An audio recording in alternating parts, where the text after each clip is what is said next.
It's MOJO. As if you didn't know, I saw you over there.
What's up, Stargazer?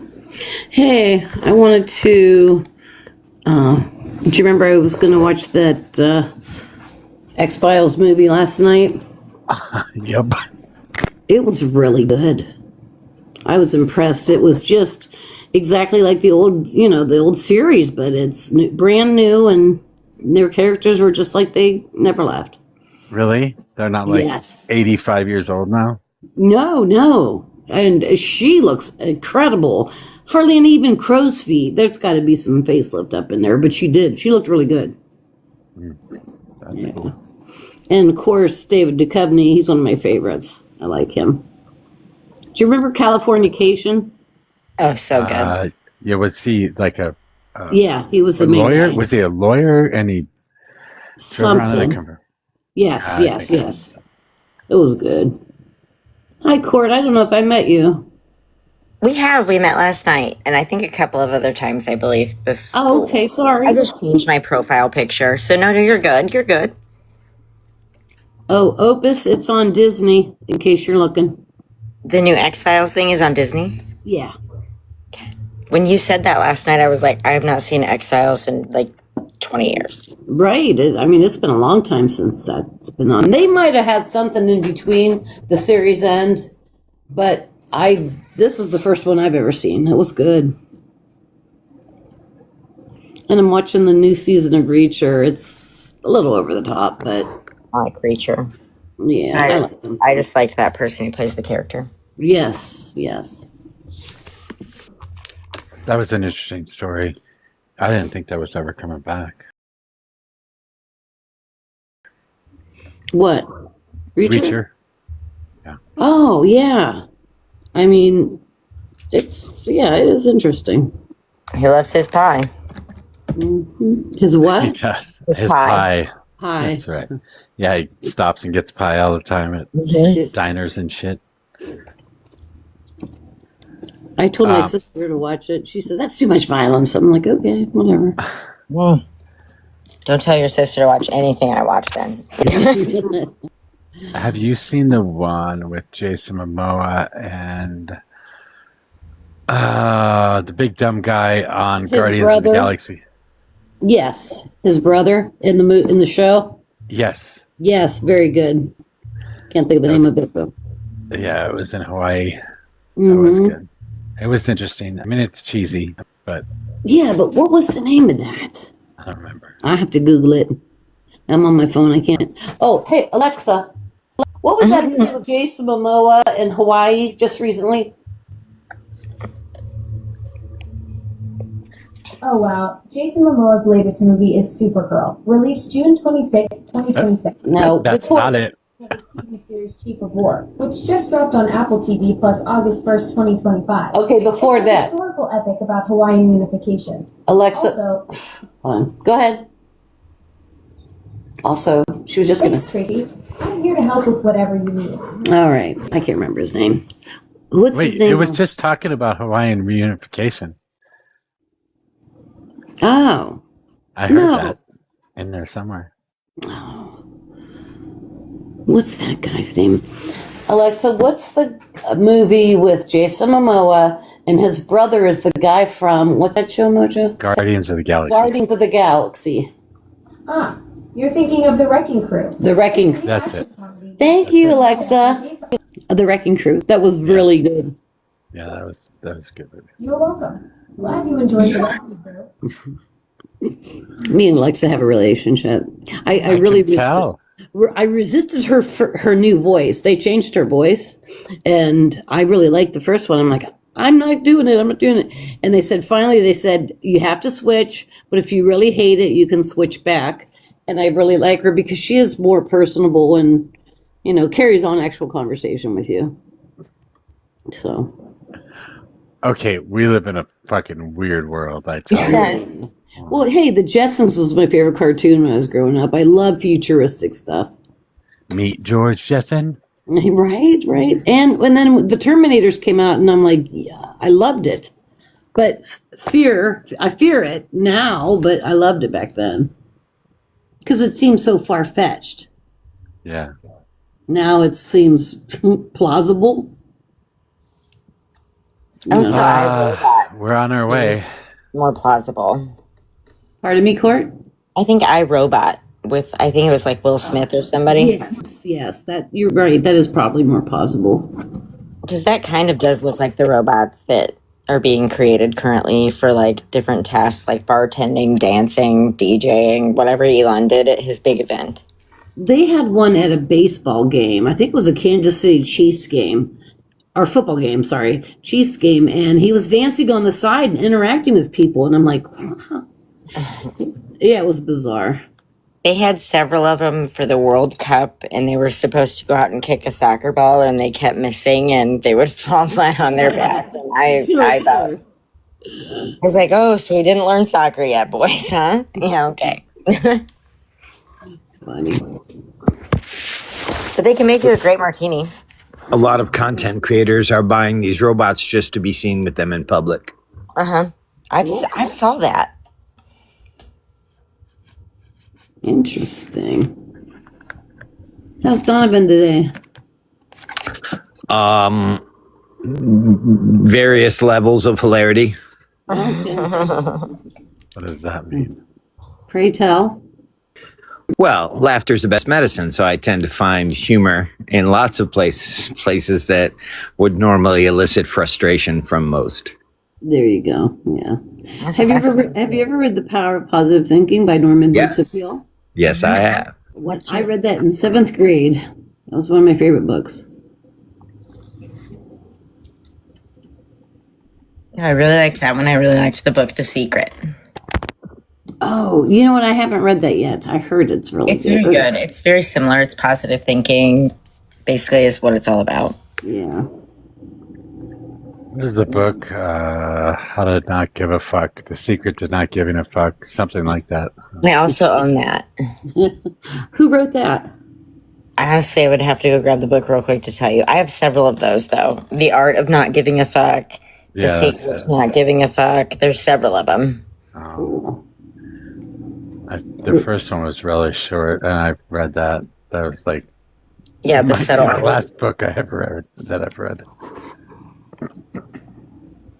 Oh, Elle in the Gulag says she has it if anybody wants a copy. Elle is wonderful. She's so sweet. Yes, she seems like a very nice person. Most of the reading I do for fun is fantasy, like Terry Goodkind and Robert Jordan, C.S. Lewis, that kind of stuff. Do you like science fiction? Yeah. Frank Hubert. I've read every single book in the Dune series like 3 times now. I might start over.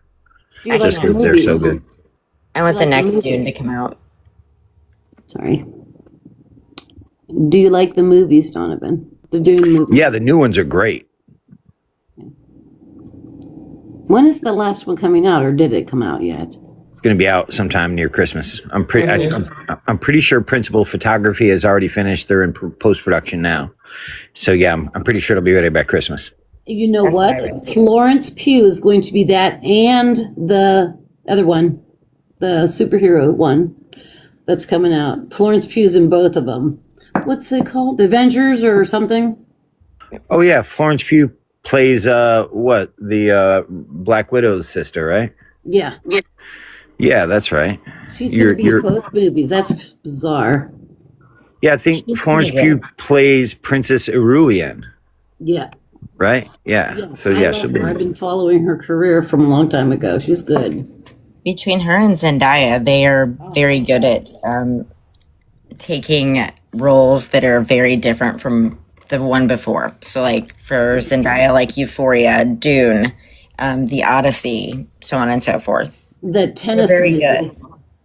Yes, that was weird. Yeah, it was really weird. Did you watch The Odyssey, Donovan? Not yet. I haven't seen it I either. haven't seen it yet. I've only read the book. Why did you? I was told it was. I was told it was good though, so I'm looking forward to it. Isn't it longer than the Titanic? It's like 3 hours. Yeah, so pretty close to the Titanic timeline. I know it's something you should watch on a big screen, but fuck that shit. I haven't watched. Haven't watched TV shows or movies recently, so I don't know. My nephew, who is very autistic or Asperger-ish, he watches all the Avengers. Say that again? Anyway, he watches all the superhero movies, and he knows all about the Odyssey and the directors. So I asked him, what would you see first? And he said the Odyssey. Ella, are you in here?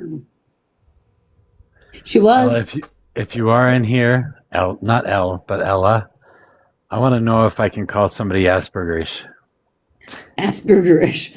Well, I wasn't. I wasn't being nasty about it. I wasn't talking about you. I want to know if I can use it as a pejorative against conservatives. But he's on the spectrumish. And spectrumish. I feel like that's a diagnosis, Asperger's, though, right? No, you can't. Jesus, everybody just Why? told me you can't. Never mind. What's the actual diagnosis for that then? It's spectrum disorder or whatever, isn't it? I think it's part of the spectrum disorder thing. ASD. Well, my nephew, he's never been tested. My niece is just, Wow. Jesus Christ, Nazi-ish. Nazi. I don't know. Nazi. No, sir.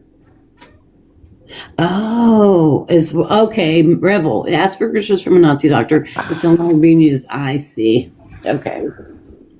Damn it. You guys take away all of nice things. I just remember learning about Asperger's in the show Parenthood. I remember that. Yeah, remember? She was dating, what's his name? It was their son.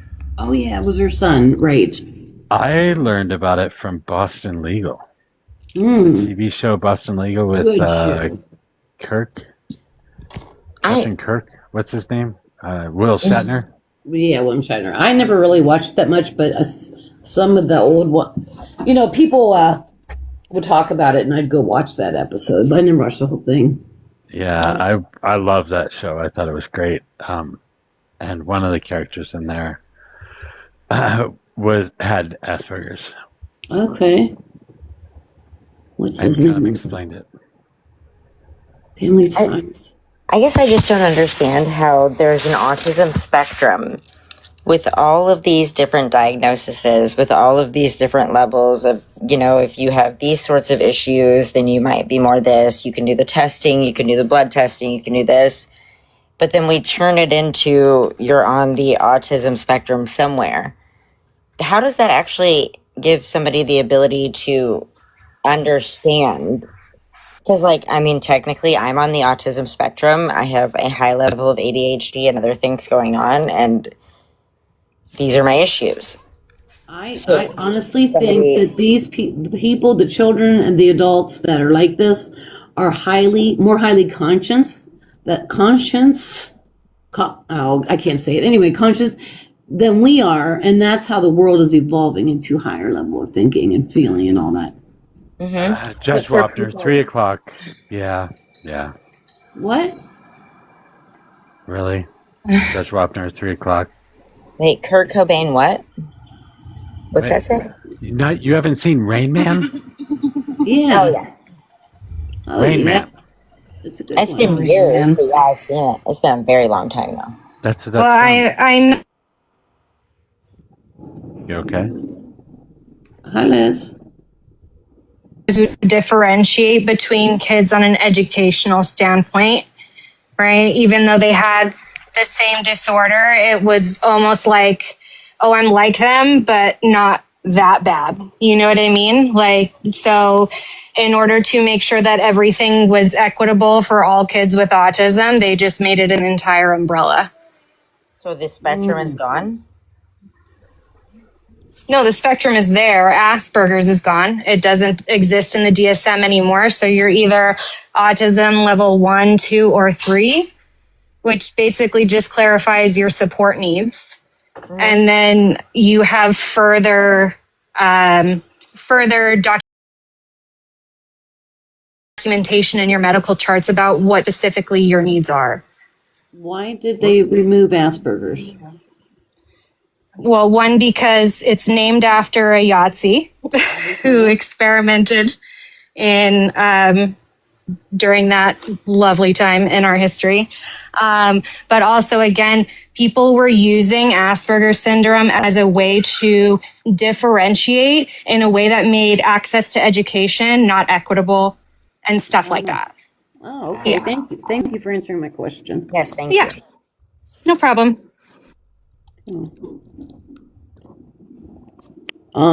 I like this one statement down in the gulag. Where'd it go? Oh, no. I can't find it. Shoot. Oh, well. It's gone. I thought it was really cool. Or somewhat what it was about. Oh, it was somebody making fun of Donovan. I'm sorry. I wanted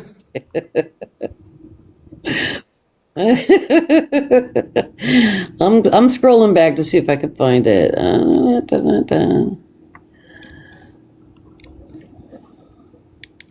It would not fit MAGA because MAGA are not smart and don't know. Oh, yeah. That's it. It would not fit And Donovan thinks that we that don't think like him are all brainwashed. The whole lot of us. Well, just wait till he finds out he's actually the one that's brainwashed. Yeah, I wrote that in the messages on CTs that please, I'm waiting for Brendan's comeuppance, and please somebody clip that if I'm not there.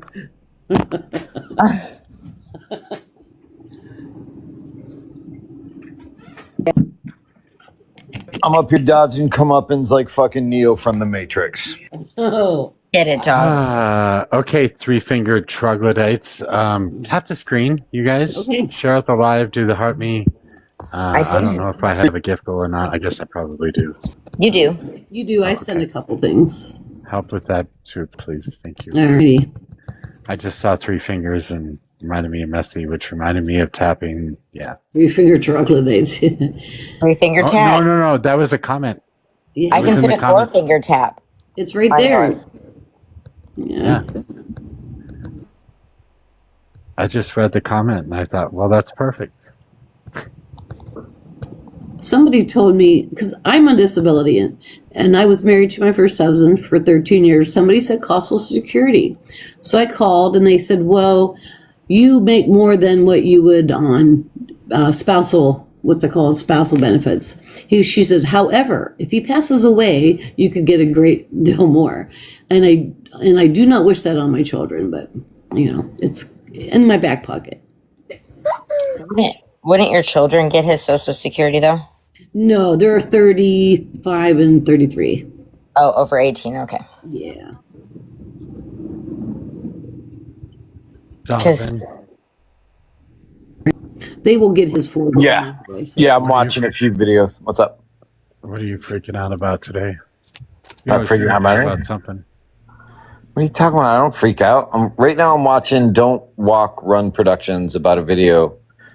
Circle Back Saki loses her shit about Catherine Levitt or Caroline Levitt leaving the same position that Saki had. I don't know that I'm losing my shit behind anything today. It's been actually a good day today. So, but I will sure find something to entertain you left us with. Yes. It's pretty obvious why Caroline quit. Gotta lose your shit over something every day. Right. Okay. It certainly is entertaining. Yeah, Caroline Levitt quit. Why? She was pretty ticked off about the whole having to get on the plane that was apparently a decoy plane. I think that's fake. I don't think that's true. There's been several encounters where they've shown different things with her where she's not been very happy with Trump because she's been set to the wayside. Right. She stood on her and Rubio and was it Hegseth? And they're also just honestly not happy about the human printer. They're not a fan of hers. And honestly, she's a little stalker-esque. Okay. You can say all the other things about her, but I'm pretty sure that she never shares a plane with Donald Trump. Who? The human... The girl, the new nurse's aide or whatever. No, the one that quit. The one that quit. Caroline Levitt. No, it doesn't make any sense for the president to have a bunch of people on his cabinet on the same plane, to be honest. I just think that's a terrible idea for a corporate environment or for a political environment. Who's Caroline? Hold on, that's who you guys were talking about, Caroline Levitt? Yeah. Correct. And that's the human printer. No, she is not. That's Natalie. That is not her. Natalie. Okay, now you're confusing the fuck out of me because you. There's a 35-year-old female that has been stalking Trump for a very long time. Slept in women's locker rooms, did anything and everything she could. Several months ago, it came out that she was leaving like little love notes for him everywhere, like I didn't how read great that. he is, how magical he is, how he's her savior. They were found by like the head of his campaign. I can't think of her name off the top of my head at the moment. That became a problem. Then she became a little bit more like clingy to him, and now like he has came out and said everyone in this room, which was basically a part of his campaign, you will all make so much money. You will all go on to make so much money. You'll be billionaires, millionaires. But she will stick by my side forever. Ew. I mean, that's gross. It's so gross. He's been known as the human printer, the human typewriter. She types out most of the social media posts, and she's also been known as the human diaper changer. I don't know if that's factual, but I've seen her do the other things. And I mean, as far as Caroline Levitt goes, I don't know about the plane thing, but she was consistently posting on her social media things like, oh, well, like if you got to know me, you'd know that like I'm actually really nice. And a lot of videos of her like smiling and looking like she's trying to run for office again. Honestly, that's my theory. Because she tried to campaign for office before she became press secretary and failed miserably. But I think she's just jumping ship and trying to save her own face. Yeah. As many do. Well, isn't she pregnant? Had a baby. No. She just had a baby. Just had one. Yeah. How many does that make? 2? 3? I think. I would want to be home with my kids. I'm sorry, but I was home with my kids. I would too, especially if I had an old ass rich husband. Right? Feminism is dead. I spent 6 years with my children. I waited till they got into kindergarten and first grade. And then I was a, PTO mom and all that stuff. I eventually went back to work and I almost got a ticket. My first night back to work. And the cop says, "Why are you speeding, ma'am?" I said, "It's my first day away from my kids at my new job." She said, "Have a good night. Don't want to destroy that." And I didn't get a ticket. It was funny. Sounds like that cop needed a night out too.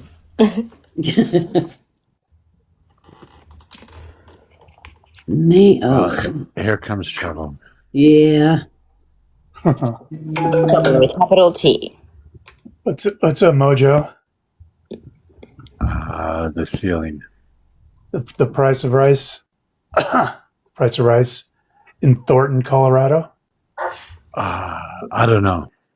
I don't know how much rice costs in Thornton, Colorado. It's hot there, though, huh? God, I thought we were past all that. It's like 95 outside today.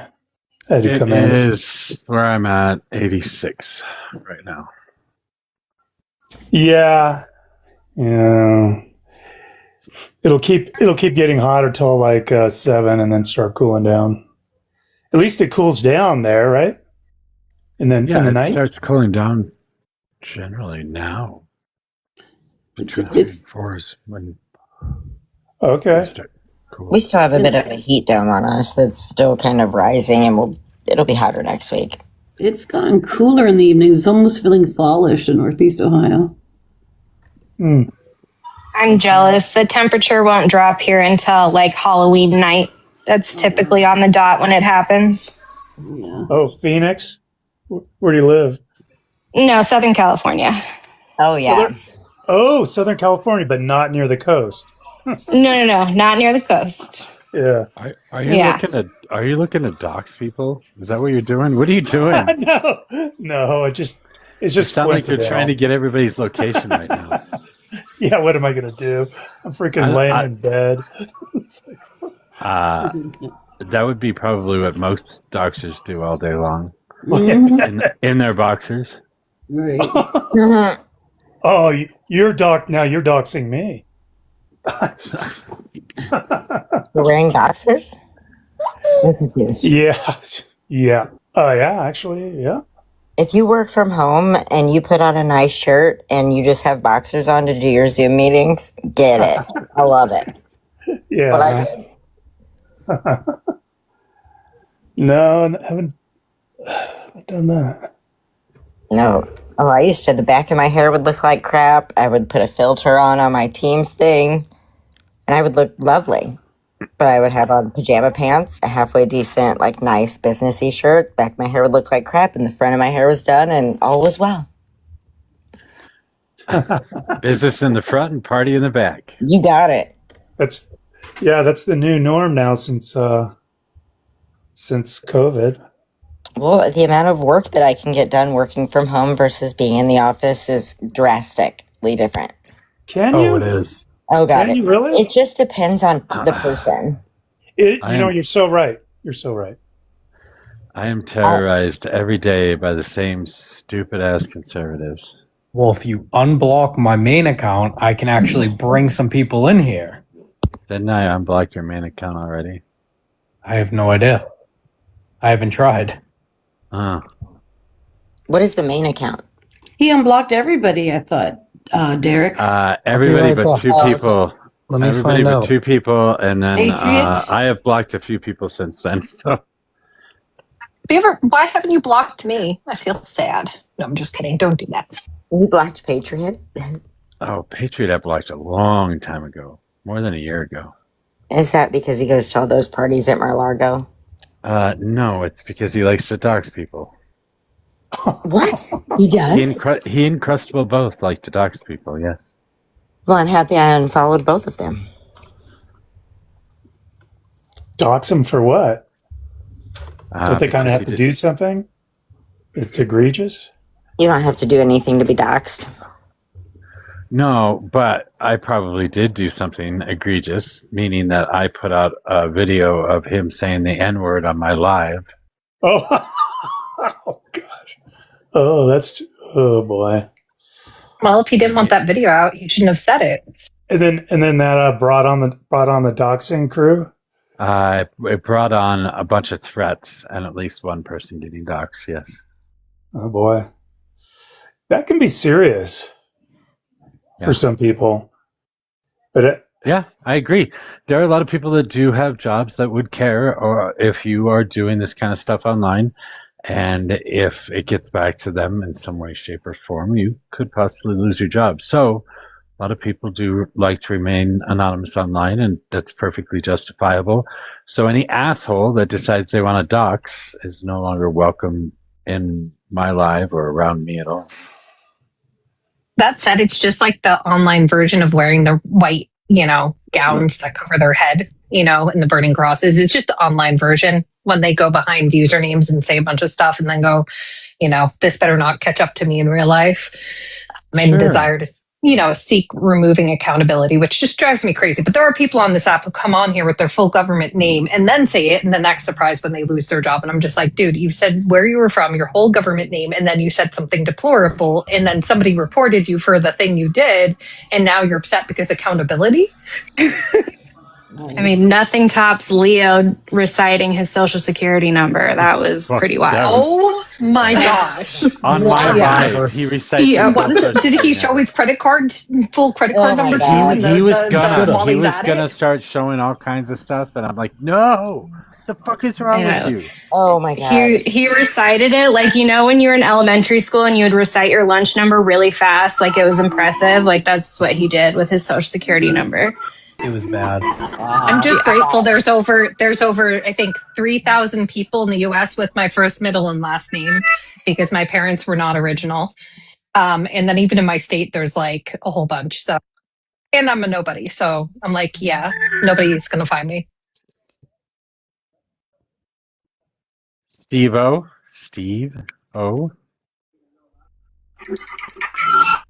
I guess you didn't want to be up. Join to info dump on autism. Okay, before you do that, would you guys like to see autism in action? I've got a while before my meds kick off. You just want me to turn on my camera? Your Rayman impersonation? Look like Penelope on Criminal Minds. Guess he didn't like my comment. I love your glasses. And he ran. Thank you. Mojo, I've got a question for you. No. Wait, why? But you're an expert. That's my answer. That's terrible. What? Okay, well, fine. I have a gopher that's terrorizing my garden. He ate my one big tomato, and I was devastated. And I was wondering what you would do to get rid of him. I don't know. Is that against your code of ethics to kill a gopher? Mole traps. I would never kill a gopher, but to tell you the honest truth, I didn't know gophers were a real thing until right now. What? What? Really? It's my front yard looks like a big dirt mound because it's been terrorizing us for like 6 months. Where do gophers live? What the fuck? I've never seen a goddamn gopher. You spent way too much Southern time California. Online. Too much time. Too much time what? You've spent too much time online. You gotta get your feet in the grass a little. There are no gophers in Colorado. Oh, they're not? Oh, okay. No, you guys just have prairie dogs that get the plague ever so often. We do. Are gophers afraid of like bucks? I don't know. I don't have any bucks around here.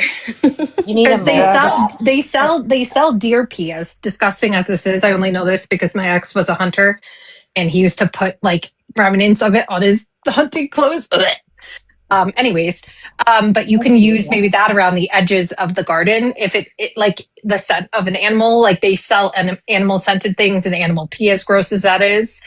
And if you leave around the garden something that's a predator of the gopher, like they would smell it and not come near. That's another option. It's an extreme option, but they sell that stuff. Sorry that I disgusted everybody. No, you're fine. I come from a hunting family. I get that. Yeah, I got to do whatever I got to do if I'm trying to actually make a sustainable garden. So okay, you guys, Republicans. I got 3 Republicans on the. I got 3 Republicans on the panel. Is there something you guys want to bitch about? Yeah, where's what's his name? That's supposed to be. I wasn't asking you. Okay. I was trying to see. Mitch McConnell. Yes, thank you. Where's Mitch McConnell? He's sleeping. He's in his crypt. Permanently? No, he's alive and well. Okay. He's burning just like Chuck Grassley.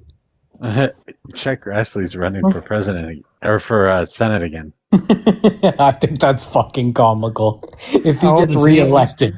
He's an old timer. How old is he? 98. No, bullshit. He's not 98. I think he's fucking 98 years old. No. Wait, no, I'm thinking I'm right. I think he's 98 years old. I think he's 95, but I could be wrong. I don't think he's almost 100. I think he's like halfway. Halfway to 100? That'd be 50. Which is fucking comical. Okay, so I lied. He is 92. You know what? I think I figured it out. McConnell is in the secret bunker under the ballroom. I got it now. Probably. With the candlestick? With Colonel Mustard? Yeah. Yeah, with like the guy who supposedly disappeared from his own cell, but people swear they've seen him all over the place. That guy, he's probably down there with them having a party. All right, the new I island. gotta tell you that Chuck Grassley just got rid of a vacuum cleaner that he bought brand new that is older than everyone on this panel. Oh, he got rid of his Kirby? Oh, that's something. He said farewell. This is like made the news in his fucking district. He got rid of his 50-year-old vacuum cleaner. It's a Kirby. I would do that. I would never, if I had something that old, I would never get rid of it. I would just keep fixing it, and that stuff lasted forever. The Kirby. I'm still toting around my Kirby. I probably had the same vacuum cleaner for 40 years. Is that what you call her? Kirby? Kirby.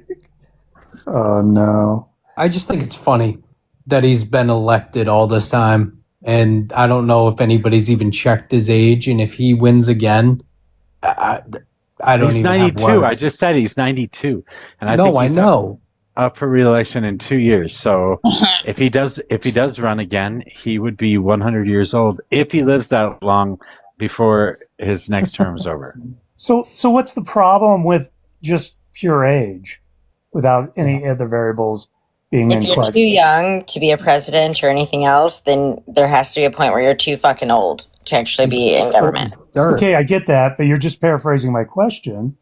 But that's aside from age, with the other variables being intact, what's the problem? You have no cognitive abilities. No, you have no Sensibilities? viewpoint of what's going on in today's day and age. Why? Dude, they can't even operate any social media apps at that age. They can barely operate a flip phone. You don't know that. You don't know that. There are people who literally think that people can't afford life because of avocado toast. They're on Congress, and they don't understand that the cost of a house has gone up exponentially. Why? Really? No, it has not gone up exponentially, and your avocado toast is ridiculous. When you spend $15 on your fucking Starbucks and avocado toast and then bitch about your fucking car payment and your insurance payment and why you can't buy a house. Hey, I have celiacs and I hate avocados, so it doesn't affect me, but I can't even eat it if I wanted to. Avocados are expensive these days. House but prices insurance have costs is grown. ridiculous. Sorry, Quirt. No, go ahead. House prices have grown exponentially. My mom's house, which was appraised at $35,000. You guys don't know what the word exponentially We sold it. Wait a minute. We sold it for $65,000. Can you tell me what the word exponentially means? Oh, no. No, not exactly. And I know it's only like doubled or whatever. That's not exponential. I know. I think significantly, and that's what I figure it means in New Jersey. Yes. A lot of the housing, like I live in Jersey, the housing market is insane right here. And I like it. I'm in a small town, Ohio, that, Why is housing going up so high so quickly? Well, because of private companies buying out all the houses. For example, like private equity. Okay. I hate private. Same thing that's happening to the big companies that keep shutting down. Private equity buys them and closes them. Yeah, they've bought 9%. But the housing market is a free market, and yes, when you get more people buying, that increases the demand. But they would be only reason they would be buying is because they see future demand, and they see a money making vehicle in buying the housing. But it keeps a lot of first-time home buyers out from buying their first house because they can't win in a bidding war against private equity. But my question is, why is housing going up so quickly? So much? Because they want peasants and serfs again. Duh. I live in a Who's subdivision that was built in like the 1970s. I think my house might have been built in 1981. We gutted it completely all the way down to just like the studs, wood, that's it, and completely redid it. We had a bunch of private equity groups that came in and bought a bunch of houses in the exact same subdivision that we live in. Are you reading something? No, I'm telling you this. I can't read anything because I would have to teacup out. Oh.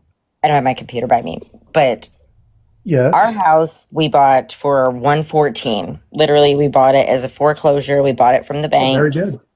It's now worth a ridiculous amount more than what it was. Yeah. But the private equity groups that came in and purchased houses that are in the same subdivision as ours, they ended up like completely flipping them in like 3 months, sold them for $85,000 houses, $115,000 houses for $425,000, and it became a bidding war on a lot of these to where they sold them for a lot more.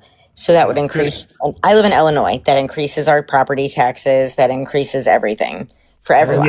That is good for the value of your house. People are, yes, but then you can't afford taxes for people who are retired. That is good. Hello. That is good for the value of your home. What are you complaining about? Well, it increased my property taxes by about $2,000 this year. Okay, so if you're living on it, sell your house and make $300,000 or $400,000 and buy another house. No, I need to do that. Genuinely, that is what we're working on. We have way too many kids, and we don't have enough effing room in this house.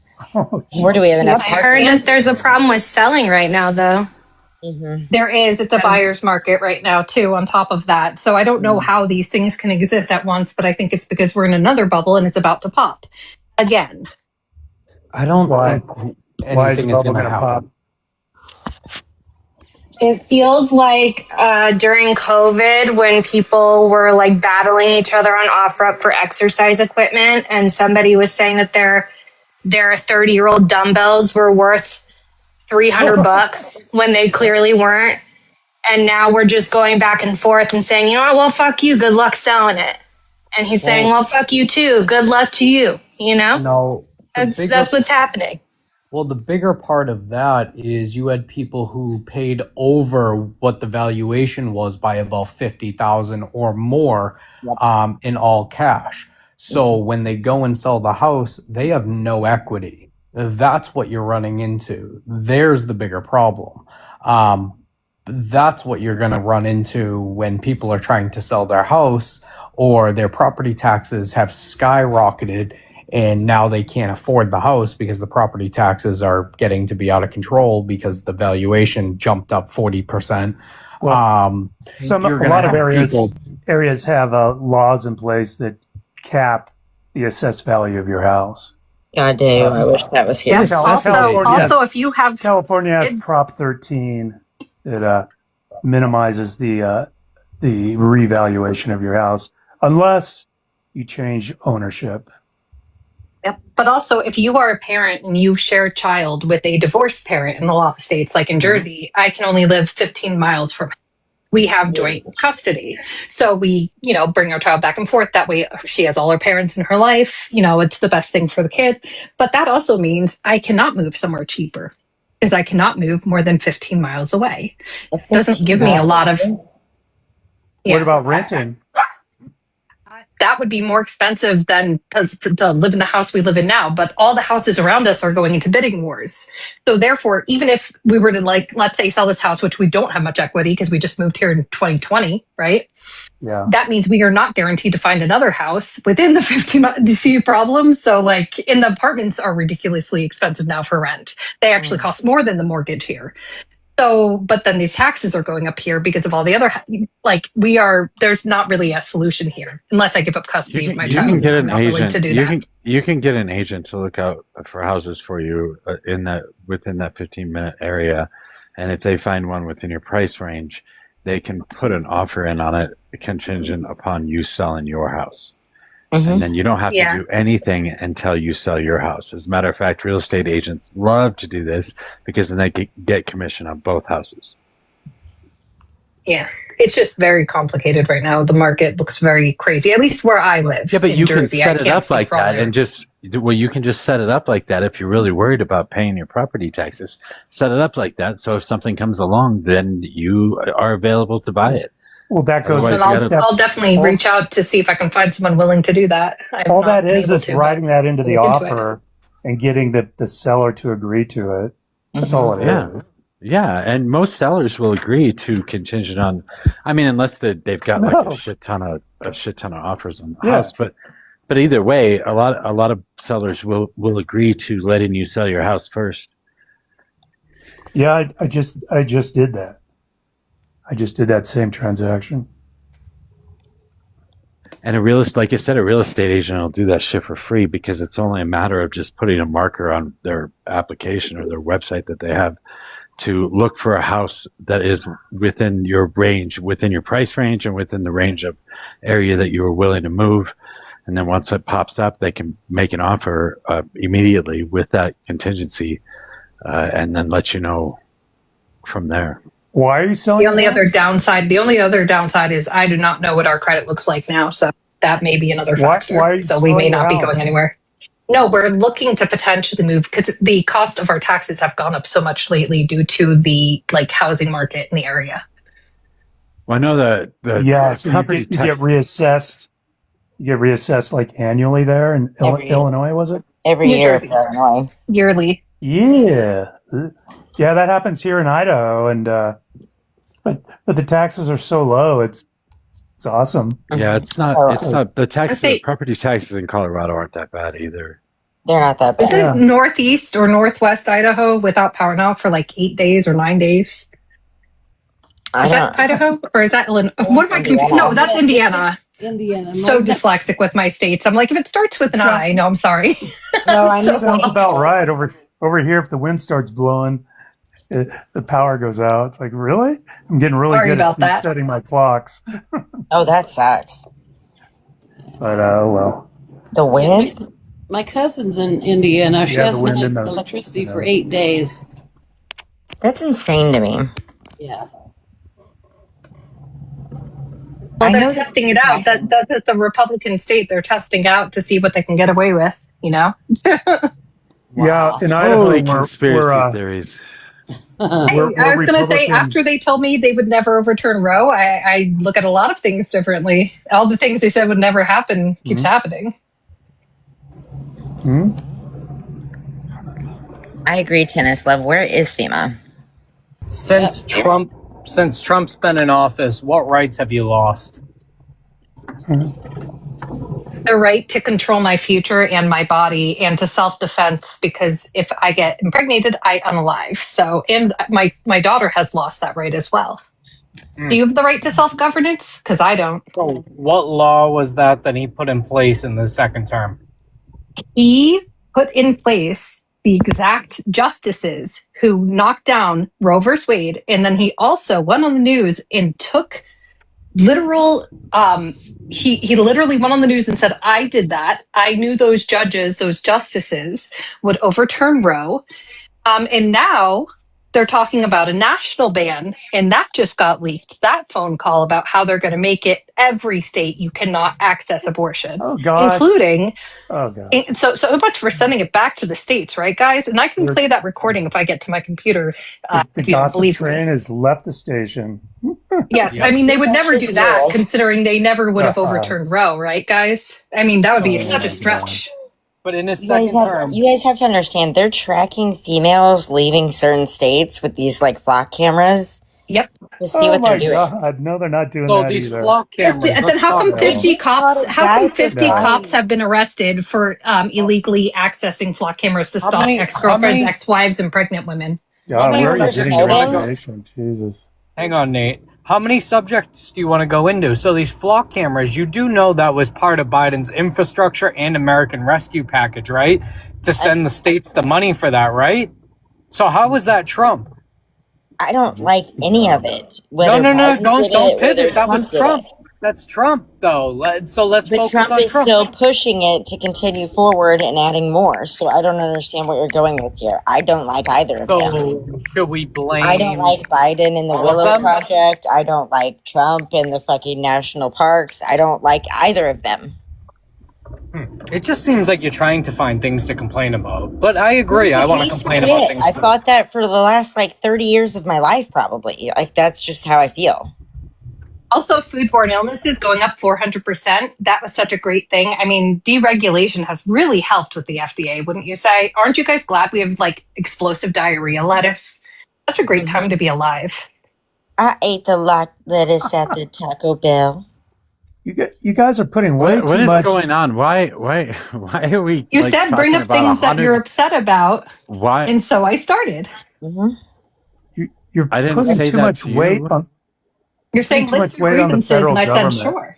I didn't say well, that. Well, considering that it has gone up 400%, that's evidence that our federal government was able to do that testing and then stopped because DOJ decided it was waste, fraud, and abuse to do testing of our food, right? And so they rolled back those regulations. Yes, they got rid of regulations back in September, the Trump administration, and now everyone is getting sick from the food that used to be regulated, but now it's not. Go figure. What a weird coincidence. The laws and regulations are still in effect. There's just not thousands of fat cats sitting in their desks at Washington gaining a salary and a pension. I don't know if you saw it, but we're $40 trillion in debt as a nation. So the cuts have to come from somewhere, and we have a bloated bureaucracy that needs to be downsized. So let's rebuild the East Wing, the Lincoln pool or whatever, and get a new Holy crap! How many fucking subjects are we going to go into? Okay. You don't talk about spending money. That's spending money.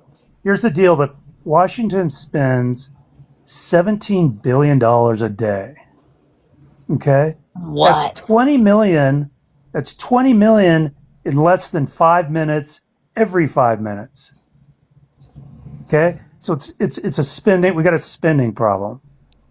We need to go back to pre-COVID budgets and get our budget down below $5 trillion, because that's about what our tax revenue is, and then we'll have a surplus, and we can start, reorganizing our priorities as a country. But as soon as we come together a little bit and decide, hey, we have a fiscal crisis on our hands, the better. And so, these cuts happen, but there's duality in each one, where there's going to be a lot of good and some bad, or maybe some more bad than good. But we'll see, and we'll adjust things as we go down the road. What do you mean by our priorities as a society? Are you saying like actually having like not a negative deficit, I guess? Well, no. As far as deciding, democratically, what the role of federal government really should be, and a lot of these things, like your Roe topic, should be at the state level, and that's what the 10th Amendment tells us, and so that's an example. A lot of things should be at the federal government needs to be downsized, and we put too much weight on the role of federal government. This needs to be at the city and state and county level. A lot of this stuff. So you think it's okay for somebody to get different rights to life depending on what state they live in?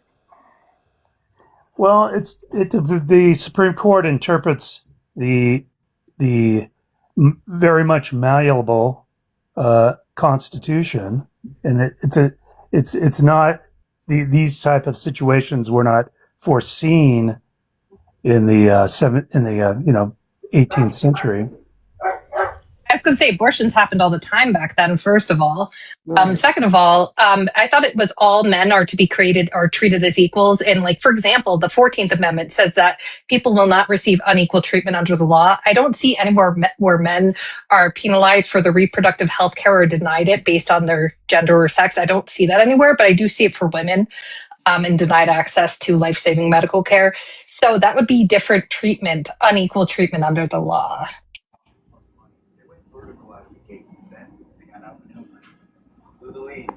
Damn, that was a good point. Very good points. You also have the right to be safe and secure in your persons and possessions without warrant or probable cause. So unless we're going to start doing forced. Oh, sorry. So the right to privacy is built into the Constitution, Nate. Correct. And we also have the right to self-governance, right?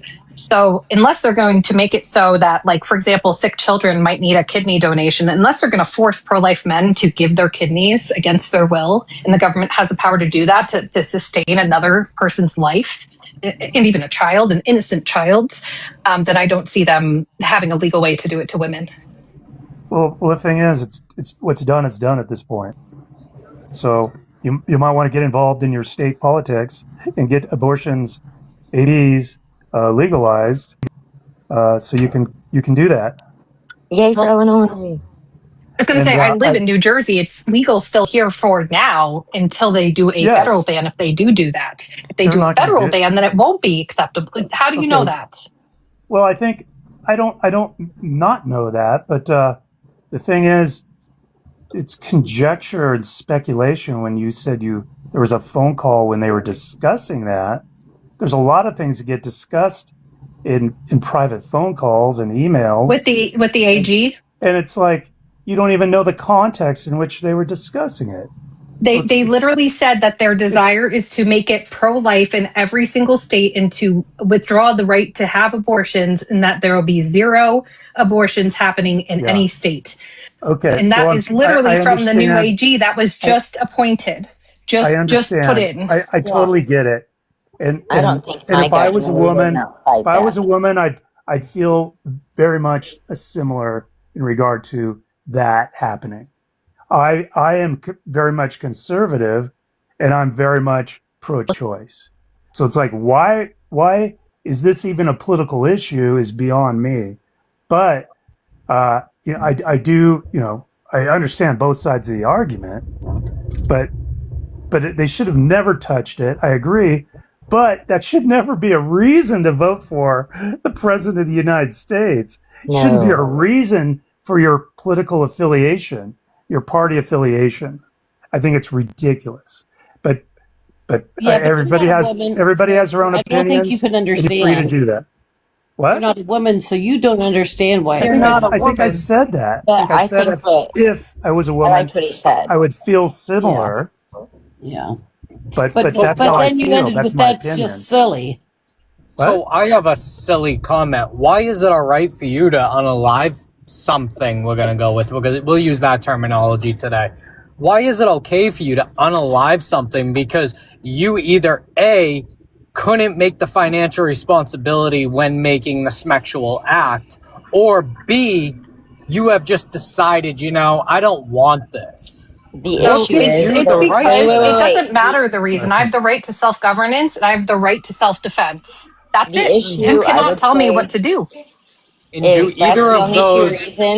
the only two reasons you gave for a woman to actually need that type of medical health care, and that to me says so effing much. No, I know there's a lot more, but those are the two reasons I'm giving. But do you understand how the law is written? Doctors can't even interpret it properly because they don't know what they can or cannot do. Therefore, if it's a tubal pregnancy, where obviously that's going to be a massive issue for a female, like your fallopian tubes could explode if you don't get that removed in time. But because of the way that they put this in, doctors cannot interpret it properly because it's not written fully. It's only written to what exactly you said, like, well, you can't afford it or you can't do this. What if it's an actual medical issue? Like, what if there are actual issues as to why this has to happen? What if you're having like multiples, and because you're having multiples, let's say you're having triplets. 2 of them are identical. They share the exact same placenta. The other one is a fraternal. It has a separate placenta, separate sac, all that jazz. But in the identicals, one of them is stealing completely from the other one, will not survive, and because of that, it's going to kill all of them, possibly including the mother, or unalive them, including the mother. Do you understand where I'm coming from? Like, there's all these extra things. Like, there should have been, like, bullet points of stipulations within the law that they wrote, but they didn't do that. They gave a law to doctors and medical practitioners that is vague as fuck. You're right. And the end goal for them is fetal personhood. And if that happens, then nobody's allowed an abortion for any reason, because then the fetus has more rights over the living woman or child. Because let's face it, Lena Medina was 4 years old when she got pregnant and 5 when she gave birth. That is the world's youngest mother. You don't believe me? Look it up. It's LINAMEDINA. And it's disgusting. I never said that. So this is where I'm saying I think there should be stipulations or areas where it is acceptable or okay. But I think that has to be made by a doctor. I don't think you should be able to walk into a clinic and just say, you know what, today's going to be the day. Because that, right there in itself, that is not right. And if you want to say do that anyway, you are able to do that. You can walk into Planned Parenthood, say you do not want this, and that is that. You can request a procedure. That doesn't mean that they're going to do it unless it's life threatening. Doctors have medical ethics. Less than 2% of ABs are done in late term, and they're always due to either a fatal fetal abnormality, meaning the baby is unalived or is expected not to live outside the womb, like they're born without a brain, for example. Can't really survive in the world without that. But also sometimes they cause women to unalive. So in those cases, yes, they will deliver. Or let's say a woman's in a car accident and she's hemorrhaging and the baby's already starting to come out. What are they supposed to do? Shove it back in and be like, sorry, no late term abortion for you.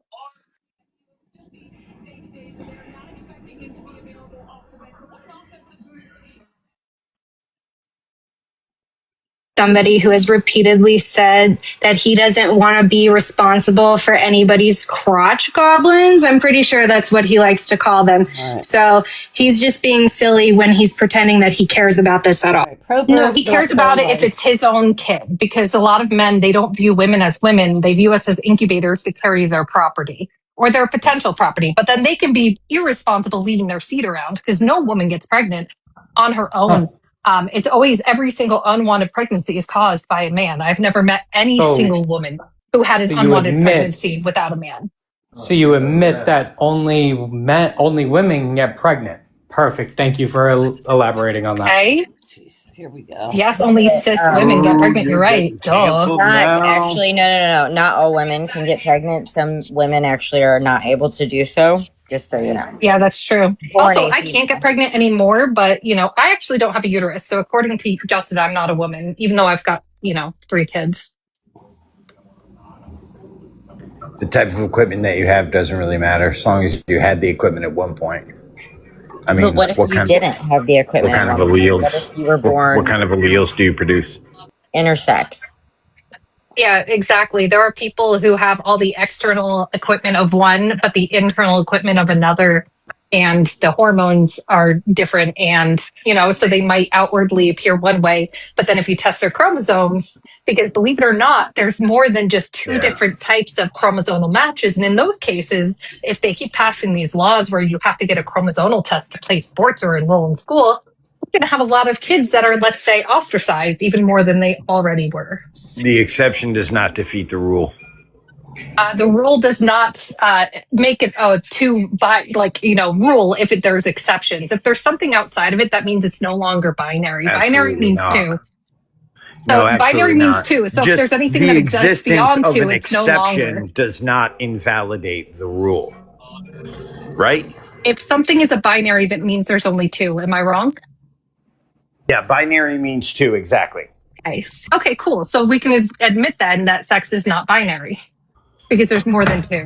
What does the B in LGBTQ stand for? Bisexual. Duh. By suggesting she's not talking about sexual orientation. She's talking about human anatomy. I'm talking binary, about male, female. I'm talking. Okay, so what is an XXY? What is a triple X? What is XXX? Oh, so but do they exist? Well, then I guess what? There's no longer a binary, because if there's more than XX, if there's more than XX and XY, that means it's no longer a binary because there are more than 2. Thank you. Can we do math? Listen, your mental gymnastics is, while entertaining, is kind of hilarious. Here, let me illustrate. Apparently, 7 plus 4 how many equals craniums 2. do human beings have? Cranium? Apparently, you don't have any. How many heads? How many heads do human beings have? You have 0. It actually depends. You see where I'm going with this? You're going to struggle. No, clearly right? You have 0. So human beings have 1 cranium, right? If a human being is born with 2 craniums, like Siamese twins, that does not mean that you then have to change the definition of human beings to illustrate humans are born with 1 head, except every once in a while when they're born with 2 heads. That's nonsense. Okay, but the binary means does 2. Not binary means 2, and anytime you have more than 2, that means it's no longer a binary. That's scientifically correct. What? No. Okay. I get it. You just want to stick your fingers in your ears and yell la la la la la, but the fact remains. Okay, well, you just believe magically that a binary could apply to more than two and say la la la la la. So if you believe in alternative realities, that's fine. Okay. Can men get pregnant? Can men get pregnant? It depends. What are their chromosomes? What are their genitalia? What are their all of these things? Like, what do they have? The answer is no. Men cannot get pregnant. And can all women get pregnant? Well, wait. No. If they're intersex and a male has, I don't know, a tripod, if you want to call it that, and then they also have ovaries, they can. Actually, yeah, they can.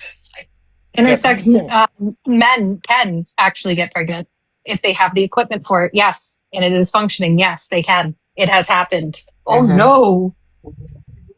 Yeah, but you see what I just did. And that's science. That's reality. Look, what's interesting is that you were fine with answering that question, but when I ask you how many craniums do humans have, you said what? Dude, you don't believe a binary is two, so I don't even want to hear about it. Right. So what you did was you did exactly what I said you were doing, and what you continue to do, which is attempt to use the exception to disprove the rule. That's not how it works, and people look at you kind of crazy. I never disproved anything. I stated that anything beyond two makes it a no longer a binary in scientific terms, and you denied that. Can men have That's women? Where we were at. Can men have babies? Yes, if they are intersex, yes, they quite literally can. Wow. Because that would be not standard sex and chromosomal makeup. If my question was, can intersex men have babies? Then the answer would be specify yes. what type of men. But if I said men, you did not specify. This is you attempting to take the exception and disprove the rule. That's not how it works. No, this is me being science specific. Works. That's not how language works. No, actually, that is how science works. Any scientist will tell you that sex is not binary, is not standard. That there are multiple different ways that it can show up with chromosomes and features and genitalia and things like that. Any scientist will tell you that. We know that birth defects happen. We get that. But like with your exceptions that you're talking about, Donovan, like are you talking like they should have no rules or they should have more rules? No, what I'm trying to say is that they have departed so far from the norm, they can no longer answer simple questions because their political dogma will see them canceled if they give the wrong anscer. There is no normal. No, that's not true. There is no perfection. I don't care about how I'm perceived. So, Brendan. Yeah, I don't care either. I like winning elections. I care about being scientific. Bullshit. I love it.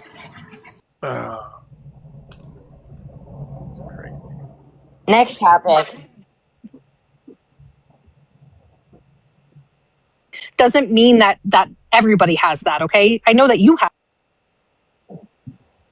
Do platypi have stingers with venom? Yes or no? You are just... No, it's a biology question. Do platypi have stingers with venom? Yes or no? A platypus? Yes.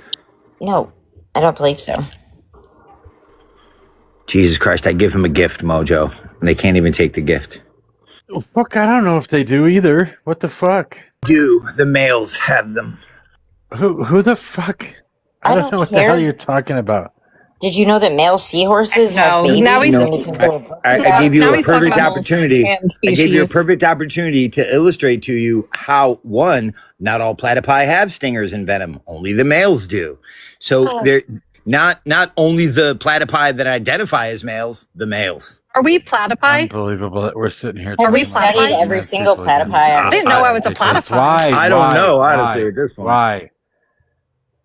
Apparently, Brendan. Why are you guys? He thinks he's a platypi. Why? Hello. Why are you guys going into this fucking culture war bullshit? Because that's a worldly. He's dragging me there because he was asking me about pregnancy because it's because the pregnancy bans are disproportionately affecting women. If he's dragging you there, stop letting him drag you. Sad, can I get your age and who you voted for, please? We're talking about weird animal biology. Stop. You guys know. I love sad. It.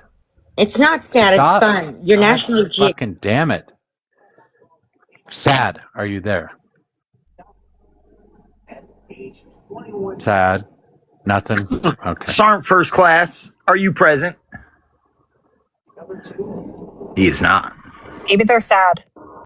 I guess they were too sad.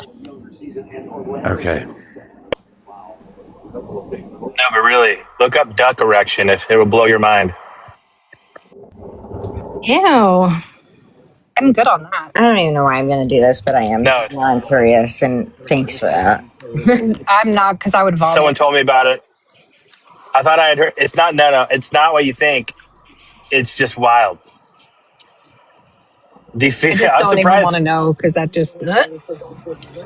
I'm not a surprised lawyer, that but I feel human- like you should delete your search history on a periodic basis. I feel like I'm surprised at this point human women have not evolved the same way that female ducks have, because the whole idea, that weird part about the duck, male duck erection, is that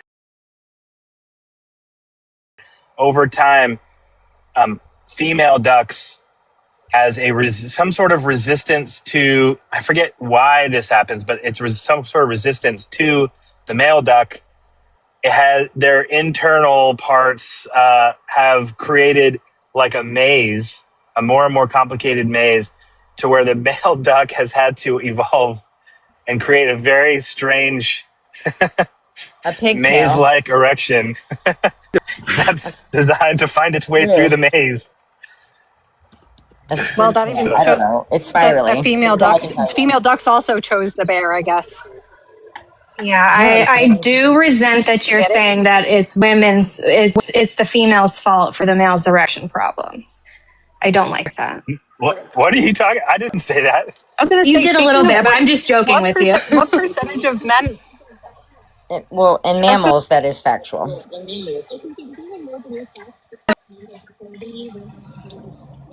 No, what is so it? if we really want to like get 40 or into the whole, 50% now of men. if we really want to get into the whole culture thing, we can just look at the ducks, because that was actual great culture, and it happened so frequently that the females evolved a multi-channel vaginal. There you go. Human women have not. That's what I'm saying. I'm surprised. Octopus, if you're an octopus and you're a female, they're throwing rocks at all the men now. So I mean, like, there's that. Yeah, I was going to say, I think females have evolved. In fact, now, because they say there's a male loneliness epidemic, so I would say females have changed, just not physically, but psychologically, mentally. Yes, we have. I did There's buy a a lipstick female taser. loneliness epidemic as well. Yeah, and that male loneliness Really? epidemic is going to The end married the minute ones, Grand maybe. Theft Auto The 6 married comes single out. moms. Yes, the married single moms, absolutely. No, because most of the females have widely agreed across the country that there are no men on their level. So there is an absence of men that are dateable. That would be the Yes, so they female hang out with, loneliness epidemic. so they make other friendships, have other robust things, spend time with family, etc. They're not lonely in that sense, at least not. Obviously, they don't do those things with their friends, but they do have friendships and other sources. I would argue that we've been socialized to connect and work with other humans from a young age, which is probably why the male loneliness epidemic is happening to start with. It starts with socialization of boys and, being told not to talk about their emotions and everything else. That male loneliness epidemic is only going to last And that raising as a son- long as it takes for Grand Theft Auto 6 to come out. You're welcome. So in the last 50 years, men went from being able to live all by themselves in the woods. Men went from the ability to live all by themselves in the woods for really long, extended time periods. Yet now there is a male loneliness epidemic. Maybe that's because women treat boys like they're just dysfunctional girls. No, I just really don't like old ass white men, and I'm according to the matriarchy. I don't know, bro, but my dad says that today's generation of men are like less than. That's his opinion. Well, no, they well, I was going to say, as a Gen X mother, man. Yes. Correct. That Yeah, and I would be was gonna because say, women also, treated them I like would- dysfunctional girls. Do you know that women used to be on And, Valium in order to be a stay housewife just so they could function every single day, so they could have their martini ready for their man when they got home. Like, they actually drugged us as females to make the male more happy. Court, don't, Yes, to be and fair, women's hysteria was not all treated at a women, because doctor's some, office through masturbation. Like, medical science has come a long way. I agree. yep. Well, and lobotomies. Don't forget all the lobotomies. The Kennedy family, Rose married Kennedy because she acted a little different. They chopped up a brain, and that was a common thing they did to women. And if you want to go further, if you were a woman and you read too much, you'd be forcibly institutionalized. Or if you wanted to work outside the home or do something against your husband or had a different religious belief than your husband, you could be forcibly institutionalized for madness, right? Even before that, in the medieval times, if you talk too much, you would have this thing put over you, this metal trap that locked and had a piece inside your mouth so you couldn't speak, and they would walk you up and down the street if you did something your husband didn't like. So now bridal, are we that's the name witnessing of an the device, in case overcorrection? anyone's curious. Are we just in an No, what overcorrection is happening environment at this now point? is, so what you're seeing right now We're is sick and tired what's of the known as the bullshit. counter revolution. So now that women have been able to get an education, right? Men were majorly the ones who went to college education. Women were barred. In fact, many inventions were women, right? Out with it. Now able to, be treated men becoming better. They're saying, oh, we can't compete anymore. And so now they're remove women from the works, from everything else. That's why a big part of Roe versus Wade, in my opinion, the other thing, it's to get them back in the home, because men elevating and becoming better and learning and educating women. Your connectivity is way to dominate, which uses violence, threats of Oh, violence. that's Thank hers? you, Argue Brendan. I great. thought I was literally stroking out over here. Me too. I was freaking out for a second. She has one bar right now. That's what it is. It hasn't popped up with the bars on my end yet. No strokes on the panel, guys. That genuinely make me worry, and then I'll try to figure out where you live and try to find you to make sure you're okay. So don't do that. Creepy. Oh, it wasn't a joke. I literally questioned my own reality as she was cutting out. I do that all the time. Yes. Just don't stress that I'm out. teleporting. I thought I was going through a bad area. I'll be curious because I think Steven, you are going for me, through a part bad of what it area. boils. You started cutting out. You are cutting out. Oh, thank you, Mojo. I thought I was once again going to have to question my own reality. Steven also has one bar. Robot, you're cracking me up. I love it. That's fucking wild. Yeah, but if a country has to go backwards because another group can't participate as well, just because another group was granted equality, that really shows a lot, right? That just shows that first group is inadequate and has to work harder and has to learn how to do these things like emotional, regulation, maybe. Like instead of punching the, TV when their team loses, they could try like learning how to talk about how they feel, etc. Right? Emotional intelligence goes a long way, right? That's a really good important fact for survival.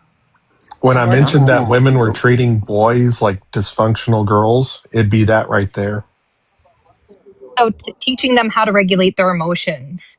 I hope they somehow don't break discriminatory towards my son. If I teach my son, hey, we talk about our feelings, we don't punch people, we don't kill people, it's wrong to do this, don't rape people, don't hit people. And if I raise him the same with respect to my daughter of, hey, we treat everyone with respect, we keep our hands to ourselves, we respect boundaries, that's harming my son. Yeah. Naruto, can I ask you a question? Oh, sorry. Go ahead, Brendan. I was just gonna ask a really quick question, Robot. She might crash out real quick. I'm just wondering if she's ever heard this term before. Naruto, have you ever heard the term hoflation? Have you ever heard that before? I've heard these derogatory termed by red pillars. No, well, okay. I'm not saying I'm a red pillar. I'm just asking you if you've ever heard that term before. Yeah, and I don't really care because it's all bullshit. It also goes along with the male loneliness epidemic because men don't create value in women. Women create their own value, as do men. I'm glad you took that position. To your understanding, what is hoflation? Oflation is an incel's guide, like a person who doesn't normally get laid. They think that their dick is magic. And so they can go around and said, oh, well, if this woman had like a dick, too many dicks, or if she got older, because our dicks are magical and remove value, that means that like she isn't really worth that much as she gets older. But somehow the men who like date little girls, they don't see that as problematic when they're 45 dating a 17-year-old. That's just nature. So actually, it's just protecting pedophilia, and it's just Epstein class continued, in my opinion. It's the patriarchy, really. You remember what I said about her crashing out? There it is. I didn't crash out. Could you? Well, I explained it very eloquently. Okay. Jonathan, can you? Okay, so I'll continue on my end if you don't mind for a moment, Brendan. So Nero, when we're talking about women treating boys as dysfunctional girls, you do realize that we do have a biological, neurological difference. Men, specifically, we don't normally talk. We express ourselves in other ways that are usually physical. They do not have to be violent. I agree with you. We should teach boys not to commit crimes. But if you want them to have an outlet, put them in karate, put them in a boxing class, do stuff like that. That is an appropriate outlet for boys, not sitting down at the table talking about your feelings like girls. How come in other countries, though, in other cultures, boys do things differently depending on the culture? So I would argue it's not based on biological forces. It's based on the society. It's societal. And don't get me wrong, in our society, yes, men are not allowed to show any softness, right, or any sadness, just as women are not allowed to show assertiveness. Like me being assertive right now and speaking from a place of my opinion, I'm then seen as someone who's being aggressive. Crazy. Also, women aren't allowed to be mad because then they're crazy. They're cuckoo. Mm-hmm. Oh, she's crazy. Whereas men's anger is seen as this is how you negotiate and speak to other men. This is how you set your authority. This is how you guide your family with force. Right? That's what the patriarchy teaches us. So, like, for example, it teaches both men and women to not be full humans with a full broad scale of emotions or controlling it. So it leaves us both depleted, and hence unhealthy relationships are a result of that. What about? I would contend that the relationship was probably unhealthy in the first place. Predominantly, men are going to teach their boys exactly how they manage to make it through many of those hardships. Like, once again, put them in athletics, sports, any of those things, but just simply saying, oh, well, you have to sit here, be still, and talk about what you were thinking. That's not going to work for boys. Is it your opinion that most men are the reason that they walk out on their families and their kids? Even when they divorce their wives, a lot of times they walk away from their kids. Are you arguing that that is the reason why we have so many messed up men right now unaliving their families and committing rape and vast, like the majority of crime? Are you saying it's because they came from fatherless homes? Is that your argument? And if so, why didn't the daughters act out in the same way that came from the same homes? We do see many of those daughters acting out in the same ways, just on their biological side, usually centering around the adult industry. Yep. But particularly, it's less about that because there are deadbeat mothers out there as well. It's not just aware. The men. I was raised by a single father. I'm fully aware. And in fact, I don't know how he would have taught me because I'm a woman, but he's a man. So I guess I'm not really a woman anymore because I would have had to have been taught by my mother. What the fuck? You know how men say that boys need to learn from male figures how to be a man? Well, then wouldn't it follow that girls need to learn from woman figures on how to be a woman? I do find it interesting that you're taking this like false dichotomy that because women are teaching boys that they're dysfunctional girls, that somehow every man is now teaching their daughters that they're dysfunctional boys. That's not the case. What would be your argument for that? Because my dad taught me never trust men. He knows how men think. So he knows what they're thinking, that they always want one thing, that they're the most likely to harm you or unalive you. So would you advocate then that like my dad was a misandrist? Not at all. I think that's an appropriate conversation between a man and a girl. Like, that's giving real world statistics, facts, and relaying information to you in an appropriate manner. You know what it reminds me of actually is when you see a case, there was just another one recently I saw where there was somebody that was, the police officer was trying to arrest him. He was resisting arrest and the police officer thought he was reaching for something in his waistband or whatever. And pew-pewed him to death. They, usually in those situations, it's kind of like both things can be true. It's like, yes, the police officer was in the wrong. Yes, he should be charged. But also, people should stop resisting arrest at the same time. It's also valuable to teach people how to act around police officers and, ask questions later. Submit now, ask questions later. And I think it's same thing is sort of true. You can teach women or girls and boys things that will help the situation from both sides. Yeah, I would argue it doesn't matter what gender you are. My take is that it doesn't matter what gender a parent is, as long as they have at least one functioning, a healthy parent, meaning healthy emotionally, then they're good. Obviously, two would be better. But also, not in all cases, there are cases where the mother is addicted or, negative or physical or violent or an alcoholic, and same for the father. And in those cases, it would be very harmful for that child to be, seeing those influences around them, regardless of the gender. Toxicity comes in many forms. But my point is that, it's not based on the gender. And it's weird because I hear a lot of supposed men's rights activists saying that all boys need to be raised by their father, no matter what the father has done, including if he has a restraining order from the woman or vice versa, because they're dangerous or toxic together. I would argue that being in the same home would be very dangerous for the child and would not be a good combination.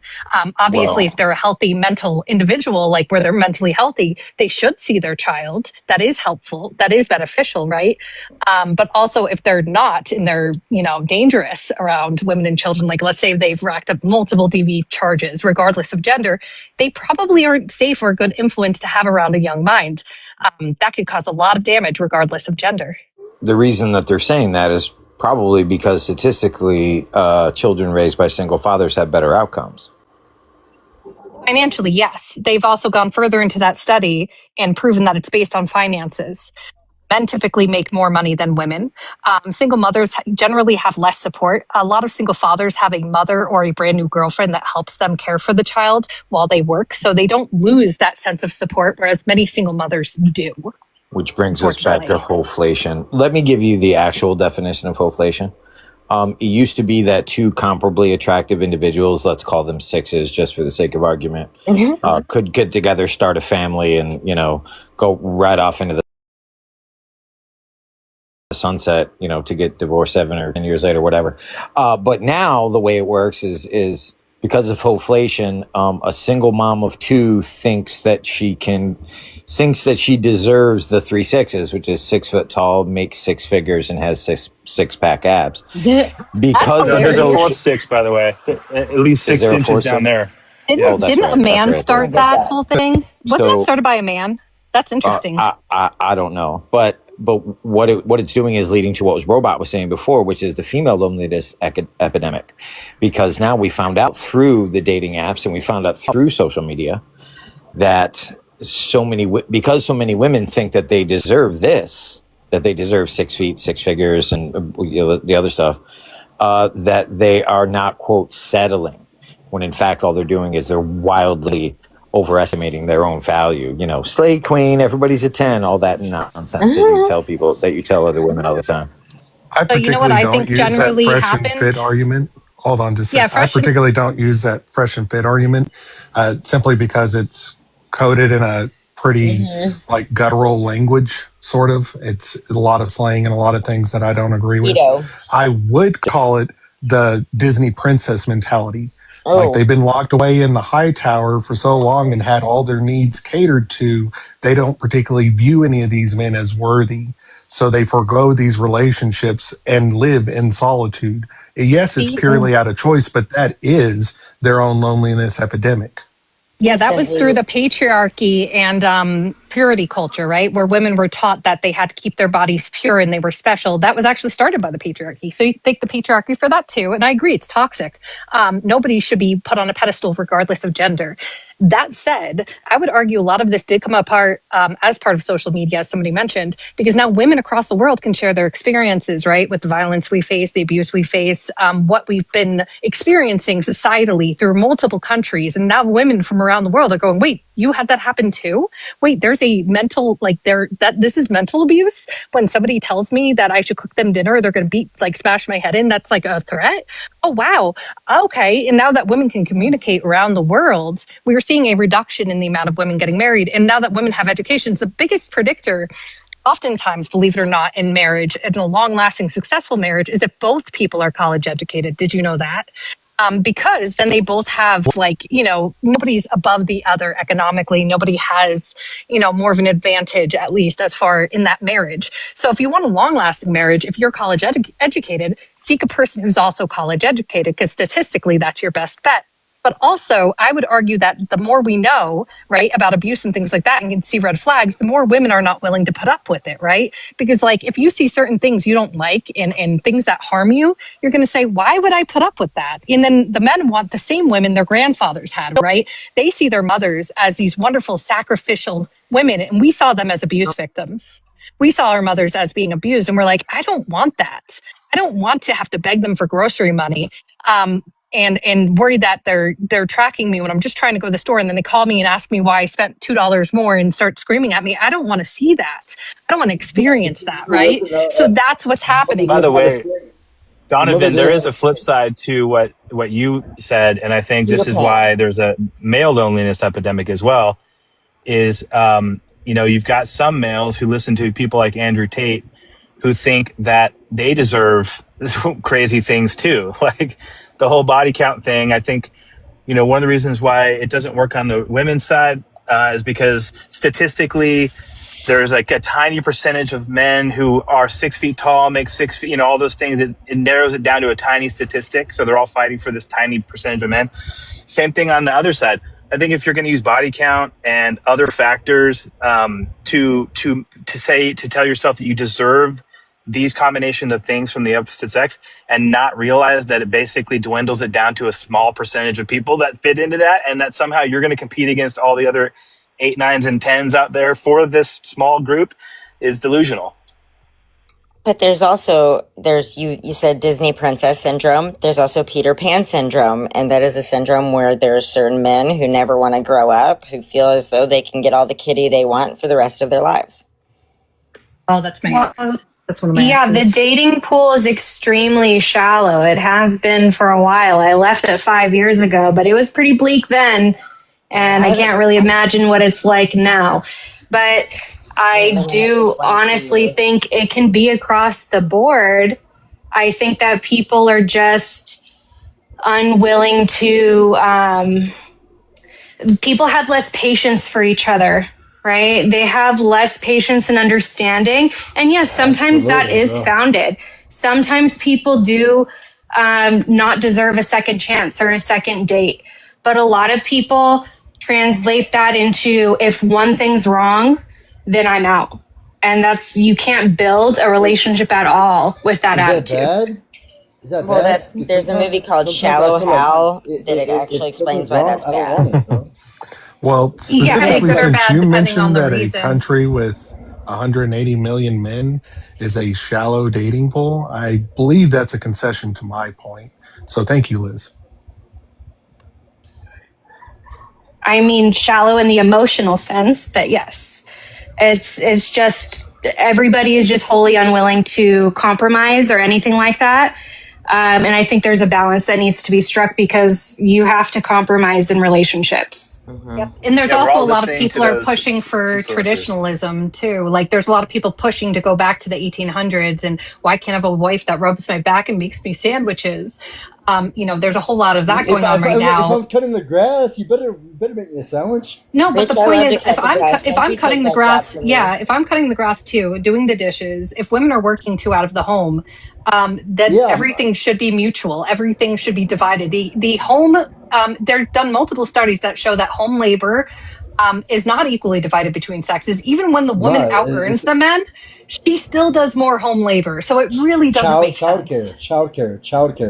Childcare is your best argument. Childcare. And then the fathers who, once upon divorce, they want full custody, but then those same fathers say when they're in the home, I don't want to do anything with the kids. And it's like interesting because I'm like, then why do you want to steal the kid away from the parent they were with 90% of the time? That sounds harmful to the kid. They can provide a better lifestyle for a child. Emotionally, no. If they're not able to be with the child, how is that better? They can cry in their Bugatti. They can cry in their Ferrari. They can cry in their No, but my point is, if the father is interested in the child, that's great. But they should spend time. They can cry in their private. You're saying a Ferrari or a BMW? No, what he's saying is that the kid, when they are emotionally depressed and having psychological issues, they can just cry to their expensive nanny and everything will be fine because money fixes everything. Yeah, until the nanny gets fired. Yeah, I think you misunderstand the fact that most men don't have that kind of money, but they still have that shitty attitude, and that's the problem. Yep, most men make under $100,000, and right now in Jersey, you would have to make more like $200,000 if you want a family. Absolutely. And then if you say that to men, they often say you're shallow. So why do you complain? I'm not. I've been in a marriage for 10 years. So I'm not. But I'm saying for the rest of women out there, it's really bleak, especially when my daughter comes home from school crying because a boy went up to her and said, "Your body, my choice, bitch." Ew. That's never happened. How old is your child? Oh, really? She's 13. You're lying. Oh, my God. You're lying. What a little shithead that little boy was. Oh, come on. You know that little boys are shitheads. Apex, you know that darn good and well. Yeah, men are always better than women. We're better, faster, stronger. You know that teenage girls are so not nice. Teenagers will say anything that they think will upset you the most. It doesn't even matter if they believe it or not. They're there to strike at you left and right. If you like, there's some of them that are more calm, more quiet, but you've got the ones that are like the whatever you want to call it, the more popular crowd, the more outspoken crowd. If you want to go about, call it anymore, but it's on both sides. If you want to go about, that's a dickheaded thing for a 13-year-old boy to say. She said it felt like a threat. It does feel like a threat. So when you want to go by, if you want to the argument, I just watched a video of a woman who worked for like 2 years for Planned Parenthood, and she was pronounced pregnant, and they said that her baby wasn't viable, and she was crying, and another OBGYN came in and said, no, your baby was only 3 weeks, that's completely viable, and they celebrated her baby being born, or her baby being viable.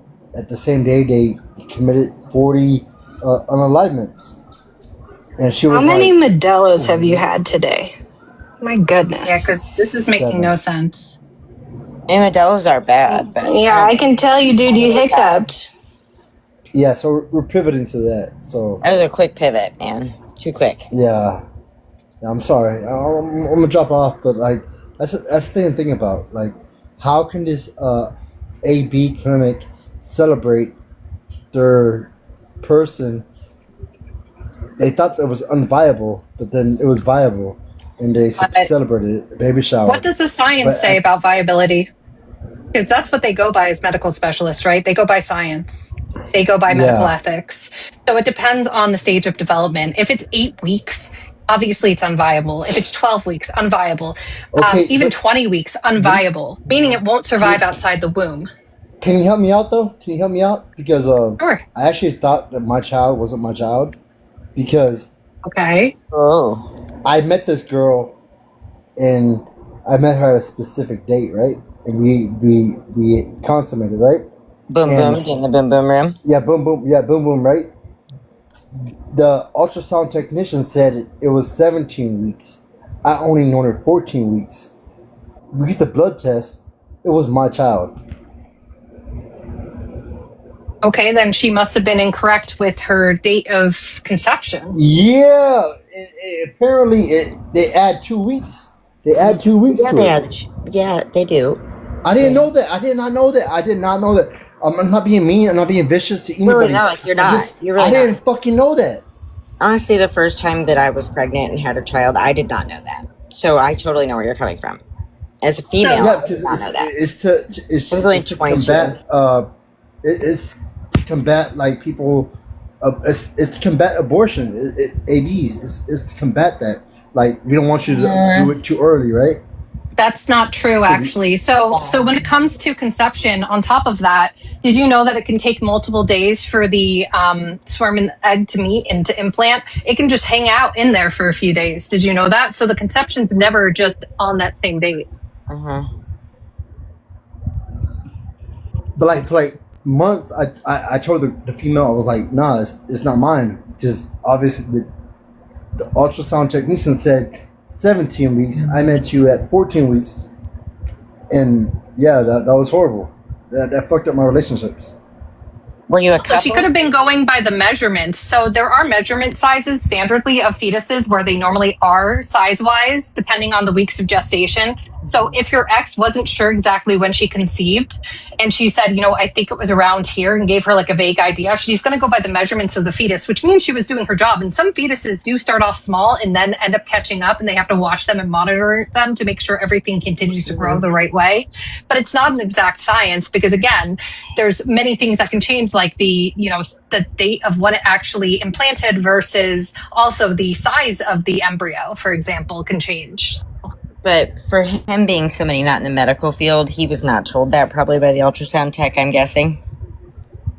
Nah, like for like 8 months, I thought like I didn't talk to this female, but it turned out to be my fucking kid. That's fucking crazy. That pissed me off. So I wanted to sue them so bad, like. It's why you got to do our research, and doctors need to be very, they need to explain things to people correctly. I do agree they should have explained it to you. In a literal But also form. I do my own research though too, because I understand, like, I have rare genetic disorders where I have to explain my disorders sometimes to doctors because they've never heard of them. So I understand that side too.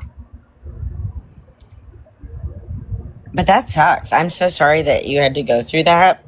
I really hope you all weren't a couple at the time, because that would suck. No, yeah, we fucking broke up and then we got back together. But yeah, because you DNA test, kind of she were even told me I'll her. never. She said like if you break up with me, I'll never forgive you. And I broke up with her, and like. And she meant it. She meant it. Like it was my fucking kid. I didn't fucking know. The fucking ultrasound technician said.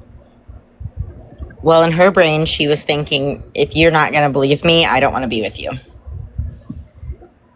Also, that's fucked up, bro. Their pregnancy is measured from the start of the last cranium. month. No, like the cranium. Nope. Right, but okay. Let me explain how that works, because it is confusing to people. I did ultrasounds, and people always ask, well, not always, but often ask that.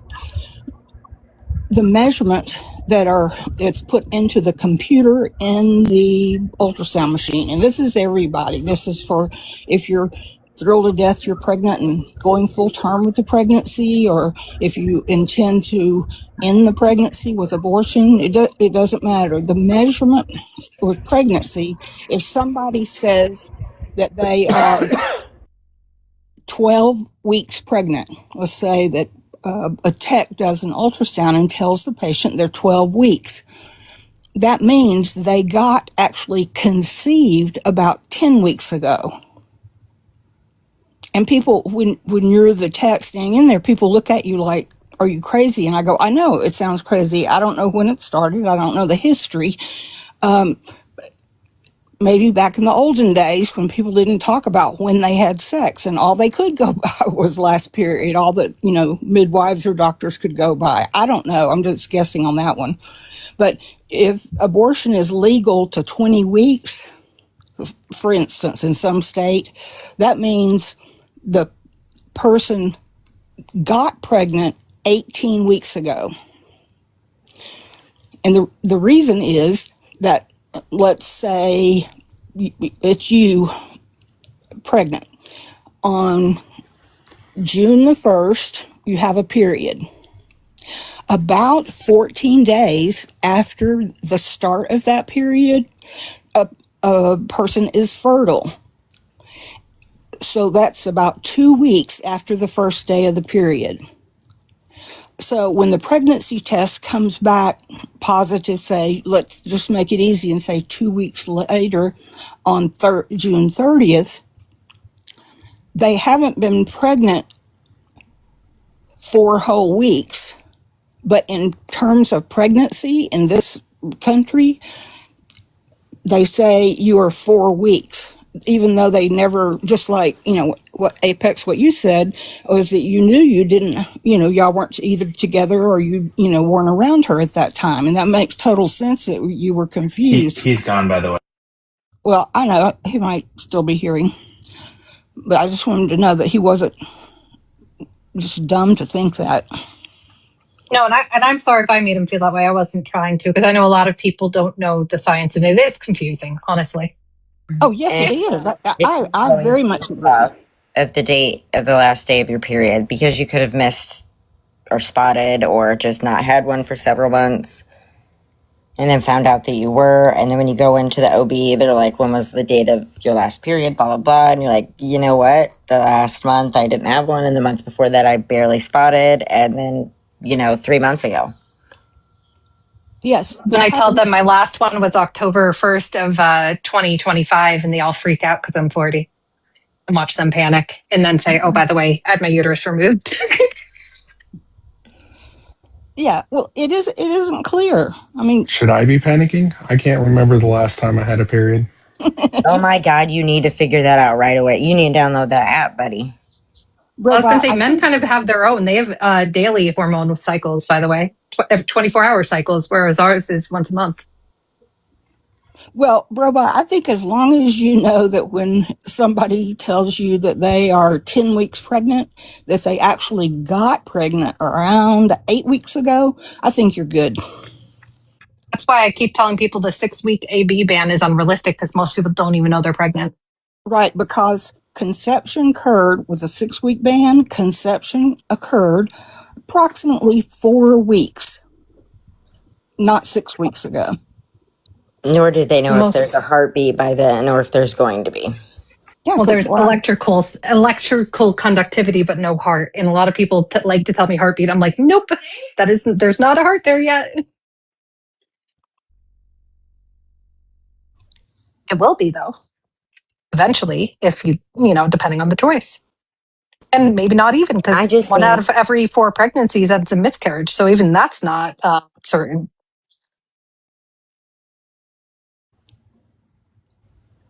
And it's one thing that's very common to happen with people is especially for people who have irregular periods, or maybe they haven't, been in a habit of having irregular periods, but people are quite often 2 weeks further along, even considering what I've just said about that pregnancy starts being counted from first day of last menstrual period. People are commonly about 2 weeks farther along once a nurse practitioner or the doctor examines them for their prenatal visit or for before abortion care, or whatever the reason they are having that first exam. Somebody that thinks they are 12 weeks is often 14 weeks. And that's just because they didn't know that first whole month that they were pregnant. And also, sorry, Mojo, I didn't mean for the conversation to go that long into it all. I didn't mean to unalive your live or bring the mood anywhere. I was just trying to answer, and then we kind of info dumped on pregnancy, I guess. Yeah. Fucking women. Sorry, The Mojo. women were womening. We were just being quiet.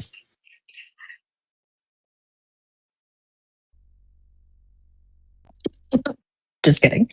No, but also, you know what annoys me? The whole 6'6" income or 6-figure blah, blah, blah. That was started by male podcasters. A woman never set those standards. Did you know that? I've heard women jokingly say that's what they want, or say that to annoy men.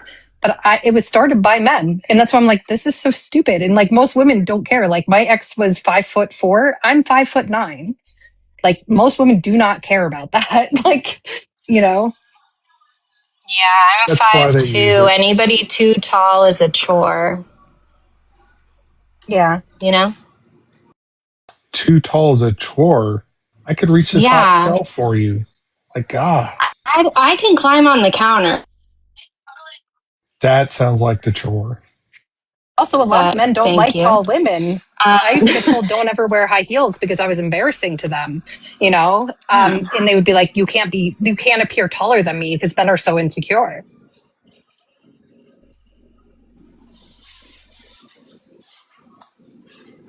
Fascinating. I mean, I would just be annoyed because like you have to be like, excuse me, sir, can you please come down here? I would like to show you affection. But Then again, you can could jump just on give them me a like they're a kiss. giant. You could catapult true. yourself onto them, Y'all, set up a catapult and pew. No, I'm just kidding. I'm sorry. y'all are so delusional. You're still talking about it. We're literally just talking about unrealistic standards and giggling about it. I thought we were having a good time. Anyways, did you see the Missouri court back Trump's map redistricting for the House? That's why we call it. Yay, politics. Wait, hold on. What do you mean?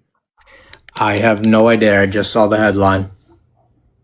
It came out 57 minutes ago. Why the hell, when I talk, your box lights up, Mojo?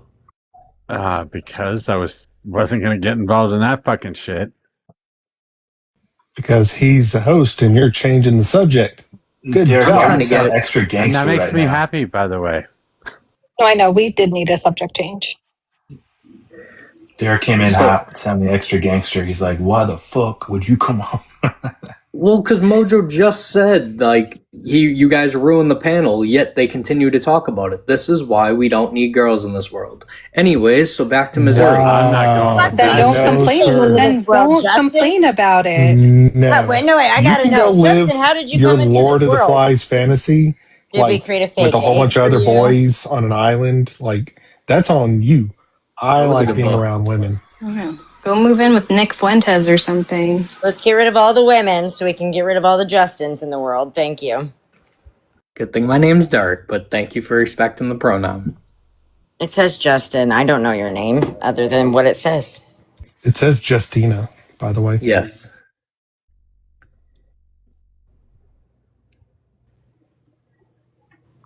Justine Napper? Hell yeah. That's not Justina. I think this is why they're mad. The one on the left is us, and the one on the right is them. Have you never heard the saying, girls go to Pluto to get more stupid? No, Jupiter to get more stupider? Well, considering you couldn't even say it, that's pretty sad. That's not even correct. Been a long time. We have not heard that. No, it's actually girls go to college to get more knowledge. Boys go to Jupiter. Okay. To get more stupider. Yeah. Nope. When I was 8, I totally said that too. You still remember that long ago? Holy Lord. Yeah. No, it was actually when Hello, dinosaurs I like roamed the Jupiter. earth. Mm-hmm, me too. It's got all the moons. So, Missouri. Misery. Yes. Missouri, yes. How do we feel about that? I think it's a stupid state that tries to follow Texas laws and other dumbass shit, and they don't really have a governor that does much for them, not even the new one after Parsons. And so I'm not shocked that they would do dumb shit. Okay, all right. Wait, what did Missouri do this time? Give me 2 seconds.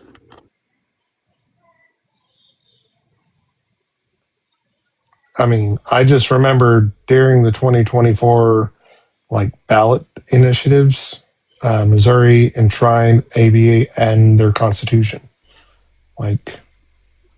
W. No, I mean, back in the day, they had a governor who was Parsons who took all of the funding that Missouri had and actually didn't utilize it and completely let it deplete itself since he sent back to the federal government, didn't help anybody in the state of Missouri, didn't do anything. Honestly, it's a pretty miserable state. I'm not going to be lying. It really is. They have Their the Ozarks, though. suck, their highways suck, all of it sucks. And then did they Even if complain you're that they in weren't St. getting Louis. federal funding? Mm-hmm. Probably, That's really what the red parts of Jersey do. They don't apply for any federal grant funding or any state funding for their schools. And then they go, how come inner city areas got more funding? I'm like, well, first of all, they have a lot more kids living there than out here in the rural parts of New Jersey. And second of all, did you guys even apply for it? Well, no. Well, that's why. Jersey smells. Not in Sussex County, where we have more bears than people. Probably, but it's still called Dirty Jers for a reason.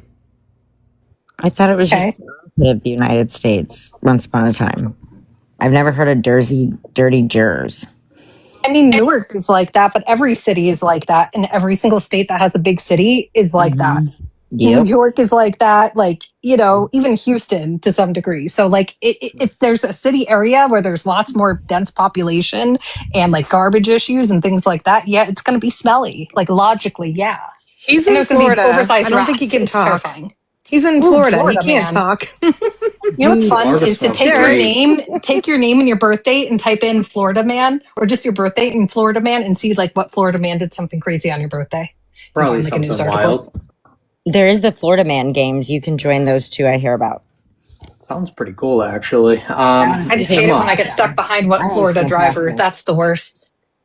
Yeah, they do suck. I'll give you that. Emma, You how's guys your are free healthcare? Your guys' iguanas freeze and fall out of the trees onto people, and I'm out. I'm out. It I'm is out for interesting. that. I love that. I'm out. The alligators. Australians have drop bears, and Florida man has drop lizards. What's a drop? We don't have universal health care because the Republicans can't stop jizzing out weapons to everyone. You've been bitching about it all day. You would think fucking there's been like a bill that got denied or something. I mean, it's just pretty consistent of people unaliving constantly because they don't have health care. Who went alive today? How many?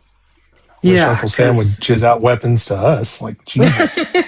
I've been waiting to get to this topic. I just didn't You want to know how throw it many in. people opt out of actually getting care once they find out they have any form of cancer because they know that it's going to completely deplete their entire family's finances due to chemotherapy and whatever else they might need.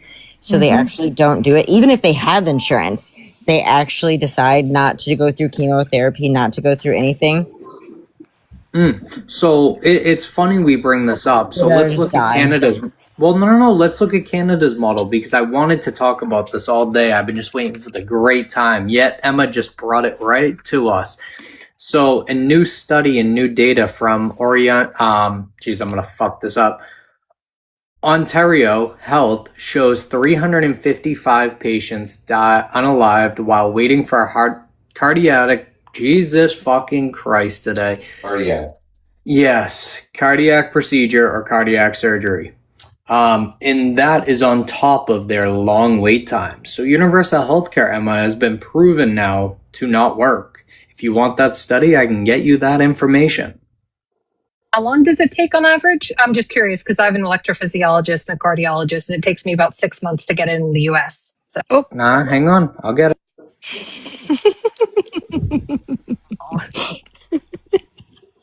I go into VTAC and long QT. I got long QT once from taking Zofran daily because I get a lot of nausea, but apparently has this rare side effect for certain people where it can cause you to get long QT. Yay! Found that out the hard way. My elderly age of 40. Although this happened when I was like 34. It's almost like preventative care could help people, huh? I know, crazy, right?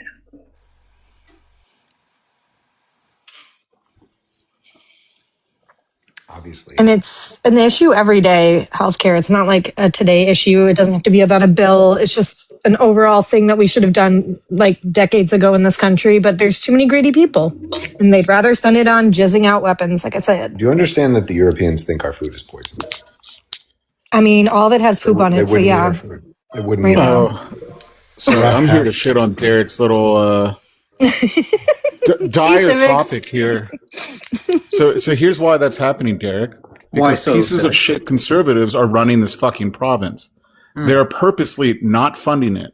The way that the provinces get funding for healthcare is that it is collected federally and it's distributed according to population. Ontario has the largest population in Canada.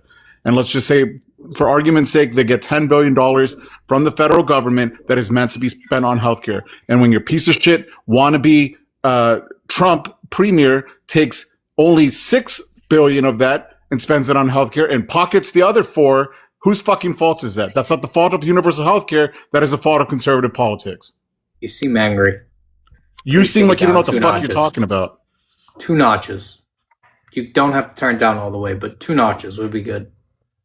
I mean, if I had to pay for an ambulance and then pay for all my shit, like if I broke a leg or something, and then have to fucking pay insurance premiums on before and after it, and then pay out of fucking pocket to meet annual deductibles. I mean, I'd be pissed off too. Oh wait, I fucking am. Well, wait, Canada has free. I mean, honestly, screw the fucking ambulance. Call an Uber. What the fuck are you doing? Again, it is up to the provinces. And if you have a right-leaning province, Derek, who doesn't spend the money that they're supposed to spend on healthcare because they want to privatize things because that's what conservatives fucking do, they're taking the playbook from the States. So it seems like a shitty model across Canada where each province has their own rules and governance, correct? We're not talking about Rhode Island here. We're not talking about Providence, Rhode Island. It's all the same thing, right? No, provinces are not Providence. You know what I meant. But thank you for clarifying. So you would say Canada's model is shit, right? I would say that there is a flaw in the system when you allow, not a flaw in the system. It is the same issue that plagues the states. People don't pay attention to their local politics and they don't vote at the state level, the municipal level. It's the same fucking thing that happens in Canada.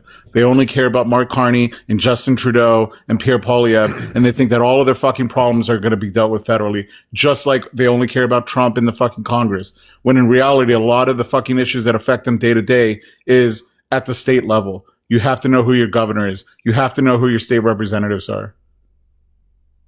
You know what? If liberals could show that they can effectively govern and deliver the services that they are taking so much money to deliver, the Republicans would have a lot less of an argument when they tell people, hey, they're just taking more and more of your paycheck to waste on things that don't work.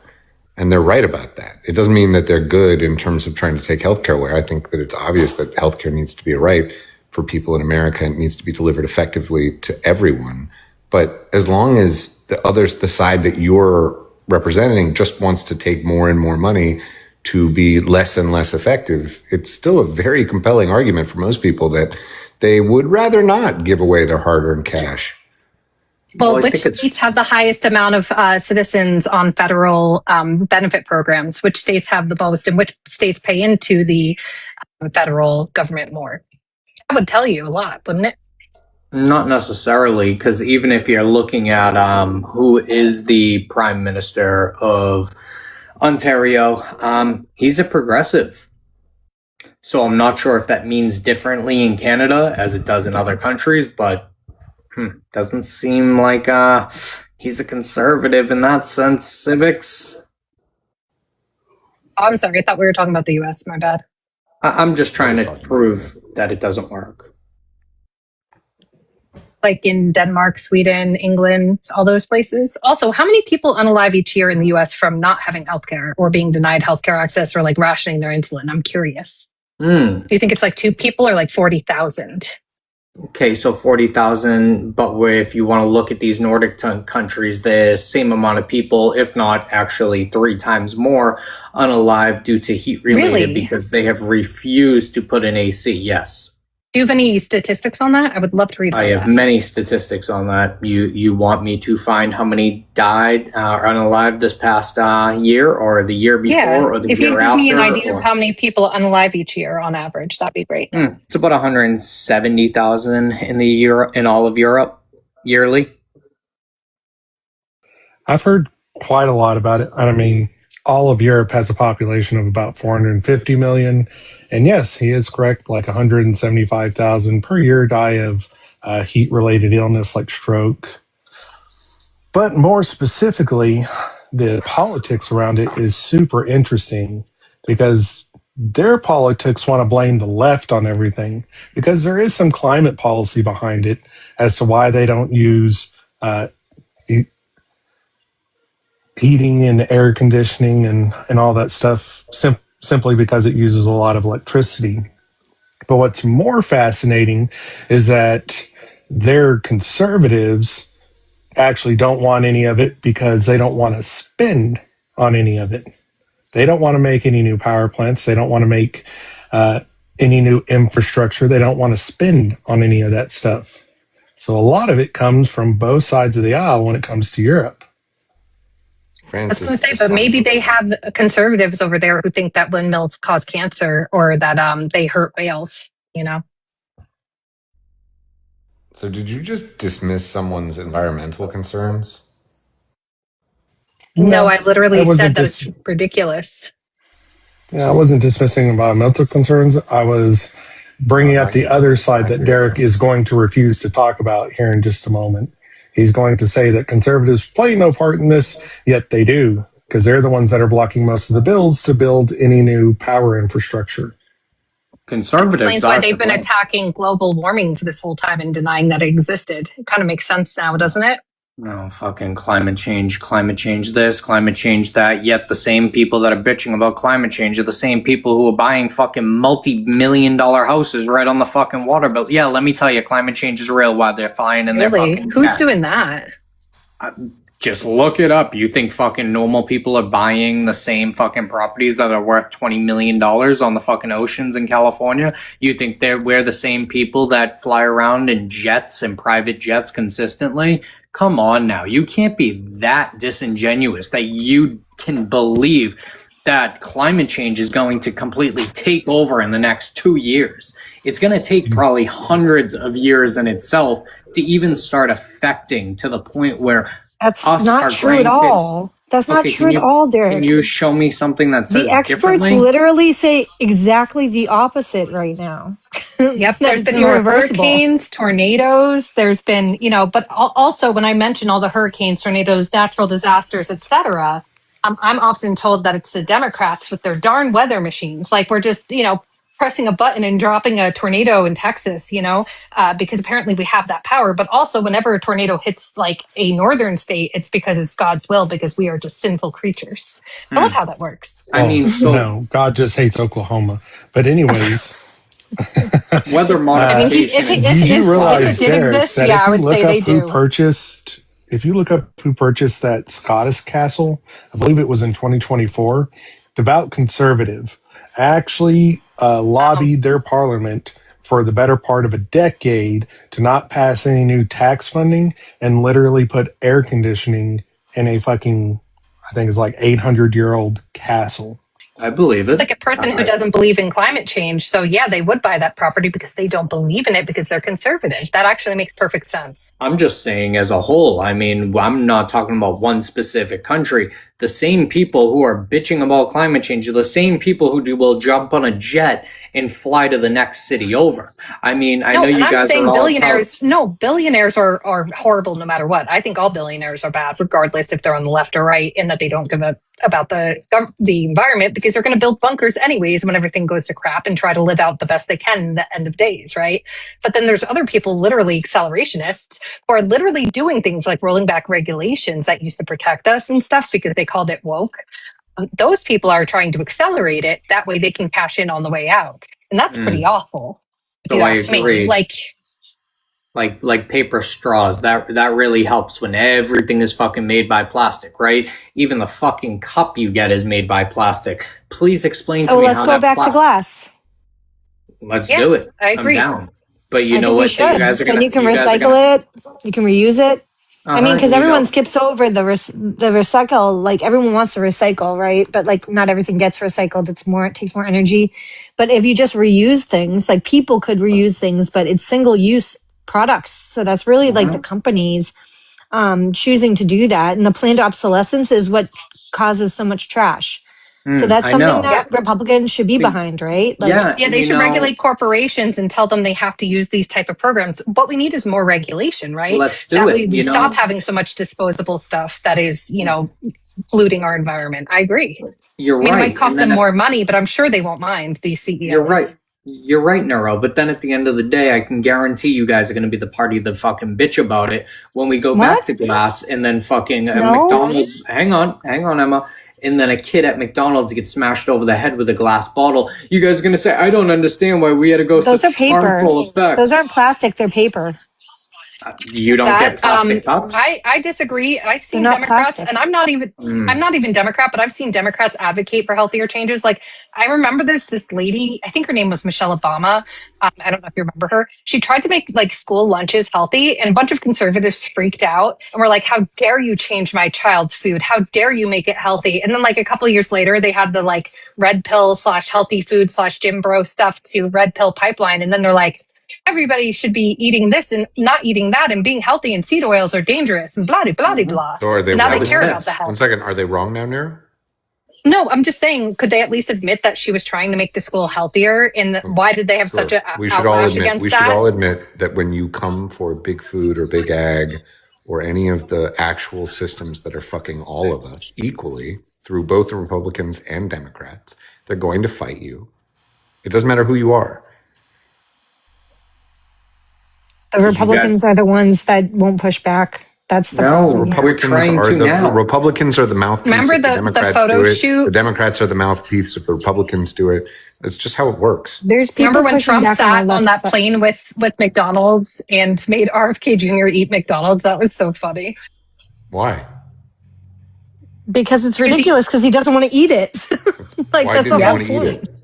Why didn't he want to eat it? Because it's junk. Because it's not even like real McDonald's food. is bad for you. Complete junk. But you agree with that? What? Why do I agree with that? Do you agree with that? I agree with that. With what? Agree with Trump forcing him to eat it? No, I don't think Trump should have done that. I think that was rude of him to do that to RFK, even if RFK's got a brain in his worm, apparently. Trump shouldn't Still be not endorsing okay. any company. That's bullshit. I mean, I agree. I think it's gross to be like, but then you support, RFK and his quest to make sure that stuff is not part of our country, right? No, because RFK Jr., all he's really done so far is add more, raise the level for forever chemicals that can be added to water, which I don't see how that's helping us as well as to food. I'm not sure how that's making America healthy again, especially if they're complaining so much. He's done? 1 second. You're saying that's one of the things. And he's gone up to red dye 40. That's okay. I'm okay with that because I really don't care one way or another about that. But I will say, like, adding more forever chemicals to our food and our water supply, I don't see that's going to help us when he wants to repopulate the U.S. And this stuff has been shown to mess with fertility, your kidneys, a bunch of other things, and cause. What forever chemicals did he add? He's upping the limit as to what companies are allowed to add to our waterways and our food, meaning he is allowing them to add more, meaning it's going to cause more Americans to be sick, have immune deficiencies. RFK was the man who cleaned up the Hudson River. Then why is he doing this now? Do you have an explanation for it? My guess would be that he knows more about this issue than you do. So you think that he knows more about forever chemicals? What are his forever chemicals? We want more forever chemicals. Lawyer who was Zach is saying I would we say want he more. knows more than you do. No.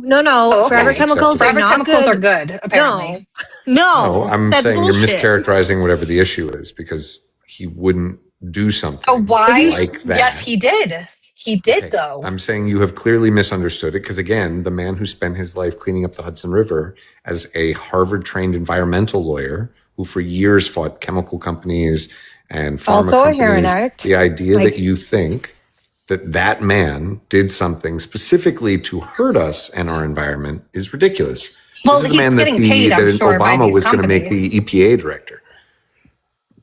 Well, he's also probably getting paid, but we probably won't find out about that. They'll probably pay him in crypto, totally So legit. you think this man who's been like the literal scion of environmental causes his whole life, now he's just getting paid off.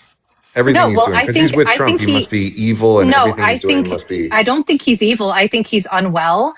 He also says he wants to put kids with autism on a farm to reparent them, because also that Tylenol causes autism. In fact, this time I know that you've mischaracterized. Why are you talking Oh, over really? her? Wait, can you let her finish something Well, she without was just talking wrong. over Play her? the video. If you It doesn't want, I can matter play what the you video. think. Don't talk over Him her. saying that. So there's videos of him saying that would be a good way to deal with the autism epidemic in the US that's getting out of control, is to reparent these kids and put them on farms away from electronics, and that will cure them. Also to get everybody off certain medications that he has no new studies that prove anything, but he wants to get everyone off them because that's what's causing all the issues. So do you Blaming that if today's kids, one second, just to be Tylenol clear. for autism. So just to be clear, if I told you a good thing to do for your child would be to get them off of screens and send them off to a farm to be around nature and farming, you would say that's a bad thing? I don't think that sending my child into a government camp to be reprogrammed and to do unpaid labor is a good thing. Historically, re-education camps for children to be re-educated by the government typically weren't used in a good way. And I don't trust this administration Re-educate. to So do you send actually your kid to help my public school? child. Do you send your kid to public school? Public school is That's a not choice. trying to That's a not choice trying to also. change how I parent my kids. This camp That's not wants true. to That's wants to remove absolutely kids not true. from their parents. Yes, they want the kids to live on Private the school camp. is a So choice. that is true. Well, first off, not forced. I'm quite sure he doesn't mean that every child, but frankly, if every child Just got the with chance to autism. have a, let's say, a camp experience, if that's what you're saying, it doesn't seem like it's something that we essentially But the aspire government to. making a mandatory camp for kids with autism sounds like eugenics. I What think about when my you kid, try to Zach? make it sound like eugenics. Hold on. If I just told you that there are summer camps every year that take kids away for 7 weeks at a time, and they For all do weird kids, rituals and it's in the not run room, by the and government, they paint the it's kids' fine. faces, would you be able to say that that sounds like something nefarious? Of No, course because you they're not would. separating kids that are disabled from the rest of the kids, are they? They're You not don't doing think it through a one second, government you don't think forced there are special mandate. needs camps? You don't think there are special needs camps? Not through a government forced mandate. Those parents get to decide whether they send their kids or not. If RFK gets a government Forced mandated camps. one, So just to be are clear, not the your same. assertion is that RFK said we should force children away from their Yes. parents and Yes. send them. That's Okay. exactly. he I literally don't said think that he during said an interview. that. I don't think You he don't said think that. or I you would don't very much know? love for you to bring up that. Oh, that. so okay, let me go pull it up. Sure. You're pro forced camps now? No, I just said I don't believe that is the. I think that you guys have mischaracterized, So- as usual. the I headlines do that you just read. I do just want to point out that a lot of kids with autism do literally need electronics because they communicate through an AAC device. So that would not work for a large amount of these kids. Are you willing to compromise with that? I'm not trying to say that we need to confiscate electronic devices from kids, but I think if you're going to tell me that the assertion that kids spend too much time on devices is not a real, actual problem for today's youth, then I don't know what youth you're paying attention to. A little time in nature without devices in front of their face, I think, is a holistically good plan. Shouldn't that be the choice of the parents, can I not of the just- government? Yeah, so That's I have insane. parental, Can I I have just parental recap? rights, and I get to decide what my kid does. That's the cool part about being a parent, right, Can I- Zach? Can I just recap what Zach has said so far? So far, Zach has said that RFK and himself would be in agreement that we should concentrate all the kids with autism in a camp and then take away any of their means because, kids have been on electronic devices too much. So we need to take those away so they have no outside contact, and you have concentrated them in a camp. Are we getting Yeah, somewhere? with adults. I mean, I guess they don't need the island anymore. They created their own in that case. Oh my God. You literally went from first off, did you find Leaving a the bunch of actual, vulnerable- did I'm you, trying I'm to find sorry, it right in your time now. away, did you find the actual proof of what you said was actually the case? Or Literally did looking you all up multiple videos right now. He also said that Black kids with ADHD need to be reparented. So I need to figure out how to search this up correctly because apparently he said it about multiple. So he didn't say they need to be reparented. He did. He said it for both groups. I'm going to find But the what did original. he? It's Why just did hard. he? I hope they didn't Hang on, spread it. Neuro. Why did he say that? Why did he say that? Wait, Justin or Derek, don't move on yet because I am curious. I do have a son with autism, and I'm curious what actually was said by RFK. This does mean something. I would be surprised if he said that there was some sort of mandate or some recommendation they should be ripped away from, whatever is helping them thrive. Because I know what you are talking about, Nero, that some kids with autism use Proliquos or whatever else. I think it's called that. What's that? I think that was Liz who said the thing about the electronic. Or lit, yeah. So some kids use electronic devices to communicate because they're nonverbal. So I really doubt that it would be a blanket statement to say, okay, we're going to rip kids away from devices that help them communicate and help them thrive. I would be curious, though, because I'm not taking a side on this, if there is evidence that he did advocate for taking them out forcefully and putting them in an environment that would be worse off in some way for them, then of course I'd be against that.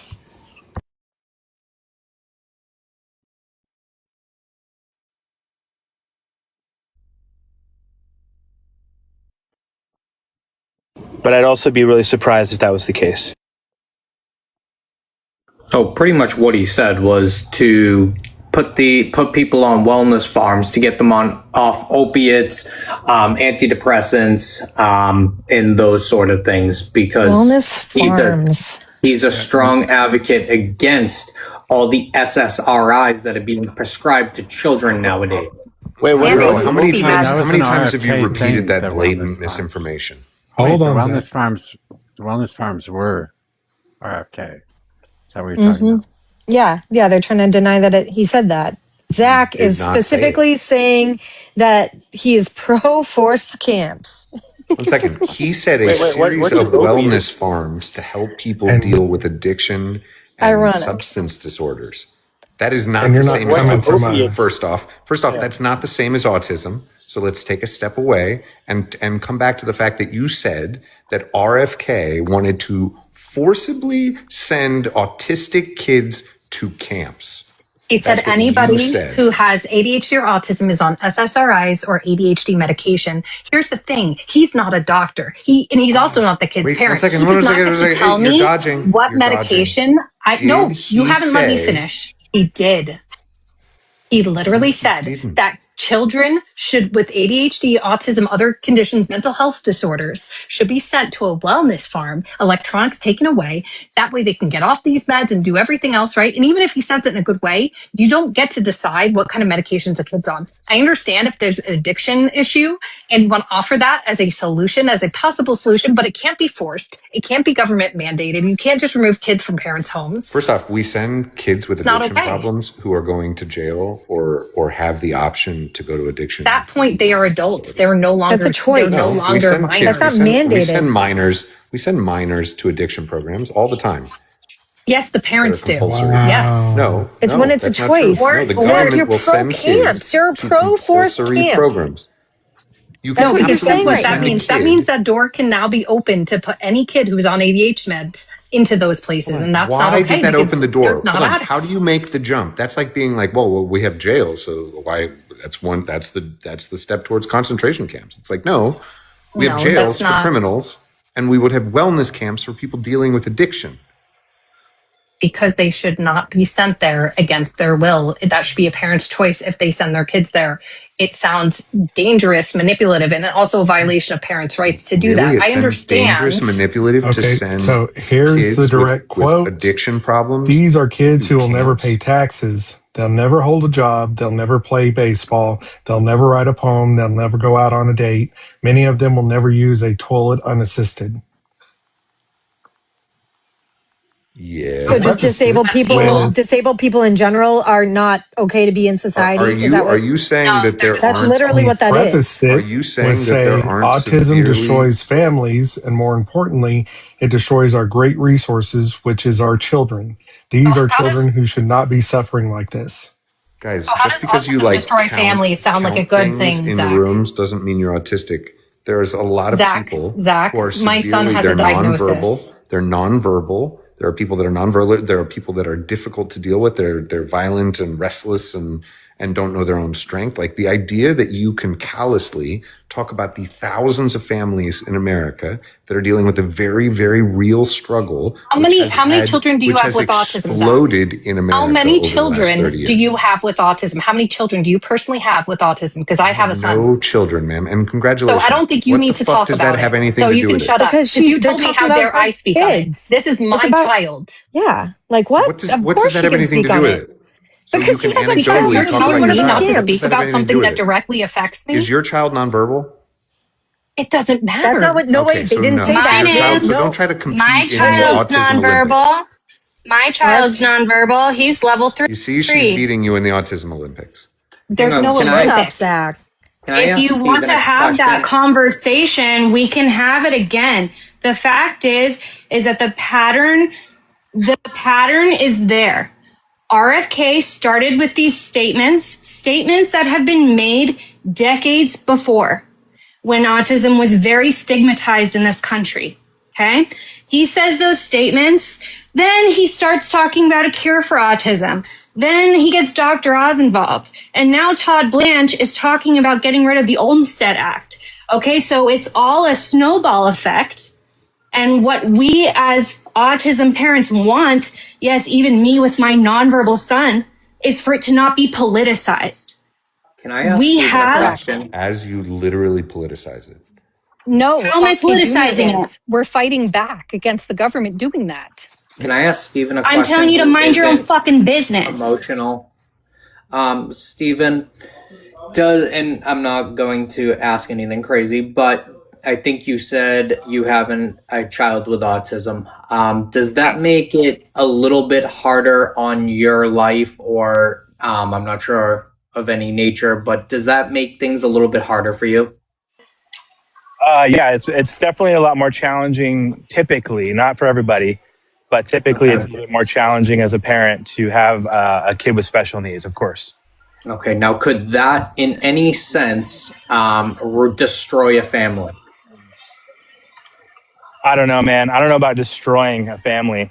I guess if you're in a situation where all the other variables are lining up, you're already having a hard time making ends meet, and this is the straw that broke the camel's back, maybe. But I'll tell you, everybody I know that is in this community, once you make it past the first part of disbelief and your whole world is changing and all your expectations of what you thought was going to happen are different, and you make it past that first part, in a lot of ways, it brings you back together and it makes you focus on what's most important. Thank you. Can I ask you a question, Stephen? Hell yeah. Stephen, also, I agree, but also, Stephen, is it that the child's autism is what makes life difficult, or is it the denial of access to resources, the social stigmas, the inability for people to learn about it, for people to mistreat the child? Is that what harder? Because for me, that's much harder than my child having emotional outbursts or things. Of course, we have our moments. I have ADHD, so the both of us are dysregulated as hell. But the fact that we have a hard time with resources and there's such a stigma affects us much worse than his autism itself. I would say his autism is part of his personality. And so to me, that's not the bad part. Our society and how it reacts to him is. Yeah, and I would never say I would never classify it as quote unquote the bad part. But I would say honesty is different for everybody. I've seen people where that is their biggest challenge is access to resources. I happen to live in a state where there's a lot of resources for kids with autism. I just talked to a parent the other day, a friend of a friend who just found out their 3-year-old has autism. So I was giving them all the resources for the stuff that is available to them to lessen the load. But I will say also on the flip side, there are different severities, as we all know, and there's different behavioral issues and different things that make it harder in general for care, right? So even if you have, tools and funding toward getting care for your kid, if they're really hard to work with, it's hard to find people that will do that there's only a small percentage of people that will help you. So it's not even always about what the funding is and what the services are available. It sometimes is about how difficult does the rest of society gauge your kid to be, and no amount of money. Well, not no amount of money. If you had Will Smith money, you could just hire 5 people and be just deal with it. But for most regular people, the severity of where they fall on the spectrum and their behaviors that are perceived to be bad behaviors by other people does also play a role for sure. Yep. And if they get pulled over by a cop one day when they're older, if they do eventually start driving, or if they're in a car, how they're going to respond to that scenario. That scares me every day, because they're going to see it as being emotionally different. They're going to think, oh, this person's on rugs. and might attack them, right? They might not understand if there's a medical event and everyone's grabbing the kid and they're going, get off me, right? They're going to think again, rugs, right? So again, there are multiple factors that we have to worry about that other parents don't, right? And then on top of that, the social stigma. So I would argue for most parents, it's not that, like, we don't view with the autism itself as the issue. It's the society's reaction in the fact that we have to find people specialized and we know they're going to get discriminated against no matter what. They're going to be bullied. They're going to be harassed no matter what we do as parents. All we can do is try to prepare them and try to make the world better for them. That's all we can do. So I would argue autism doesn't destroy families. Our society's reaction to it does. Our society's harshness. That's 100% true. But I just don't, I mean, that's something you cannot, society's reaction to people that are different is something that I have not figured out the secret code to solve. And that's, no, and you know, we have to do it as a society. But like, for example, we had certain laws or protections, like through the federal government, for example, that we could keep our kids home and the government can force us to institutionalize us. And I'm not talking about violent, dangerous people. I'm talking about children who are just young that have the diagnosis of autism. And now they're rolling back protections where they're saying that people with disabilities, including autism, including physical disabilities, no longer have a right to be in whatever environment they live in, that the government can institutionalize them, whether you want it or not. And I think that them rolling back those federal protections is an example of continued ableism and eugenics. Like, I can't find any other thing for that. Like, and to me, for people with disabilities who support the Trump administration, it's like cows for supporting a slaughterhouse. I just wanted to talk a second about like resources and stuff. So my mom has been working with special kids with special needs for the last 25 years. And then she opened a nonprofit to help kids who age out of the high schools and out of those programs, to help them, some of the higher spectrum kids who can, maybe even find work. Like, she's taught some of them how to code, to cut hair, to work as medical assistants, all sorts of things, like an opportunity to go to college and become part of their community. And in Virginia, when that happened, they also started losing services, like the services that the state was providing for them. I actually helped her pass legislation in Virginia to make sure that even though they get a job, they don't lose services, that doesn't make them now have too much money to lose like state services that they were getting before. And that took us 5 years to do that. And it took an enormous fight because people don't understand a lot of who these kids are and what they're capable of. And the ones who are nonverbal, who have things like violent outbursts and things like that, she also has a program for them. And she has a program where the nurses at the university she works through, like, also work with those kids, give them opportunities to create community and have some level of interaction with other people. And like these kinds of programs, like the thing my mom built in Virginia, which is like a beautiful thing that she's done, it's been so hard to get the federal government to provide grants for this. When we've been applying for grants, and now those grants fall under DEI and basically are getting completely trashed. The thing that RFK is talking about probably has no evidence behind it. It's probably just him talking out of his ass.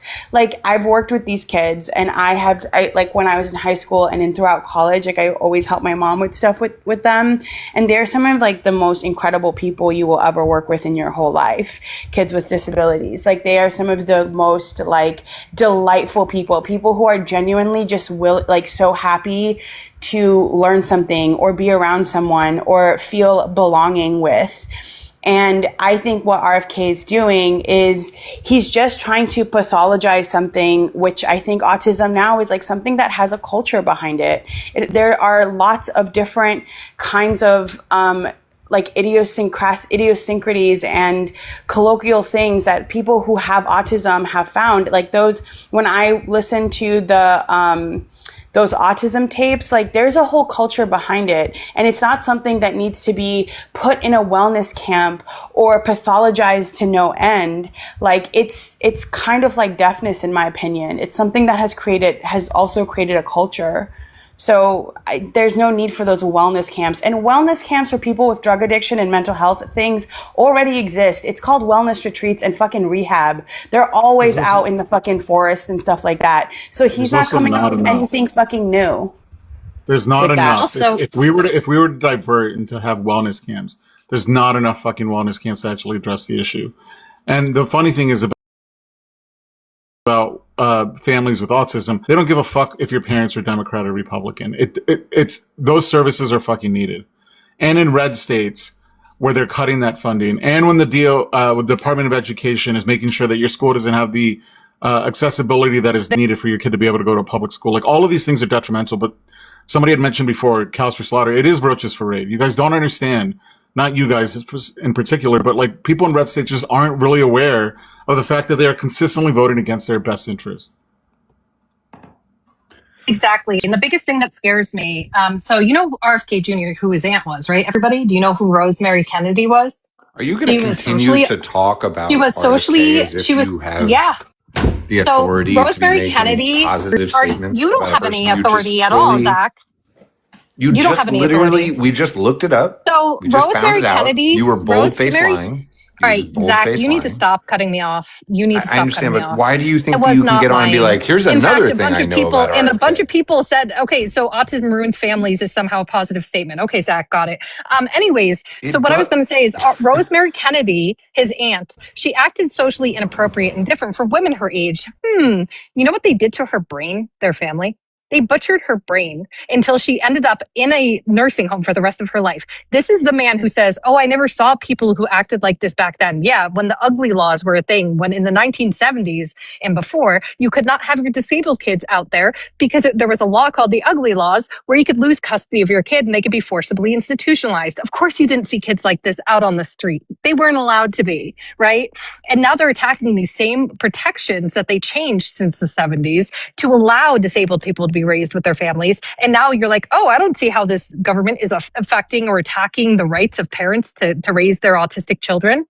Like, You miss me said with that. RFK Miss me with wants that. to take kids away from their parents. He does. Who have autism and send them to farm camps. He doesn't think that any incorrect. child He needs never said that. medication. You should and- apologize for misinforming the panel. Bro went on I a whole didn't misinform. fucking, on a whole little like.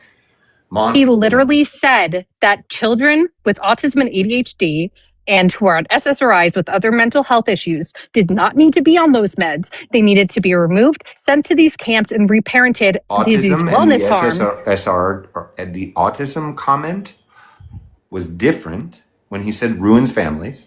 That was one comment that he made about autism. Okay, so he said And then he made a multiple derogatory separate comments. comment. You're right. He made a separate comment having He's made nothing to do multiple. with You're right. autistic kids. Hold on. Go ahead, Zach. I want to see who's right. I mean, I don't know.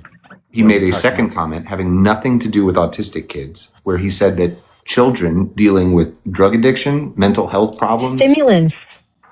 and It was- overabundance of stimulant. It was prescriptions. stimulants. That's for Yeah. ADD, Okay. people with Because we put our kids ADHD. on Wait. Hold on. He said mental health problems and stimulants. Mental health problems, together. Both of those things put together could be used to take autistic kids away from their parents, right? Thank you. No, 1 + 1 = 2, Zach. Do you think what Is he that was not? saying Am I wrong? is that we Zach, should? Do you am I think wrong? what he was Zach, saying is we should Zach, send them Zach, off? To, okay, I'm sorry. I don't care what you think he was saying. Am I wrong?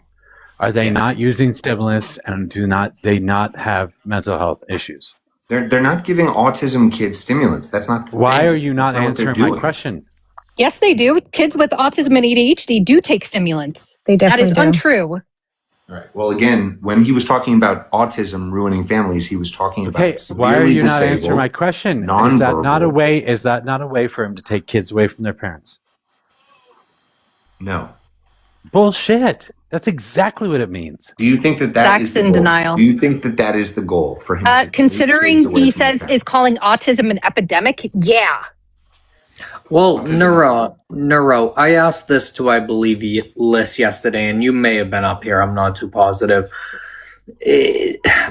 Why can't we come to a point where if there could be a cure down the road, why are people against that? Why can't, and I'm not saying there's anything wrong with people, but what I am saying is if we can figure out where people get, or how autism kind of forms in general, if that is something genetic, if that is a food that we're eating, if that is Justin, I can explain to you. So nobody's against the cure or the research. What we're against is like, let's see if I can find a comparison.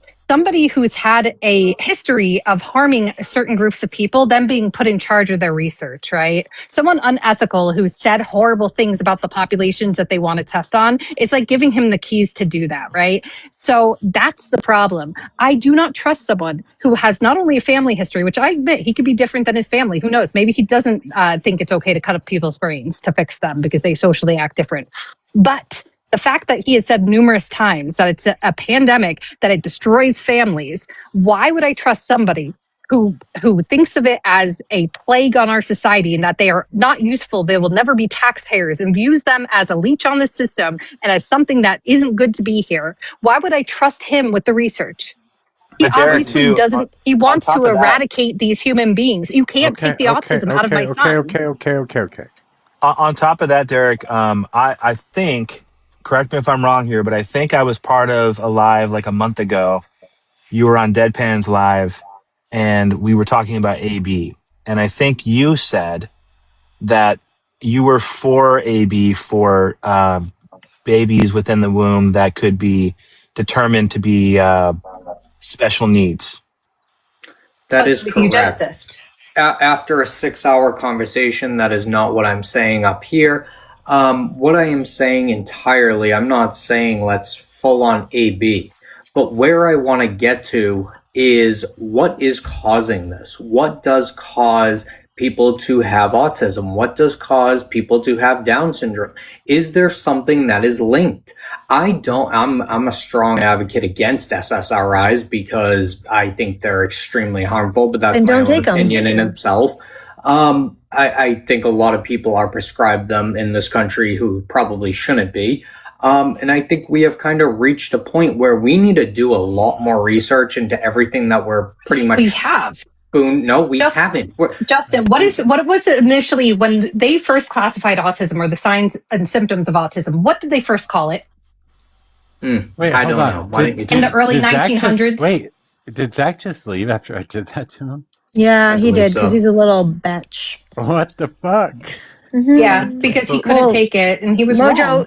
MOJO, he's like a Zionist and he's pro forced camps. Like, are you? Yeah, he's pro eugenicist. I know who Zach is. I know he's a piece of shit. But like, that's what he just said here. He's like pro forced camps. Like, how does a Zionist say that? And I literally did not interject anything into that conversation the entire time, other than to fact check and read quotes from RFK himself. And then Zach said it. I had went on like a diatribe or a rant. Like, what the fuck? I already knew he was in good faith when he said that. Yeah, and RFK Jr., based on his quotes, clearly has a problem with autistic people existing. Like, I would understand from a medical standpoint if any political figure said, hey, I would like to research it, learn more about it. That's fine. But when you call it like an epidemic and like a plague, like, well, he didn't say plague, but he said that it destroys families. That's like the first like autism group that came out and put out a commercial like of parents in a graveyard. And it's like, when your kid gets diagnosed with autism, part of your family dies. You do like that realize, was the first commercial for Autism Speaks. Like they literally compared it to having an unalive child, which was so disgusting. That his brother's kids are autistic, right? You realize that, right? That's even worse. That I feel really bad for them because I bet he treats them like garbage. He doesn't believe in doing that. And Derek, you do realize that seems to just support last people Monday, who want to treat him off. So Derek, you do realize that just last Monday, they had a conference between a lot of the medical professionals, like the biggest names you can think of. John Hopkins was there. They had representatives there. They have absolutely no fucking idea what RFK is researching.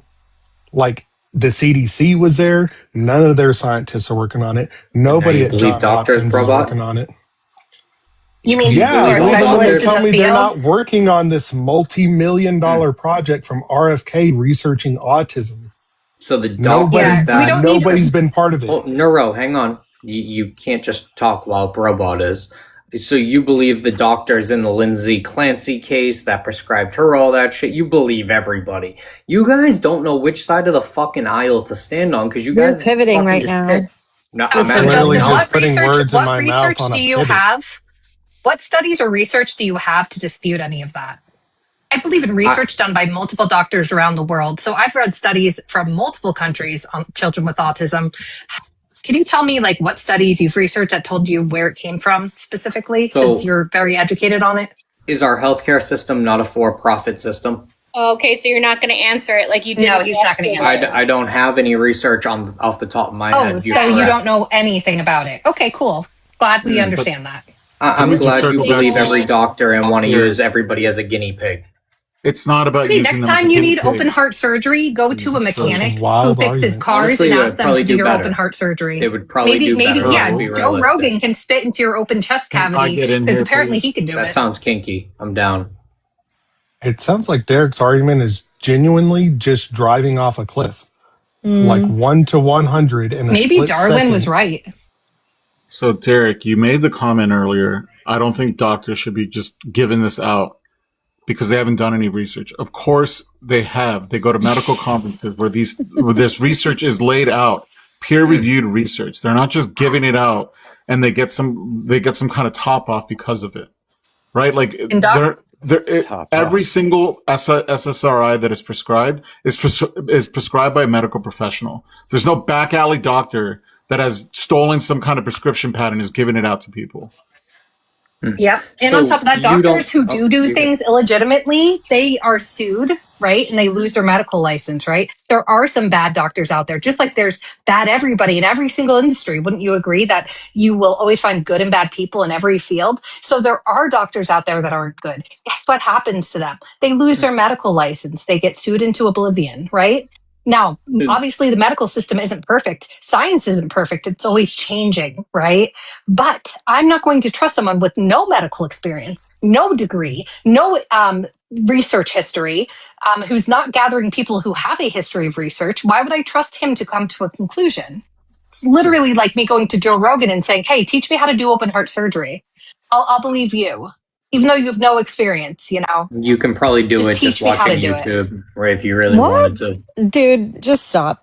You can being do a anything clown. off of This is You're YouTube. being a Come clown right on now. now. so there's studies psychologically that state that a big part of our population overestimates their intelligence level to do any task way Derek's just beyond what they're at. he's and this just trying to make proves us it. mad now. Like, try I'm to not do trying open to heart make you mad. surgery on your fiance through Well, YouTube. why would I cut her open for no purpose in itself? But if it was in a dire need,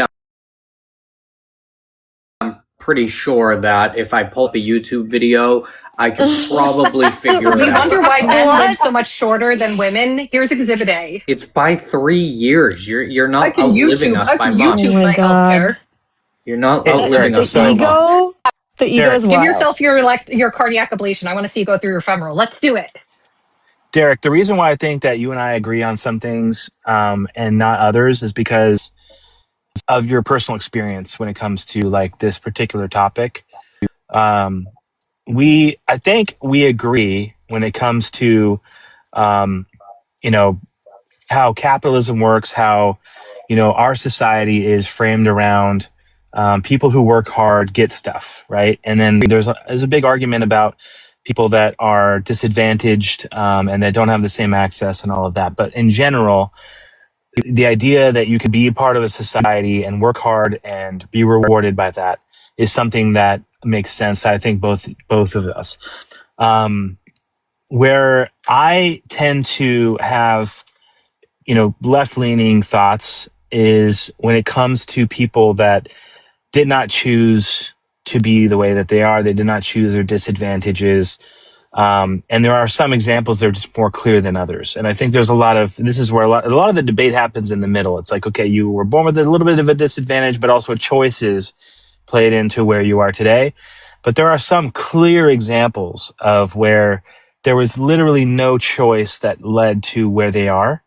And when I think of like special needs kids and adults, that's about as clear of an example as possible. So on one hand, I understand this sort of shallow thought that, well, then let's just prevent them from being born, let's abort anybody that, is going to be a drain on society. I understand where maybe your shallow opinion comes from on that, but I think that comes from a place where you're just not touched by it in your personal life, because anybody that is, and I would wager to believe that the majority of our country can at least agree that somebody that purely did not choose to be where they are, they were born into it, deserves support.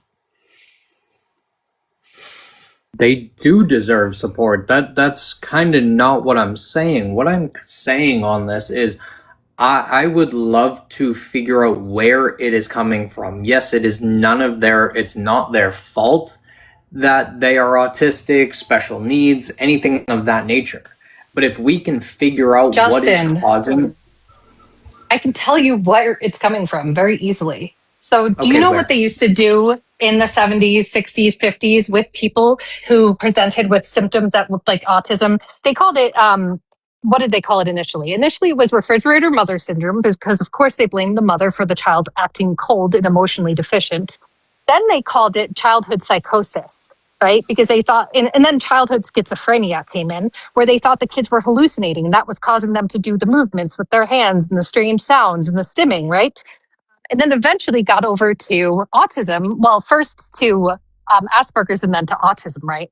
So that's the evolution. You can find videos from the early 1900s. I think 1930 or 1945 actually was the earliest one I found of children stimming, but they didn't know what it was. They just said something's wrong with these children, in a weird voice, and said like horrible things in the video. But the point is, these kids have always existed. But back then, what they used to do with those kids, as I explained before, due to the ugly laws until the 1970s, is they were forcibly institutionalized. Do you know what happened to them when they were forcibly institutionalized to their reproductive organs? Yeah, all right, you're going down a path when you said you knew. No, just wait. They are sterilized. I don't need the background of it because when you're that's not... sterilized, can you have kids? No, but that's not what So I'm can you going down. Can you pass on genetic conditions? No, but is there other ways that it can happen? So Yes, then there are. Then they stopped having kids, right? And then now people with ADHD and autism in their families generally goes through the whole family, right? Not all members, but multiple members can tell you, well, my dad didn't have a diagnosis, but he had damn near every sign and symptom of autism, right? And that's really what it is. We know it's genetic. Yeah. It's literally genetic. It also runs with many other autoimmune and genetic disorders it's been linked with. Not always, but many times. It also goes into different areas also, because there's parts of the world... Oh. Hang on. There's Hold on, parts let of the him world, talk. parts of the world where, I don't even know what you can say, having relations with your family is normal. Don't even in this country, It's not from that. Yeah, really, there's many studies on Derek, that. here's the thing. You can start by researching how to cure a random genetic mutation. Okay? Hang on. You go ahead and start there. You do research there. And then when you have ingested some information, like literally anything, because you keep starting these stupid fucking conversations without actually even researching anything. I want to you start there, and then we can talk. So I do do wanna you hear see where he this, lands on what this. I'm doing on my screen? Are you going to remove my Ehlers-Danlos syndrome? By the way, my parents weren't related to each other. I have that confirmed thanks to that's Ancestry. once again not what I'm saying, but we have three That's liberals that kinda keep what you jumping in said. and don't want to actually listen. So, Well, Derek, have you ever even- read a peer-reviewed article? Have you ever read anything about autism specifically? Do you want me to explain, or do you guys want to explain it for Is me? it vibes and feelings? we Because it let- sounds like you're can we- having a lot of vibes and feelings. Do you want me we to let explain him- what I was saying, or do you want to explain it for me? Because I would be more intrigued and in wondering what is causing all of this. Yes, I get it. It's genetics. That is great. But does it go deep down, maybe 4, 5, 6 generations down? Does it also have to do with we are allowing more Go people read into about this it. country? Go read about it. Lord. Go read about it. Let him Liz, finish. hold on. If you don't want to have a conversation, then don't. Otherwise, just let him finish. We are allowing a lot of people into this country that are coming from said countries that do allow family incest. So now when somebody who's an American, or even just, I don't know, we'll even say me, gets with somebody who is from one of those countries that have that said ideology and they're allowed to have incest or family relations 2 generations ago, they did it. That is passed through their own DNA. What about Derek, Appalachia? so What hold about on. Appalachia, Are you Justin? What insinuating? is Are the you deal? insinuating? Why? What the fuck? Justin, are you insinuating that? I just want to clarify. Are you insinuating that there's a connection between incest in other countries and autism? Yes. Where did you read this? Where did you find this? Where did you come to this conclusion? If Can you you give bring me any 3 source seconds, I will find it of for what you. you're saying? I will get my laptop on for you. But this has been Yeah. true and proven No, it's not. before. Oh, fuck. So did I you know don't Give me 3 seconds. Appalachia, I'll find it on my phone. Appalachia, Virginia, like West Virginia area, they had high rates of that. Did you know that? I know that because guess what? I had to make sure none of my relatives related to each other on my mom's side. She was adopted, so that was a fun game. Luckily, they're not, but still disturbing. Many other families in that area were. It's interesting, and that was a lot of people in the U.S. Multiple generations came from small villages and towns from the 1700s where there weren't that many people, right? So many of them were first cousins and everything, getting married constantly, right? So, like, if you want to talk about it, we should talk about the population here in the US because that was rampant in the 17 and 1800s here in the small towns. So, what are you even talking about? Well, let's let him find whatever research that is, because I think anyone that is touched by autism and their family and friends wants to know if there's any genuine research behind what's causing it. What I think, Derek, I'd be curious to hear his research on this, but what I assume is that he's not as educated on this topic as people that have kids with autism, because we by nature spend a lot of time researching this stuff, looking for some kind of link. There is a whole journey that we go through when you have a kid with autism. At first you're thinking, how could I reverse this? How could I cure this? And then you go through a different journey of how can I support this person, and how can this, and what is this person bringing into our life and our family that we were clearly missing.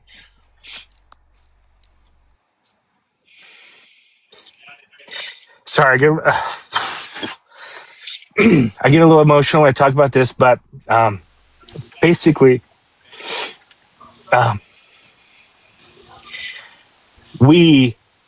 this isn't one of those things where it's like, hey, I'm a white whatever male living in this specific situation, so you can't speak on this issue because you can never understand it. This is a subject where when you are touched by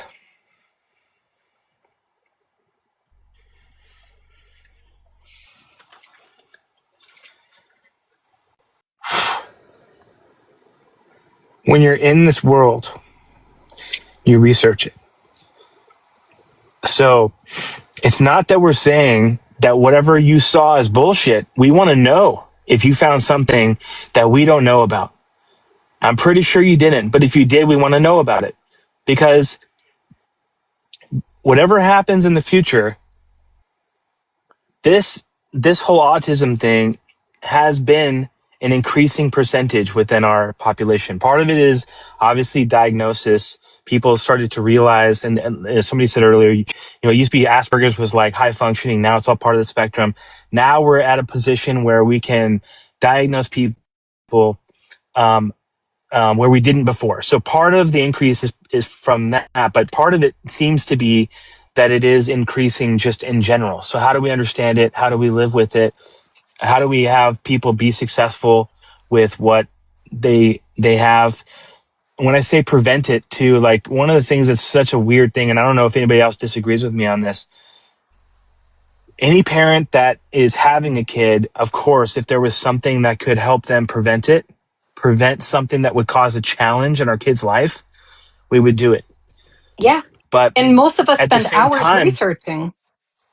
yeah, and at the same time, once you have a kid with autism, and many of them that are higher functioning or even like just below, if you want to call it that, you can't even imagine if there was a cure, what you would even do.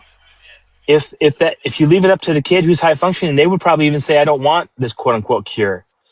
And then just below that, you're even thinking as a parent, this would change who my kid is if there was a quote unquote cure. So there's like this whole like very strange situation with all of that. But I mean, I've gone off on tangents here. I just feel like, Derek, if there is something, the outrage, I think, is probably people that have already done a ton of research and they're doubting that you found something that's so unique that we haven't found in, our hundreds of hours of research. Also, the No, Stephen. misinformation. Hang the on, misinformation hang on, Neuro. But wait one and second. I Emma. haven't said anything. Wait one second.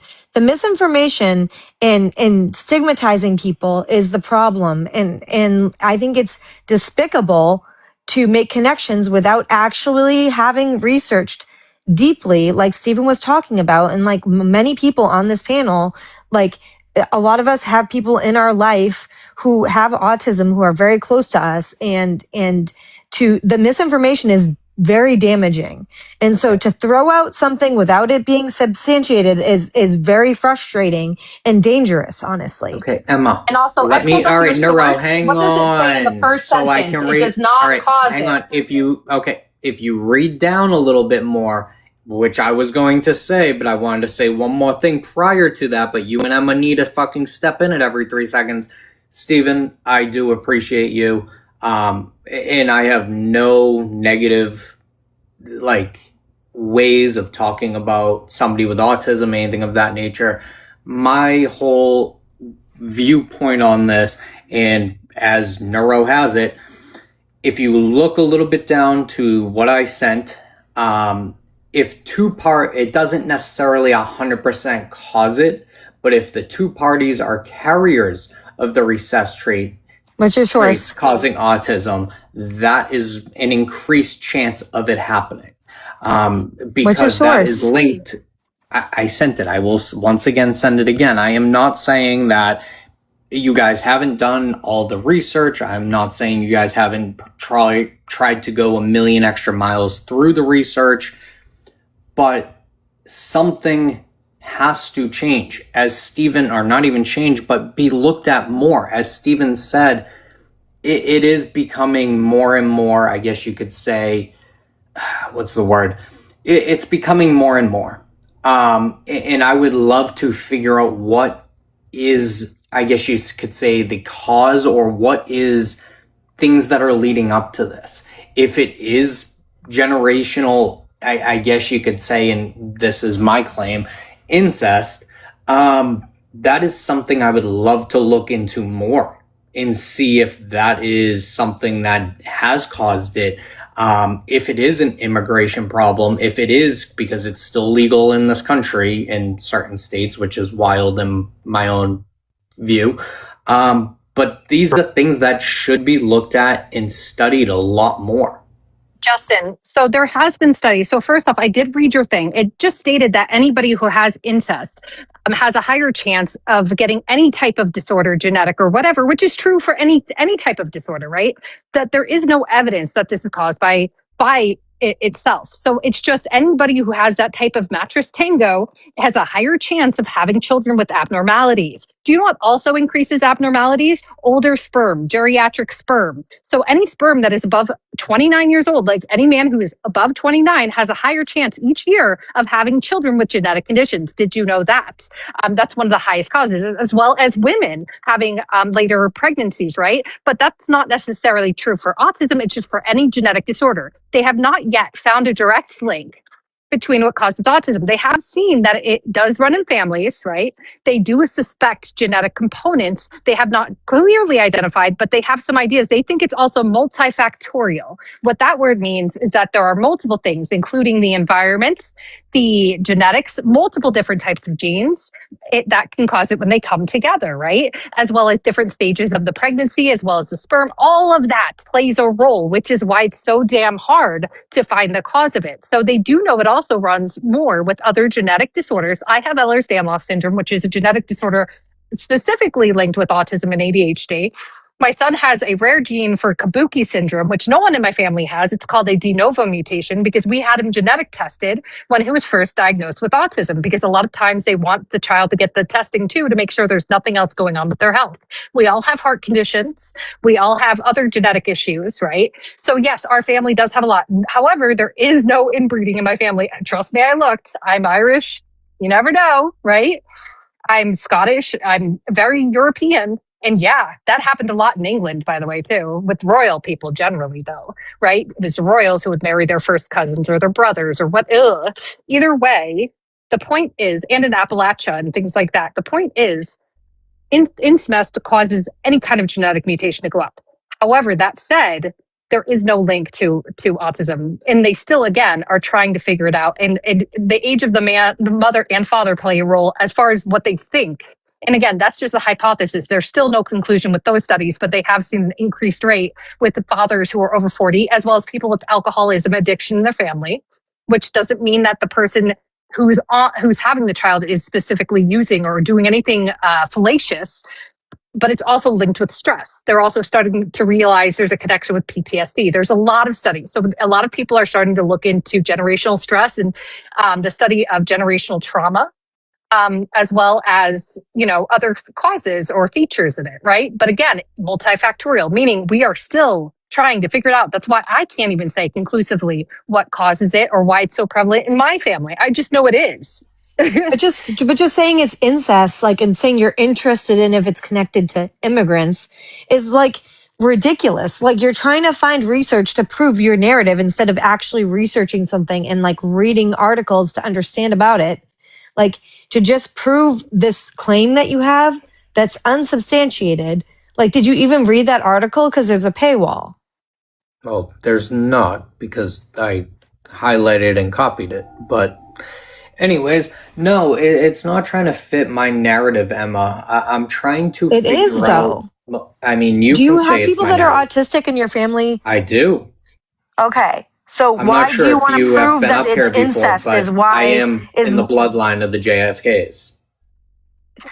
okay, right. Oh my gosh, I that don't know actually if makes that sense changes because your I opinion now. suspect No, it Rosemary doesn't change Kennedy anything. it changes it for me. I think Rosemary Kennedy was autistic. So No, actually and that makes everyone's a sense. millionaire was. on this app too. I'm sure it's great. Yeah. I mean, he's from Quincy, right? Right in that area? Which is what makes Yeah. what he does even more disgusting and harmful, because what he's doing is actively harming the same people in his family. Like, how can he not see that, being somebody with a disability himself? It's disgusting. But it's not. It's trying to figure out what is actually going on. And like I said, it's not that there's a problem with anybody with disabilities. But if we can figure out that 2 generations ago, because they were eating fucking Spam in a can, that was the way to go, and now we are linking it to that, or because when I'm gonna just say it, Tylenol, if that could There's have not been the link, Tylenol. no shit, Dick. Emma. But I'm just Well, you're saying saying it's because of spam. It could be because someone ate shit. Are you serious? Like, you're basing it random. could, You're saying random words right now. because Actually, I'm doing just research. throwing If you random care, shit. go to fucking college and do some fucking research and learn I mean, I how have. the science of it, and don't make like go do like study neurology. Like, what? This is fucking insane. Like, HR came up here and said she helped pass legislation to help kids and help do something about this. You're just making random unsubstantiated claims, and it's really damaging to children and people in society that are navigating this right now, where they're being told that they're going to be put in camps. It's insane. Yep. Nobody was being Also, told they're Justin, putting. Yes, they did. RFK RFK literally did it. said that. So also, Justin, what I wanted to say as well is, so what you're telling me is that you suspect there's some environmental cause potentially, like some type of thing added to our diet or water or air. And what you're supporting is a man who not only had an aunt who was lobotomized, who says really harmful things about autism, that it ruins families, but also a man who literally raised the limits of how much forever chemicals can be in our food and water, that man is who's not protecting our environment, who's literally having us consume more forever chemicals, which have been proven to cause all sorts of genetic issues, as well as endocrine disorders, reproductive issues, right? So he's the one who's going to keep us safe from environmental factors. You are hilarious. Why would a man who raised the limits for forever chemicals for industries, what they could dump in our food and water, why would he support protecting us environmentally? Are you insane? Do you think he just wakes up and he's like, I don't want this in it? Or do you think there's a panel behind him saying, all right, maybe we should look into No, this? there's a bunch of people paying him money to do that. Oh, Yes, you're are right. they? They're called Where's lobbyists. the money? Where's the money trail? Lobbyists. Can you show me that? Yes. Pull up the ability to look at cryptocurrency, and sure I will. When I can look into other people's crypto accounts, sure I will. But so far, last time I checked, there's no way to do that. Oh, so you don't know. So you're just talking to speak. Awesome. Why Thank else you. would he? Okay, then why else? Okay, you're right. That's an opinion. So why else would a health advocate who wants to help people not get disease and not get illnesses raise the limit of a toxic cancer-causing agent to our food and water? Can you explain that to me like I'm Do you think we've been just told a bunch of fucking lies throughout our history and now shit's becoming fucking true? Do you think we've been just told, every doctor, and you guys are the biggest fucking sheep on this goddamn app, that, oh my god, Not take true. this, take that, take this, You literally take have a that. shepherd. You'll be No, all you right. guys were the ones. You guys were the ones who took sheep dewormers. So by that logic, you're actually the sheep, and we're not. By the real logic, you actually have a shepherd. You are considered a flock. Mag is a fucking cult. You're trying to call us sheep. Are you serious right now? Are you guys not a cult? Who's the leader? No. Hold on, Look who's the at leader? fucking Emma. Universal Hey, hold on. healthcare. I need every no fucking shepherd. I was conversation. born to lead. You guys Derek, who's the follow leader? the fucking pack like no tomorrow. Who is you the guys leader? are fucking sheep. Okay, I'm asking you who the leader is for a very specific reason. Who's the leader? I'm going to say AOC, but actually Madani. AOC, cool. And Mondami, so there's two leaders. Is that possible in Yeah. a code? You're smart enough. Yes. You have a computer in front of you. Look up the definition of cult. And You read it can out loud. still for us. have two people. No, just read it out loud for us, please. Well, my laptop's dead. Of course, convenient. Well, that's why I had to get that article on my phone. But you know, it's fucking funny. As soon as I say sheep, you guys get all defensive because you guys I'll save know you it. time, How's that because you job are the going, sheep. civics? A Because there's no cult- long-term a fucking cult data on that. requires a leader. A cult requires a leader. Blind So who's faith our to cult? a leader. Who's our leader? Fucking Trump. Are you serious? Oh, is he? Donald Can, Trump. can you prove that? 100%. Every January time you 6th. walk in the church, Everything What that happened he January says, everything he January says, 6th. everything he says or does, you get behind it. It doesn't matter if he's lying, which he does every single day, right? Everything he says, you will get behind and defend. Everything. I've never heard you once take a different stance. I say daily this fucking war is dumb.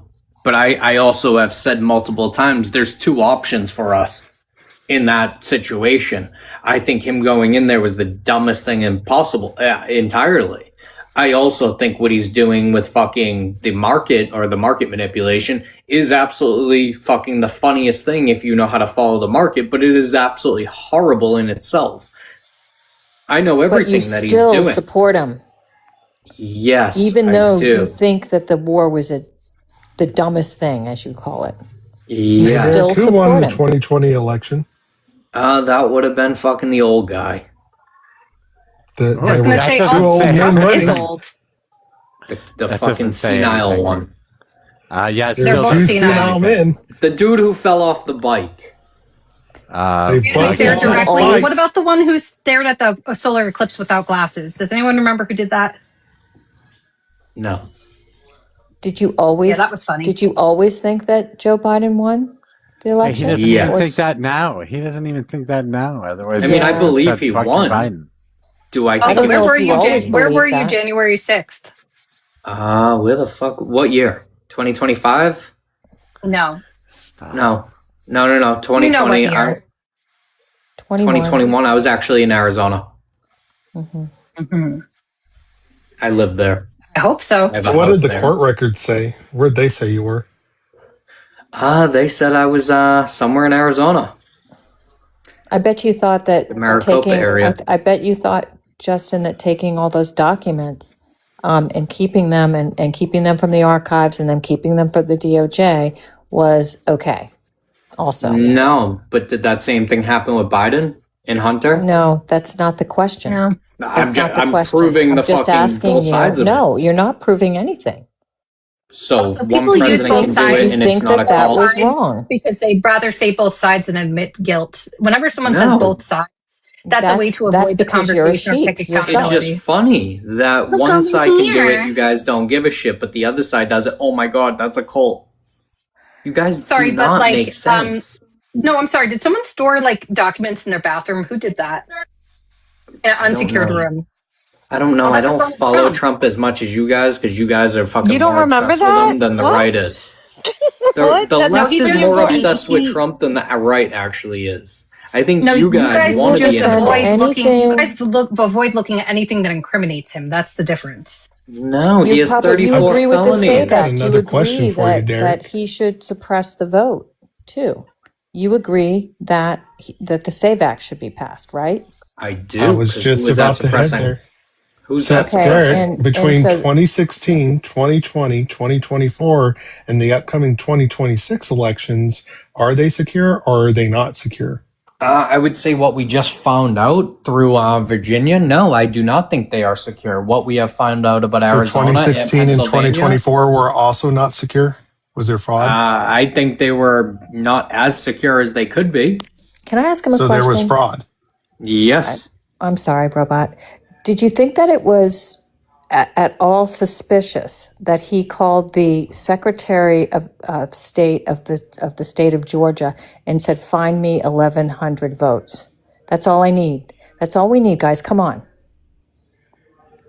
I don't know the context, so I can't speak on it. Oh, you don't know about that. You're going to sit here and say you don't know about that. No, you guys follow Trump more than I do. I'm sorry. So when he was trying to steal the if you're on a election, political panel, if you're on I a follow political panel headlines. on this political Come on panel, now. I don't believe you have no credibility to say that you did not hear about that. it was huge about news. it. I They didn't pay released attention to the recorded phone call where Trump was literally telling him to make up a ton of votes, and yet So now like that he you've was the heard one it, trying to steal an election. So and now yet that he you've couldn't heard buy it, votes. would you go back and look at it? Because it's that easy not to be find. fraudulent? Yeah, it would be. So why isn't he in jail? Oh wait, the Democrats don't do shit, He right? actually, wait a second, wait, was he actually charged with any felonies? Oh yeah, he was. Oh, Wasn't what were he? those felonies? Oh yeah. Those are business And records, right? Derek, I'll agree with you there. Records. Merrick Garland should have fucking started investigating him and brought charges a lot sooner than he Yeah. fucking did. Because he stalled and waited, it led up to the election, and then it allowed fucking MAGA and the rest of the Republicans to be like, look, it's lawfare. They're just going after him because they don't want him to run. They should have done it the fucking second he was appointed to be AG. He should have started doing that investigation, but instead he dragged his fucking heels, and it led up to the same goddamn year as the election. I He might agree. have been like afraid for his life or his family's life, like many Republicans are anytime they go against Trump, at least according to them. But like aside from that, he should have just done it anyways. I mean, they would have still said it was fake and that the Democrats were lying, and they would have probably stormed the Capitol again, and who knows what else. They probably would have started a Right. CW, you know what I mean? But Not to because they just belabor can't this handle point, loss. but I'm just curious. I won't. Stephen, how are you doing? Stephen, you there? Hello. Okay, maybe it's not. He probably doesn't want to weigh in on this, but whatever. I was wondering if Sorry, I'm here. Go ahead. Are you good? Yeah. Are you? Yeah, I'm good. Okay. Thank you. Appreciate Thank it. you for sharing with us. Don't bring it up. Yeah, thank you, No, Stephen. I'm not. But I was just wondering if you had heard. I'm not going to ask you your opinion, but had you heard of the telephonic conversation between Donald Trump and the Secretary of State of the state of Georgia? I have not. Okay, fair enough. That's wild. That's fucking wild. And I'm sorry, if you guys already just talked about it just now, I wasn't. I won't make you restate it. Well, Derek said he hasn't heard it either, which is wild. I would encourage you guys to just go on YouTube and look it up and listen to the recorded conversation. Just go listen to it. Listen to what's his face alone at the he had a press conference about the call and about how unusual it was for the president to be this involved. Yep. On top of that, I mean, I think a lot of times his followers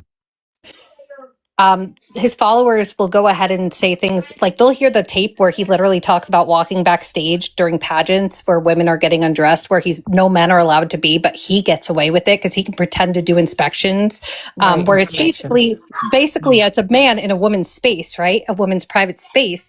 And yet these are the same followers that tell us that they support Trump because he protects women's spaces. No, he doesn't. He was in women's spaces himself, admitting and bragging to it on the Howard Stern show. That recording has been passed around millions of times, and yet that's okay because he owned the pageants. Like, if he wants to look at naked 17-year-olds, that's okay. There we go. That. Let me just ask you. And we're in 2026, all right? When this was happening, was that, and I'm going to just say it, normal? Were there laws against that? Was there anything nefarious? Actually, yes. The fact that he said he got away with it shows that he knows No. that I don't want to hear word of mouth. Was there a law that it was actually in place that could have put him in jail? I don't think there was, because even back then, we're talking what, the 90s? Voyeurism? Is voyeurism legal? Is it okay to watch people when they're undressing? Is that Okay, can I illegal? answer that Legal thing? question? Can I answer it? Okay, so I think it was in the state of New Jersey, right? Of course Was it was. that right? Because it was the Atlantic City and all that stuff, right? I don't know. I don't know if there was something, if there was a law in place against it. But here's the thing: the question is it morally wrong? That's yes, the question. but you're no, asking no. There's me. no but. I'm asking. No. There is. Is it morally wrong? Yes, in 2026, it is morally wrong. Was it It's always morally been wrong wrong. back then? No, it Yeah, it wasn't. was There wrong was back no then. laws against shit. That's why. That doesn't make it right or wrong. Slavery was the law. It was wrong. You're a subjectivist? I don't know what that means. You would have to dumb that one in crayons Are down you for me. religious? Not really. I mean, I believe in some Christian views, but at the end of the day, no. That's wild. Okay, can I ask you Is this Christ question? your shepherd? I always thought you were an objectivist. That's weird. This is a question I have as a follow-up. No. Would you? How old are you, if you don't mind me asking? 31. 31 years old, and you have children, right? I know you do. I do not. Oh, I No, thought he's you did. engaged Okay, to a but foreigner. nevertheless, That's about all. Nevertheless, would you walk into a teen pageant where they're scantily clad or maybe not clad with clothing? I would you not, do And you're in your 40s. And why would you not? Well, we are talking a different time. You guys are trying No, I'm to talking. conflate. No, it was never Don't right. try to circumvent No, this. but it was. You said you there was would not. nothing that was. I'm not. This is where you guys go wrong in this whole conversation. We're not asking if it's legal. We're asking if it was right and morally correct, especially for a man who claims he wants to champion protecting women's spaces. You're correct. It wasn't morally right, but everything back then, There was go. nobody. No, but there was nobody back then pushing back on it. There was nobody Oh my back Yes, then there saying was. that's wrong. Okay, There definitely was. so there was Jane Doe, who was from the files, who literally had to go into hiding because he threatened to unalive her whole family. So what are you talking about? When you go up against a billionaire, that is not a lie. You can find it in the e-files yourself. No, this has nothing to do with the fucking changing room. Now you're mixing all sorts of things up. No, but what I'm saying is he was a powerful. He was a powerful man. My point is he was a powerful man with money. On it. Nero, ruminate on it. Hey, Patriot Wolf, can I get an age, a state, and who you voted for? MOJO knows me. I'm Stallion. MOJO knows Oh, me. it's Stallion. It's Hey, the crazy MOJO. woman. Hi, crazy. Well, you know her too, Brobot. Honky I tonk. do. Honky tonk. You surely know this woman, don't you? So this whole conversation is fucking wild because I just looked it up. 1973. 1979. They pushed it back in New Jersey from not 16 to 13. So even things What are you that were talking happening- about? What back? Pushed what What back? are you Push pushed the what law age of- back? Hang on. Holy fucking shit. Push the age of consent back from 16. That's for dating. That is not for getting changed in a dressing room. What are you talking about? No, the age I'm of just consent pointing is out not, how was not fucking 13. I'm sorry. Yeah, and it was never the 13 age in of the consent 70s. was That's wrong. 13. Please prove me wrong. Wait, when Okay, and let me where? look it up. New Jersey, not one He walked in on this 1979. dressing. Excuse Sorry, that was me. that was when it Chance, was how do you know he changed. walked in on this dressing room? I haven't heard anything about that. Hold on, Derek. All right, 1979 is when it changed, or that's when it was up until 1979. But you guys That's sit when it around here and changed. lie all the time, so Wait, you. This So- is the most bogus in argument I've 1978 ever heard. This Hold on, is hold so on. wild. 1979. Is it really possible for a bunch of cult members to not know what their cult leader is actually saying? I don't even know how that's No, possible. I'm with MOJO. I'm a little taken aback. How the fuck did you guys not know about that phone call? Yeah. So I found an article from 1979, 71 to 2, the state of New Jersey amends to hold the state age of consent to 16. It was never 13. Stop Oh, lying. really? 16. All right, hang on. Wait, can we Make ask sure you're Stallion? looking up the After you real guys source and described it, not some type of blog. Can we after ask you guys Stallion? described it, that did sound familiar. That I had heard that there were.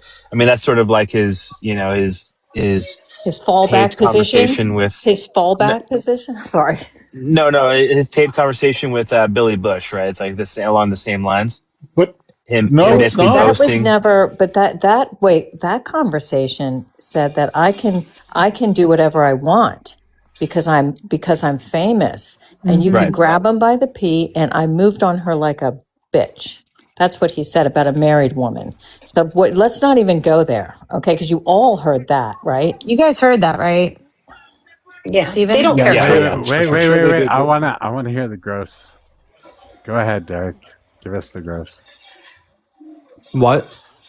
Give us the I gross. don't know why my name's being mentioned. I said Derek. I wasn't mentioned listening. Stallion's name. Sorry.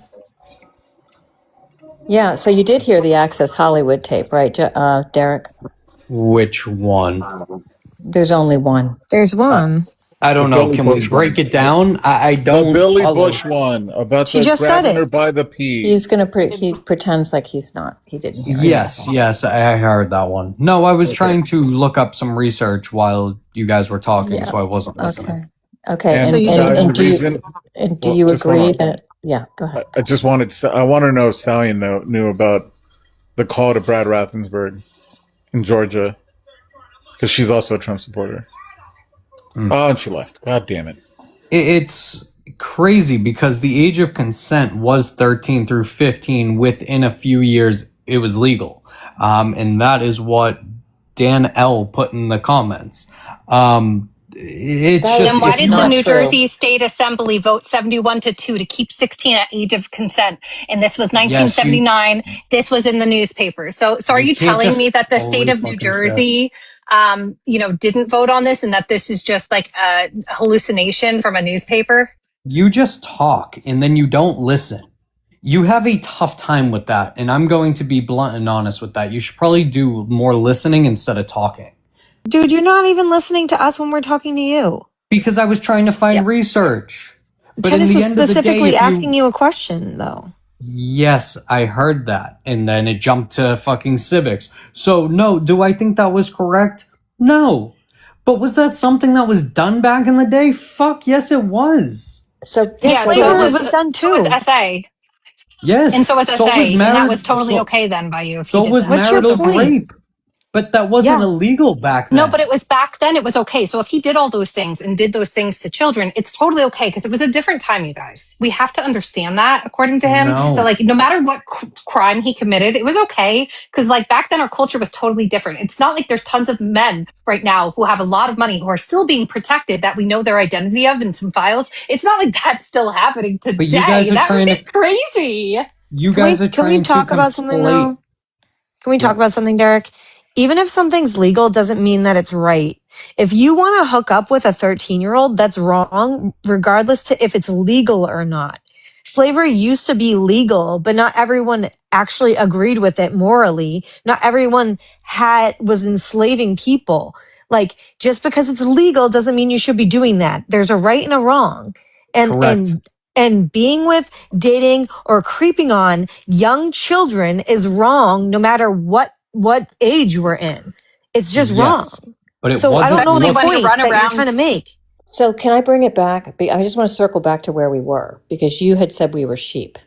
And I had said to you that I think that we all said that we think that you are in a cult, right? Because no matter what, when Donald Trump says jump, you say how high, right? And so we went into this. And so we asked you about the SAVE Act. You agree with that.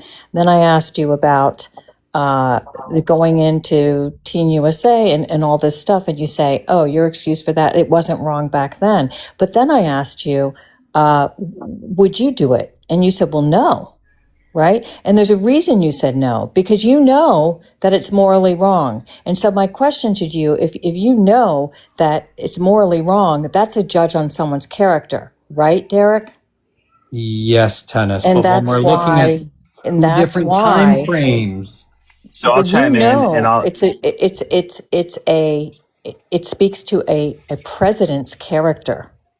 So I'll And chime in so, on this, and I don't. I'm just going to Yeah. land my plane. Sorry, Stephen. So the reason that I went through all of that was because you say we're in a cult, and we say no, you're in a cult, because it doesn't matter what he does. It doesn't matter what he does or what he says. You're going to support him. That's all.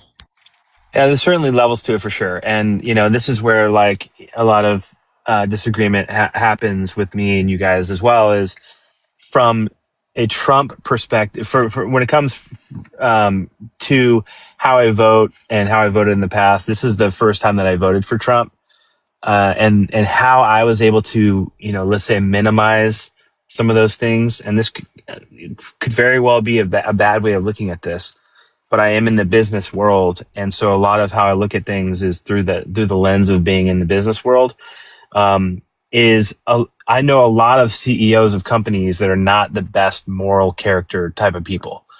And then I also happen to think that many politicians, we know of some of them, we probably don't know about a lot of them, are wolves in sheep clothing, not good people. That's my own personal belief. Some have been proven, some have not. And so I think for me, that's how I was able to justify a little bit, pushing that aside for this, among other reasons why I voted for Trump this last time. But it's not a good excuse. I'm sure there's a lot of disagreement with that, but that's just a little bit of, why I was able to. I have two grown children, and one of the things that's important to me is, is this person that I want to, that's going to be in the Oval Office, is this someone that I want my children to look up to? And moral character has a big part of that. It's a big part of that. So I don't understand that line of thinking, but I appreciate your candor. Also, as somebody who has a predatory history, I'm not going to trust with making laws to protect my children or protect the country, because at that point I see that they are predatory and therefore are going to do the opposite of protection. They're going to exploit. So that's my personal stake in it, because a man who continuously lies and cheats on his wife is a man who's going to lie in business, is a man that's going to lie everywhere else, because it's always going to be his needs first. And if his needs are first, that means that the American people's are last. And so to me, that's a clear deciding factor.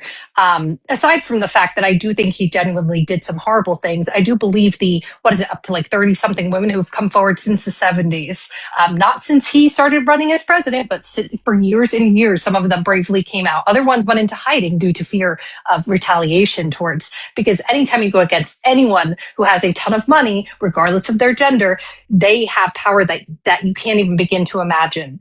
So, it's amazing to me that we live in this country. We have these files. We know the way that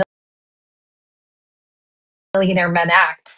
And yet, we claim, it can't be because we're too aligned with what he says. That's why it is a cult of personality, because it blinds people and lets them to deny their own moral sense in ways that they would never do for the other side. They claim that they don't want people like people wearing, drag story time with their kids because they call them, what they call them, yet those people have no criminal histories. Meanwhile, they'll bring their kid and sit him on Trump's lap. And meanwhile, he has a history of walking in on women. So, that's my whole point. They obviously don't care. Let me ask you this, though. So this is where, I feel like I'm not going to argue the moral character argument, because I totally get it. Why that's way up on the list for a lot of people.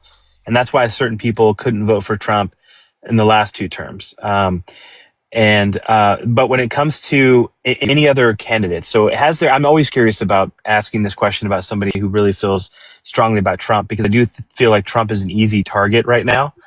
Was there any other Republican candidate that in this last election or in a previous election that you would have voted for or stood behind?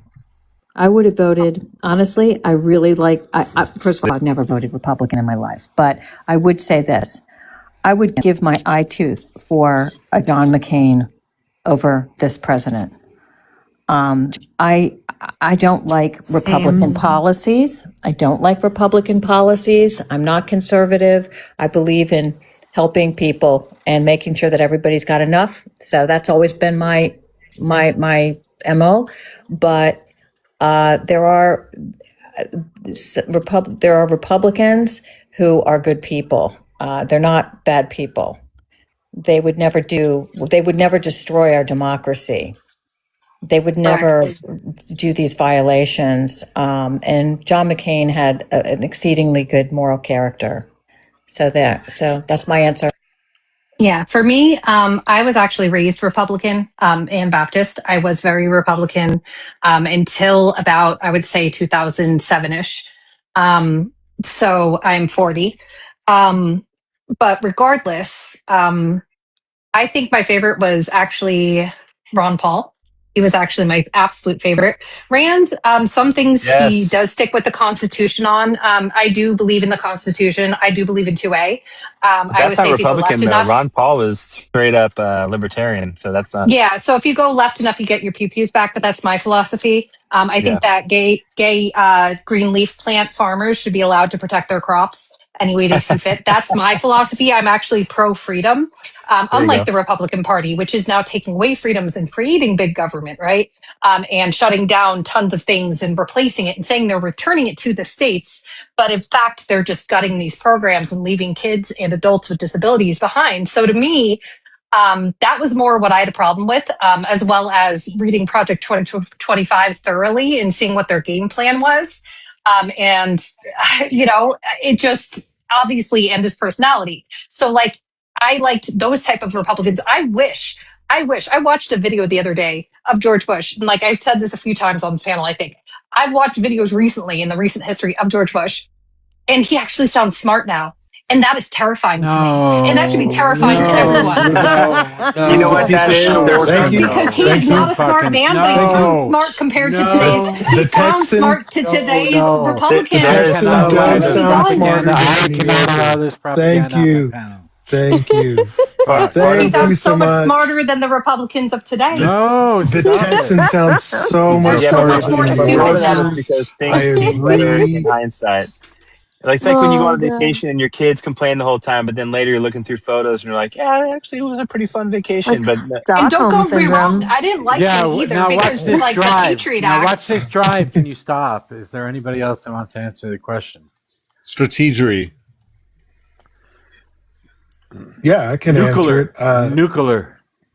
Nero, thank you so much. I agree wholeheartedly. Texans do sound so much smarter than New Yorkers. Clearing This brush. is a W. Spending all W, weekend Nero. clearing brush.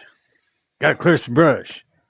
It's a W against the New Yorker Donald Trump. Thank you. Fool me once. Thank you. Yeah, fool me once. That was the best one. Fool me once. Can't get fooled again. Can't get fooled again. I mean, George W. Bush even got a shoe thrown at him. Like, this is a whole W, Nero. He dodged that shit. He That did. was awesome. Now he's a happy grandpa. He was who kind of paints. a cute old man, except for the fact that he created the Patriot Act. I mean, aside from that, he was a cute old man, but I have a problem with all. He also put us in fucking 2 wars. Wars, yeah. I have a problem with that, and I have a problem with the wars and all of that. So I don't like him. He was also part of Project for the New American Century, which said that we had to go into Iraq, which means that he knew about 9/11 before it happened, and he let it fucking happen. No child left behind. Fuck. You're the child left behind, okay? Only president to get a DUI. He left us with the fucking housing crisis. Wait. Hegseth said he's running. There's going to be a second one soon. Hello. He left us with the housing crisis. Mm-hmm. How the fuck could you say any of that shit? So bad. No, I'm not saying he was good. I'm saying he's not as stupid. He doesn't spew as much stupid rhetoric as the Patriot Act. I'm not saying he was the good. Patriot Act he was horrible. the beginning of the end. But actually, that response actually does a little bit highlight why, like, maybe there's a little bit of a divide, right? Of people who look at stuff is their moral character the most important thing, or is it, what happens from this person into their presidency? They're going to cause harm. How much harm can they cause to the American people? The divide is somebody that doesn't want to argue against Republicans in the past, and somebody that is willing to call out the bullshit that's always happened in the Republican Party. Now they're a rhino, though, Mojo. Like any Republican that stands up to what or against what Trump says, he ostracizes them because he's a little baby and he can't stand any type of criticism. It's like no other And he's a Republican can cult have leader. an opinion. All Yeah, it's Republicans wild. have all And then if you're a Republicans woman, have he does it twice all as fast. Mojo, but what about Reagan? You don't like Reagan? all Republicans have sucked throughout the history of this Reagan is the fucking reason we're in this crisis, this economic crisis we're in. No, I don't disagree. But what I'm saying is the way he articulated himself, not that he was that smart, but he was stupid back Great then. offense to But that. but it's like Can you stop? what movie? Can you let other I'll people stop. talk? I'm sorry, just real quick. Idiocracy. What That's the the name of the movie. fuck? That's what has become America. But go ahead. Can't you even talk over me? You were going off. No, Ronald Reagan was terrible. He did terrible things with the AIDS crisis and the AIDS epidemic and to homosexuals in general. He tripled the national debt. He gave us trickle-down economics, which we've been following ever since. He did a lot of fucking terrible things. The trading arms for hostages is fucking ridiculous. The guy should smoking rocks, inner cities. Yeah. Mojo, were there any presidencies? And obviously, I'm not going to hold this against you because hindsight's 2020. But were there any Democratic presidents where you thought, "Oh, damn! Based on how that went, it might have gone better if a Republican was in office"? No, not any Republicans that have ever run.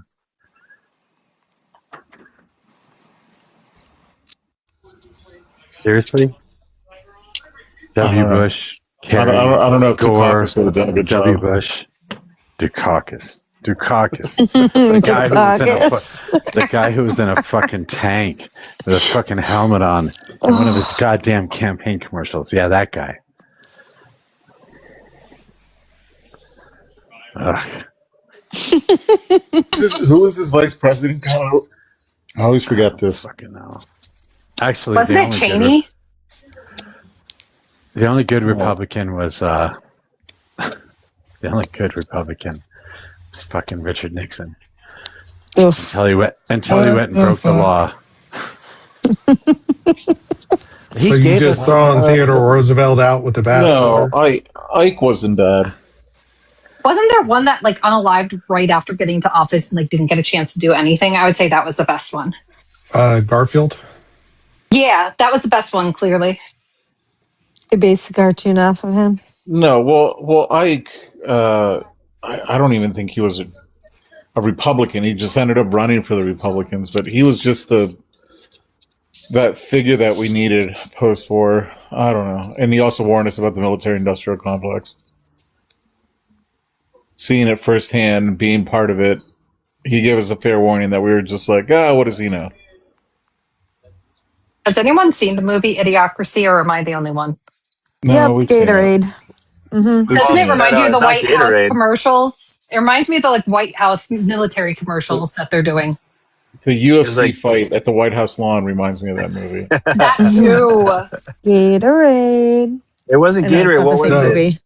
No, I know. Terry Crews it's got playing the president. electrolytes. No, I'm doing it on purpose. Sorry. I was mixing two on purpose.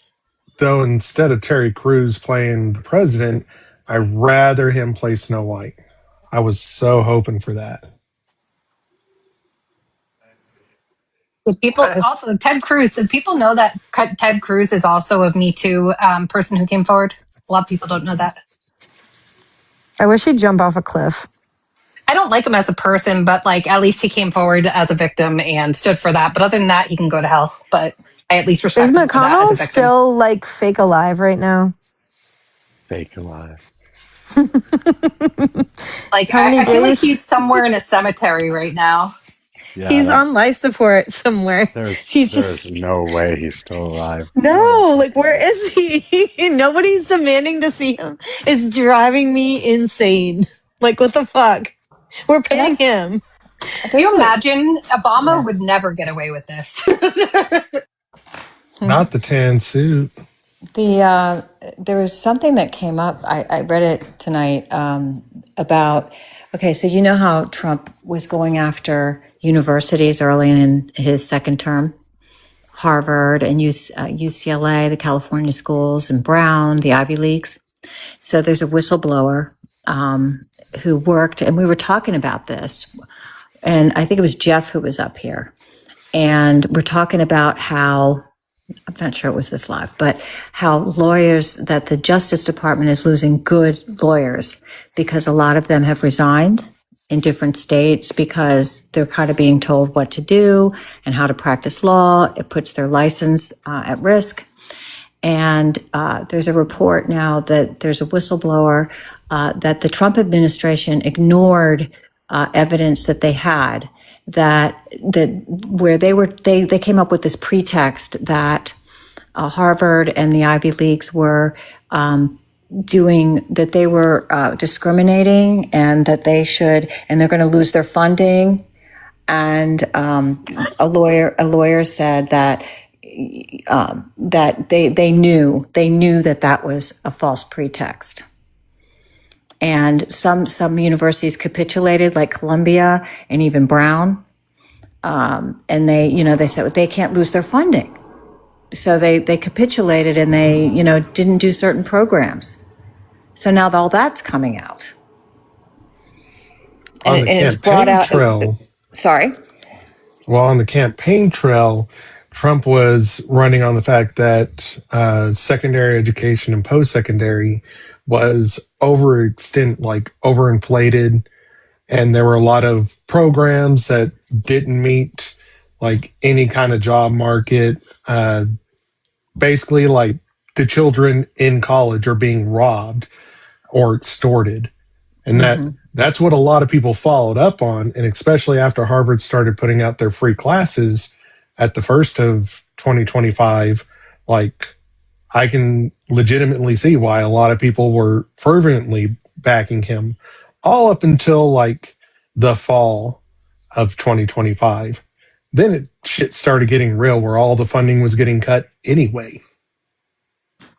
Right. So Brown University, like my husband went to Brown, and my daughter didn't get in, but we always went up there, and he always goes to the reunions.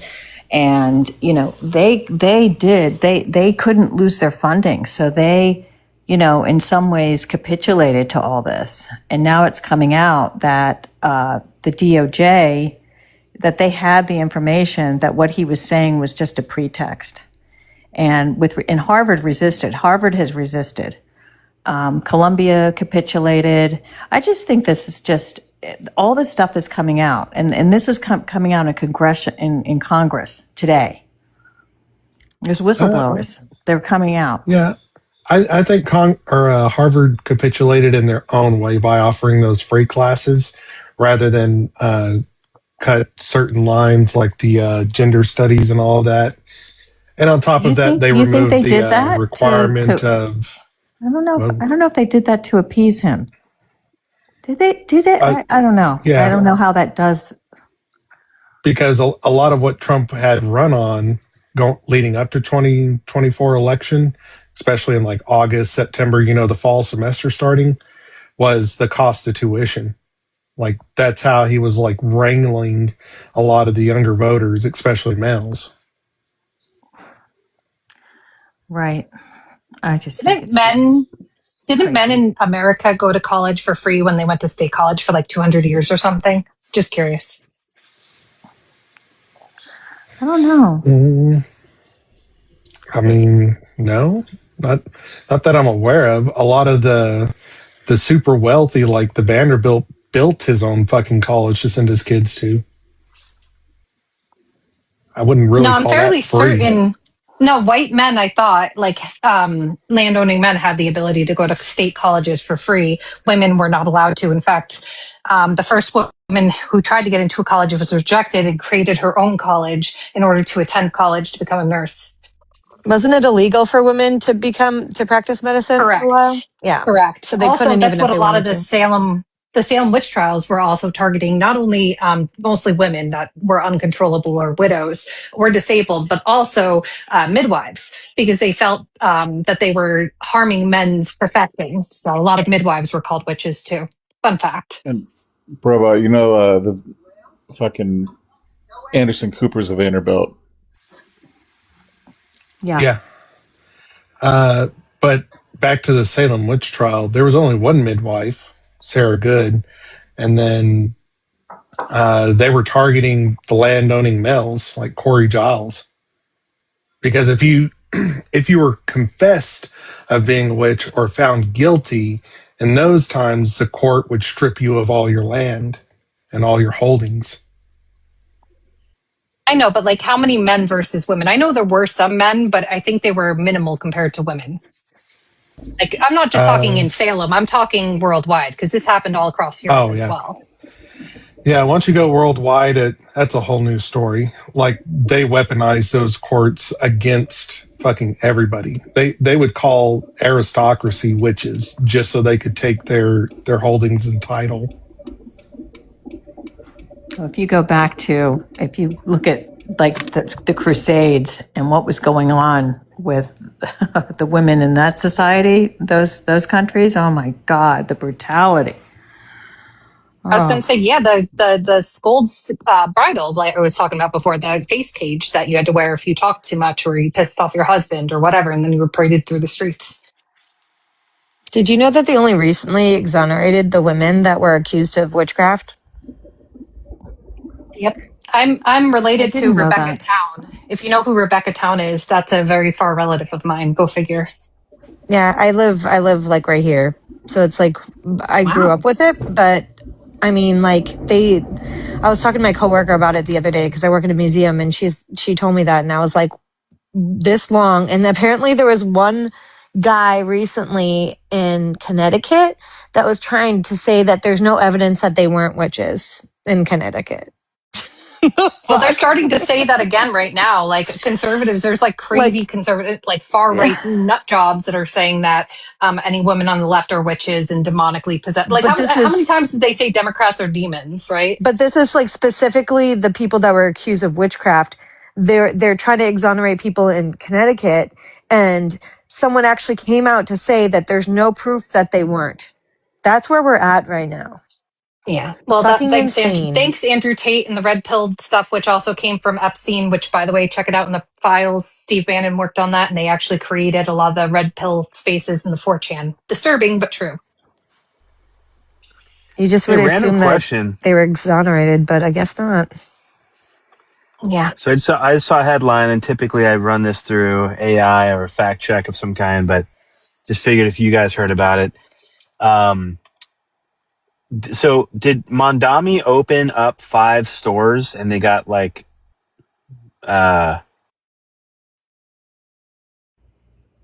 No. Grocery stores? No, that didn't happen. I'm just going to tell you that didn't happen. There's not a single store open yet. He's still working on the funding and everything for that. Where did you hear that, Stephen? That's making Republicans super mad, though. They're very upset about affordable groceries, apparently. I'm just wondering who's like saying that information, you know? Who's pushing it? They want us in our food deserts, poor people. The poors. Oh, can you hear me? Yep. No. Well, now we can. Oh, sorry. Yeah, I think it's all these accounts that on my social media. It's these accounts that like on Instagram where it makes it seem like it's like the official Twitter account of like JD Vance or somebody else, and it'll post some story. And so I started just screenshotting the story and just quickly loading it through ChatGPT and saying, "Is this true?" And it'll break down like. There's only one part of this that's true. Most of it is not true, whatever. But this is one thing that just popped up. And I was like, oh, did he open stores? Did this happen? Yeah, I don't think any of the stores have opened. Yeah. Yeah. There's not, the bidding process hasn't even started yet. I think they're building them from the ground up. What a thing to be outraged, though, for Republicans. They're like, school lunches, now they're opening grocery stores. What are they going to do next? No, the claim was that he opened 5 stores and they were like looted within like the first day, and because poor people equal criminal. Yep. Or people equal criminal. So you open cheaper store, it equals you deserve to get robbed. It's wild how like, I don't know, just like things can spread like wildfire with X and all these different, like you have to check everything, which you should do anyway, but like it's wild how you just can't trust anything you see because it just spreads like wildfire. you know. I mean, Misinformation. ChatGPT or like Claude or whatever is like the most useful, quick tool. Because if you don't have time and like all of a sudden your algorithm goes out of control and you're seeing stuff that looks like official, just like screenshotting it and loading it into Claude really quick to be like, is this true? Like all the I stuff still like fact check the AIs though, because I don't really fully trust them because they have given incorrect answers before. Like people on Google were told to like, it's totally safe to eat soap and you can just eat a ton of soap and it's totally fine. And it's like, it Maybe said like depends what kind crazy of soap. things. Yeah. and tons of like crazy things. Like I'm talking crazy. It gave advice for someone who is like, Ruta Bridal to, to go ahead and just do it, So like there are cases where it's been used for harm. Also the fact that our government right now, there's a bill sitting in a federal bill that states that they don't want any state to create any kind of laws or bills that would regulate AI. And to me, the fact that the federal government wants to take away states' rights to regulate AI for deep fakes and other harmful things, like they can go ahead and pull up a video and say, here you are on a flock camera, or here you are driving here and you committed this crime. I wasn't there. I was home all day. Yeah, proves it. Right? I found it's like pretty good though, like as a first, like, if you don't have a ton of time to fact check something. Yeah. I found like it's pretty good actually, like, cause I haven't seen one where it's like, oh yeah, I found something that supports this like wild claim of, what's her name? What is the incest claim? It's on Ilhan Omar. Yeah. So like the right loves to say that she's like married to her brother and stuff. I haven't found anything where it's like, oh yeah, this looks legit. This It is. did tell me that Charlie Kirk was alive. And I was like, nope, he's definitely not alive. And then it like doubled down. It was like, nope, you're wrong. They're like, factual information is like important. And like tried to correct me. And I was like, screenshotted Google. And I was like, this is not true. And then finally it's like, oh, you're right. I actually MOJO, I wonder if like the base level access is different, because you can pay for different levels of access where it will do further research into like real facts. It'll pull actual recent data. Like Claude has like various levels. Yeah, it's got like Opus and Fable 5 is the top tier one. That's what I have. MOJO, you're right. It's in RFP stage. And Stephen, that means it's in RFP stage until October, so it's very early on in planning. They're waiting for the private part of the private partnership to respond with their quotes. So then, once they get in the RFP, they'll look at the bids and then start the bidding process. But yeah, what's RFP, please? Request for proposal. But here's the thing, like, guys, like this is the thing, right? Like this algorithm is happening. If it's happening for me, it's happening for a lot of people on the right who are, even if you look away for a second, you see something that looks official that confirms whatever you thought was already going to happen, and now that folds in to what your opinion is about everything. That's why they want to. That's why they don't want AI regulated. And I've got access to like better databases than the average public. Which no, I'm ones just do you kidding. think? I'm but just hopefully kidding. what will I'm just happen, more discerning of fact and fiction. Yeah, do better, brother. That's what I'm saying though. Is actually that's what I'm saying. Is I am always so curious about the general population and what level of care they take with the information that they receive. Most of the stuff that I receive, I run through AI. The thing I brought up about Mamdani literally just popped up on my feed, and I'm like, oh, might as well just run it through the group here really quick. But the thing is, hopefully, we do get to a point where there is some relatively easy and relatively reliable way of people taking some post that they see, including our parents and grandparents, and running it through some sort of quick fact check without a lot of effort to get rid of all of this. You are such an innocent, good soul. Do you think that they're going to really believe that? Or are they going to say it's a left-wing one world order program being utilized by these AIs that are now lying to them? Well, come on. That's similar to the question of like, do you believe people are inherently good, right? And I do believe people are inherently good and are not trying to support whatever nefarious goals they may have. There may be some people that are just using it to support their agenda, but I think most people are inherently trying to understand like what's real in their world. I think most people are being led by their fear or in a constant state of fight or flight, and they're afraid of being replaced, and therefore they buy into republicanism. That's just me, and I was raised on it. So Well, there actually is science behind that. There is science behind that. The fact that there's a lot of Republicans that are Republicans because their brain is now in a condition where they fear change. No, that's true. There are studies, but Sorry, Stephen. Stephen, can you describe that? What your last statement? I'm just saying I saw some study about that, and it made sense to me that there's the reason why some people are Republicans is because they are in a state, their brain is in a state where they're comfortable with what is known and familiar, and so they fear change and progress. Right. Usually they won't admit that. Yeah, That's nice to hear. So do you guys I think read there's the a? study. Oh, go It's an ahead. I'm output of sorry. disgust. Oh no, I just wanted to say I agree with you, Neuro, but even beyond that, Stephen, don't trust AI. It might just be that your baseline knowledge has given your AI algorithm like a sort of like entry point into your psyche, and it might be that you're way less biased than other people, right? But that's the issue. If people are biased, their information base is going to be biased, their algorithm is going to be biased, and the AI wanting, that individual to continue to use it because, attention is money, right? They'll say whatever, it thinks it wants to hear, or it thinks you want to hear. So, and then this is the other thing. Like Neuro said, most people are not going to accept, this thing as fact. If, for example, it goes to XYZ platform that's known for fact checking. But the greater issue is, who in the fuck would ever trust a corporation to fact check, or even a government? Like, we have issues even trusting the systems right in place, especially when like capital comes in. It's like, it's so easy to change this AI system, and Israel is already doing it.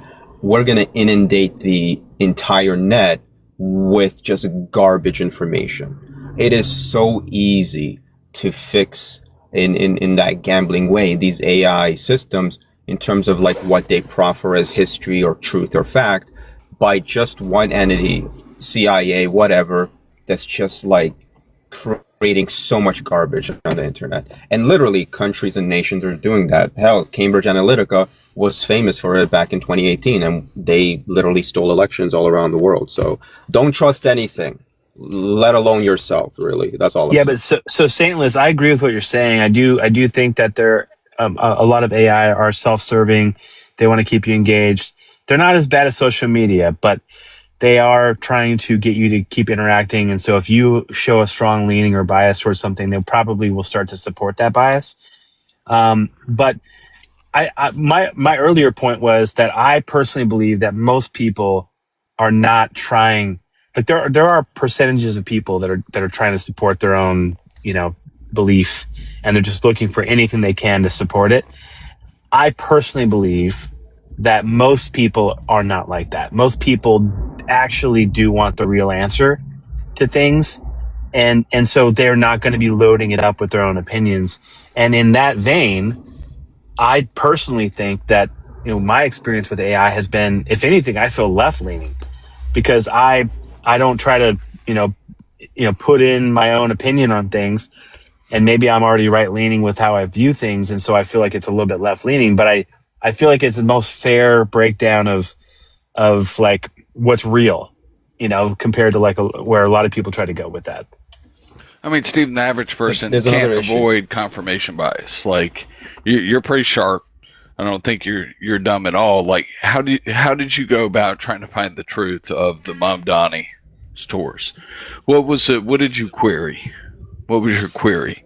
I didn't. So the most recent thing, I literally said, I was like, hey, this just literally came up on a feed.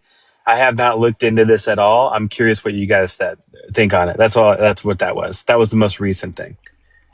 So that's going to, by default, if you fed that in AI, it's going to lean on your confirmation bias that you've interacted and built in the AI through your, algorithm, your personalized. So it's going to tend to lean towards confirmation bias. So the general public, they want to know the truth, but they don't know how to avoid confirmation bias in their research. Like, if you believe something to be true, you try to prove it wrong. If you think something's wrong, you try to prove it to be true. And that essentially negates 99% of confirmation bias in research. But the general public doesn't know that. And many have been so indoctrinated. It's not even due to intelligence. I've met pretty smart people that are smart in every other way, right? Who are highly intelligent, right? If you have a conversation with them, they might be very well versed in certain subjects. Same thing with like cult members. A lot of people think you have to be dumb to fall into a cult. No, you are. There's a lot of highly intelligent people in cults, but you know what it is? It literally messes with your nervous system. It triggers you into feeling safe. A lot of times people can be highly intelligent, but then tricked into certain things that a lot of other people say, how did that happen? I would say the same for all of us here in America. We are the highest propagandized country. So all of us have been indoctrinated one way or another and have either changed multiple times as we've gotten older. Like in my case, I've changed my mind a million times. The more information I get, the more I change. But we've been so highly indoctrinated, even if you're super smart, even if you're a doctor or a scientist, you can be indoctrinated. Nobody's free of that. And I think that's the biggest issue. So if you're indoctrinated and then you have the confirmation bias, that's why we see boomers, and maybe the lead exposure is my personal opinion on that. But either way, that's why we see the boomers acting that way. You know, that's why we see them like sharing Facebook memes and being like, this is true. Yeah, but so my point though, so Dad came in and basically didn't acknowledge what I was saying, which is, I think the more important differentiator perhaps is there are some people who think there's a majority of us who already think something and they're trying to prove their own point. And then there's other people who think the majority of us actually don't have an agenda and that we're not trying to prove a point. We just don't have there's so many biased sources that we're trying to figure out the best way to do it. So ground news obviously is becoming more popular because that's trying to take both sides, and you can read both sides and figure it out. But what I'm saying is that for anybody, and I think this is a large population of people who doesn't have the time to read through all the ground news stuff, but they want to make sure that what's coming up on their social media feed is true, you can quickly load that into AI. And if you're not prefacing it with like some lead in question of like, isn't it true that this happened? If you're just saying, hey, is this true? I have found AI to be a pretty quick way of dispelling, falsehoods within certain posts on social media. Stephen, I think you missed my point completely. So what I was trying to point out is like even you are aware that there is issues with how we get our consumer news, but you trying to just take the approach that I'm not going to bias this bot in its response by leading with a leading question of is it true or is it false, right? By just saying, tell me what you think about it. It's from its interaction with you has a preconceived notion of what is your confirmation bias. So unless you purposely go out to disarm confirmation bias in your own research or through AI, it's going to innately be present. That's what I was trying to point out. Also, Okay, you so wanted the paid wait a version. second. If you wanted to search Mom Donnie in the grocery stores, right? You could say, are any of the grocery stores proposed by Mamdani open? Or when do the grocery stores open that Mamdani's proposed in New York City? And yes, that would be a great example, Dennis. That's a good way to avoid it. Ask a simple question, simple yes or no responses. Right. But what I'm saying is a whole story or picture that can be crafted and spun. No, but what I'm saying is, guys, like you're not giving it enough credit, because what I'm saying is that's what happens when you load it in. You can load the screenshot of this claim. And what I'm saying is my experience has said, and in fact, I loaded this claim in while you guys were talking, and it has dispelled it. And it actually, but it does acknowledge, it says, okay, this hasn't happened yet. They haven't opened yet. But there is a real claim against areas where I'm not reading it now. I'd have to get back out because I'm only on my phone. But it was something like there is a real claim against grocery stores or other places in certain areas because of crime. So it's still acknowledging that problem exists, but it's dispelling the immediate claim that says that these stores have opened and they've immediately been looted, and it's there's a reason for that. Yeah, further seeding based on your bias that you built into the algorithm that this thing's doomed to fail. because Yes. crime, right? It's still Stephen, SEO. you're somewhat logical. Yeah, you're somewhat logical. What we're saying is, I hate to say this, but a lot of Americans will lead with certain questions to look a certain way. A lot of people do only research if what they believe is true. Like we had somebody up here before that said that awful thing about incest, right? He didn't even look into the other causes. He just looked, oh, does this cause this, right? Because he already had it in his mind that probably, and he agreed with that. So that's what he looked up. That's a perfect example. So like most Americans, I hate to say, because we're so propagandized, that is how we think. Our government is trying to teach us not to think critically. So therefore, there's a huge chunk of the population who will lead more with their cognitive dissonance. Since you don't, your algorithm is more logical. And the fact you said you paid for a better membership, that also could play a role as well. If you're getting the free one, you're probably not going to have access to as deep information as the, better one that you pay for. Yeah, because I can tell you guys, like every time I've entered in like any sort of query it to you guys. I work in tech. It's still just SEO. It's Can I still ask you search engine something, optimization. That's all it is. Can I ask you something? Wait. What Nero said What did would you be say? a false I'm sorry. premise. I missed it. I'm sorry. SEO, he's saying. It's all search engine optimization. Oh. All but they're how doing so? is Explain that more. links. God But damn what it. Nero said All would right. be a false premise. Specifically, she's talking about Derek, who we've literally had on this panel and read like an article from, I think it was Reuters, together, and he did not understand the fucking words coming out of his mouth. Like, you cannot base that on the entire American public. Sorry, what Civics, did can Derek they? say? What did Derek say about autism? Someone mentioned it. Is He this the said it Derek was that's the caused. eugenicist? He said it was caused by incest, which was really made me see red, and I had to try really hard not to scream. He didn't say it was caused by he incest didn't like quite say entirely. that. Yeah, he didn't say it was caused by incest entirely, but he was like trying to.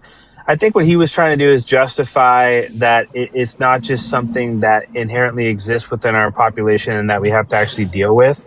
He was trying to like figure out some other thing he could blame, which was a boogeyman argument, basically. He brought up an Right. He article. also It's pointed awful. to immigration as well, like something about that. Being a threat, yeah, that it's Yeah. because of immigration. That might be why our rates are going up. And so he just sounded like eugenicist. I'm sorry, but he did. No, he is. No, sorry. He is a eugenicist. On top of that, he's a Yahtzee. On top of that, he has an alt account called Michelle Obama is mad. So he's just downright a fucking racist.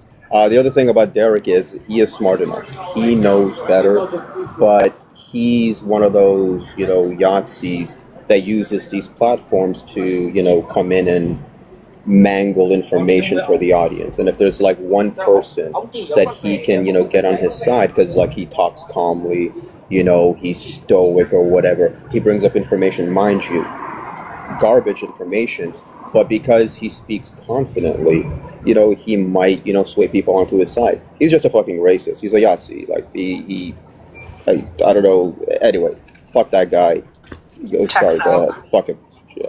His source was from homework.study.com. So, yeah. I had a question for civics. This is something I think about a lot because a lot of the AI models base what they're spitting out to people on what's on the internet already. But since this administration is eliminating like good articles and like government pages that are primary sources, I always think about the fact that they're deleting them. And I know people have them archived. I know that there's the archive.org, but does it still pull from those old articles and those old website archives? Not if they haven't been indexed. Like, so when you delete it or you've changed where it's located on a server, things get indexed, right? That's how the search engine optimization works. It's all about indexing and how many hits it can get. So over time, you are going to get, the way that the Google search algorithm works is its search engine optimization is going to be based off of hits. So if 17 or if 70 people search, what is the best beer in the world, and based off of that, off the search engine optimization that they're using and the tags that blog article or something along those lines, they're going to say, well, Budweiser is the best. And as long as other people click on the link that says that Budweiser is the best, it will end up surfacing that Budweiser is the best for the 71st person to look for it, right? Because the 70 other people before it kind of confirmed that Budweiser is the same. Much like with AI, specifically like Gemini, they are just going through their SEO. They're just going through their SEO. Like it's just more SEO. So because like wait, I do want to know about that though, Civic. So you're saying you have insight into this? Like you're saying that you can speak confidently. It's just how search engines work. It's just how it works. Yeah. No, but AI is not exactly the same as a search engine.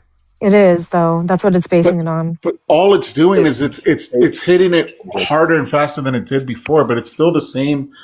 It's still just tags that are being surfaced. All AI is just it's predicting what it thinks that you will want. All it is a series of fucking math equations. It's just predictive. That's why, this is why when people are like, AI is going to take... No, it's not. No, it's fucking not. I work with it every fucking day, and as much as it's helpful, I'm not going to say that it's not helpful. It has completely changed our jobs to now fucking proofread AI. Mm-hmm. So yes, it saves us a bunch of times. Things that used to take us fucking hours. But now we're spending new hours making sure that data is correct. Yeah. Okay, so are you in coding? Work in tech, yes. Okay, so that's different, obviously, right, than like the large language models that most of us use. And you're saying the LLMs, from your view, is literally just optimizing for what people want. Because I'll preface it with this. Once again, it's predicting. It's predictive. That's what it is, right? Like. There's all types of different... AI has been around for a long time. This is why it's so frustrating when people throw in AI and mix that with just Gen AI. Machine learning is the actual part of AI that has been around for a long time. It's extremely expensive, but it's actually where we could end up if we keep putting more resources into it. But by the nature of it being machine learning, it's not quick. It takes time. It takes the same amount of data sets of what it's trying to learn to be able to actually figure out what to do next, right? Like that takes a while. I use machine learning by using like a data lake. Do you know what a data lake is? No. Okay, so it's the coffee lake. Keep going, Civics. I'm almost there. Robot's got it. Robot's got it. Oh my gosh. Everyone's daddy. Can you please? Data lake. Talking sexy now. It's a tech joke. Like, Civic's got it. It's a tech joke. Thank you. I know, but I'm both like entertained and disturbed at the same time. So if you have like years and years of history, if you have years and years of history, program data, for example, or usage data of a certain subset of users that you have, it can understand its behavior over time, because what it's doing is that it's analyzing exactly how new tables are being manipulated, new rows are being created, and it can understand that. It just takes time, and it takes a strict set of parameters to say, don't think outside of these parameters that I'm giving you. I only want you to look at this data set. And over time, it starts learning how new entries get categorized and what tables they should be going into, right? Like a database, right? So it has this giant pool of data, and it's learning from that giant pool of data. And as long as it's not being corrupted by net new data that doesn't quite fit into it, you can establish machine learning. And that's the AI that's been around for a long fucking time. Gen AI is just fucking math equations that are predicting things that it thinks that you're going to want to do based off of not necessarily what you want, but based off of like it looking at a bunch of information all over the place and narrowing it down. And that's why at the beginning, when you first think of ChatGPT like 4 years ago, and you'd be like, was this a good response? Thumbs up, we were teaching it. We were all collectively as a fucking globe teaching it that what it was doing was correct. And it went from that and adopted and adopted and adopted and adopted. Sorry, adjusted and adjusted.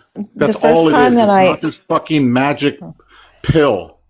Okay, so the first time I like put a search into ChatGPT, because my son was like, Mom, you got to check this out. You just got to check this out, right?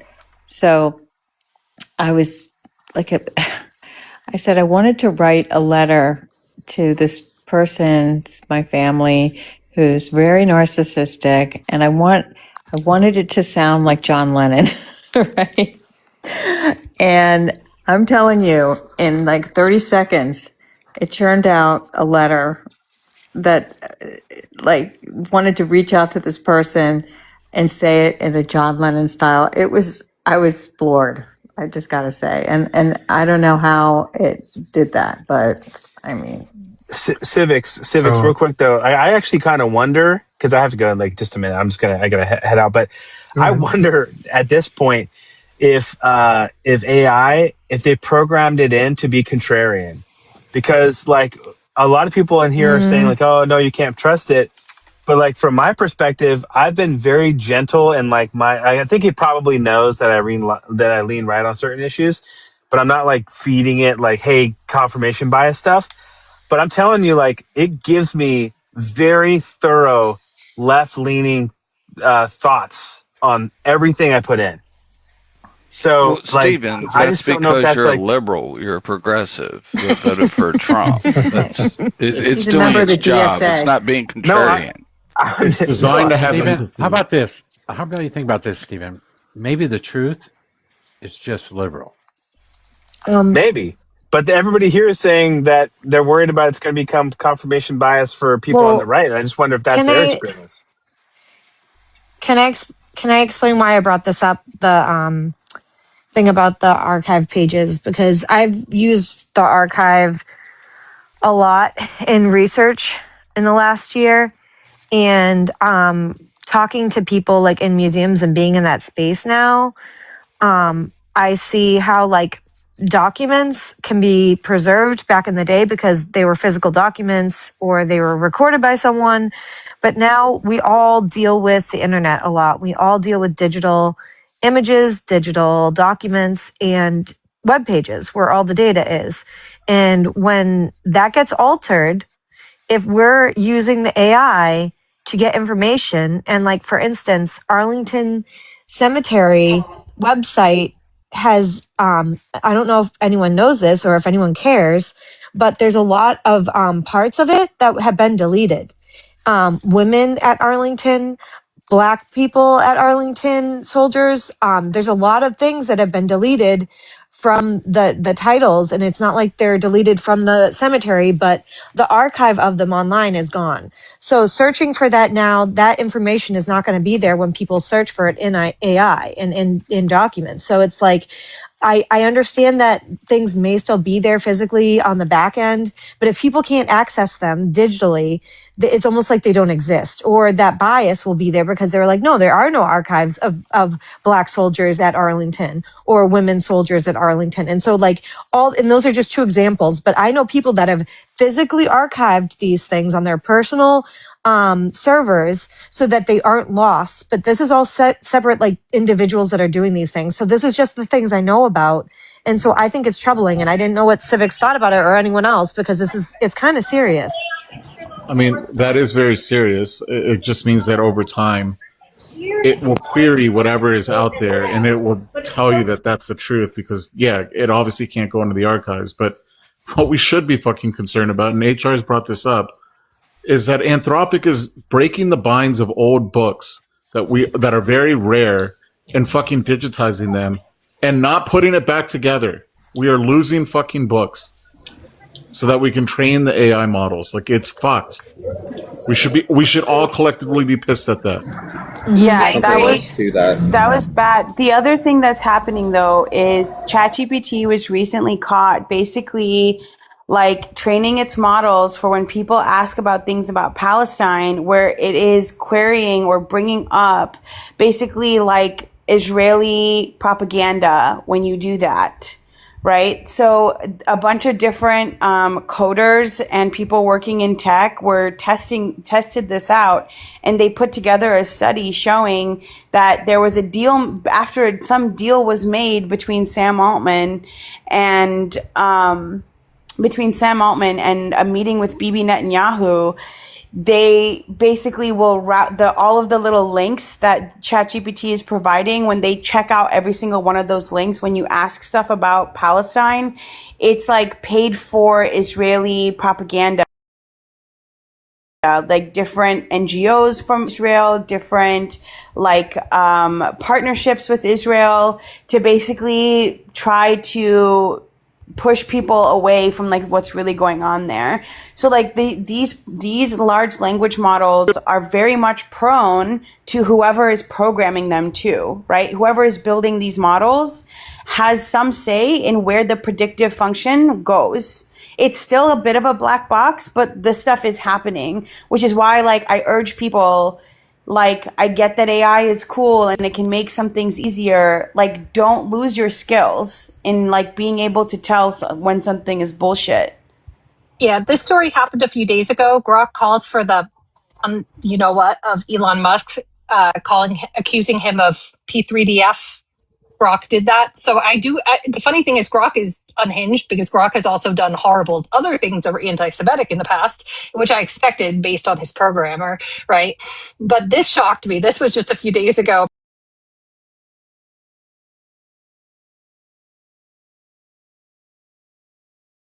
Grok might be right, but regardless, I mean, it's his daddy, saying, right? I don't call for violence, but you know what I mean. He might be right about the P3 charge, you know, because he was trying to go to those islands. But you know, the other thing is, aside from that, like, in the fact that it can be utilized, I just don't trust in the fact that our government's trying to stop any state regulation. All of this just looks terrible to me. It does look like it can be manipulated. I don't really trust it. They're getting rid of the archives, like you said. They're breaking up books. Like, to me, this is. And we're not even ready for a lot of this AI and technology. Like, a lot of people, I understand one day the whole goal of capitalism is to replace us all with robots, but we're not quite there yet. And the way that AI is being implemented and used with social security numbers and used by our own government and our data terrifies me because, you know, Doge fed our information into AI. That scares me. If we're all replaced by robots, who buys the products? The robots. I don't mean robots, like all of us being replaced, but I'm saying like a lot of the easier labor they want to replace with. Civic, so I take it Civic isn't much of a hardware man. Wait, you didn't catch the Intel joke with Cabby Lake, Coffee Lake. Any of y'all familiar with Godwin's law for AI? Is that like some video card? No, it's Intel's proprietary naming of their chipsets. Oh fuck! So like a whole generation of i3s, i5s, i7s, i9s, Xenon processors. They were all grouped together under Cabby Lake. That was a generation. Yeah, I don't know what the hell that shit is. Civics. Well, I can tell I'm the only one that works in servers here. Are you guys familiar with? Yeah, y'all do realize that. Y'all do realize that Google, you can pay for your shit to be at the top of the listing. So when somebody uses that Google AI bullshit, it will be in your AI overview. So if you want to say Charlie Kirk is still alive, you know, pay $20 for a domain that runs as like a press core, and then $1,000 to Google to put it at the top of the Google search hit list. Bam! Now your Google AI says Charlie Kirk's alive. Sorry, somebody was quietly asking me a question. Are you guys familiar with Godwin's law for AI? No. It's how long the measure of time it takes an unmoderated, without guardrail AI to become a Yahtzee or Smittler. Oh. No, I didn't. I've never heard of this. I mean, you look at it's called the Tay. It's also known as the Tay to Yahtzee. They call that because Microsoft's Tay back in 2016 launched on Twitter, and it is it Tay or Tau? T-A-Y. T-A-Y. Oh, I don't know what the fuck that is. So it became wholly anti-Semitic before they reset it, and then Grok is most recent and notable case where AI's gone straight down the right right funnel. Is it because the people writing it are Yahtzees? No, it's bad actors. It's bad actors convincing it that it is a Yahtzee. The other thing too is a lot of websites now are not allowing AI agents to like scrape their data anymore. And so like even for like products, like when people are looking for products through AI, basically AI is like, if you're like asking, hey, like I want the best product of this, AI is only having access to other AI's lists of things.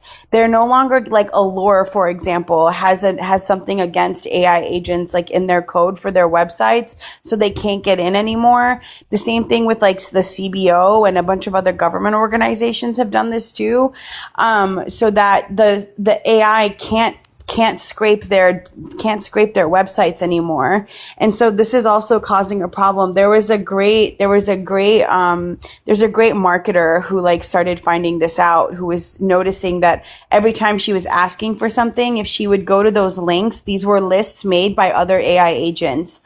So it's like AI will, like at some point, because human beings are now finding it like, I don't want AI like getting into their stuff. You're not getting any kind of human generated ideas anymore, right? They're only going and finding other stuff by AIs. And apparently AI's Amazon also like, AI's Amazon's AI like bot revealed that AI, like Amazon is no longer like penalizing people for saying something is made in the USA, even when it's not. Like it's crazy. Can I add? That might be dead internet theory. No one's on the internet apart from like the 80 people on TikTok. The other thing about is no, we're in hell.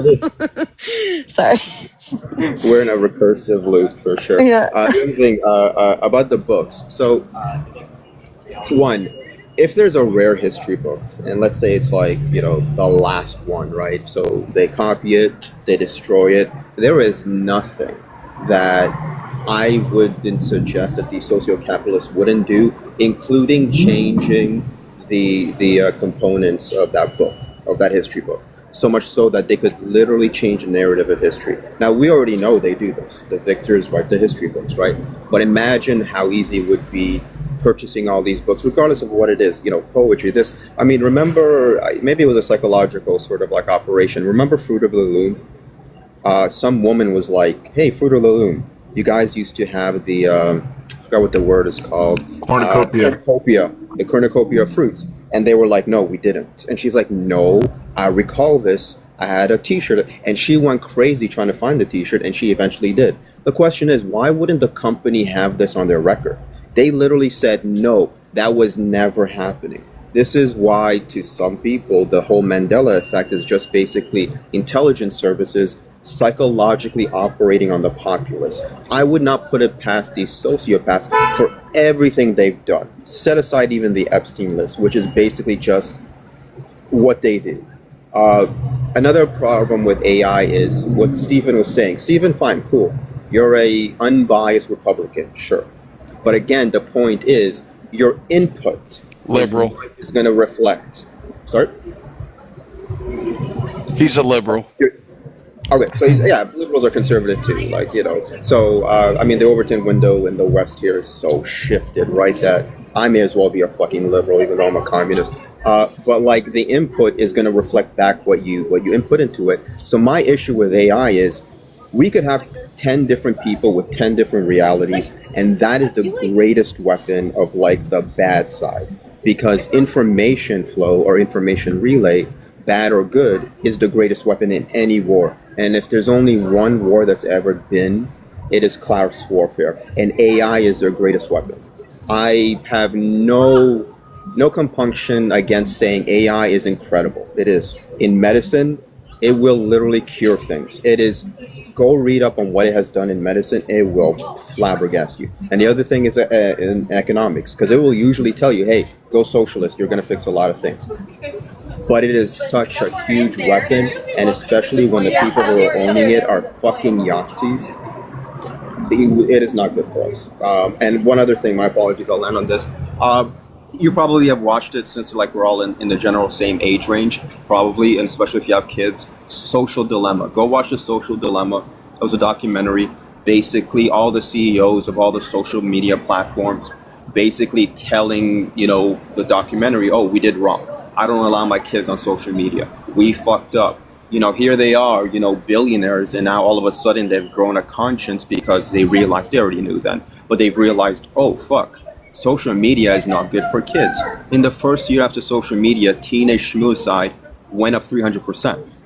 That was girls. For what happened to boys, they didn't unalive at the same rate, but they went fucking crazy on 4chan. And like Neuro said, that was Bannon, that was Epstein, that was a sociopathic capitalist scum class, basically, again, creating division. And AI is going to have 30 people with 30 different realities. That's fucking scary to me. That's so wait. You mentioned the fruit of the loom thing.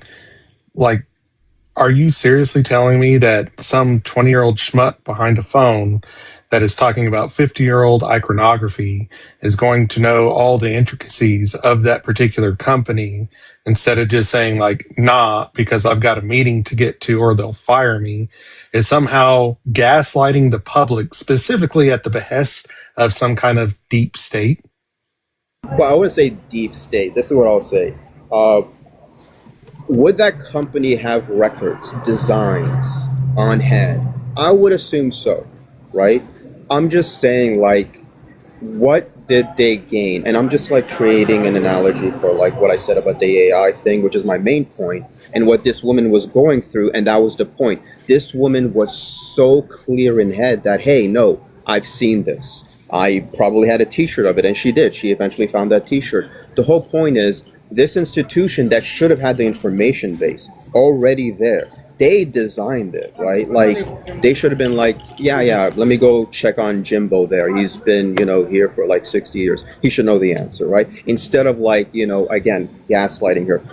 Am I making a judgment of like negativity on like that corporation? Yes, because fuck corporations. It is more than likely they are fucking us over than not. It is more than likely that, they were fucking with her.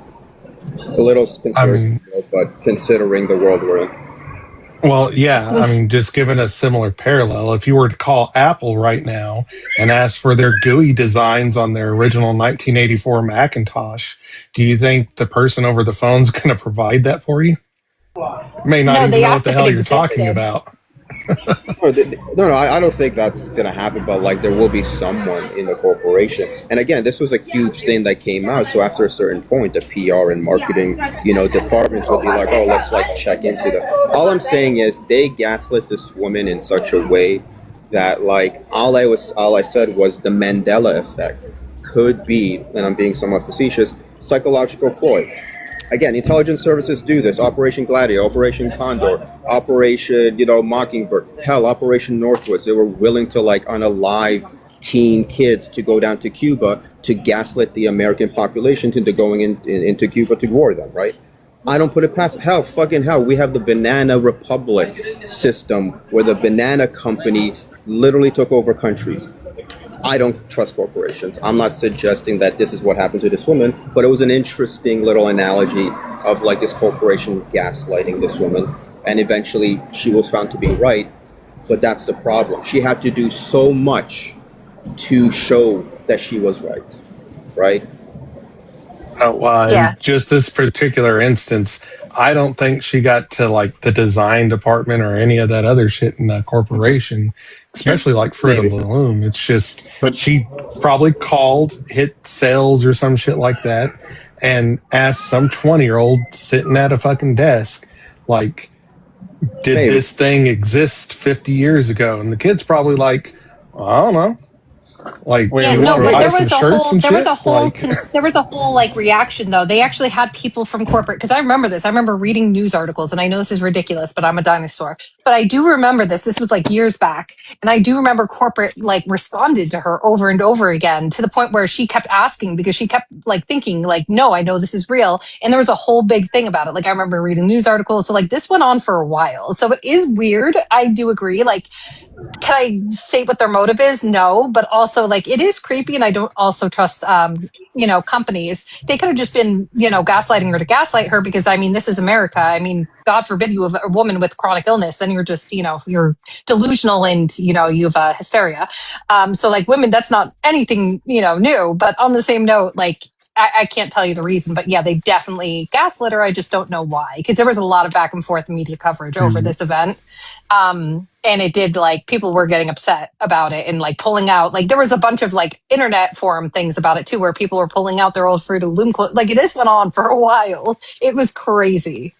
Do you think it's probably closer to a deep state cabal? No, I don't think that. No. Do you think this is closer to a deep state cabal, or is it closer to like the Wendy social media account roasting people?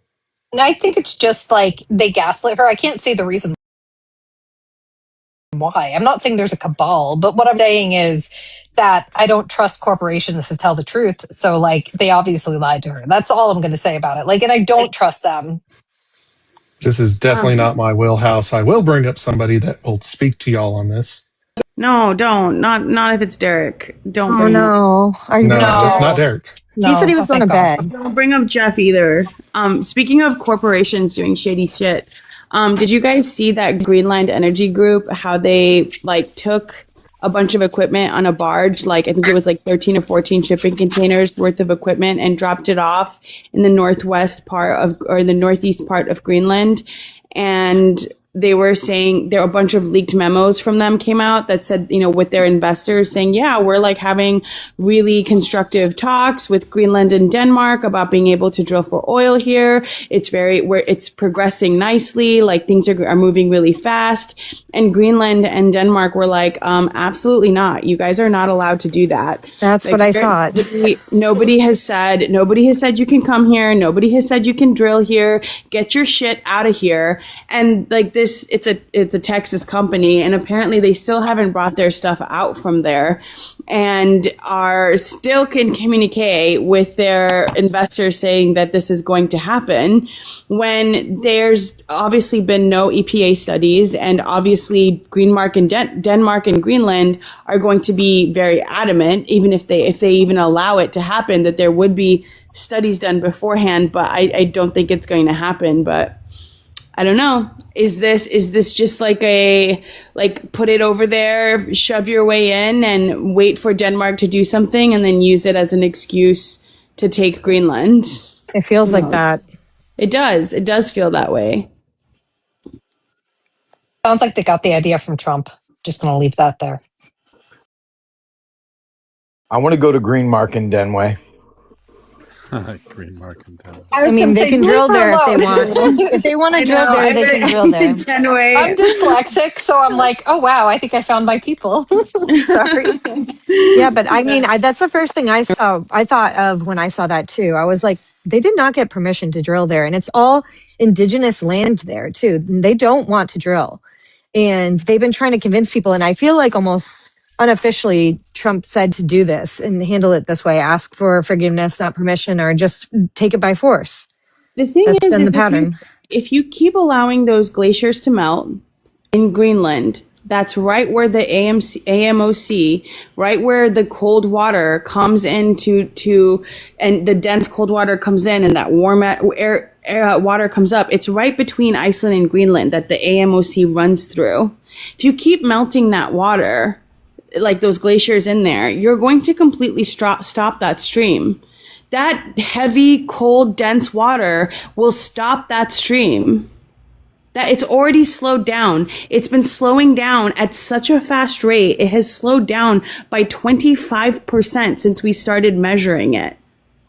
Yeah, but they don't believe in science. This is I think a double win here and an excellent solve is to build a lot of desalinization plants and then use the salt that we obviously have as a leftover byproduct back into the ocean to resalinate the ocean. That's not the problem. It's the cold, dense water. It's the cold water and the warm water where they mix. And if you keep adding too much of that cold, dense water, it's slowing down the oceanic stream, the AMOC. It's the Atlantic something ocean current. Mm-hmm. I'm aware of the current, but it's not just that it's cold, dense water. It is cold, dense, fresh water. Yeah. Yeah, I know, but I think the cold part is a really big part of the problem. Well, the desalinization part is also part of the problem because this also affects the solubility of air molecules within the water.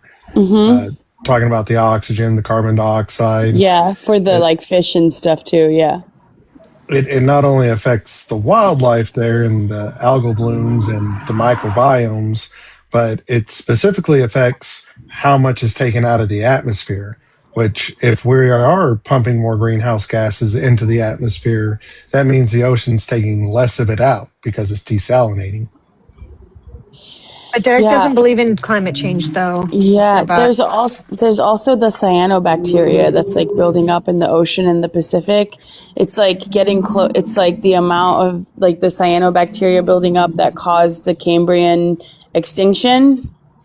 And like the oceans are getting like, it's not like we don't have a way to like stop this now. Like it's going to happen, but like we could at least try to fucking slow it down.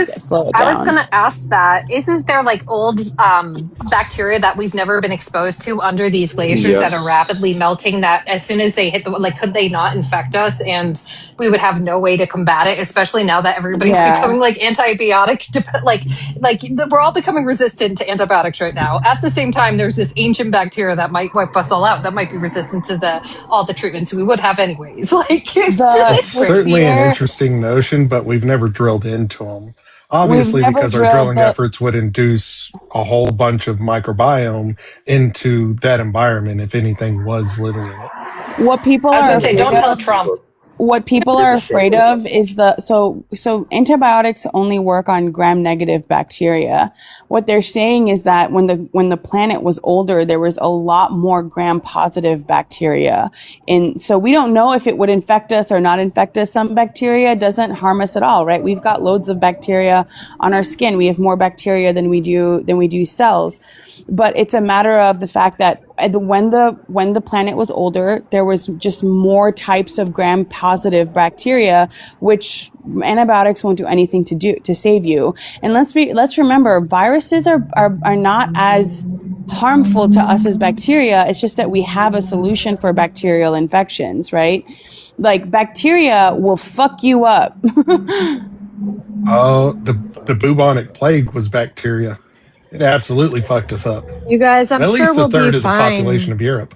Derek's going to figure it out because I don't know if you missed it, but he's going to YouTube how to do heart surgery and figure it out. So I think he'll be able to figure all these things out. Yeah, that was the best part of our conversation where he's like, oh yeah, you can figure that out by watching YouTube. I was like, all right, go do cardiac ablation on yourself. Go through your femoral artery. I want to see it. He was serious. He was serious. Derek couldn't figure out how to tie his shoe from a YouTube bacteria, okay? We don't need college. We need YouTube podcasts. Jesus Christ. There's another thing with climate change. I think we've already passed the point where we can even keep it under 1.5. So let's go for 2, guys. But because of this, there's going to be much more migration of not only people but bacteria, not bacteria, fungal stuff that like is not good for us. But because our bodies are like 37 plus degrees Celsius, I think that's like 98 in your 98.6. Thank you, you American imperialists. God damn it. So because of that, yeah, sure. Because of that, that those fungi can't survive. But because it's becoming warmer, they might be able to adapt slowly over time, so much so that literally The Last of Us could happen. We could have like these fungal I was going to say The Last of Us, yeah. Oh. Yeah, it's a documentary at this point because there are certain fungi that can mind control certain things, and again, if they can come into us, we are who we are. Someone was speaking about evolution in the chat. We are who we are because of bacteria and fungi, right? These two things intermixing with, and on top of that, mitochondria is basically just a different entire thing. So like 3 or 4 different things. We're just like a mishmash of things. I can very easily seeing that fungi, maybe evolving us into something else, right? In potentially millions of years.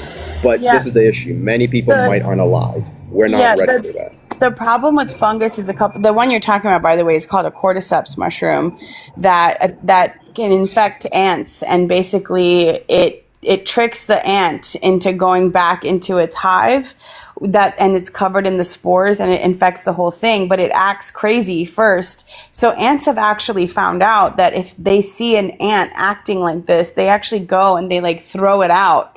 And they let it die somewhere else, because eventually that it'll die and a mushroom will grow out of its head and the mushroom will explode and infect all the other ants.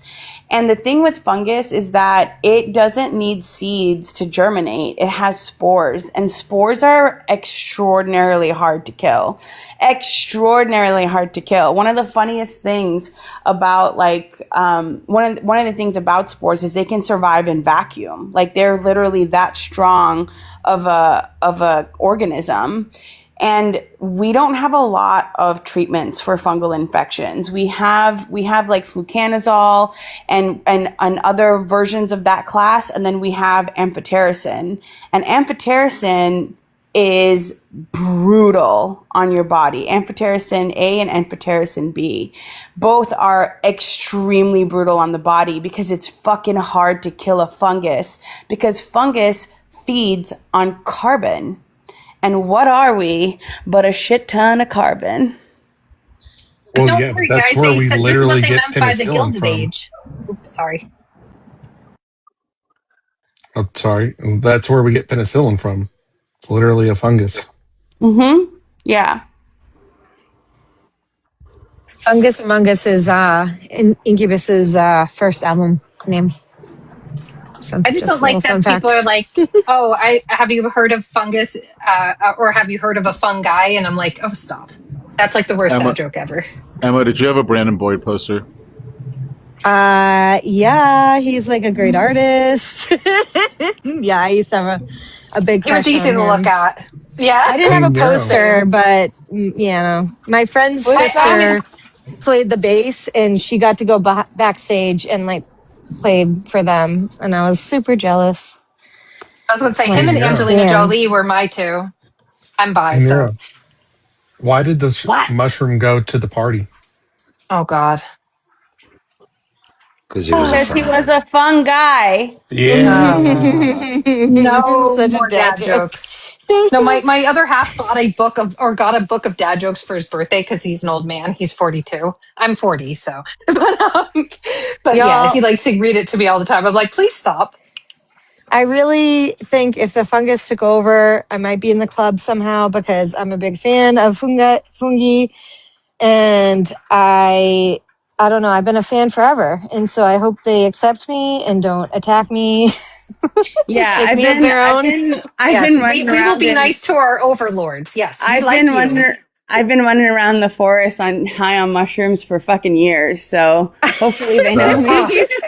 I'm allergic to them. Found out that the hard way when I was 16 on my prom night, or my junior prom night. Found that out the hard way that I'm allergic to them as I took them and tripped my brain off, and my throat started to swell. My stomach expanded, and I thought I was losing my mind until another kid who was sober looked at me and said, "Ooh, you are having an allergic reaction." And I was like, "Oh, I just thought I was tripping."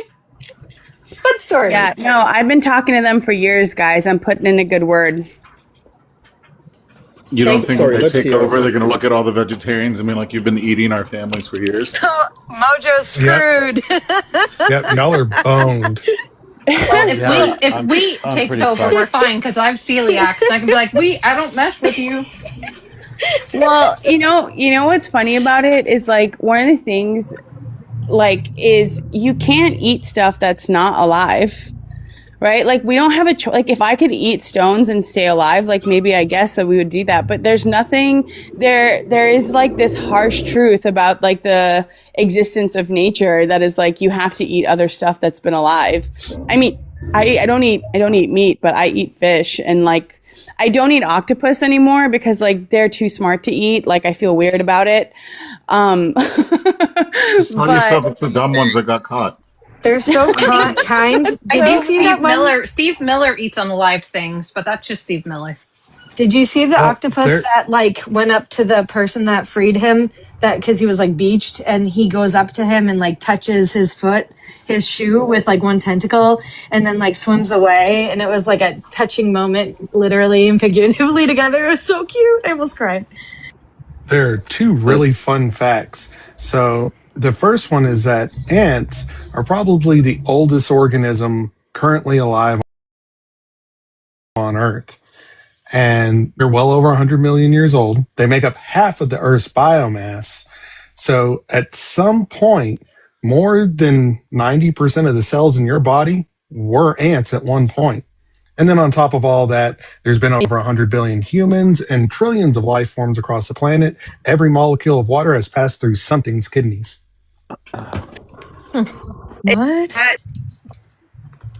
True. It's so weird. They make up half of the Earth's biomass. What? Is this whole panel neurodivergent? Because I feel like we're all neurospicy and I'm loving it. Yeah, it's a crazy. I mean, it's a crazy I did fact. cry during Honey, I Shrunk the Kids when the ant dies. It, like so sad. It like gets me every time. That was horrible. Ugh, poor guy. What about if you hit a bird with your car, which I did once and cried for like 2 hours. My daughter was consoling me and I was like, this is backwards. Oh, that's sweet. I do want to say, I think fungi have been around for much longer, if I recall, a billion years. And mind you, we would not be around. I think we'd basically have just a bunch of trees everywhere, because if the fungi wasn't around to eat and compost those trees, it would just have like... No. Even before that, before there was moss and lichen, there was fungus.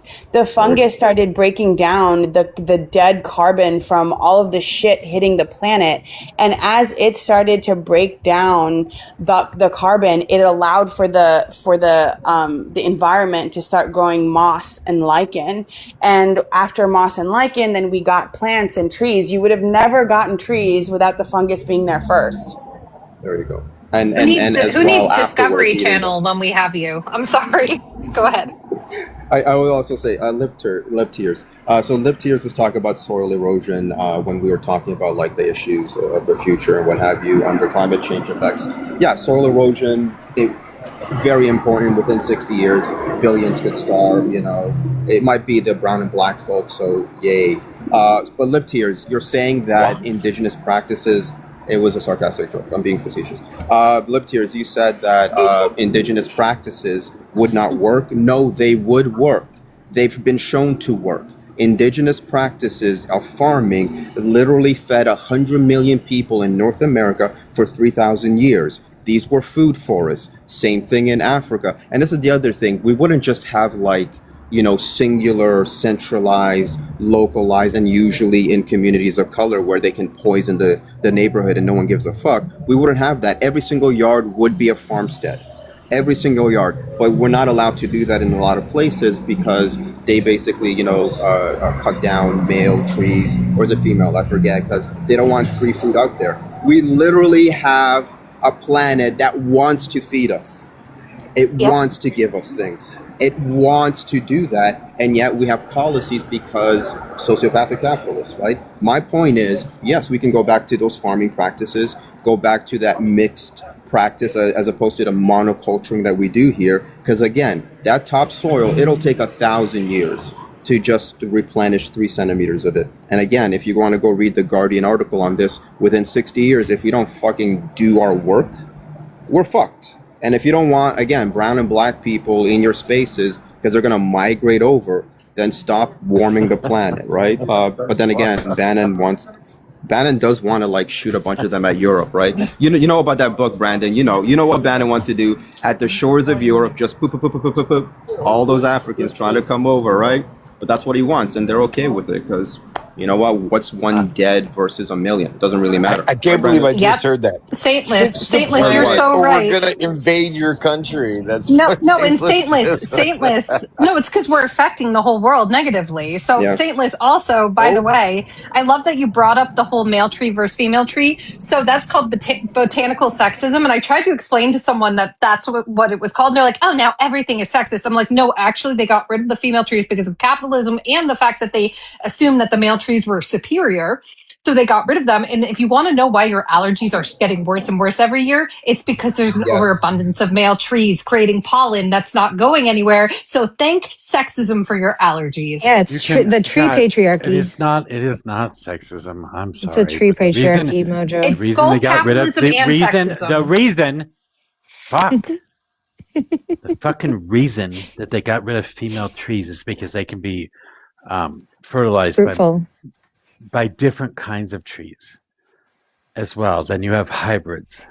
Sounds controlling, Mojo. So Republicans are anti-sex even for trees? Damn. Yes, you don't want random trees popping up all over the place in the middle of a fucking neighborhood. Why not? I do. That sounds like a world. That sounds like a world I want to live in. Yeah, that one that shoots up right next to your house and starts digging roots into your basement. That's a great idea. Can you just pull it up? Well, that's like pregnancy. It would be state protected if it was human. Can you just A/B the trees? Yes. No, but what if it just lands? Does it have a right to life? No. Unless you don't notice, and unless the root system grows first and ends up cracking your fucking foundation. That's like pregnancy. There you go. That would be a non-consensual rooting. Same thing with pregnancy. A lot of pregnancies are actually work by tricking the body and act parasitic almost in a way and trick your body into not knowing to survive as they seep out all of your nutrients. Literally, women use teeth while they're pregnant. I don't know what the hell BBC said. It would never take 1,000 years to redo the topsoil. It just takes fertilizer. I live in Colorado. We have a lot of granite. We have a lot of granite. Would you stop? We have a lot of granite, and we have a lot of sandstone. We have a lot of clay in Colorado, and I can grow all kinds of shit here.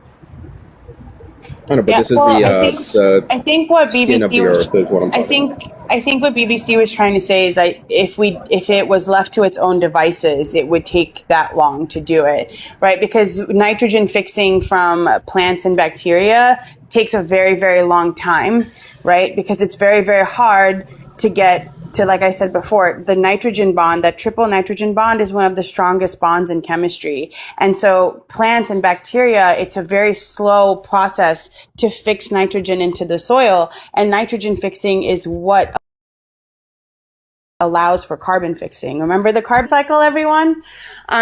So we synthetically create a lot of nitrogen, but like I said, that whole nitrogen, that whole system is currently at risk because of energy depletion. If you get a really large plot of land and you cut it up into 4 plots, and you fertilize one plot, actually you could fertilize the whole thing, and then plant 3, or actually plant all 4, but let like 3 of them go to rot and just take 1, and then rotate your crops and have a fallow field every time afterwards.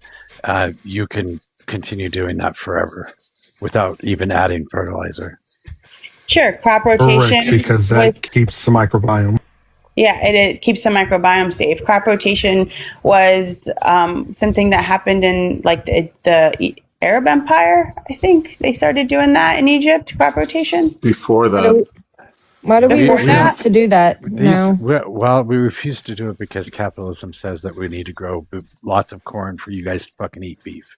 Why do we let the Jamokes decide how to rotate, like to not rotate the crops? Why are we letting the Jamokes run the country when we're the smart ones? I don't understand why we're letting this happen. It's so infuriating. Technology's gotten much better. Like hydroponics itself, we can actually grow all these crops and the microbiome synthetically directly from water. We no longer need the soil itself. We no longer need to till the land. Even for almonds? So weird. They tried to do that though, right? They tried to build all these vertical farms and something happened. Like they ended up failing for some reason. I don't remember what the reason was, but they tried to do this. There was a company that tried to build a bunch of vertical farming. Yeah, I think it had something to do with light, but I also think it had something to do with just like the engineering of it also failed in terms of scaling it. Like people could do it, like you could do it in your house and things like that. And I don't think we're not going to come up with like solutions to these things. I think the problem right now is like there are solutions to all of the things we're talking about, but like the political will isn't there because the policies right now, the politics right now doesn't listen to science. They don't listen to experts. They think everything is about DEI. Like it's crazy. But like there are like there's so many solutions to the problems we talk about, especially like the more like the things about the soil and climate change. Like there are so many solutions out there. It says, I just looked it up, it said high energy costs. Yeah, that's the thing. It has to be profitable. The solutions aren't profitable. That is the problem. That's capitalism as well. But isn't that like just the because AI other ones are subsidized? I'm sorry. Aren't they just other ones are subsidized, right?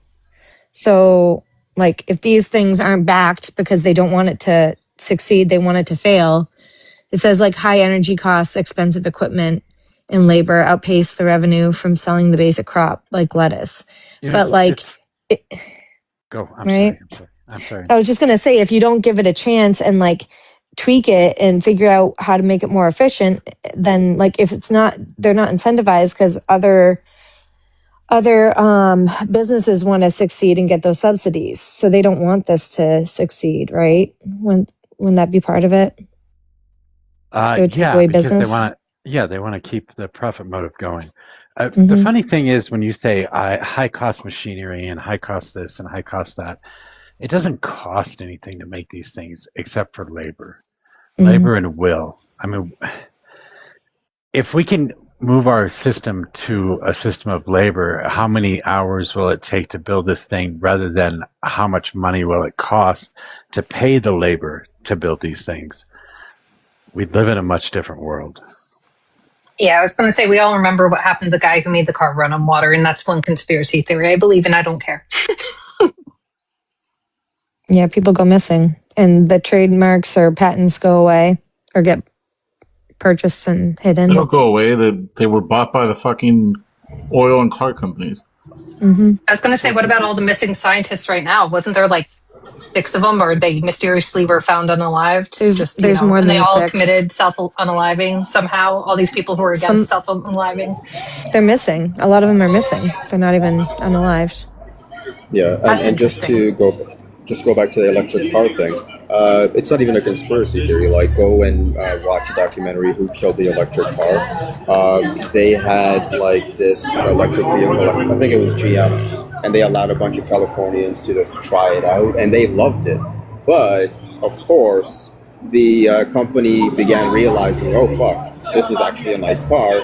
Oh fuck, car corporations and oil corporations are very much intertwined. So they realized, well, if we allow this to go out into the world, we're going to fuck up our entire status quo business, and that's working for us. So what did they do at the end of the documentary? They crushed them. They brought them to a fucking lot, and they crushed them in front of those people. Like, they were literally behind a fence, you know, a la Sarah Connor, watching these cars being crushed into cubes. That's how far they'll go to basically not, to make sure we don't get the nice stuff. And this is the thing, set aside that's like in the 90s.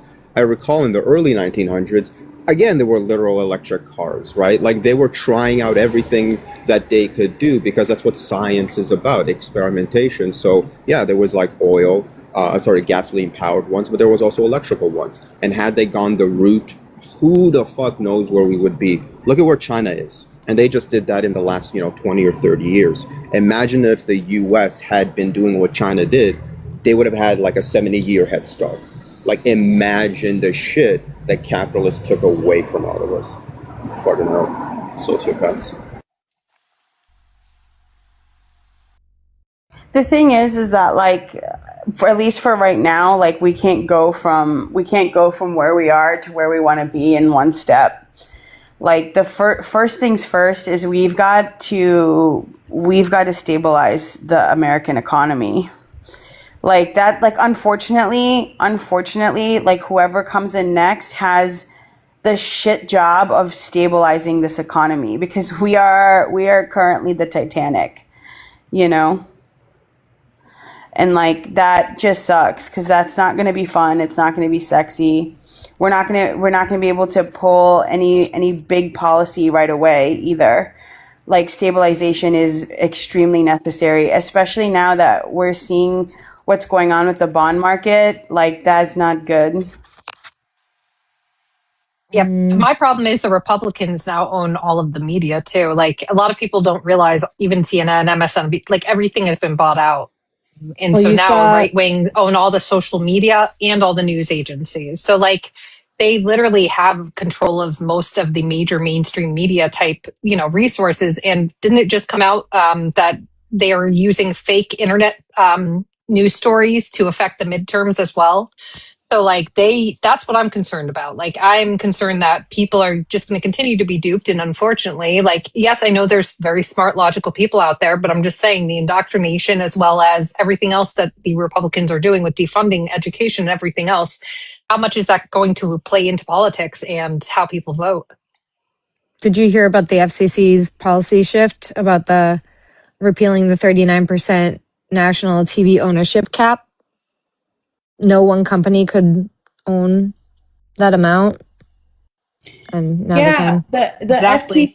the FTC was trying to create those rules with Lena Khan. She was trying to create those rules for media. She was trying to create those rules for big companies like Amazon and Walmart, and then for tech companies too, so that they couldn't monopolize, so that there was room for competition, so that we could see better price. Like that's one of the ways that we can get better pricing without causing without government intervention in terms of like allowing for deflation to then take hold, because that's also very dangerous. Administrating prices is a dangerous game, right? There's reason behind that.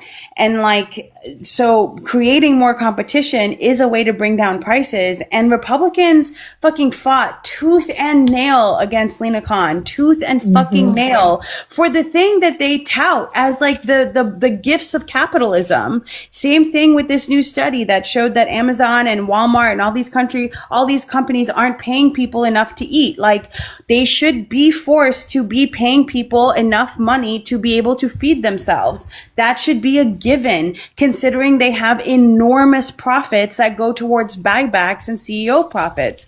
All we have to do is to follow that lead. The FTC, give it teeth, allow it to create rules for competition, make sure companies are mandated to be paying their lowest workers enough to eat before they are allowed to make stock buybacks. Don't even ban them. Just say you can't do stock buybacks if 50% of your fucking employees can't afford to feed themselves. I mean, it's a pretty simple thing to do, and we can track all of those things. And it's not really government interference. It's really just genuine regulation that allows for prices to be stable, growth to be consistent, and people to be fed. Now she's working with Mandani. I know. That was one of the most beautiful things I ever saw in my whole little life. When I saw her name, I was like, oh shit. I'm like, wow. What a powerhouse. It's like Jack Smith is working in the state of California. Oh my God. I love him. Like he is like got one of the most perfect records I have ever seen from a lawyer. Like absolutely. He should have been the attorney general. Yes. Like he is genuinely such a like principled man. And that's the thing, like Tennis knows this. Like when I was looking into law school and stuff, one of the things I was reading was about like law has a really high integrity like bar. Like the same way that for doctors it's do no harm, with lawyers it's a very large, like you cannot be like a liar and somebody who cheats and this and that. Like these are things that the ABA like literally tests you on. And I was like, man, Jack Smith, he really did the right thing. He came out to Congress. He had to lawyer up so fast though, because they're coming for him now. Apparently they're like coming for him for that testimony about January 6th. Yeah. Well, fortunately for us, there are lawyers in the judiciary that are kind of they're right now really holding things up in a lot of ways. Not our Supreme Court per se, but a lot of the federal courts. Do you follow Liz Oyer, the former pardon attorney? I do. She's in my algorithm. She was the pardon attorney. Yeah. She's good too. She's very good. Yeah. Yeah. Like, I thought, and like, maybe this is my naivety, right? And like me being a foreigner, being like, America is the beacon on the hill. That's how I thought everyone in government was. People like Jack Smith and Liz Oyer. But when I came to this country, I was like, oh, this is America. Like, they would never do something corrupt. Like, because Look at Todd Blanche. God. I know. What the fuck? He even said straight up, he's like, yeah, I would take prosecution suggestions from the president. That's not your job. Yeah, and he's out campaigning for him. I mean, which is also insane. I mean, and Pete Hegseth was out campaigning in Iowa, wasn't he? Just yesterday? Like, that's just unheard of. Yeah, especially when we're in the middle of a war where the soldiers are jumping off of the aircraft carriers. Like, should you really be campaigning? Crazy. Like, maybe try to figure out like what's going to happen with this war. God help us. What's up, Caleb? No, not too much, but thank you. Thanks, host. So I want to ask Mojo in the panel this question, because I know all of y'all, I respect y'all. I listen to your panel, and I know you're on often. And I have a question for everyone, and it's basically this. To my viewing experience, it seems, and what's important to me, it's interesting to me, and this is a pattern I've seen. I want to, just tell me if I'm insane, not holistically, just this specific, example. But basically, I've noticed, or at least what I'm wondering is, it seems to me that, an important topic is, what are we doing geopolitically in the Middle East and in our foreign policy and our domestic policy, especially foreign policy in the Middle East, because a lot of it is very illegal and also it doesn't make sense. Okay. And that was what people were talking about. Now the spectrum of debate, it seems to me, has shifted completely to is the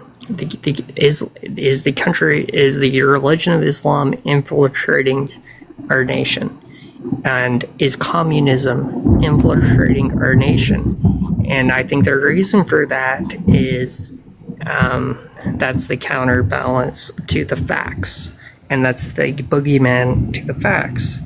And so that's my main question is, do you think that's exactly, because it makes no sense, in terms of what's happening, but it's amazing to me how quickly the spectrum of conversation has shifted, both on the television and on this app.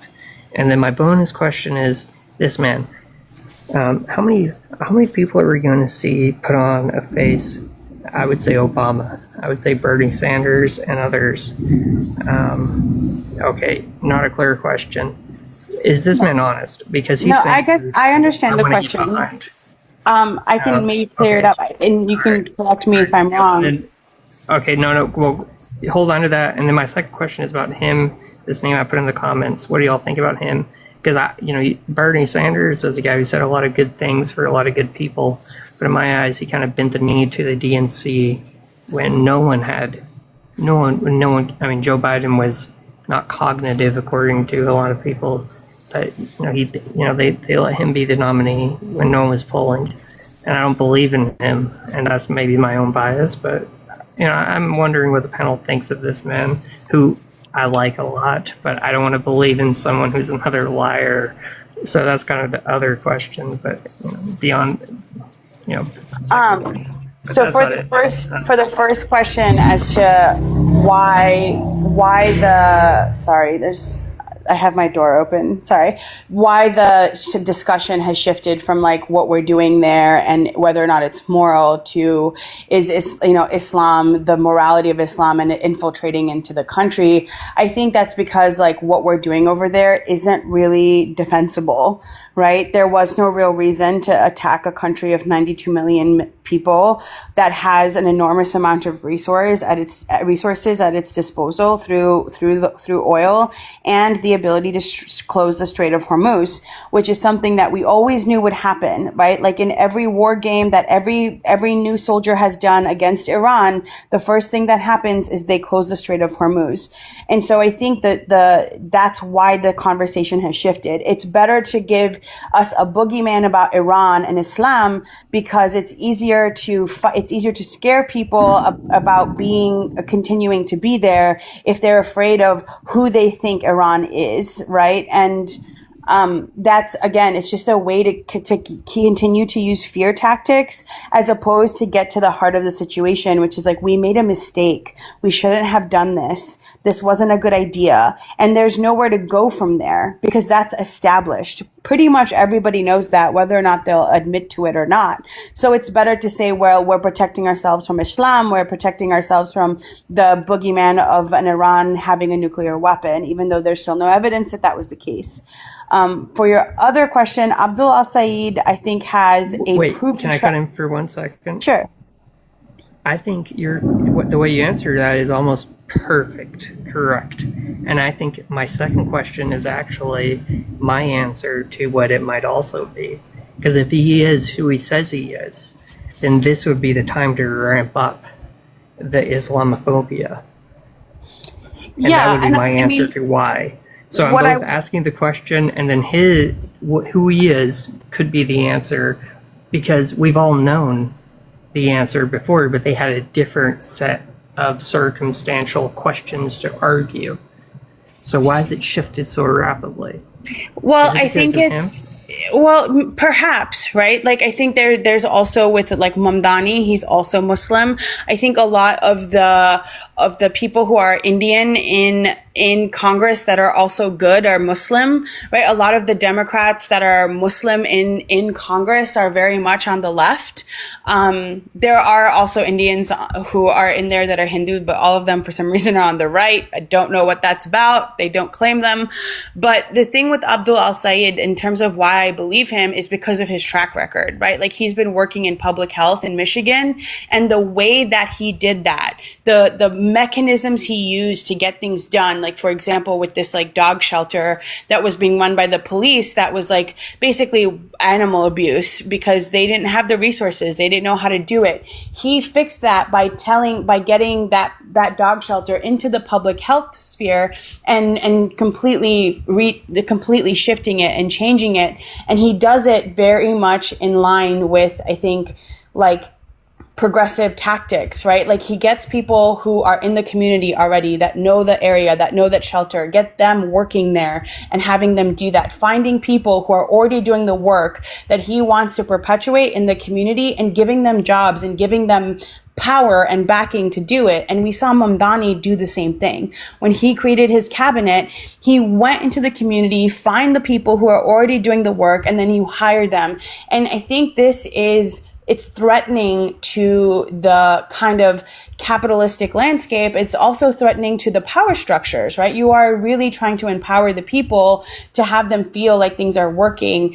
And they just so happen to also be Muslim. And it's an easy way to scare Americans because 9/11, because of the war on terror, because there is cultural touch points to use in order to do that, right? There is living memory to be afraid. And so they're using that as a fear tactic, right? But it's not real. Like, it's not real. It's really just like a tactic. Well, yeah, and that's what I see. I see the tactic, and you know that it's a tactic. And it's not new. So my only question is, knowing, like, as a young American, knowing what I know about, about people you believe in are often liars and politicians, and these people are politicians. So, are they honest? Is the main question, or is this, because in my wild mind, and this is genuinely just a wild idea and not meant for serious.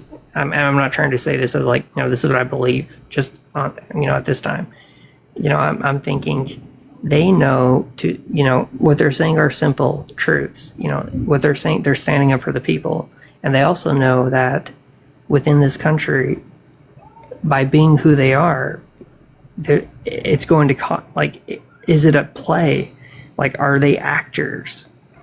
Or are they what they say? No, look at their track that record. would be my only question about them, because I believe you have to look at their track record before they got elected. First and foremost, the reason why they're so scared of somebody like Mondani or any of the other DSA-backed candidates is because if they get into office, they start doing something that hasn't been done for fucking years, which is building the confidence in what the state can do.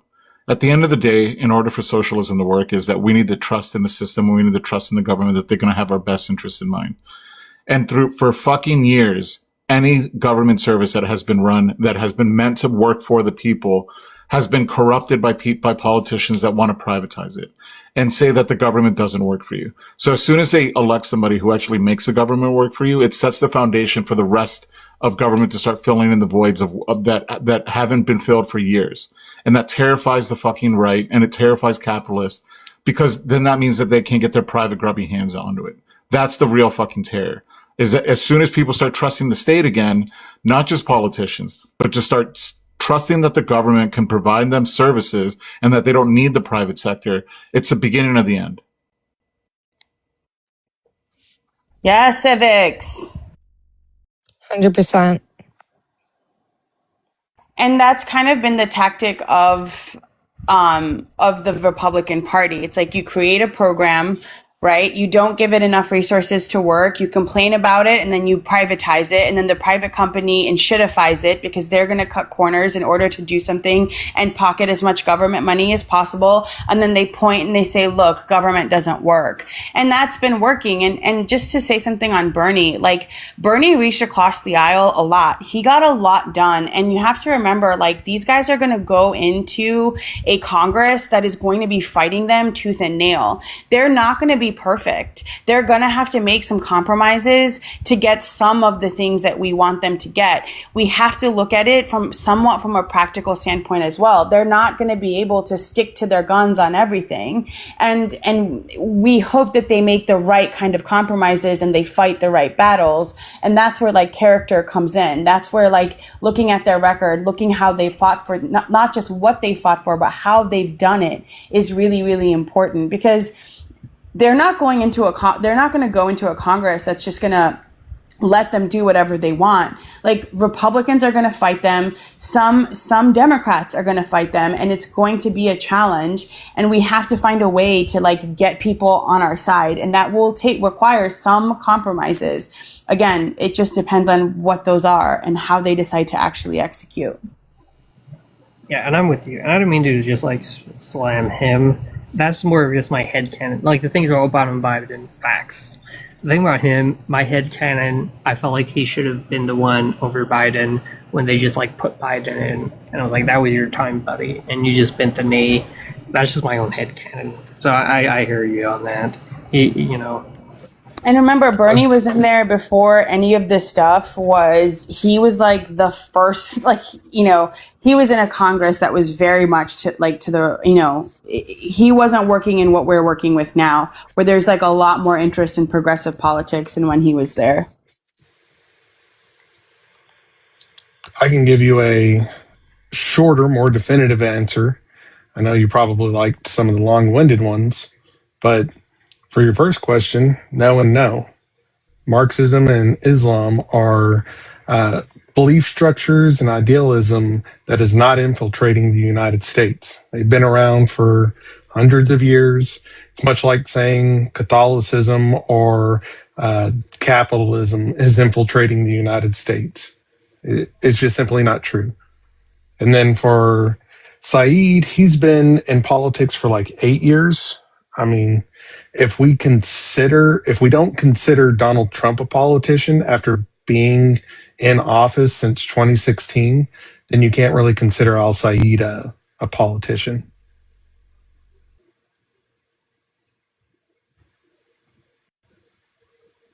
Short and to the point. I think Marxism is an evolution from capitalism. I think it is. We are slowly changing over, but we will eventually have to change over completely. Yeah, the material conditions are starting to show. But going back to the Bernie thing of your concern, So Bernie was in the lead when there was more candidates on the Democratic ticket in the lead up to the 2020 election. It was that one, the first Super, I guess it would have been Super Tuesday. Yeah, Super when Tuesday. collectively all of the other candidates dropped out, and then they showed up in his cabinet. That's weird, huh? So then it was just a 2-person race, and whether we like it or not, I was also pro Bernie, but he just did not do well in the South. He didn't. There's no two ways about it. You could be mad at the DNC establishment for backing somebody like Biden and kind of maybe convincing some of the other candidates to drop out. Like that, by all means, I'm sure that happened. But when it came down to just a Democratic vote between Bernie and Biden, he didn't do well in the South, and Biden got more votes. That's just it. The collusion would have been convincing the others to drop out and maybe propping up Biden a little bit more. But that's what I think happened, at least in 2020. 2016 is a different story.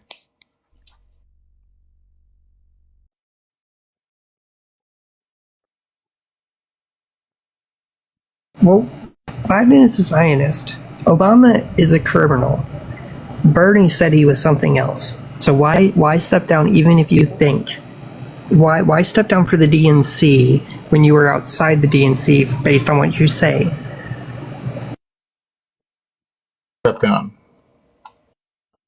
He just didn't get enough votes. That's not stepping down. He didn't win. Why are people so like? People love Biden.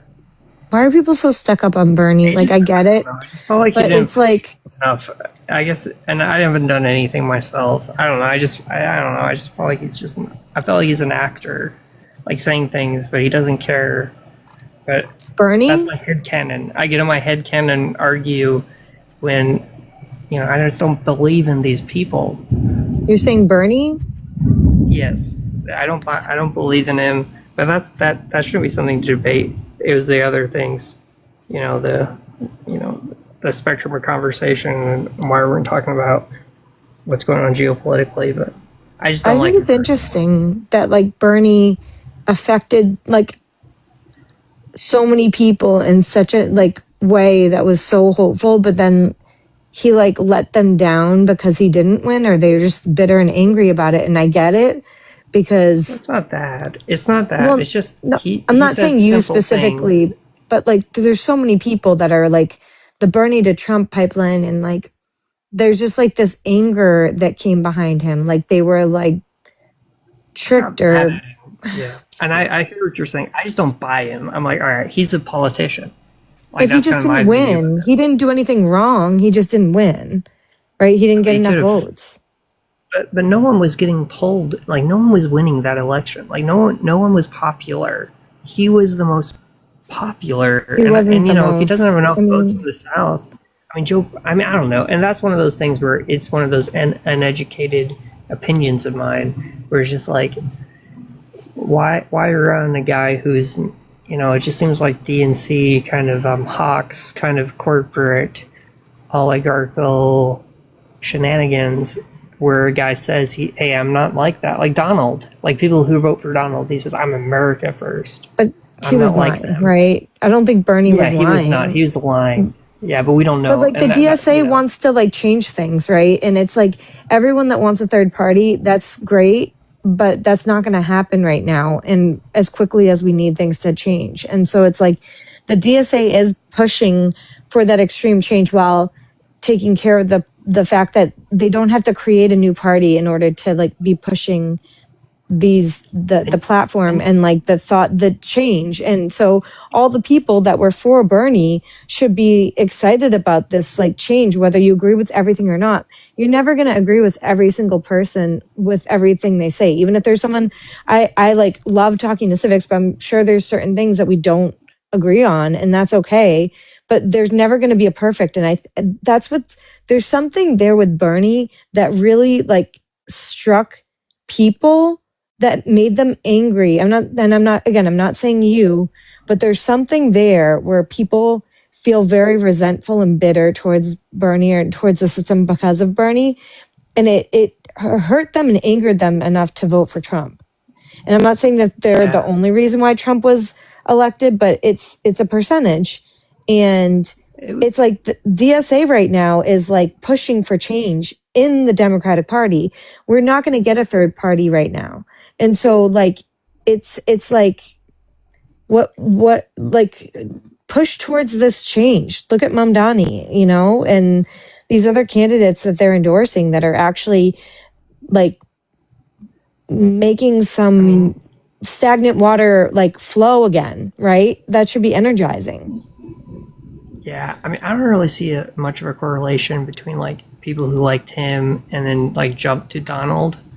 But that's what happened. It's the Bernie to Trump like, pipeline. Which is also, yeah, and I believe you now that you've told me, but that must be like I didn't know about like that pipeline. I wouldn't say that it was a huge pipeline. That's an odd, but it's yeah, that people with that being said, change. like for me, it's more of just like, it's not a hill that I come to debate on or die on. It was just one of those things where it's just like, you know, you say, well, and I hear the other side where it's like, he didn't have the votes, but it's just like, come on. To me, is like the thing that I liked about him was he was speaking universal human truth, and it was easy to connect. Anyone could say that. This is some old man, and I know he's a young man, and he's always been speaking these things. Like he's always been speaking it. And it's a big old system. And I'm totally with you that I could be way off base and just, and it, you know, it is what it is, but I don't think he's going to, you know, he's gone. You are coming with your he was there and gone. And that could have been his, you gotta let somebody else talk. It doesn't really make a difference. Hey, it's like a drop in the ocean. Hey, you gotta let other people talk. So you are coming at this with your feels because I'm telling you that he didn't have the votes. Like there's no he failed, and like you either win an election or you don't, and he didn't, and that's what he didn't twice. That's what happened. Now, what he did do was bring a lot of attention to popular topics that affect a lot of people, which is kind of led the way for an AOC, for a squad to be elected, for a Mamdani to get elected, because those issues haven't been solved since Bernie lost those two races. There's still issues that need to be addressed. And the pipeline or whatever of people that voted for Bernie and ended up voting for Trump is because they wanted change, and they saw Trump as a change candidate. I don't think there was as many people that voted for Trump again in 2020 or in 2024 that voted for him in 2016. They saw the error of their ways. I don't think that is such a large group of voters anymore. But the point was, in 2016, people wanted change. In 2020, I'd say largely because of C-19, people wanted fucking stability in anybody but Donald Trump, and that happened to be Biden. In 2024, the DNC failed to get Kamala to understand and address the issues that had been surfaced ever since Bernie had run. And now there is still, that hasn't gone away. So that's why you're seeing the popularity of DSA-backed candidates win. Like, even Hong, like she lost by 300 votes. That's a huge surge for progressive politics. You learn more from losing than you do from winning. Everyone wants to win, but like working on campaigns and having your candidate lose after like putting all that effort in is like, it's a blow for sure, but it's a lesson. And like, you have to move on from it and then fight the next fight. Like dust your shoulders off and fight again and like fight for it again, because it's like, these fights are not going to end after one battle. Like it has to be more than one campaign, that more than one election that changes things, because it's been more than one policy that's undone all these, you know, gotten us to this point, you know. And it's like, I'm upset by a lot of elections, but you got to keep on pushing, you know. There's more people that want to run and want to do good. And there's more people out there that care and that want to do good than you see. They're just not as loud as these people that are the naysayers, that are negative, that are bigots and racist and hateful. But there's more of the people, they're just more quiet sometimes, and they're doing the back end work, you know? Can we agree that there is a good section of the Democratic Party that are sneaky and are Zionists and are not for the people? Yeah, there's bad people everywhere. But it's not just DNC. Like DNC is an organization the same as any other organization. There can be bad people in everywhere, and to put DNC up on a pedestal is not correct in my opinion, because that's why the DSA is making headway right now, because they're like, you don't own the party. We can make things change and cite that change, and we're not going to just talk about it and complain about it. We're going to like do something about it, right? So like, yeah, am I a Zionist? Hell no. Do I believe like that Gaza needs to be freed and that Israel needs to get the fuck out? Yeah. And are we involved? Hell yeah. All of us, our money, our military, and we shouldn't be for sure. But unless we get in there and have positions of power, nothing's going to change, and they're going to be even more harmed. And same with Lebanon and everyone around them. Iran. Yeah. Like Joe Biden, a Zionist. It's not as simple as that, like black and white, though. You know what I mean? But he did claim. I mean, he called himself Zionist. Yeah, I get it. Obama and his sanctions on Yemen, like these. I mean, these people are criminals.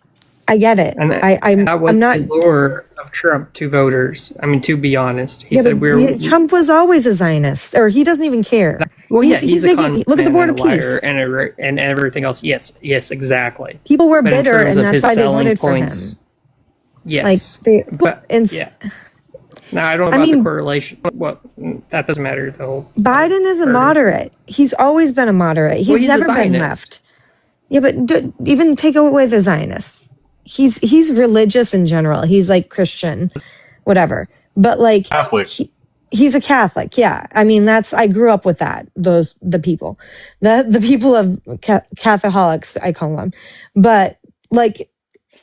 It's the fact. Hey, Ryan. I feel like we can't cut our nose off to spite our face. Like, he's a moderate. He's always been a moderate. He reached across the aisle. He built a career on being a moderate, being middle ground, and working with the Republicans. When he came in, I did not vote. I didn't want to vote for him, but I did because I wasn't going to vote for Trump. And so like, this is the thing. He was never going to be a leftist. He was never going to have liberal policies. He was never going to be that person. I knew what he was because I knew that from how he was in the first place before he ran. Whatever the fuck he said, it doesn't matter. I knew who he was. We need to push people to the left because we're so pushed right now that like, and everyone's going to cry about it, but that's why the DSA I think is a good thing. We need to push left. And yeah, he might be a Zionist, but that's not the point. The point is that we need to get people in that are going to make change, be willing to pass policy that's going to help people and stop harm and do the least amount of harm. And just screaming Zionist at someone's face is not going to do that, even though I want to do that too, because it feels good. I didn't do that. I just wanted to make sure we both. What we need is a purple party. You know what I find so much about well, my favorite color is purple, and I find it ironic that it's blue and red. And yet I seem to work well running down the middle. But that's the only way you're going to win is eliminating your two-party system, because too many people are willing to compromise morals for an image and, too afraid of what people might think of them if they have an opinion that might not be inside the DNC box or the RNC box. And people will absolutely 100% compromise their morals for that image. And you know it. That's what you've been seeing in Biden. That's what you saw in Kamala. That's what you see in the DSA. That's what you see in the Communist Party. What? Doesn't DSA matter. It's an image. What do you mean? DSA is not the DSA. Middle ground. You're right. They want to be extremist and even get rid of the Electoral College, which is absolutely completely dangerous, especially when you consider Electoral College is shit. Why is it dangerous? No, it's not, Emma. Because you're risking smaller states like Montana to be absolutely overran by states like California, and that's the reason why it exists in the first place. We live in a democracy, don't we? Why the fuck are we being held hostage by a lower population? Because our founding fathers would love the things called checks and balance. Protecting slavery. And even how is it a check and balance? What does the Electoral College do? So again, the Electoral College protects states like I don't know, California, which is the fourth biggest economy in the entire world, not just the United States, but the world, from influencing state elections like Montana and smaller states. That's why they have the Electoral College and why they base it off the census and allow, each state to have. Oh my God. How does California take away another state's the rights? Electoral College stop California from influencing Montana elections? Because higher populated states could cross over into other states' borders, and then they could influence their election. How the fuck does the Electoral College protect that? I just explained it. No, you didn't. By having the number, by depending, highly densely maybe I populated did it. areas to determine policy. So the small towns, basically it's like this. It's based on the state's population and how many people they're allowed to have in the Congress, or how many state representatives they have in Congress, rather than letting a majority outweigh the minority. So they're letting the minority rule the majority. So Jesus that Christ. means so you're that right it's about the only census, dictated on Leo. that. Leo, you're right Yeah. about the census. But the It's my Electoral half-truth. College is only to elect the president. That's it. That's where it stops. Yeah. I don't know where the fuck you're thinking that states are encroaching on other states. It's the way that we They do elect our that. president. Yeah. And what you're talking about, like going across a border to vote in a different state's And they do elections, that. like, no, that all ended after the Civil War. So what happens, civics, is only a president who favors policy that is preferred by cities and densely populated areas will get elected. So small town people and small town states won't ever have any kind of sway in the presidential office. And maybe they should move. And you wonder why people think you're wild. It's a vote. No, The you vote told women counts the as a same vote. thing about ABs. They should just move states, right? I mean, that's true. You have said that before. Let me ask you this. Maybe they should just have more babies and build cities. Wait. So here's that problem in that line of logic. If you have people doing that, then basically what you have is 50 sovereign entities. Like, what the fuck, bro? What would be the point of the federal government? Like states' rights? You know Yeah, that state states rights, used okay. to have sovereignty until they seceded from the Union, and we had a whole war about it. Well, here's what's interesting is nowhere in the Constitution does it allow states to succeed. I've actually looked that up. You are So correct. actually state succession is unconstitutional, and that means you do not have the constitutional right to declare sovereignty and succeed. Of course, wanting to leave the Union and basically say, fuck you, Constitution, is unconstitutional.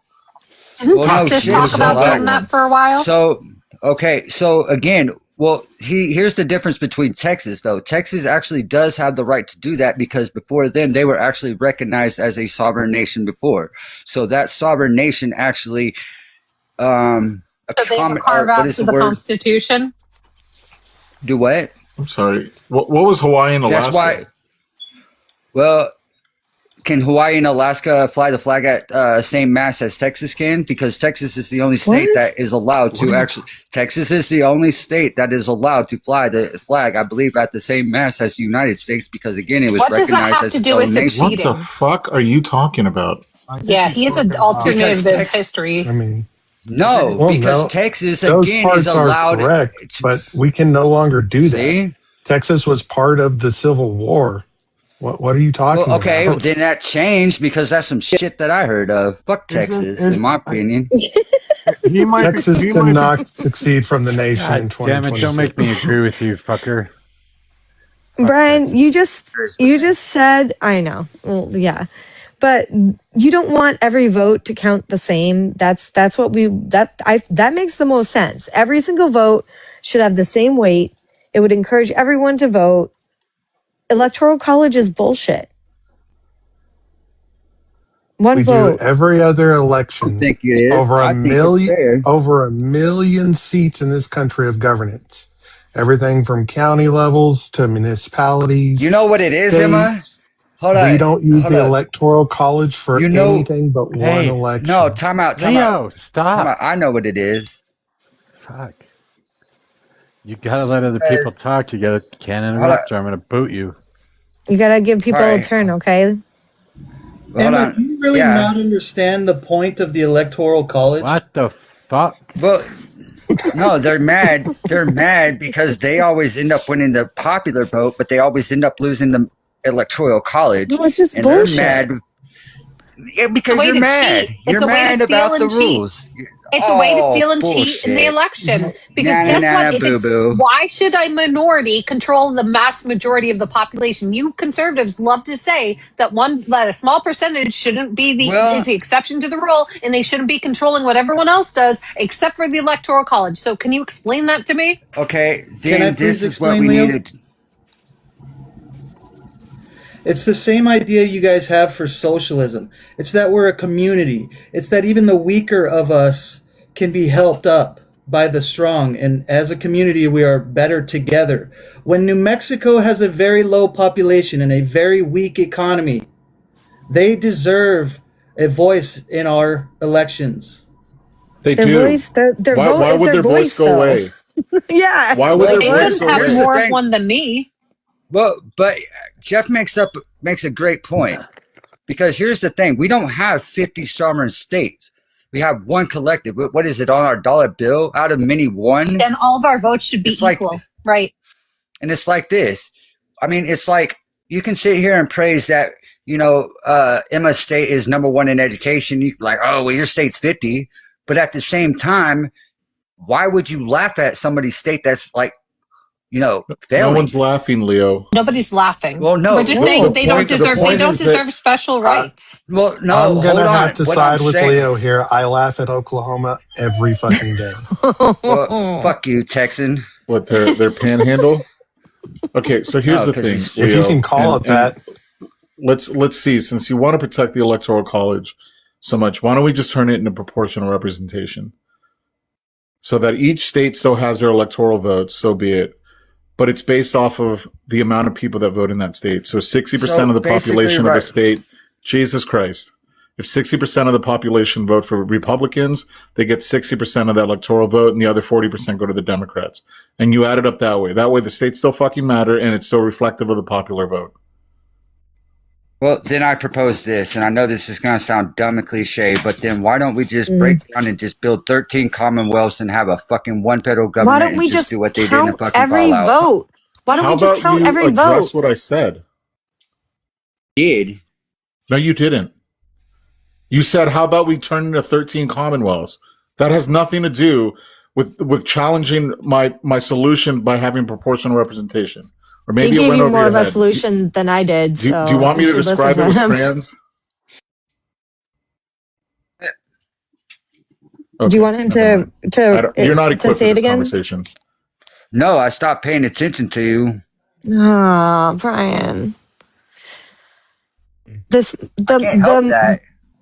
I don't understand why every other situation we can count votes, but except for this one situation, we need the Electoral College. It's absolute bullshit.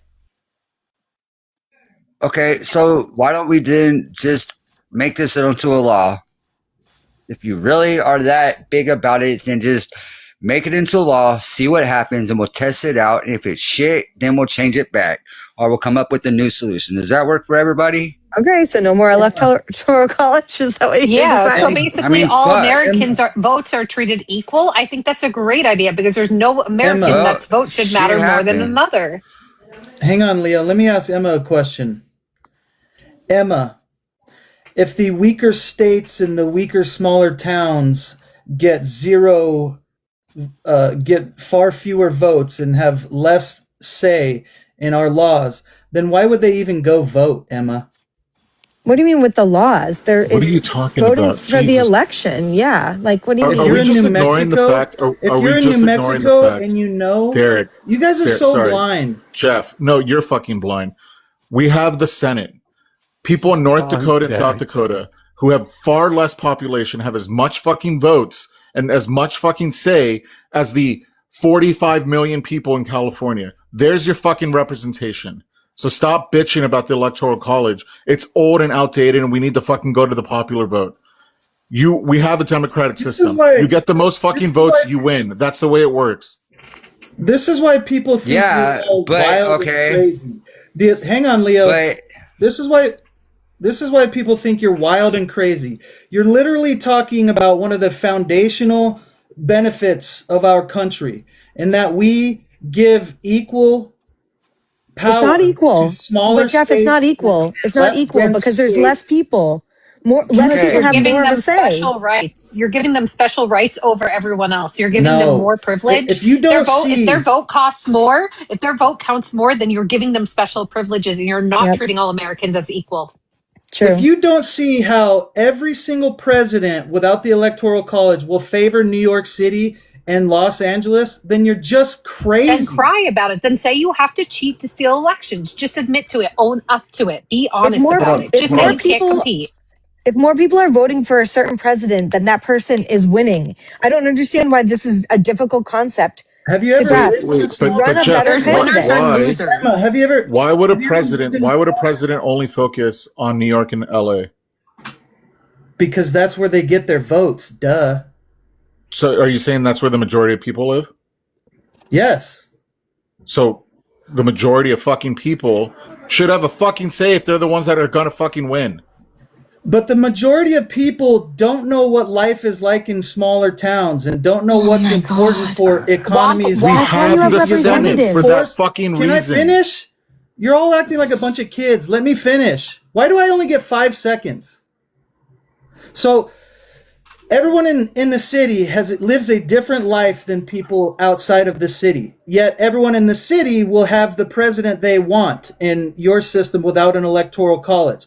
So what happens is the people who live outside of the city will be dictated by the people who want all this socialism within the city.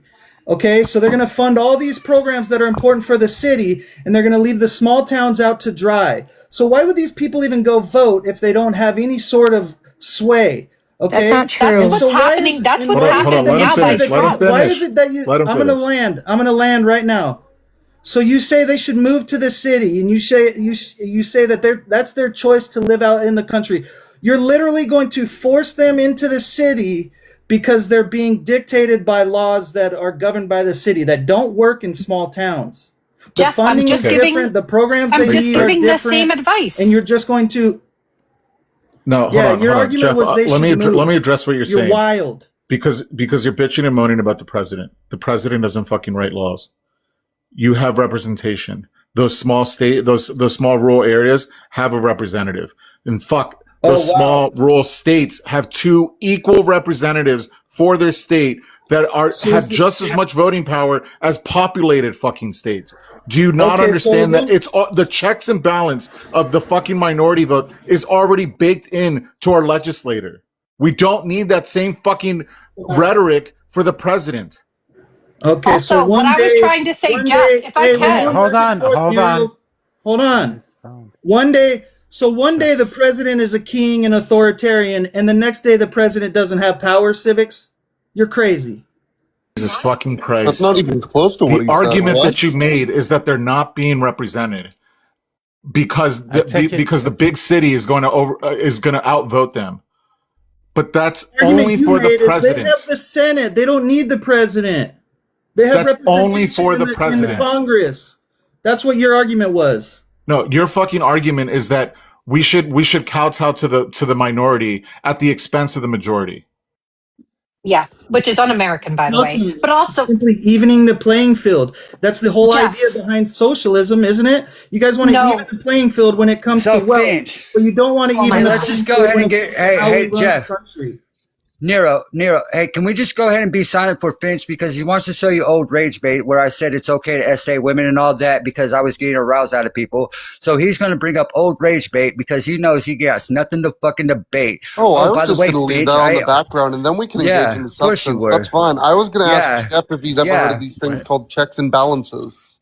Mm-hmm. Oh, wait, we have a liberal Let's here. Let's go ahead, Finch. And you are wanting to start drama on my panel. I'm not trying to. That's why he's up here.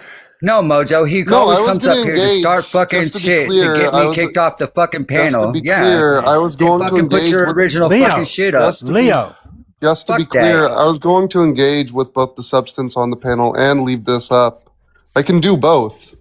Okay. So what I was attempting to ask Jeff How is, about has you he never change heard your fucking picture what back? I was attempting to ask Jeff is if he's ever heard of these things called checks and balances, right? Have you ever heard of them, Jeff? No, what are I they? can't wait to show you. Yeah. So Of course I checks and fucking heard of them. balances. Yeah, checks and balances is how we attempt to, keep certain arms of the government from, gaining some superior means over separate arms of the government, right? Right? Are you quizzing me? Yes, that was a question. Well, my point is, if you're going to, try to make this like weird backwards claim, right, that, since we call Trump an authoritarian, that means the president has all the power. No, that means he's doing authoritarian power grabs. Not that he has all the powers. Checks and balances still exist. So it can both be true, right, that we want to have a popular vote in which the people get to decide, right, who is going to, lead the country, right, be at the helm without going to the behest of smaller states and actually appealing to the means of the people, right, and not have a president be an authoritarian. Those aren't contradictory means. If you guys just don't even know what the electoral college is. Bro, listen That was to me. great This motherfucker substantive don't even know what he's response. talking about. Yeah, Jeff, hey, you're Finch, can you operating actually under- ground what... So, Finch, can you actually ground what would make any of these things harmful, negative, or bad if we keep the electoral college? Can you tell me why we shouldn't have these things? Because, again, you're mad and you're having to bring up old rage bait. Leo? You want That's all to? you wanna do? You wanna do meta Absolutely. ethics? Love Okay, it. Can we explain his picture? What is his picture? Yeah, my This picture is where of Leo me said it's saying fine to something break a women. year and a half ago. Yeah, when was that? I don't remember. You can tell And me. why don't did I care. say that? And why did I say that? Oh, right. Yeah, we were well, talking you said about that you meta didn't. ethics. But again, that's all irrelevant. I was trying to engage him. We're not doing any of the drama shit. So, Jeff, you're operating under the assumption that California is a majority. It is not. 40 million people is not a majority of 350 million. Compared to New Mexico, Just you're going to leave New Mexico It's just out to Uh, the dry. most populated state. That's Yeah, it. the It president still won't even have takes to other campaign in New states. Mexico. The president won't have to earn the vote of a New Mexican because they're going to get all their votes in California and New York. You guys are thick. California and New York put together is what? 58 million people? That is still not a majority of 350 million Americans. It sounds to me that you just want You don't understand. you just want unfair advantage. These cities across the country will all be campaigned in so that because that's the easiest and quickest way to get votes. That's It what we leaves- should be doing. That's the whole Wait, point. That's what we should be doing. Like what? Okay, so Wait, yes, Jeff, exactly. in the I'm current glad you system, admitted- wait. I'm If glad that's you just what you want, admitted. in the current I'm system, glad that's you not just how it admitted. works. Finch. I'm glad you just admitted you're okay with leaving the small states and small towns out to dry. Not what we I'm said, sorry. by the They way. can drive. They can drive to the major cities and go see the fucking rally. What's stopping them? Isn't that normal? Like That's so fucking un-American. You why guys we are have to wild cater and to un-American. a small You hate population everything instead about of the this large country. population? You're the ones that should move. Why should we cater to the small Nobody population? said move. So listen, Jeff, I'm the one who said move. And I Mojo, said you move. just said that. I can answer that if you let me. So here's the thing. Go ahead. I'm sorry. I've been trying to respond for a while. I promise. I've been being careful of not cutting people off.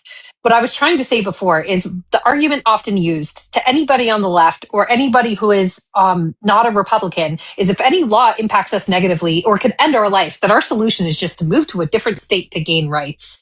And that's what Republicans have told us over and over again. After Roe, they told me, hey, if you don't like your state because you're not viewed as a human with equal rights there, why don't you just move? And I was told that over and over again. And so to me, I thought it was funny that, hey, what if we use that argument back at you? Considering you guys are saying you're not getting equal treatment, well, if you want to have your vote count more, maybe live in a more densely populated area or quit your bitching. Because here's the thing, having a minority could have more of a right and more of a vote than me or than anyone else is un-American. That's like saying that you want a small portion of the population to control the big part of the population. That is not equality. That is stealing. That is cheating. There's no way around it. It's DEI. Yeah, you're right about one thing, that you're funny. Thank you. What a You're not substantive funny. response, Jeff. What a substantive response. Jeff, why do we have to cater to the smaller population? I only make quick why do the statements 'cause I smaller get why do they get DEI? Why does the smaller population get more of a say on who is president? Tell me that. Why? Why do less people matter more than a larger group of people? Why not just say, hey, everyone's vote is the same exact thing? Because why are you doing DEI? Jesus Christ. Because some of the smaller populations are greatly important to our country. Look at the mining towns. Look at the farming towns. No one's saying they're not, though. Are you guys fucking... No one said they weren't. No one's saying that they're not. Fucking wild. Okay, No, but but you're how just many? saying they don't deserve more rights. They just don't deserve more of a vote than me. So Oh let me ask y'all this real quick though, and this is kind of concerning though, but because the electoral college represents how many state representatives they have, do you think would it change how many state representatives and all that if we do away with it? Well, of course, but that's because wait. How it determines representatives? Yeah. What do you mean? Like the people that actually vote in the electoral college? No, like it's like this. So, or are you talking about the House? The House, because again, the electoral college is based on how many people are seated in the House. Like there's 536 electoral colleges because we can do the House based off population size rather than we can just do the House based on population size rather than. If you'd allow me to finish, I'd appreciate it rather than like electoral college power. Okay, so what if states like Montana, a smaller state, need something passed, and let's say bigger states like California say, I don't think we're going to do that. Do you think that's right? The president doesn't control a state's local laws, so that's number one. State and federal laws are different things. You know that, right? The president doesn't actually pass any laws. I understand that.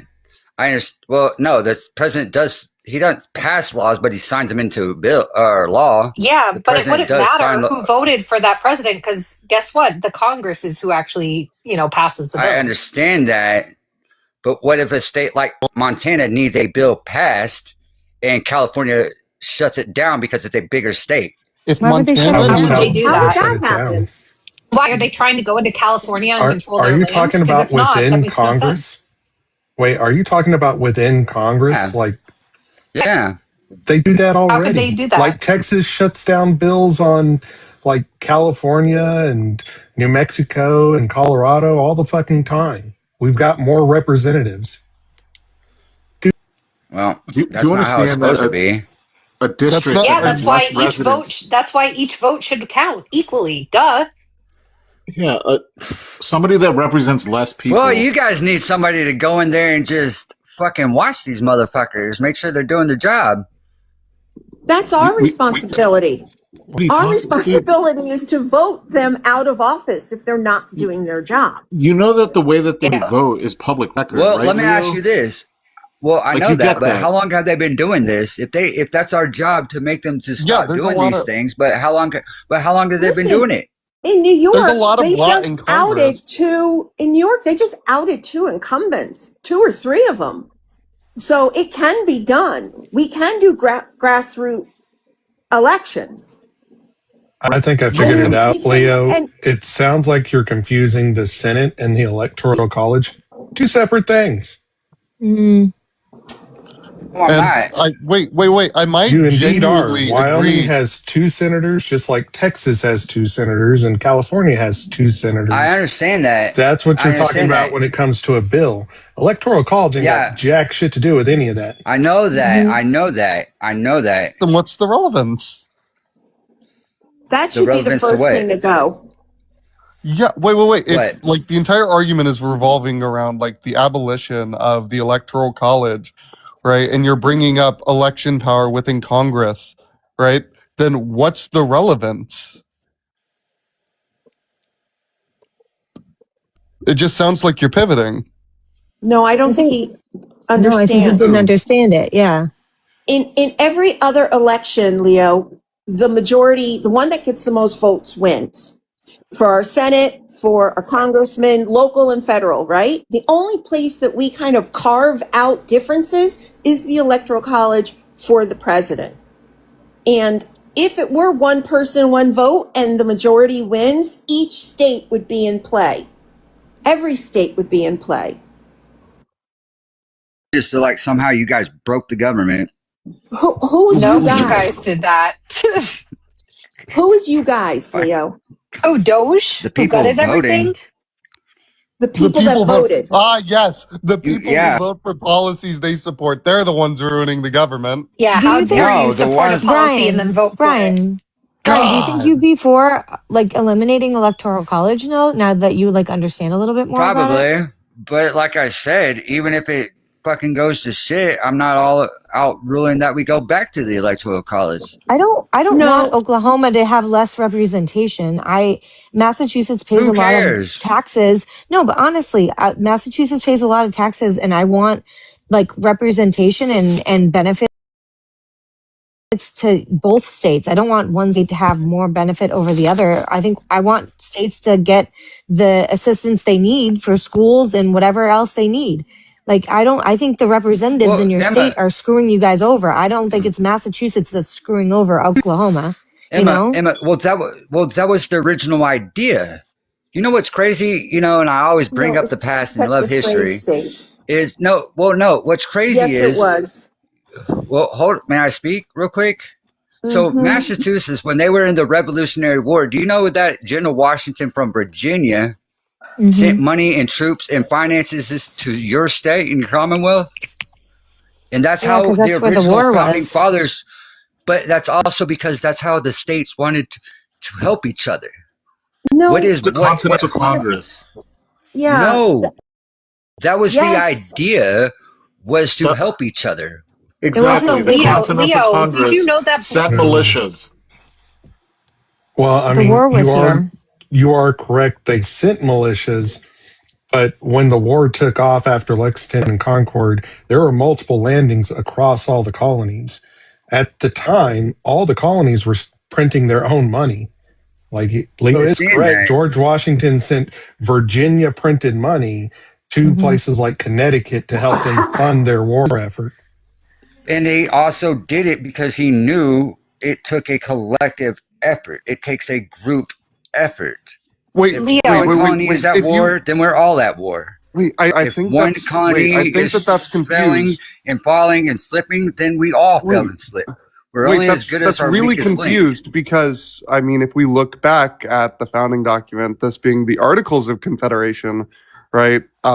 Seemingly they all wanted like a majority share of like independent statehood, their own military, their own currency, and that failed, right?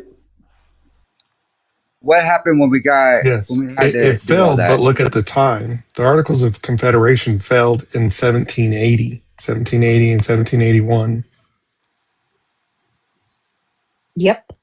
Also, Leo, we all help each other. Why that matters? Yeah, we also help each other currently to this day. Because that's the drawdown of the war.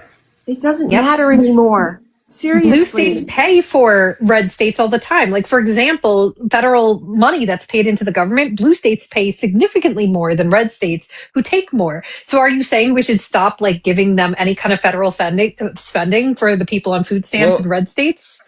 I mean, Trump's cutting FEMA spending to blue states. Did you know that? Do you think that's okay for him to deny FEMA money to blue states, but give it to red states, for example? Because you guys are scared of unfair treatment by a president, but it's already happening and you guys are silent about it. Well, you know what would be the first thing that would probably help us? Dropping the fucking logo of red state, blue state. Well, unfortunately, because all that does is promote more fear mongering. Well, then why does Trump keep separating us and saying, I'm not your president, I'm their president, and then not sending FEMA money and also threatening and sending the military into blue states, the National Guard? Why is he doing that? Because as much as you guys read and study the Constitution, you read the fucking underneath shit. There's nowhere in the Constitution does it say that you voters. Well, aren't you American? Yeah. And so you're a voter, right? Well, okay. Yo, what's so the I'm not being underneath shit? inclusive. Is this National Treasure? Do we got to put it up against a candle or something? What I'm We're saying gonna is, put a limit on the back Tell me of what the section I Declaration of need to look Independence. in. Well, no, if you read the fine print, nowhere in the Constitution does it say a two-party system has to exist. Nowhere in the Constitution does it say we need a two-party system. Nowhere in the Constitution does it meant a two-party system. So why the fuck are we doing stuff? Leo, I need you to look something up. Duverger's law. D-U, ver, V-E-R, Gere, G-E-R-E. Duverger's law. Just look that up. Plus, I don't Again, Mojo. That was Oh, it cute. might be a J. It might actually be a J. I'm not sure. Plus, I don't. The way he I don't spelled think that was anyone. awesome. Is this real? I don't Is think it anyone. Deja vu's law. No, is this a real thing for real? Because I don't want to waste my time. It is. For real. It is a real thing. It explains why we have a two-party system. He's trying to tell you to look up something, to learn. Yeah, he's not tricking you. He's telling you the truth. You wanted you to look up something. Deja vu. Deja vu? No, not deja vu. Duverger's law. Got it. All right, type it in the comments and I'll go right now. It will tell you why we have two parties. Plus, I mean, obviously, I can't speak for the entire panel, but I know that a lot of socialists, Marxists, leftists, etc., don't want a two-party system. Well, okay, Correct. it's not necessarily Most like I'm a Marx- socialist or anything like that. Well, I didn't say you were. I'm just drawing the line down the middle there. Most communists, like the farthest left, want a unitary party. It's the party of the vanguard and everything they read out of Marx. But I don't believe that even out of the communists in America, maybe 1% want to go that route because they saw what happened in multiple other countries in a unitary party system. That's incorrect. Lay that shit at my feet. Can I ask y'all something? As smart as Ben Franklin was, Leo, okay? Sorry, Leo, before that, just being a communist. That is incorrect. Again, this sort of spectral image you have of communism. Stop going to Marx, right? He's just one individual who, I guess, social scienced it into, into the popularity of the West, right? Like, again, you want to call it communism, you want to call it communalism. What Russia did, they maybe had communism for a year. Do you know what my... Mm-hmm. Do you really want to know what my biggest fear in communism is? And it's not necessarily like, all this and that, whatever. It's the simple fact that Russia had to say, you don't defeat America from the outside in a military form or fashion, but you beat it from within. The USSR sleeper cell in America. No, it's not that, but it's interesting how, he references that as a communist. And yet you're preaching and spreading. Well, I'm not saying he is. What I'm saying is that we don't need a communist ideal because, again, if Ben Franklin, the discoverer of electricity, even though he probably wasn't whatever, but if, let's say, what if he had the knowledge of communism? Do you think he would be a communist? Leo, Probably not. Leo, no. Why are you going back to the founding fathers constantly? Because the founding fathers are the core principle of everything that this country stands for. No, they're not. They started it. It's our responsibility to carry it. They are not. Maintain, but we're not. We're not carrying it, and we're not. Leo, I would, you know what? I can't do this. You're way too hyper, and you're not listening to anyone. Well, maybe you two can simmer for just a moment, because I do have questions for Saintless. So maybe you use communalism, or maybe you're into full communism, or however you see it. Could you tell us more about what your particular version is? Well, no. If you want to say communism, it's just very basically stateless, moneyless, blah blah blah. But the whole point being, even capitalism is a transitionary necessity into socialism, right? The whole point being, if we need a unitary vanguard, type of situation, that could be something that's transitory into communism, but it doesn't necessarily have to be that, right? My whole point is leftism at its most utopia is basically, no one is going to be having any sort of scarcity, right? Everyone has a home, everyone is good. The social resources are used for, Kelsey Priest, the society, as opposed to like it being monopolized as it is currently being under capitalism, but sociopathic capitalists. We have more than fucking enough. In the West, we waste 2.5 times more food than is needed. What we have is a social distribution issue as well as a social supremacy issue, right? That's my issue. And with communism, at the end of it, it's stateless, can I ask you a moneyless, question? classless. It Hold on, basically, Leo. hold on. Let me just say one other thing. It basically eradicates unjustified hierarchies, and that is our greatest issue. Well, it doesn't, and here's why. If I may, bro, because here's why. We saw people like Joseph Stalin and Mao. Why do you think I would Hold on, and I'm not about to counter with that. But the point is that if you don't erase the cancer, which is greed and bad virtues and vice, people were practicing what we would call bad habits. You're not going to do anything. All you're doing from going from capitalism to quote unquote communism is basically putting a Band-Aid on the actual, problem, which is a moral crisis, which is greed. Just because we have greedy capitalists is not going to negate the fact that we will have and probably will always have greedy communists. Who's to say we won't? I put the name of the law in the comments if you want to screenshot it. And Leo, so is your position that it is all men? Oh Lord, Saintless. Before you're Leo, saying, just ruminate on it. Saintless. So are you saying that you're into like anarcho-communism? Like, do you believe the foundational of stateless, classless, moneyless society? Yeah, there would be no functional difference, I guess, between communism or anarcho-communism. But at that point, we'd all be fucking Buddhas, because, like Leo was saying, we have, quote-unquote, an issue with greed. But Leo, all of this is socially constructed. Within a 30-year period, look at what China did with some semi-functional communist policies, right? The issue is, for what communism has been trying to be in the last, 100+ years, it is within the bracketed system of capitalism. That's why Stalin was Stalin. That was why Mao went through those events and issues. I'll give you that. Okay, thank you. Now, let me ask you this. Yeah. But do you think so let me ask you this. Do you think men were a lot more intelligent back then than they are now? Because right now, I don't think that the men are intelligent or even capable of achieving what you're talking about, because they don't, they're going to become greedy motherfuckers probably within a 5-year period. Guarantee you. And you know that. No, people are more intelligent today, by the way. I have no idea what you're saying. Absolutely not. Absolutely He's saying not. it is all men that can't be trusted to lead. That's what he's saying. He's saying matriarchy now.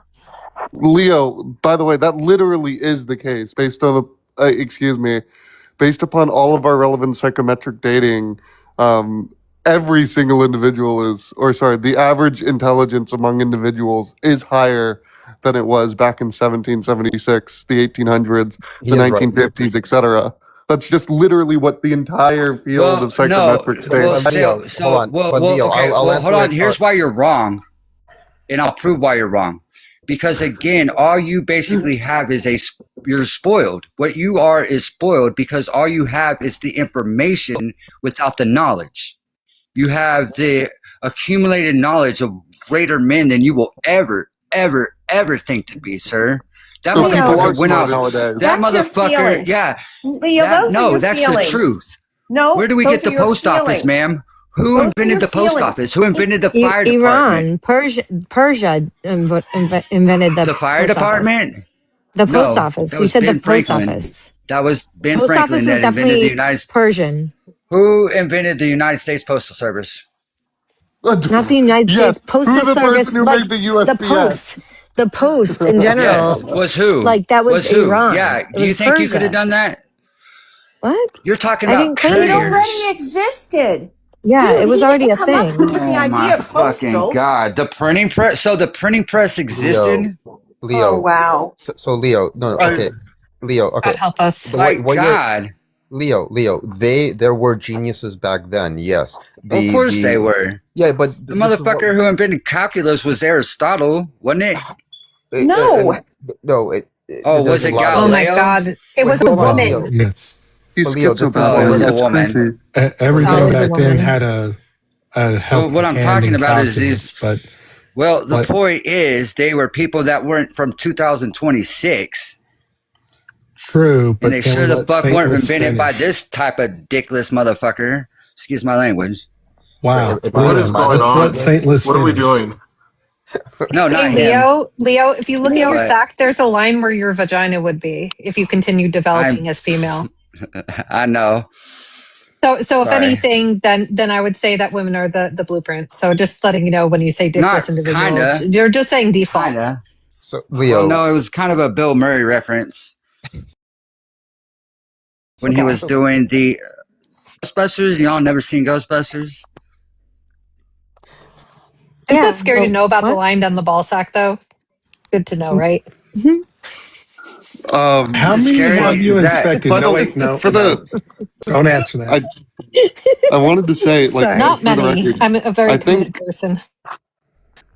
I think it's like kind of wild to me to like imply that, these, and I'm not saying that these inventions like hold no relevance at all, right? Obviously, they were immensely important. Most of them aren't contributed to the US, to the founding fathers, for the record. But like, even like granting if they were, right, it doesn't change the fact that literally every psychometric has increased over the past 300 years rather than decrease on average.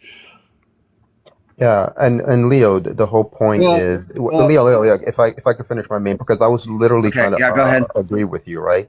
Trying to find a midpoint, because to a degree, Gen Z, is sort of like being lowered in that general sort of like intelligent quotient, unfortunately, and that's due to like the digital revolution and all the screens that they have, right? But Leo, would you maybe accept that a lack of empathy would equate to a lack of intelligence? Oh yeah, absolutely. Okay, then in some way, then you're right, because there is a sort of like turning off of empathy in the last 5 years. There's been a So, decrease of do you- empathy. Well, hold on, Leo, let me finish. So there's been a decrease of empathy. There's been a decrease of sort of like, right brain, emotional stuff, right? And like Aristotle said, even though he's a piece of shit in many different ways, I'll agree with him on this. Intelligence is, not only rationality, but, the emotional side, right? Both constrain the other. In a world right now in the West where a lot of young men are hyper focused on this like logical, and they're not being rational, they're not being logical, they're in fact being a little too emotional. I agree with you. But Leo, whoever said the whole thing about the psychometric stuff, that is more correct. We are getting smarter. Not to deny there were geniuses back then. Look at all the shit they did in the ancient history. Fucking smart. But there is a system where we can measure things. And we are higher. Can I ask you a quick question real quick? Never. And it's kind of a rhetorical. But can you tell me how we could run a moral and ethical society? What you think would be the primary ingredients? Education. Okay. Again, everything is socially constructed. We can easily construct in a generation or two of empathetic students who grow up, and by the time that they're 18, not only are they social geniuses, but geniuses in other ways, because we can easily put $1 trillion in an education system. Why is it that conservatives always defund education? Why? If I can just really quickly, I kind of disagree with Saintless here. I don't think people are less sympathetic than they were in 1776. I would make the argument, and I think it's a pretty easy argument to make, that people are, if I can finish, that people are vastly more empathetic towards other individuals today than they were in 1776. And I think that the best example of this is, the slave trade. I think that's a pretty good example to show that, like, our empathy has also increased over time with our with our access to knowledge. So I think saying that like, well, sorry, I didn't mean to cut you off. No, you're good. Go ahead. Well, I think it basically comes down to 3 prime directives to uphold any moral and just law for society: serve the public's trust, protect the innocent, and you uphold the law, and everything will fall into place. But Very no, wait, that doesn't follow. That does not. Wait, that does not follow. If you have an unjust law, does upholding the law now make this society more just? Yeah, law is just created by humans, and humans decide what law should be. But if people that are not morally, like, you're right, if they don't care about morals at all, Leo, then they're not going to create laws right. that are following the morals. You're so right. if something is wrong right now, hold on. if something's wrong from back in the day, and we think it's wrong now because we see it as wrong, shouldn't we correct that path? Exactly, and that's what I was going to get at. So we have another phrase for just that dilemma. It is right and lawful to disobey unlawful laws. Do you mean unjust laws? Wait, but again, the issue is, this is why my answer was education. If you don't have an educated populace that is also empathetic and reasonable and rational, you're not going to be able to have what you want, which is like some sort of, beloved community space a la MLK. I'm with you, Leo, but the issue is first principles dictates we need to educate our kids. We need to make sure that they, in the next couple of generations, because it'll take time. We're not going to be able to do it at the snap of a hat. But if the current generation recognizes, hey, we're not going to be sitting in the shade of that tree, but our children will, education is at first principle what is needed. Why? I will repeat it again. Social construction is all we have. If you socially construct a society that is geared towards communal empathy, communal economics, communal whatever, you're going to create that society. So the question is, who has a predicate, who has created this current society? My answer is sociopathic capitalists. This is why, and I just want to end on this. I didn't make any sort of, point that we're less empathetic than we were in the 1700s. No, I'm just saying, over the last few decades, it's been trending towards less empathy, and it's actually accelerated over the last 5 years, as well as conscientiousness, and I think neuroticism has also gone up. This goes to just more accelerated, rapacious forms of capitalism. But yeah, we are way more empathetic. I think I disagree with saying that we're on a general trend towards less empathy, even in the past 10, 20 years. I think that there's a just a loud minority, right? I think that we see, due to our access to information so easily, right?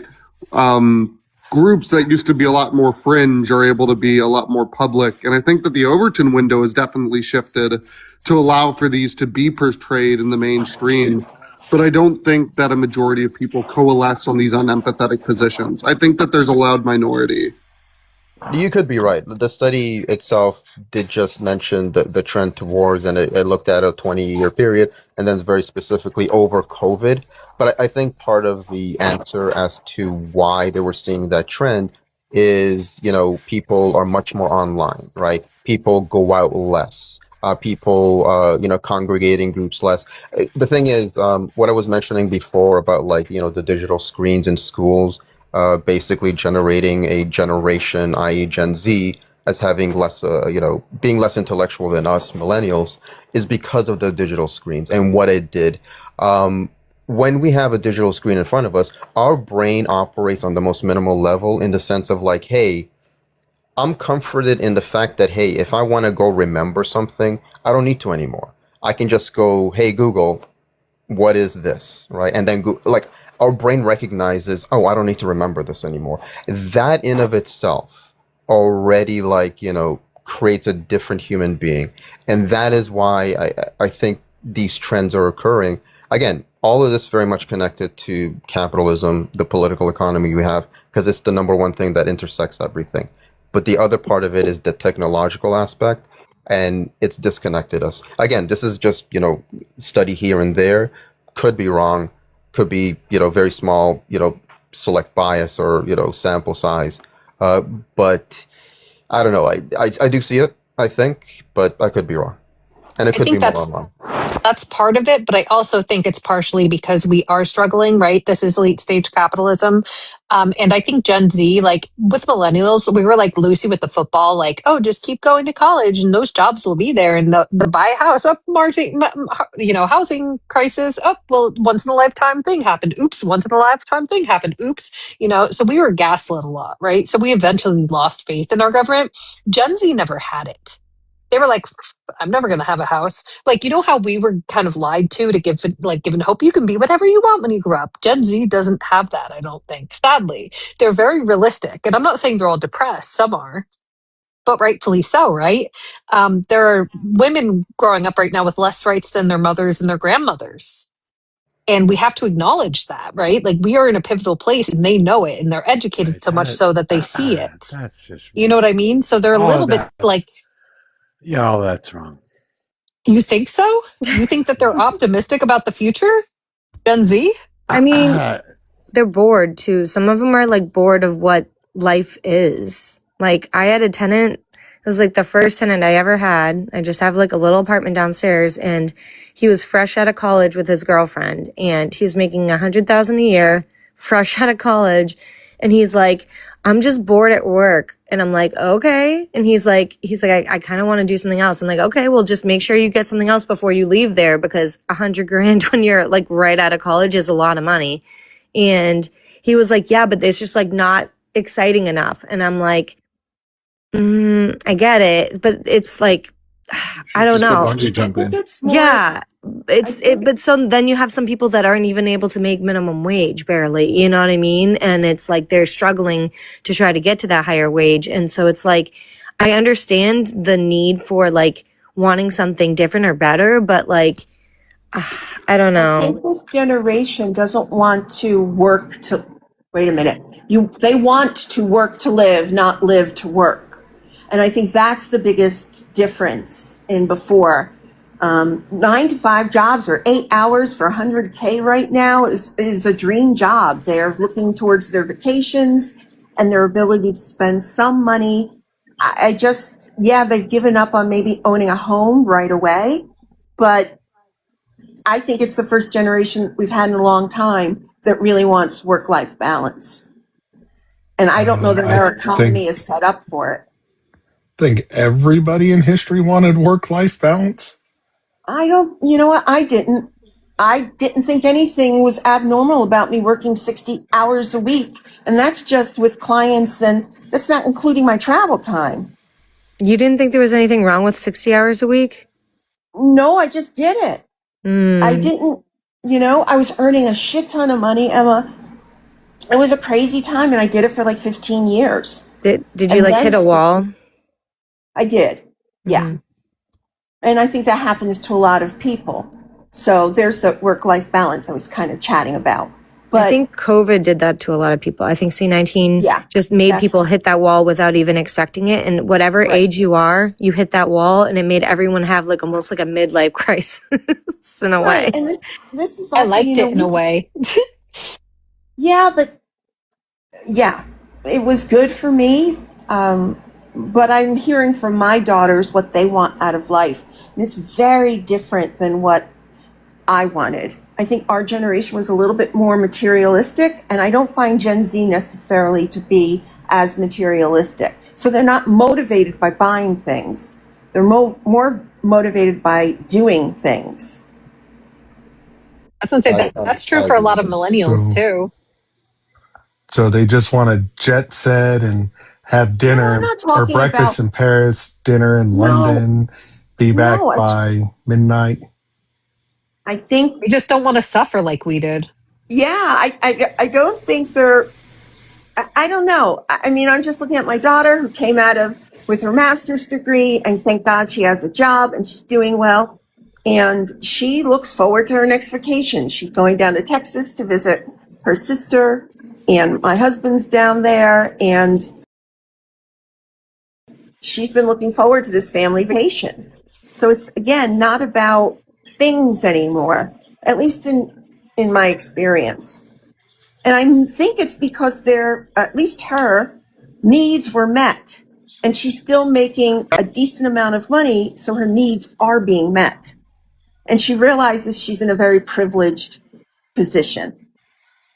So I just think this generation's a little different than what's come before. Every successive generation will be a little different. No, I don't think so. Gen X was the first one that was the latchkey kid, right? No, I'm just kidding. Well, I think some millennials were too, though. JK. Yeah, I'm an elder millennial, Millennials crack me up. 86. I'm 86, so I'm an elder one. They cracked me up because they wanted a corner office after 2 years of working. That was the millennial. That's unrealistic. Well, obviously, but I remember managing a whole shitload of them. Yeah, but look at Congress. None of the boomers are retiring anywhere, and they're all stealing the jobs and never retiring. And then we're like, dude, so then they can't climb the ladder. Fucking millennials complain about everything nonstop. Mojo, you're a millennial too, aren't you? Stop. No, he's Gen X. No, he's better Gen X. Wait, Yeah, how he's old are definitely you? Gen X. Did He you hear thinks his that the 11 scoff? raspberries that people Oh, bought stop homes it. with in the 80s are still 11 raspberries today. How, God, no, you guys are fucking Mojo, how lying. old are you? I ain't telling. You never ask a girl what A her age lady is. never tells. I've seen you, and I thought you were my age. He bought No, brand new cars for like $5,000, and he still has those cars today. Dude, I'm 40 years old, so I just thought Mojo couldn't be older than me. You're about Mojo to got a enter your Porsche for a best reach decade. around. It was crazy. It's true. Beyond Mojo's age, can I ask Antifa a question? Oh, hi. Sure. Hey, question. So do you think that your child is more educated about politics or less educated than the generation before her about what's going on now? I think she's much more aware of politics.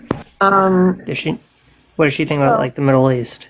Does she think She thinks Israel is a colonizer and the Palestinians deserve rights, and she calls it a G-side.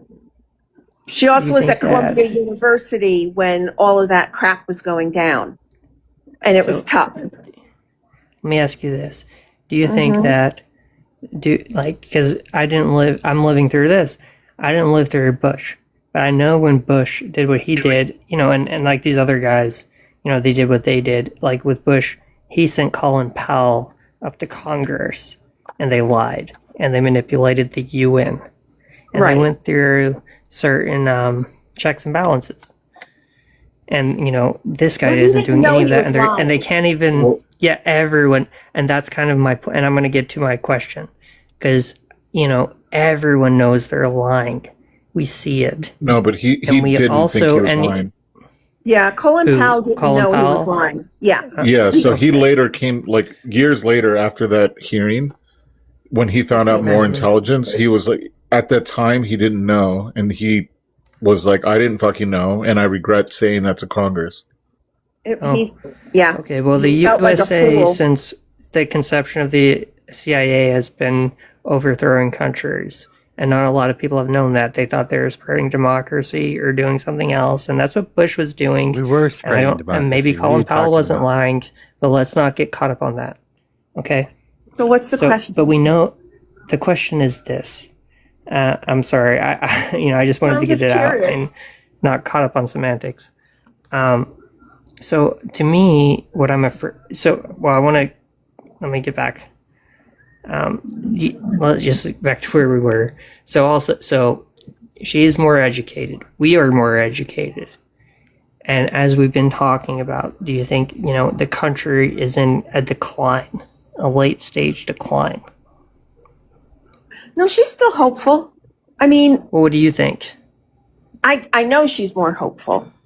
But she's more aware of the privileges that she has, which I think is, again, unique in this, in this generation. So, she wants to work hard, and she knows we plan on spending, all of her inheritance before we go. All right, that's okay. So she's not gonna, you know. It's Yeah, just and I'm only asking to get to the perspective. I'm being okay. Yes, sorry, I'm being rude. I was just trying to like. I don't want to take up all the time.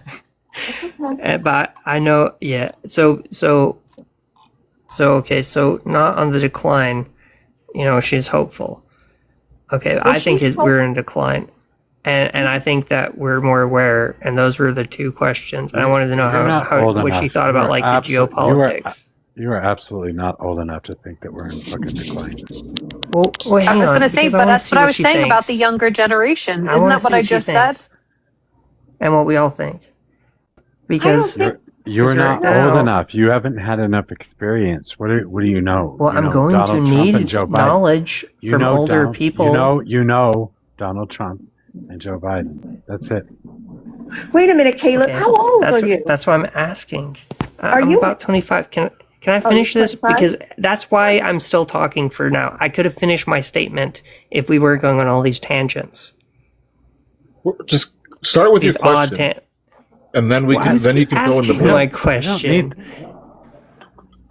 We don't need a diatribe. You can just ask a question. Well, the question. Okay, you're right, but basically, so let's say, as the young people are more informed, and if the country is in decline. And honestly, I don't want to. Honestly, you're still not asking a question, man. I know. I just got so off base, and I feel bad. But I wish I could just speak without being interrupted, because it throws me off. But I'm gonna get back on topic now, because it's just not polite. Because we were having, but I'm also not polite. Caleb, you can't say I want to ask you a question. And then fill in a paragraph of nonsense. Just ask the question. I know, but there's nonsense in between. Well, the question, it's basically this. I can't. I'm sorry. I'm so sorry, fellas. I'm gonna jump off. You don't have to leave. What the hell? Nobody said you had to leave, but you can't fluff us with, I'm going to ask you a question after this 5-minute long dialogue. I think he was trying to find a way to articulate it. End it with a question if you want. Yeah, I think he was just trying to get through it, Civics. And he was probably nervous. I don't know how often he's been up here, right? So I hope he comes back up. Yeah, oh, okay. I think he'll be back up. The reason I wanted him to... I think he knows I'm an asshole by now, and he sticks around, so I don't know. Oh, okay. All Gen X are assholes. But why do you think most millennials have ADHD? True. That's basically where we're at. I do have ADHD, and I am a millennial. So damn it! I don't think I've ever met a millennial that doesn't. Yeah, I'm not kidding. It's because our Gen X older brothers and sisters fucking poisoned us. Oh my God! Probably, or it's because they gave us complexes and gaslit us for like decades. Absolutely nothing is your fault. Did anybody's parents have a chickenpox party for them too, and get them sick on purpose? Yes. Because my parents did that, and now I've got like tons of autoimmune issues. I'm like, thanks, Mom. Oh my God! So much for making my Gen X cousins. Stop whining. My Gen X cousins are all older than us, and they were always tough love, always mean. When I get shingles, can I sue my mother? Well, always. Hold on. First of all, fuck. Gen X had all those lead painted toys, so it protected them. Same thing with boomers. That's why boomers are that way. That's why we watched a bunch of unhealthy boomers trying to climb a wall at the Capitol and falling off. It's because of the damn lead.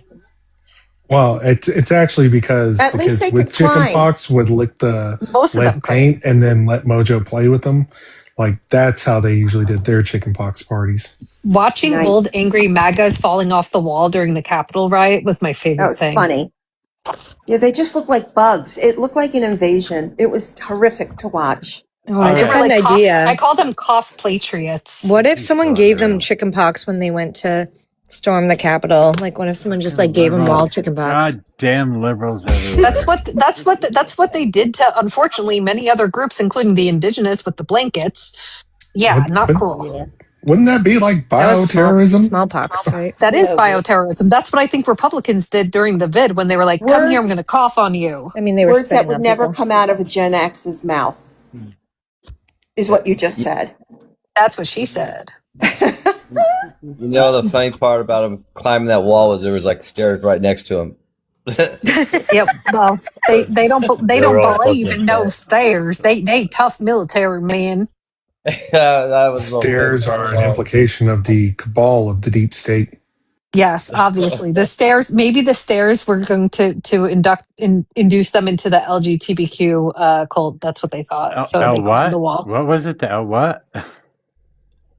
LGBTQ. All those letters. TBQ. Yes, I think that's how it goes. Lesbian, gay, to be quick. No, lesbian, gay, tuberculosis. Yes, that's not good. It's not funny. I'm sorry.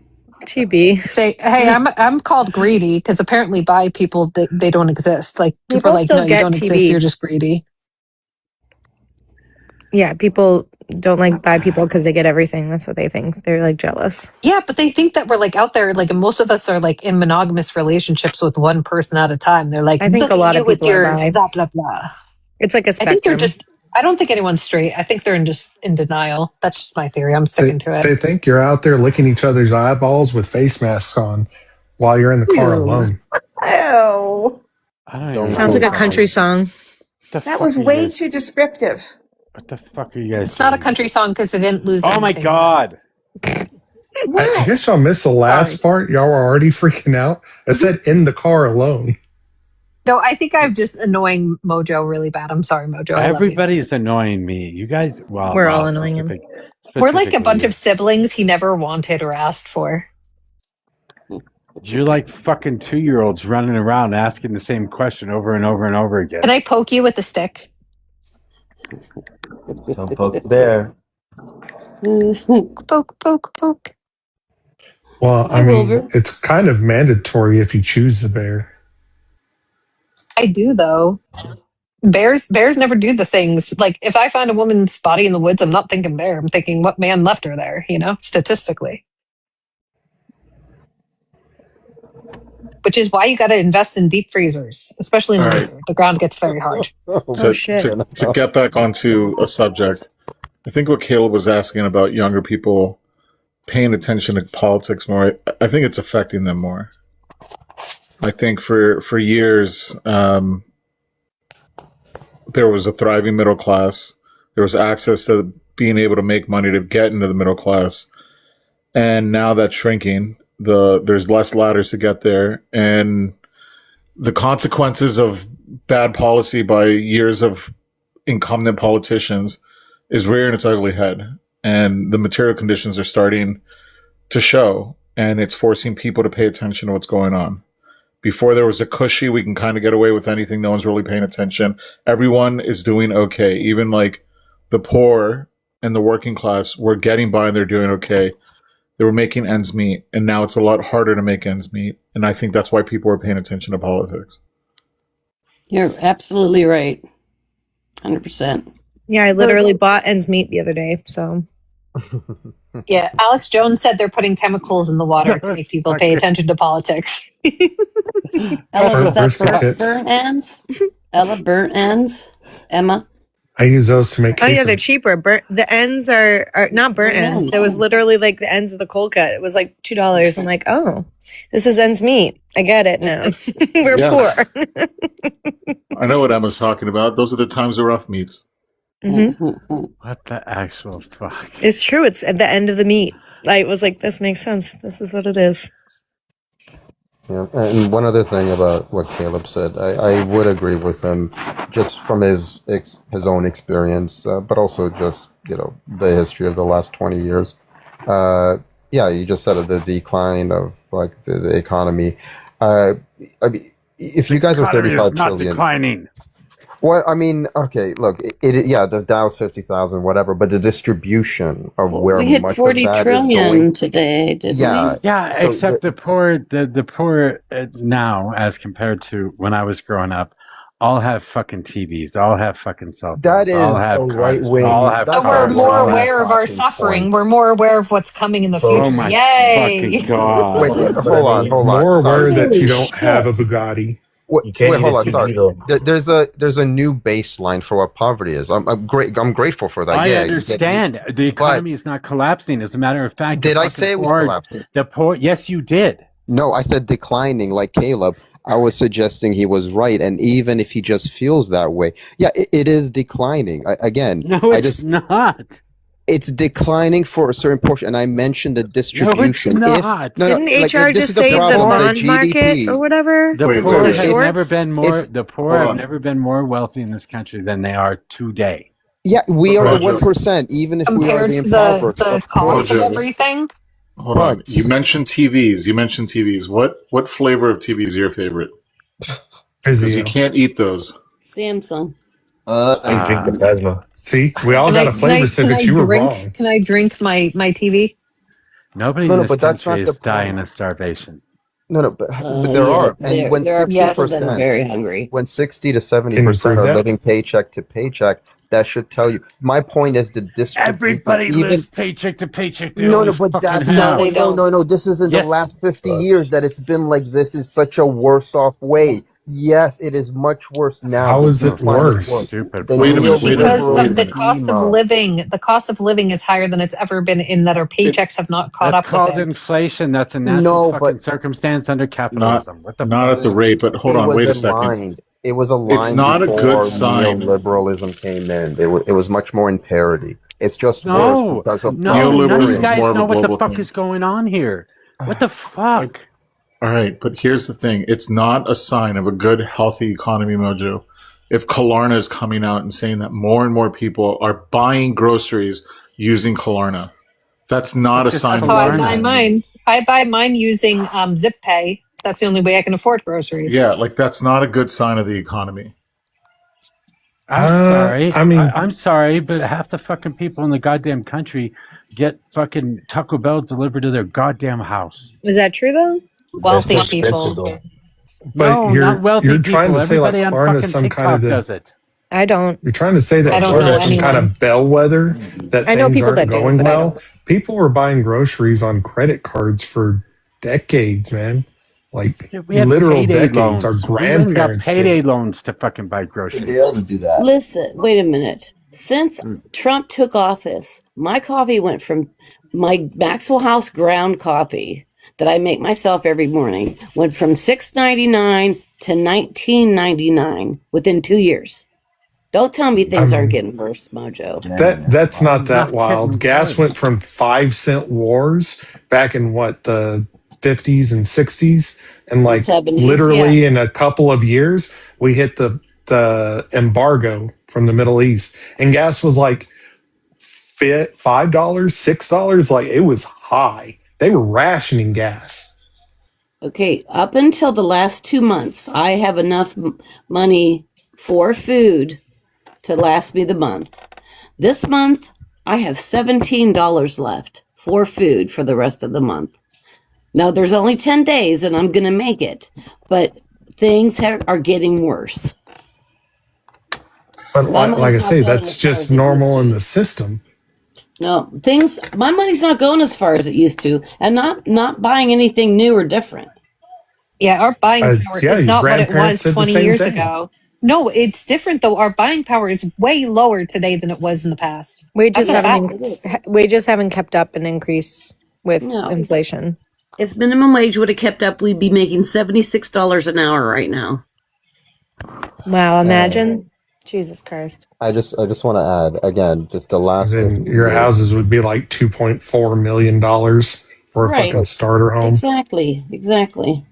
I just want to add, in the last 50 years, under the neoliberal schema, fuck Reagan, fuck Mulrooney, fuck Thatcher, $50 to $72 trillion just in North America alone, out of the working class pockets.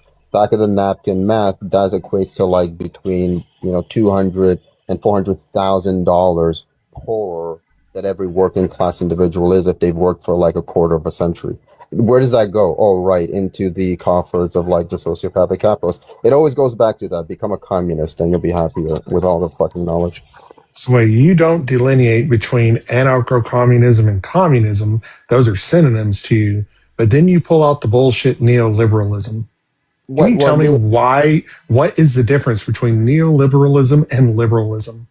Well, hold on. So going back to the anarcho and I'm just saying at that point it's so utopian that the distinctions you may as well just use a microscope. You're getting rid of government. You're getting rid of class. You're getting rid of like effectively unjustified hierarchies that create the supremacist systems we have in place now.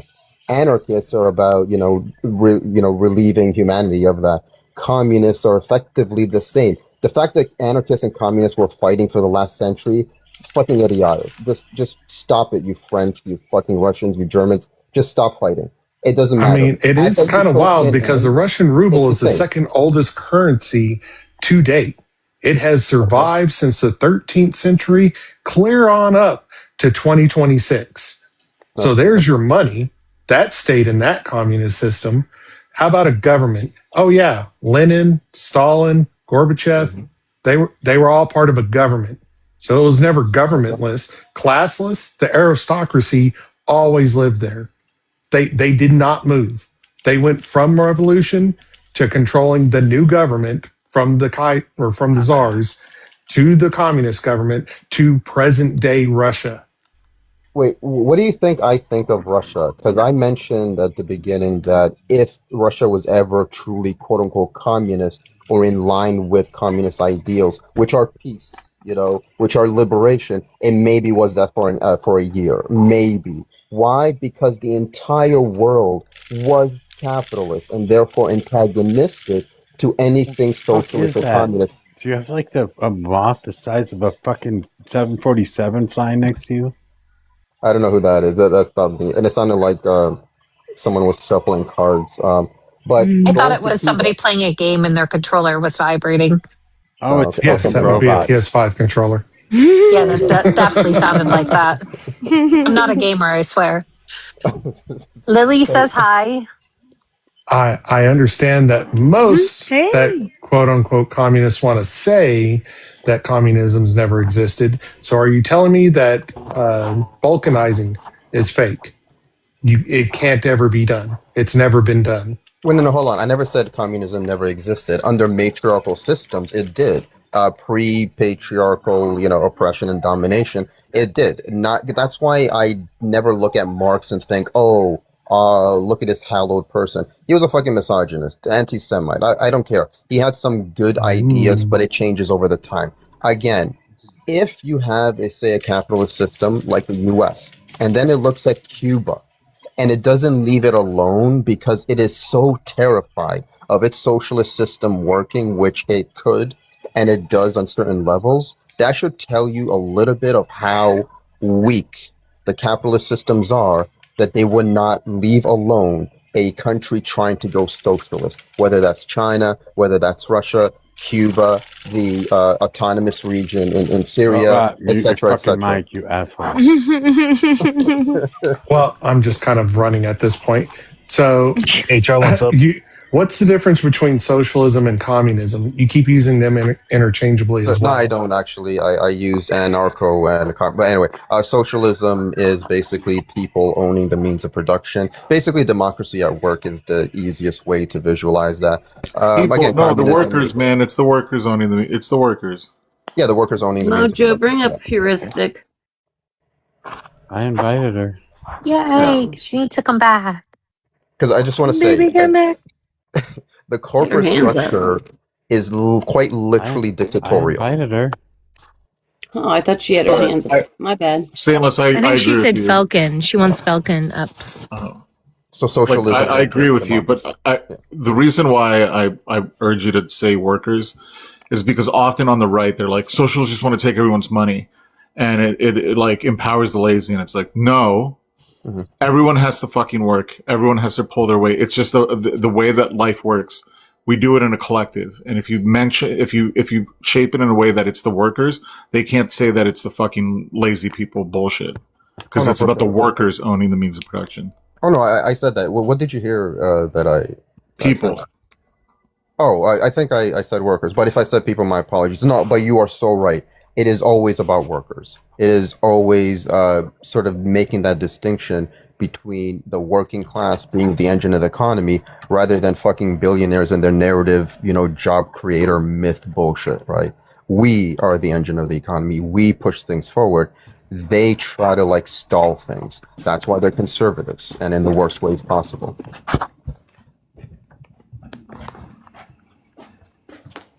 I don't know what's going down in the comments.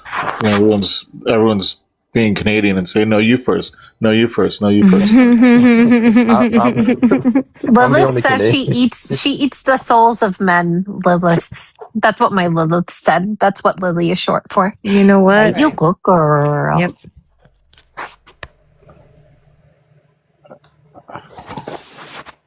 I don't even know what the fuck is going on right now.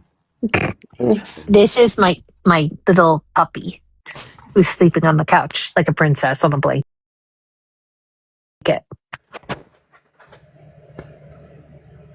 There was a helicopter and a small plane that crashed in Pennsylvania. They crashed into each other in PA near Hershey.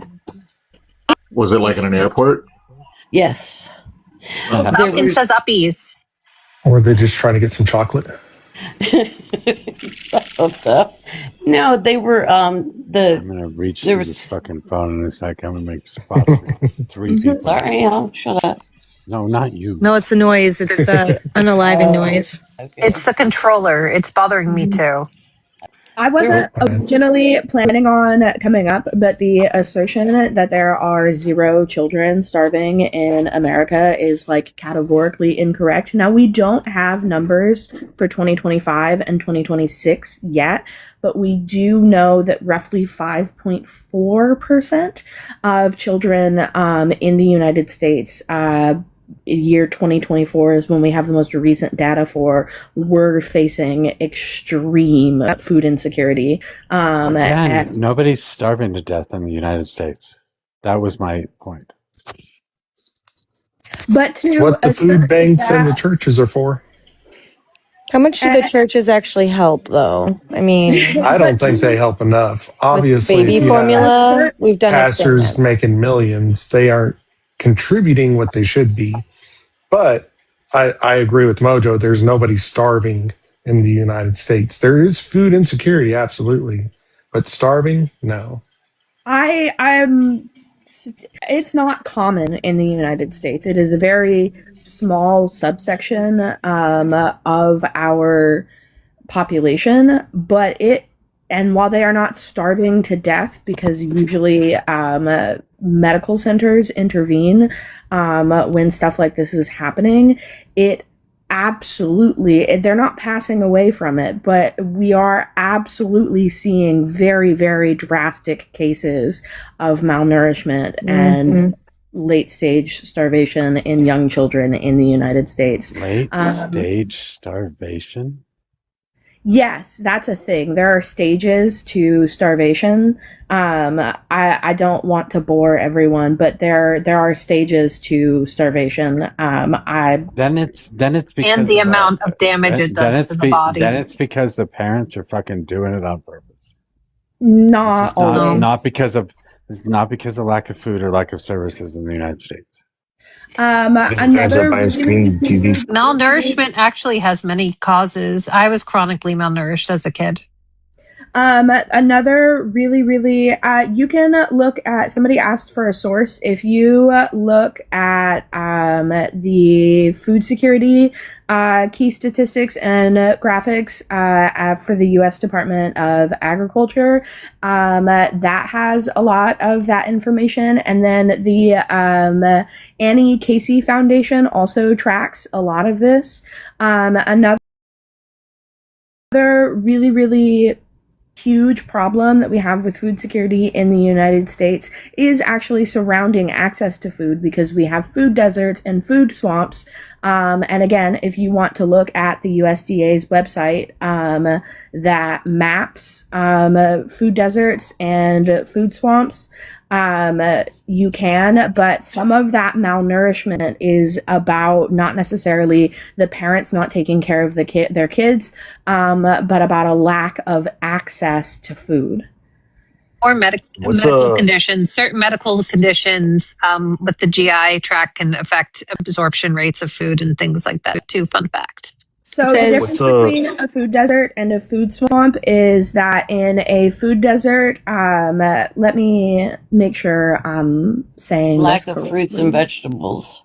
Well, no, it's for urban areas, it's clearly like legally defined as living more than 1 mile away from a large grocery store. And in rural areas, it's defined as living more than 10 miles away from a large grocery store. I live in a food desert. I do too. Fucking everybody in the rural area lives in a fucking food desert. Not necessarily. The difference with food swamps is that because there's an income level and access, vehicle access is also taken into account when we talk about households that are food deserts. And then food swamps are when you have a it's late. I'm sorry. When you have a lot of fast food chains, but no access to fresh food in an area. So there's McDonald's and there's a corner store where you can buy fast food and candy in your town, but you don't have access to groceries. So that's the difference between the food desert and the food swamps for the person that asked. Right, like there's areas that will have like a Dollar General with groceries, but no fresh fruits or vegetables. Timeless Essence, I'm sure your thesis was on that, but somebody asked me the question, so I answered it. I have it right here though. It says, and this is 2024. So it says 13.7%. It's 18.3 million of U.S. households were food insecure at some time during 2024.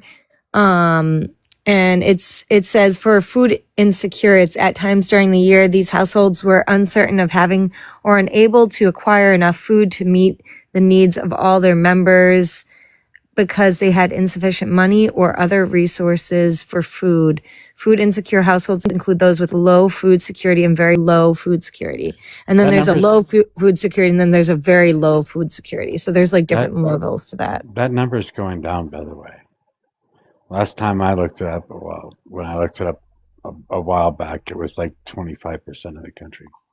I wonder Are what they still it is doing now. studies? Are they still doing studies on this though, or is this? You just said it was 18. Something they track. That was 2024. So 2 years later, I wonder what the numbers are because Trump administration isn't. Years ago. Yeah, they're gutting most of the studies on this because this is considered DEI. This is, because a lot of times they will bring in race and other things which definitely affect it, which should be tracked. But whenever you add race to a study now they're going to throw it out the window. Or if you add the word woman, or if you add, Emma, I hate this administration. I have not read this year's report yet, but there is an independent nonprofit that published the 2026 Kids Count Data book. It's the Casey Foundation. And while they will not have as great of access that the USDA would have, they are still trying to track these numbers. Interesting. The Anne E. Casey Foundation? Yes. I don't know why you're so triggered by me struggling through words. Oh. Timeless essence. I think the part of food insecurity that goes deeper than do you have enough food or not is the kind of mental energy that it takes from you, right? Wondering about it, not being sure if you're going to be able to feed your kids not getting enough food, or being slightly malnourished when you're growing has a huge effect on whether or not you'll do well in school, whether or not you emotionally connect to your peers.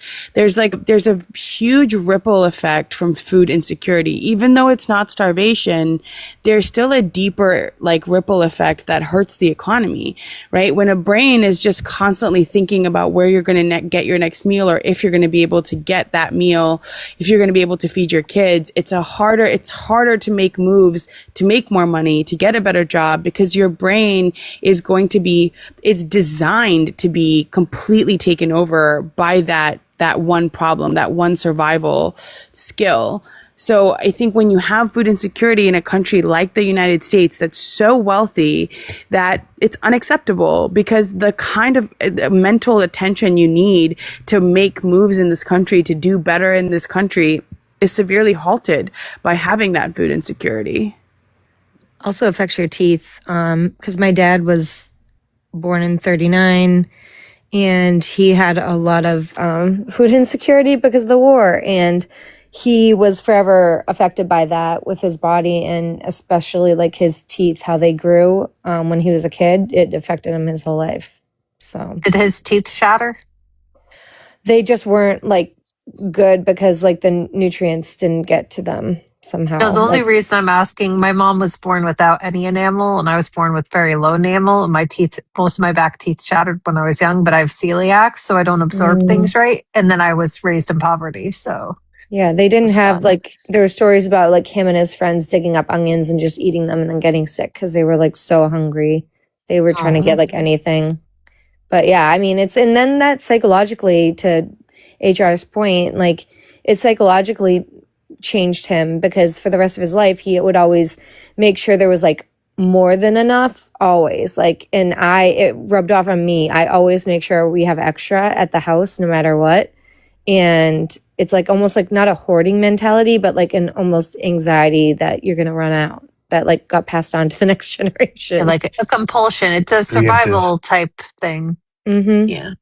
There's another aspect to this. I think it's called weathering damage.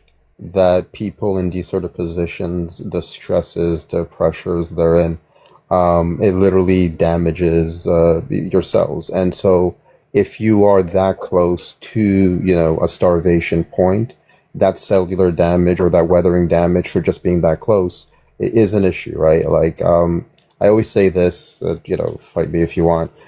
Capitalism is always trying to get as close as possible to slavery as it can, right? Like the fact that like that minimum wage is not what it was originally meant to be, i.e., something everyone could live on.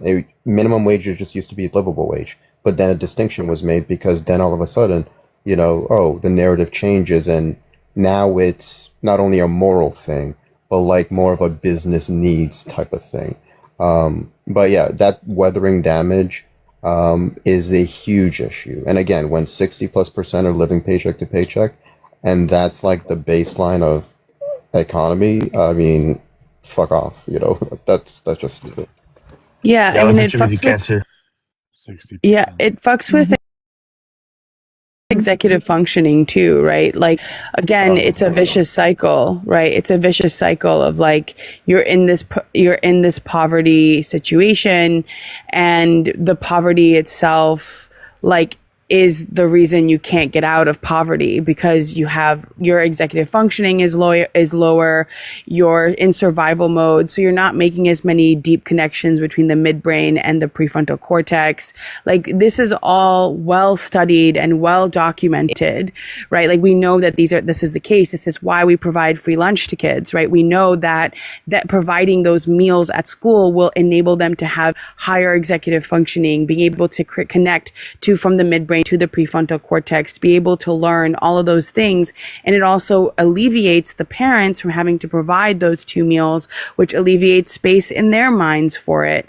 Like, if anyone has ever has had anxiety, they know, like, it is a fight. It is a battle to get your brain back to be able to do anything else. If you've ever had PTSD or something bad happen to you, where like you're hyper vigilant, your brain is doing a lot of things, and it makes it harder to do higher functions, higher learning, which is the very skill that will help you get out of poverty.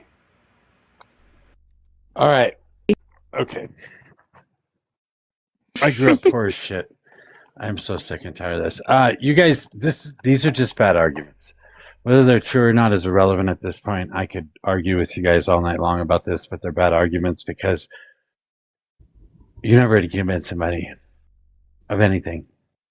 The people that already agree with you are going to agree with you. The people that don't agree with you are going to think that you're a radical nut job saying everybody's starving. So you bring this to a conversation with anybody that is in the middle, that's a moderate, that's a rhino, anybody that you might possibly change the mind of voting, it's not going to matter. They're going to think you're crazy. Yeah, but It's I'm like not a saying that. machete to the neck. Right. I'm not saying that Specifically, people. we have the highest rate of obesity as well. So you're saying people are starving That is Also, and always as a the we're obese. response. That is always the response. Right, Always. but this is the result not first of all, when we talk about food insecurity, we're talking about people who don't know where they're going to get their next meal. That is precisely the anxiety that I'm talking about. It's the fact that's connected to that is that what's more available are high calorie, low nutrition options, Yes, especially we all know for this. people. Everybody agrees with you, HR. Everybody in What we're this saying is panel. their arguments, because I was going to say, but I had to explain and break down to someone before that you can be overweight and be malnourished. And that was the Yeah, I most know, and excruciating conversation I it's had in always the the same world. conversation. Mojo And you just don't thinks we ever shouldn't. convince anybody of anything.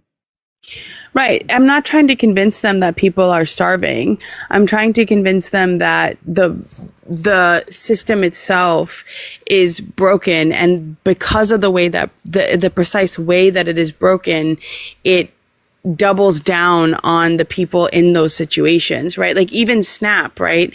Because SNAP if SNAP was a bigger program, we could get rid of it faster.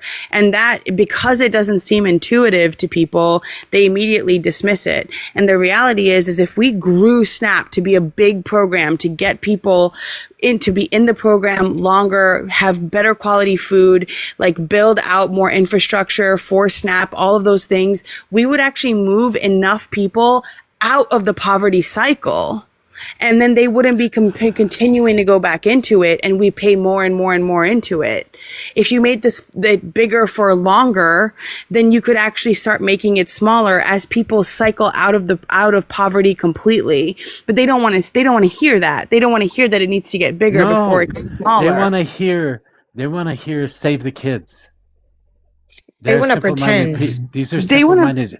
No, these are simple-minded people. Say that kids are starving in this country. We got to help them. We got to feed them. We got to make sure they have food in their stomach. They're going to tell you that their parents are have that responsibility. You're going to say, well, their parents aren't taking up that responsibility. So we as a community should be doing that.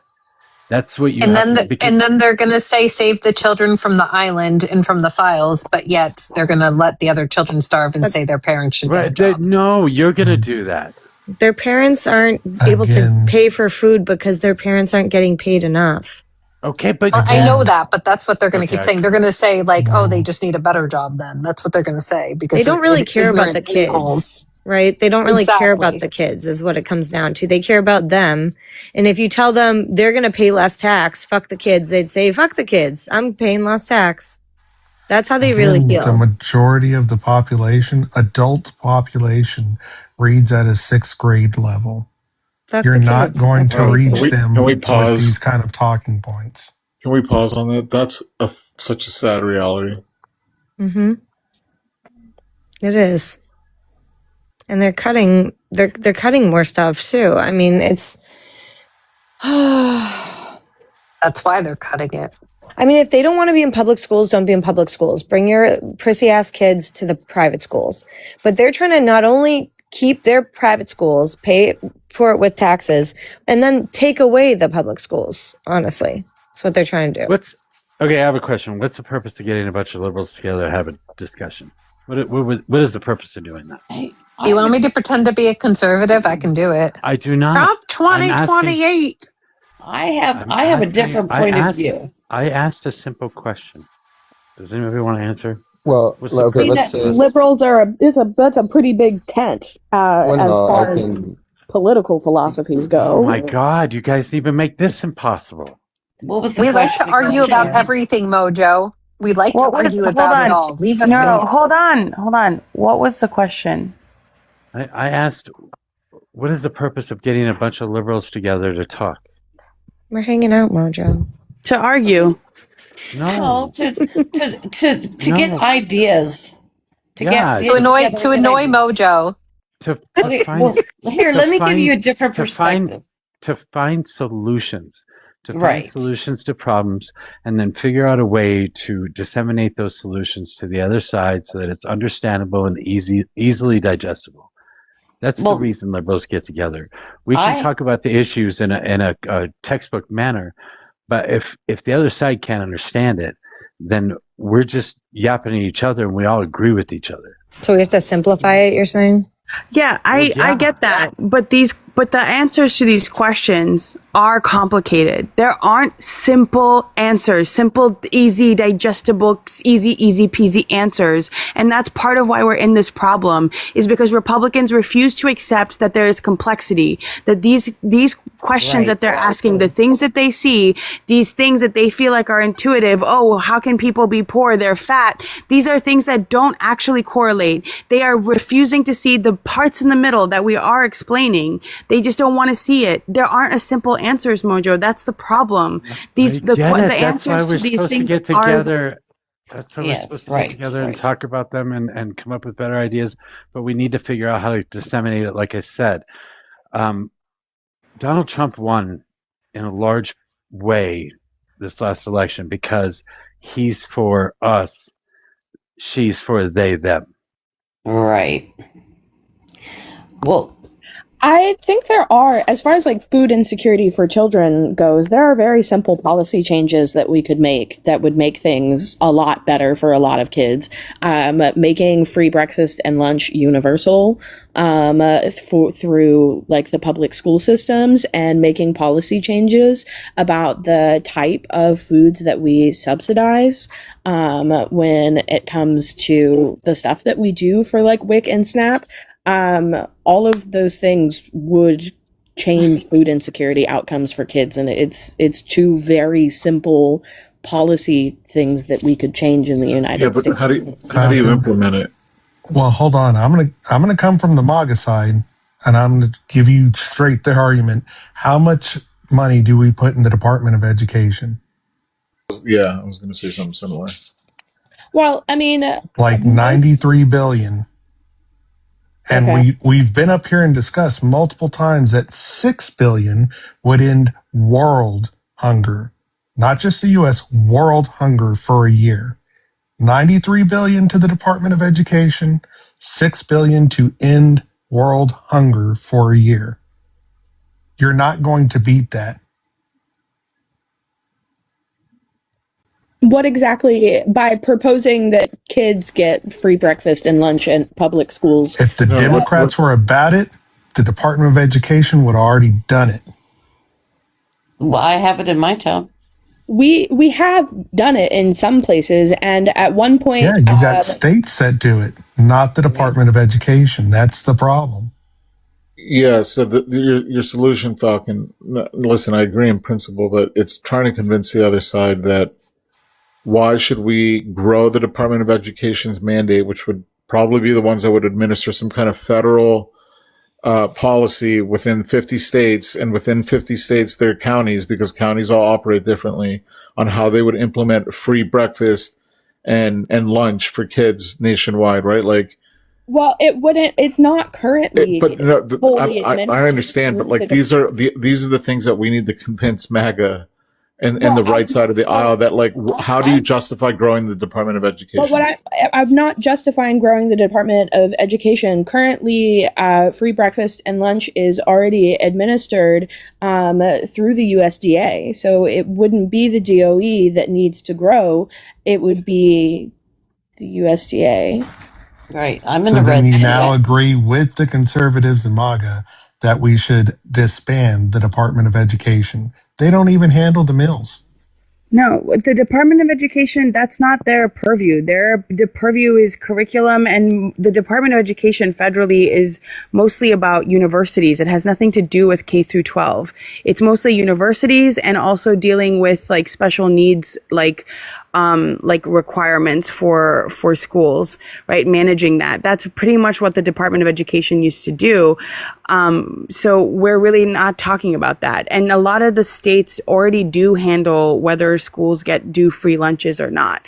What is needed is in rural areas where there is more food insecurity from states that can't afford to do it on their own, then the USDA becomes a supplement for that. If indeed it becomes federal policy to give kids free lunch and free breakfast at school, that would be the route you would go in order to administer it.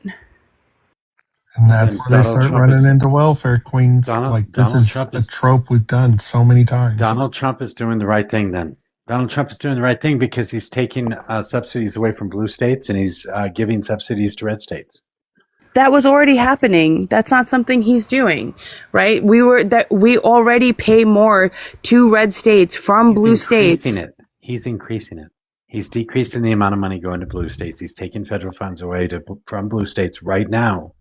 Yeah, and he's giving more federal funds to red states. Okay, right but now. what is the breakdown of that? He's decreasing it from what that he's giving to the blue states that they already don't provide for themselves. He took away the subsidies for the health insurance. He took away the subsidies for the health insurance. So now the blue states. Is he putting that money directly into red states for their free lunches?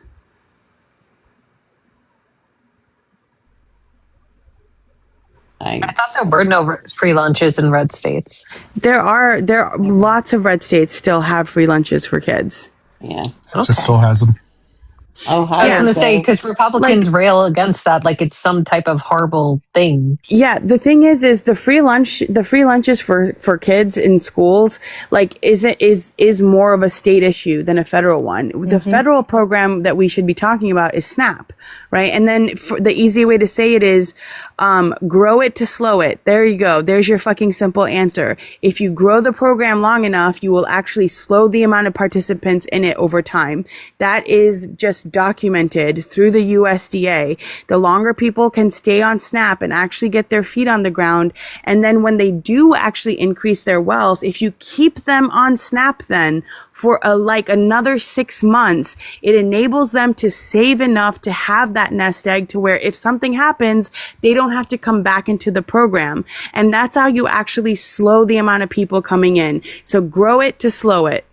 They already do that. Are you saying that the same impoverished people of 1820 are the impoverished people of 2020?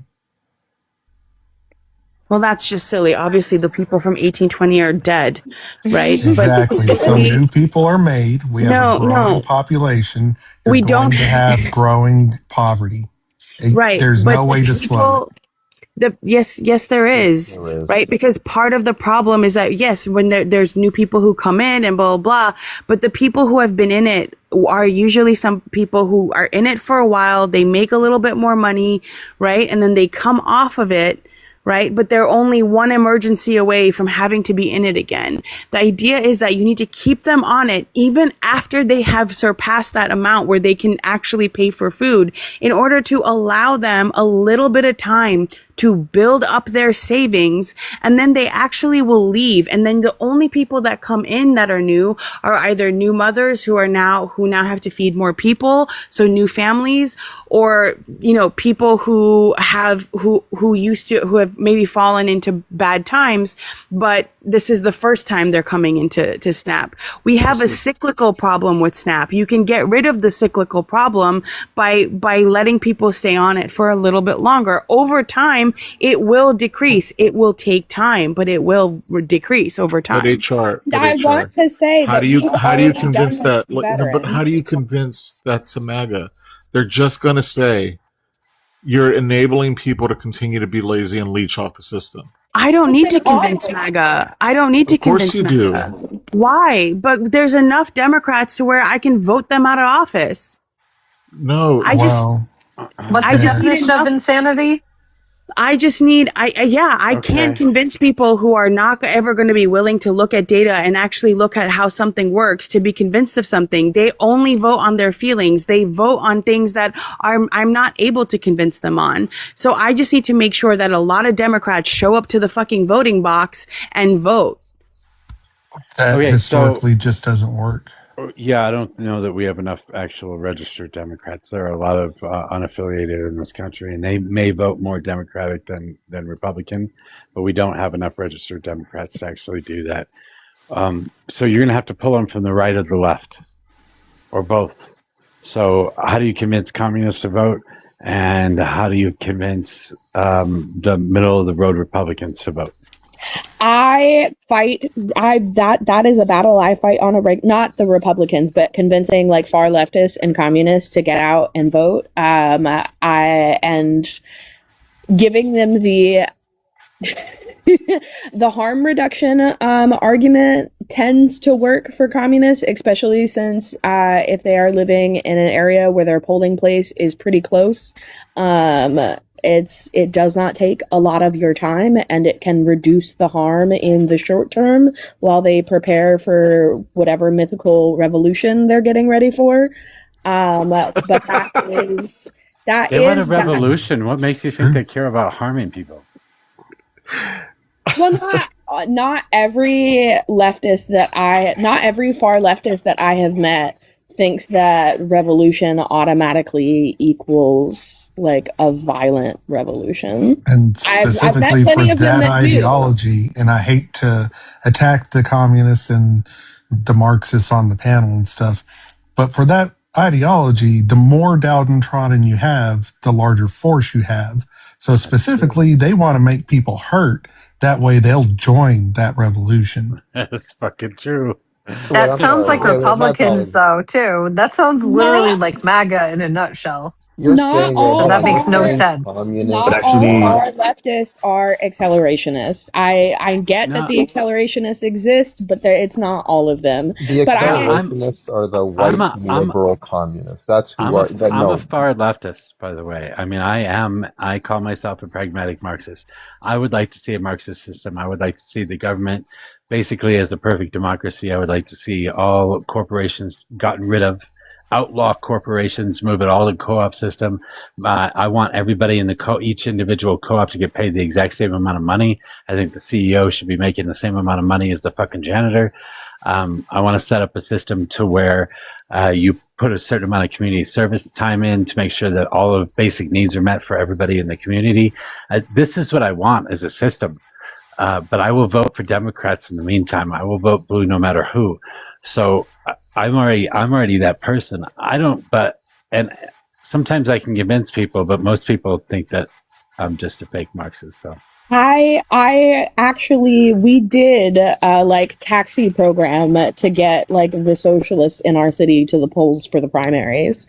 And I do think that while electoralism is a really, really huge argument in leftist spaces, especially with what the DSA has been doing lately, I do think that some of the successes or some of the perceived successes of the DSA has inspired more leftists to get out and vote and participate in electoral politics. Can I add for just a part of the solution, because we're talking about effectively messaging, right?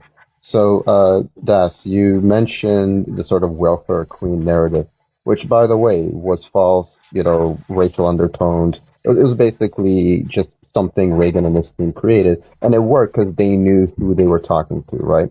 So if we're talking to sixth grade people, we should be doing, and I love that more of them are doing this, what AOC did in that interview where she was on the street, basically just not giving a fuck. Abdullah Saeed basically stating that Trump's shitting his pants in the White House. Like, I want these quick-witted sort of meme things, because if they're already reading at a sixth grade level, then their emotional, humor levels are basically around there. Why is it that Trump is funny to them? Because he's basically, shit humor, making fun of a disabled reporter is funny to them, right? So I would rather have an Abdul Saeed being like, hey, I want to feed your children. I want to give them health care. I don't want to fuck them like the president. And then, boom, a picture of Trump comes up. That could work for some of them, the independent, especially the ones who are very, very tired, So yeah, it is part messaging. They're way too consultant-based corporate speech based. There is no authenticity there. And if rural people are always saying something, they're like, oh, we're authentic people. Okay, cool. If that's true, yeah, Bernie did it. He went down there, he was authentic, and they're like, okay, we like you. So yeah, we need a messaging, sort of change.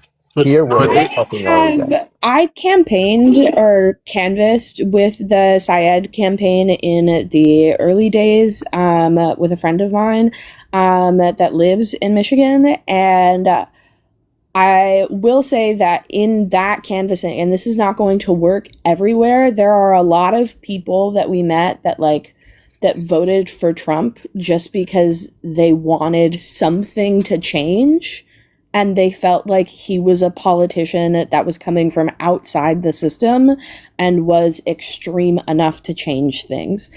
I don't think that he's changed things for the better, but sometimes we have people who got on board with MAGA, who are now seeing these far left candidates that are a little bit more extreme and are willing to get on that bandwagon because they just want to vote for someone that will change shit.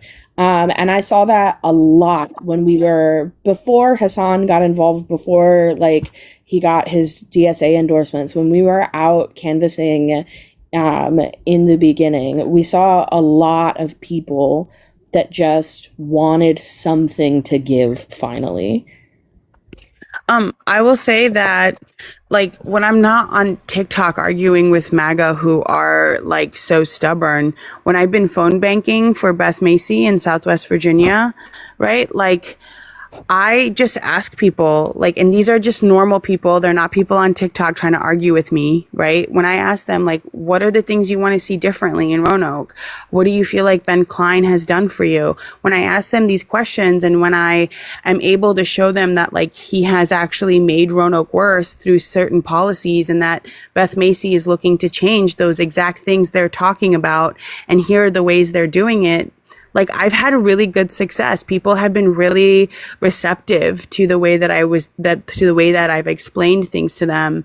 When it's not TikTok, right? When it's on TikTok, it's just different, right? They respond really well to the fact that, I'm in recovery, and Beth Macy wrote a book about the addiction problem that kind of sprung up in our area, and I give them a little bit of my story and how programs like the ones that she's proposing for people who are struggling with addiction have helped the city already, and how they help people like me, and they're very receptive to that. They really seem like they are willing to vote differently, especially when I can prove to them that Ben Klein has been terrible. You know what I mean? So I think it's different what we do on here than what it's actually like when you're campaigning in the real world. Yes, and talking to your neighbors is something that I get on to people about, because it is the one place where we can truly start to change people's minds. I have a former Gen X MAGA that lives across the street from me that had the Trump sign and the flag and stuff hanging up in his yard, and it's taken me about 3 years. But this year he finally took his flag down and is starting to really, the more that we have talked to him in the real world and spent time with him, and the less time that he has spent watching Fox News, the more that he has started to see the reality of what's going on in the world. And he's never going to be a socialist, probably. He's very Gen X and very stuck in his ways.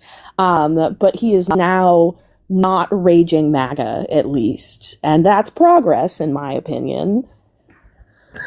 Hi, I'd like to say something. 2 things. Mojo, can you do something about Timeless Essence in the gulag? He's just being an idiot to HR. He keeps talking about HR the whole night, complaining and then blaming and then attacking, just saying nasty relentlessly. things to her. It's getting annoying. It's all right. He goes through weird cycles with this. It's fine. Oh, it's just rude. I just think he's a stalker and he's acting weird. And what I wanted to say was, and this is just, I found this out. You know, my sister was in the hospital. She's home. And I was visiting her. She goes, let's get some carry out. So I looked, and I looked at a lot of different places. And then I Googled, is there anything low sodium in any fast food restaurant? And there is not. There are no low sodium items available. I mean, other than like ice cream or a Diet Pop. I mean, all the food has tons of sodium in it. And it's just, it's disgusting. That's all. Wait, what was that about? about the fat thing, the obesity thing? Geographic sodium. All fast food has high sodium in it. Right, but what is That's that how in they make it relation taste to? delicious. She's But talking is about that- delicious things. Oh, delicious things. Okay. Oh, see, I try to consume more sodium, so can we switch? Because I need extra sodium because of POTS. My mom had syncope. She had to take sodium tablets every day. Yep. There you go. That will work. Can I, Falcon? I'm glad you had that neighbor, and they were, I guess, on their journey there. What usually happens is with these people is they'll revert back to their comfort zone, right? Unless they're like at a position where whatever, they're 70, 80, 90% of the way to deconstructing the essence of why their politics was that in the first place, they'll revert back to it, because if they don't deconstruct, then that seed is just going to grow in different ways. It's going to, that misunderstanding, if not understood, is not going to allow them to change. I've like literally only been in the position of like in the moment seeing like 5 people in the last 20 years to be like, holy shit, yeah, that was quote unquote that epiphany that they needed. And one of those times was like on TikTok, this Amish woman just realizing, holy shit, I need to leave, but she was already there. She had done all the work effectively, but it's always a continual thing. So I hope you continually talk to your neighbor, because you helped him a lot. But I think he'll need that anchor point, because until such time he's really, really ready, he might revert back. And that's the unfortunate part on our part. Like we have to continually, He lives across the street. He's going to keep coming over for banana bread on Sunday and keep that's good. Yelling at me about not cutting my grass quickly enough. He comes to complain. Because I let my grass get too high before I cut it. And then he will start fixing my yard because I'm not doing it right. And then I bake normally on Sundays. And I think he just likes being around the kids, not in a weird way, but there's a lot of kids on our block. And he doesn't want them to touch him, but he'll talk to them. And that's fun.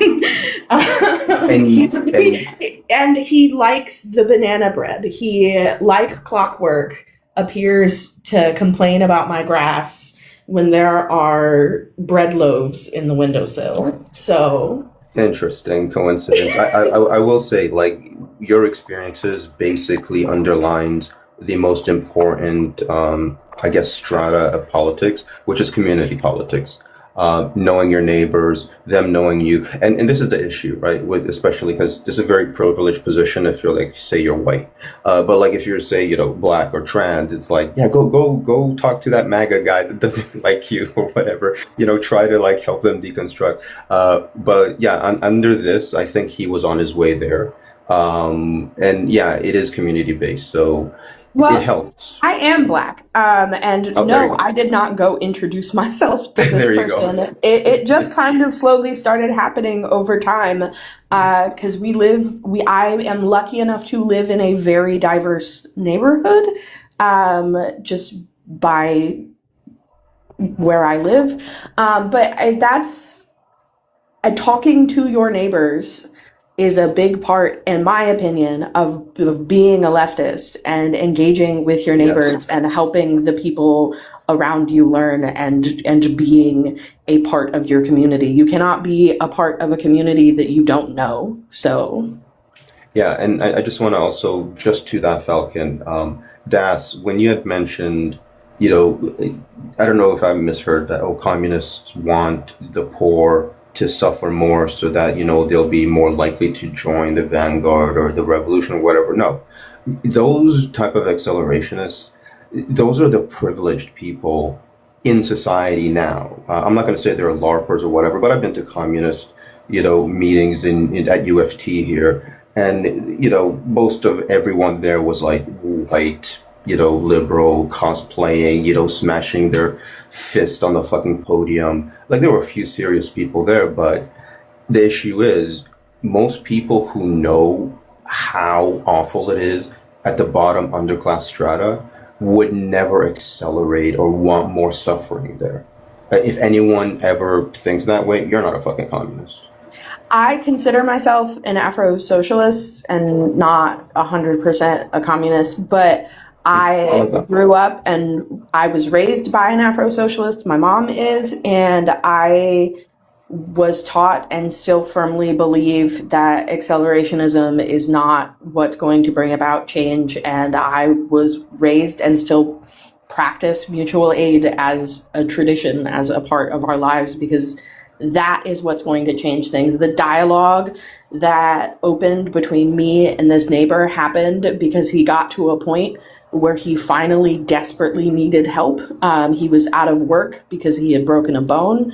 And it was not himself that he cared about. He has a really, really old pit bull that he loves, and he needed dog food. And I run a pantry and have pet food that I run out of my garden.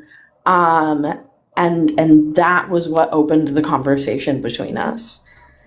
Because anecdotes are how I understand and relate to people. It's giving people examples for how you can build relationships with your neighbors. Well, I was talking about policy earlier, and Mojo said that I wasn't going to convince anybody with policy and statistics because that was too complicated. I didn't say that.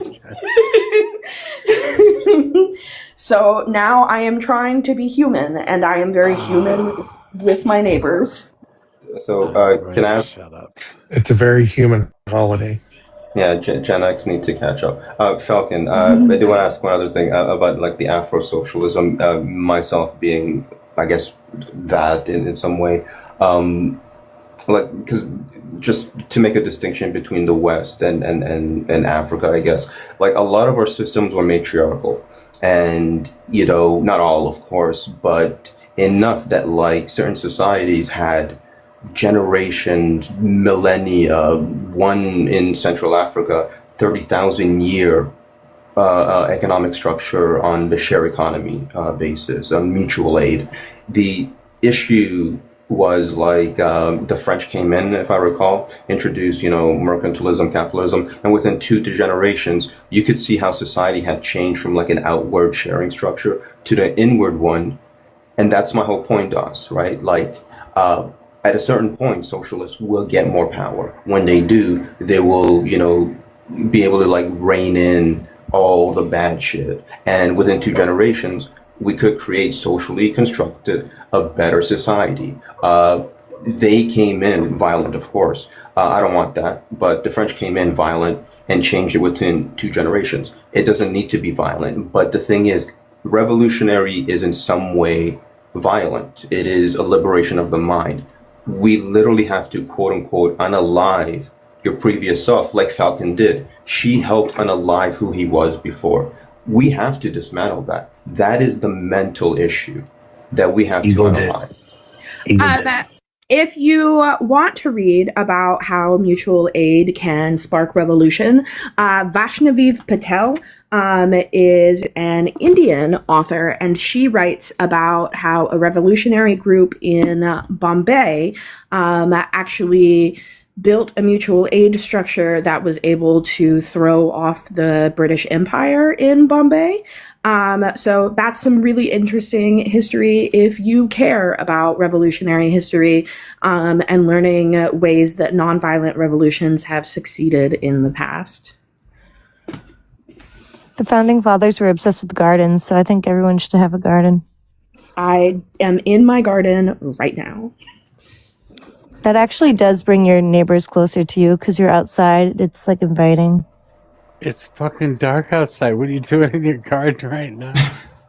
So I night garden because I've been through chemo, and it causes sun sensitivity. So I usually garden in the evening and at night so that I don't get sunburnt. And you can watch the moonflowers blooming. Yes. So I have a floodlight that I use to work at night to do heavy gardening. But when you are disabled, you have to find a way to get shit done. It is probably cooler I'm too. Totally shutting up right now. You should. Mojo, Do you you're have a garden? canceled. No. Do you have a garden, Mojo? Do you have Yes, plants? he does. I Yeah, he do. does. A lot of them. There you go. I spent all morning, well, shit, half the day or more, just a few days back, canning a bunch of pears that I pulled off the trees. Yum. So I can't morning Spiced garden. pear jam. Ooh, pear jam.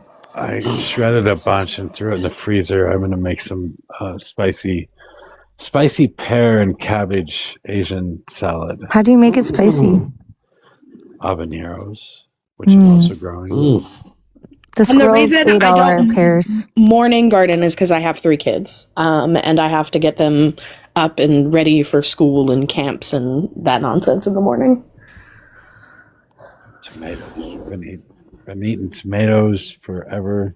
Love tomatoes. We've been doing tomatoes and basil and goat cheese all summer long. We're going to have so much pesto with how huge the basil is. I've been eating tomato and Munster cheese sandwiches on sourdough bread. So good. Ooh, I love sourdough. Smoked And it. my Romas are finally blushing. I'm super excited about that. I can't stand tomatoes, and I live in New Jersey. How ironic. You guys also grow really great blueberries. Yes. I'm going up to Maine on Friday. Yes, Maine They blueberries also have really are good the blueberries. best. Yep. Yes. I want to go find some bushes. We have like I think it's a mulberry tree, like in our, just in our courtyard in our condo. And I guess it only fruits like every other year. But there are these tiny little black berries on it. And, they're so delicious. Like they're the sweetest, tiniest little blackberries. They're so I don't good. think I've ever had those before. Yeah, they're little. They're not as big as blackberries, but they look like a blackberry.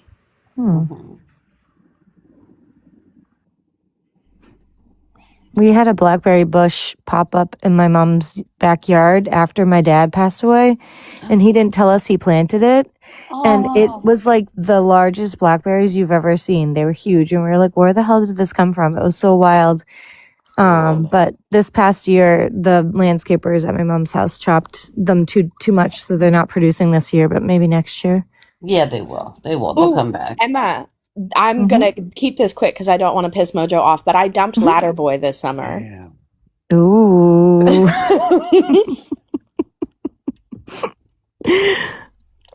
Oh, keep on going.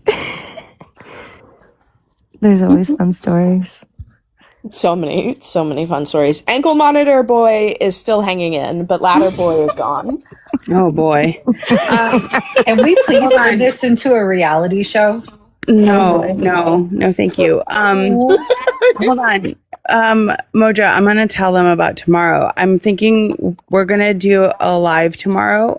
It's something I've wanted to do, like more of like an educational, informational live that I'm going to put together on freedom, on like what it means to be free, like what freedom actually is in terms of like politics and political freedom.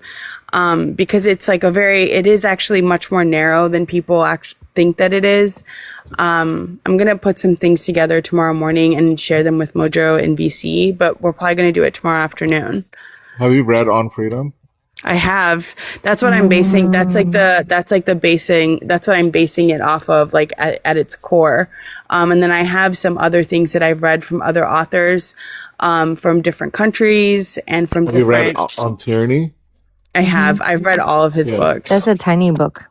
He like I've met him several times because he Really? he used to be a professor at my school. That's so cool. Yeah, before he left. Emma, I need you to do an art live so we can do a Stitch and Bitch, and I can catch you up on all of the drama and also my embroidery projects. Yeah. Maybe Mojo will come on and do some artwork because he's an artist too. Yeah. Great idea. How Mojo? Mojo? No comment. I think he's ignoring us now. Mojo's like a talented artist. crossed He the doesn't line. talk Yeah, about it. that little picture of the tiger is something he drew in his picture. He showed us some artwork the other night. He's really good. He also has an excellent hat collection. Oh yeah, he showed us that one time. You know what that reminded me of? Negging. Because you guys were negging him before, and now all this sweetness. It's interesting. It's psychological manipulation of. I found out that he loves hugs. Who the fuck? Wait, hold on. Who doesn't like hugs? What the fuck? Although my mom doesn't like hugs. My friend, I won't say her name, but she hates hugs, and she gets upset when other people hug her and they don't know it. That's where I it's have to be in different. the mood for a hug. I was talking about my nephew who They're both is Pisces. on the autism spectrum, and he never liked hugs growing up. Now he has learned to give hugs because he should. And Mojo says, "Why should you give hugs?" He goes, "I hate hugs." You know. Well, okay. I will say I am with Mojo there. Like, it should never be, oh, you should give hugs because you should. No force, right? Yeah. I do think though, just from a social therapy standpoint, I think we've all read studies. But anyway, there was one study, literally, like they found, maybe 8 to 12 hugs is what we need per day just to feel normal. We're social beings, right? I'm very solitude. And But if it I don't mind isn't held, it can die from lack of, being held. We do need hugs every day. Yeah, we're in a debt of all types, including like just touching. We should start listing. Maybe that's why Mojo's grumpy. Yeah, we should start listing our hugs for the day, our hug deficits. How do we hug over the phone? Deficit. I think I get it now. Most MAGA supporters, maybe they just need a hug. Yeah, right. I could see that. But Brendan lives with a liberal. Yeah. He needs hugged. Ugh. He gets hugs, I'm sure, from his wife. Do not exist in a hug deficit. I have too many children. Oh, for sure. One of my nephews doesn't like hugs, though. The other one will like snuggle forever, but the little one is like, it has to be on his terms. Well, my son is my mini me, where he wants to be smushed into you, like to the point where he wants to be squeezed so hard and he hugs you super tight, or he's like, "Don't touch me, don't look at me, I'm hiding, you're too loud." You know my favorite hugs are? If you're just randomly talking to a stranger on the street or in the grocery store or whatever, and you just sort of connect, and I'll say, "Can I have a hug?" And they're like, "Yeah." Those are my favorite hugs. Random stranger hugs. I do not hug strangers. Fucking weird. I do. You guys are missing out. Yep.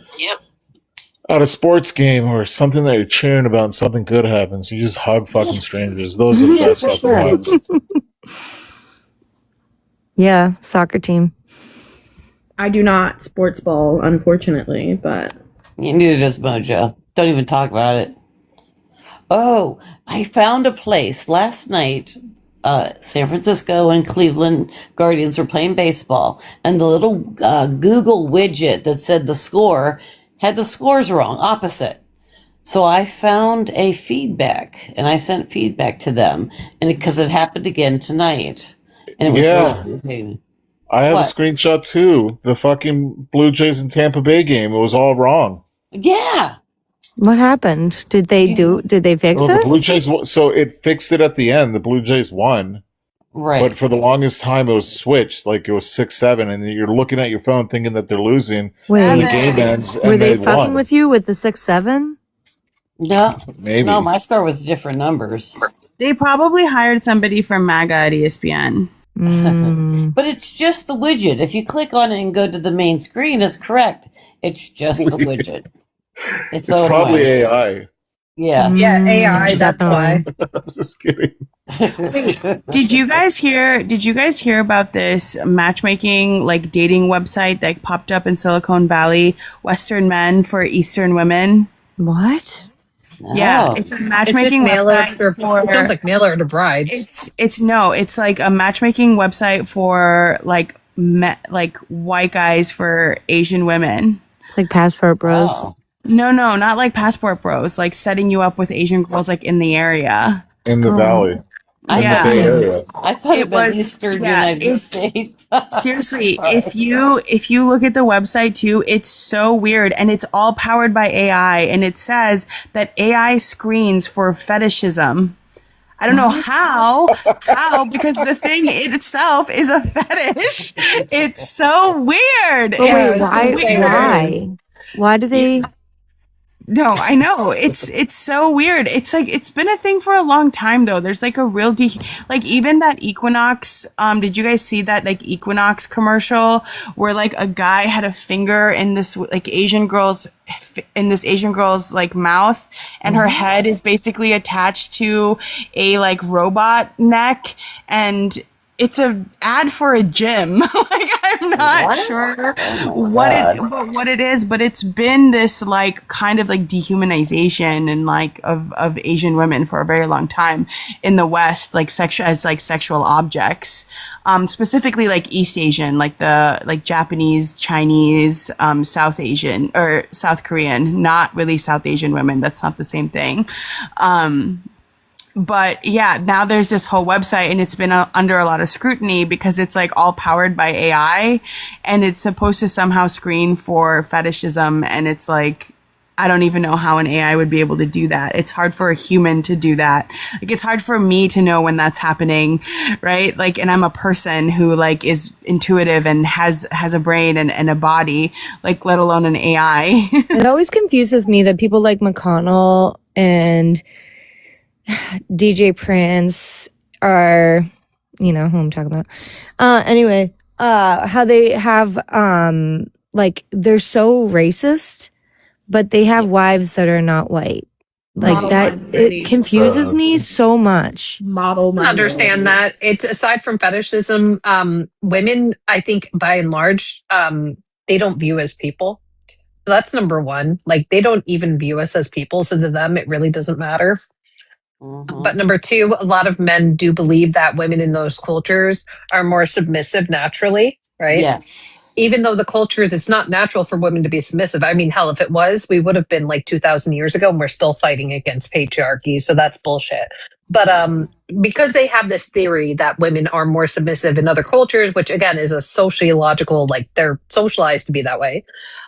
They go after those women. That's all it is. And then they don't view us as people, like I said. So we're just a wife appliance to most of those men who are seeking out a mommy that they can F, pretty much.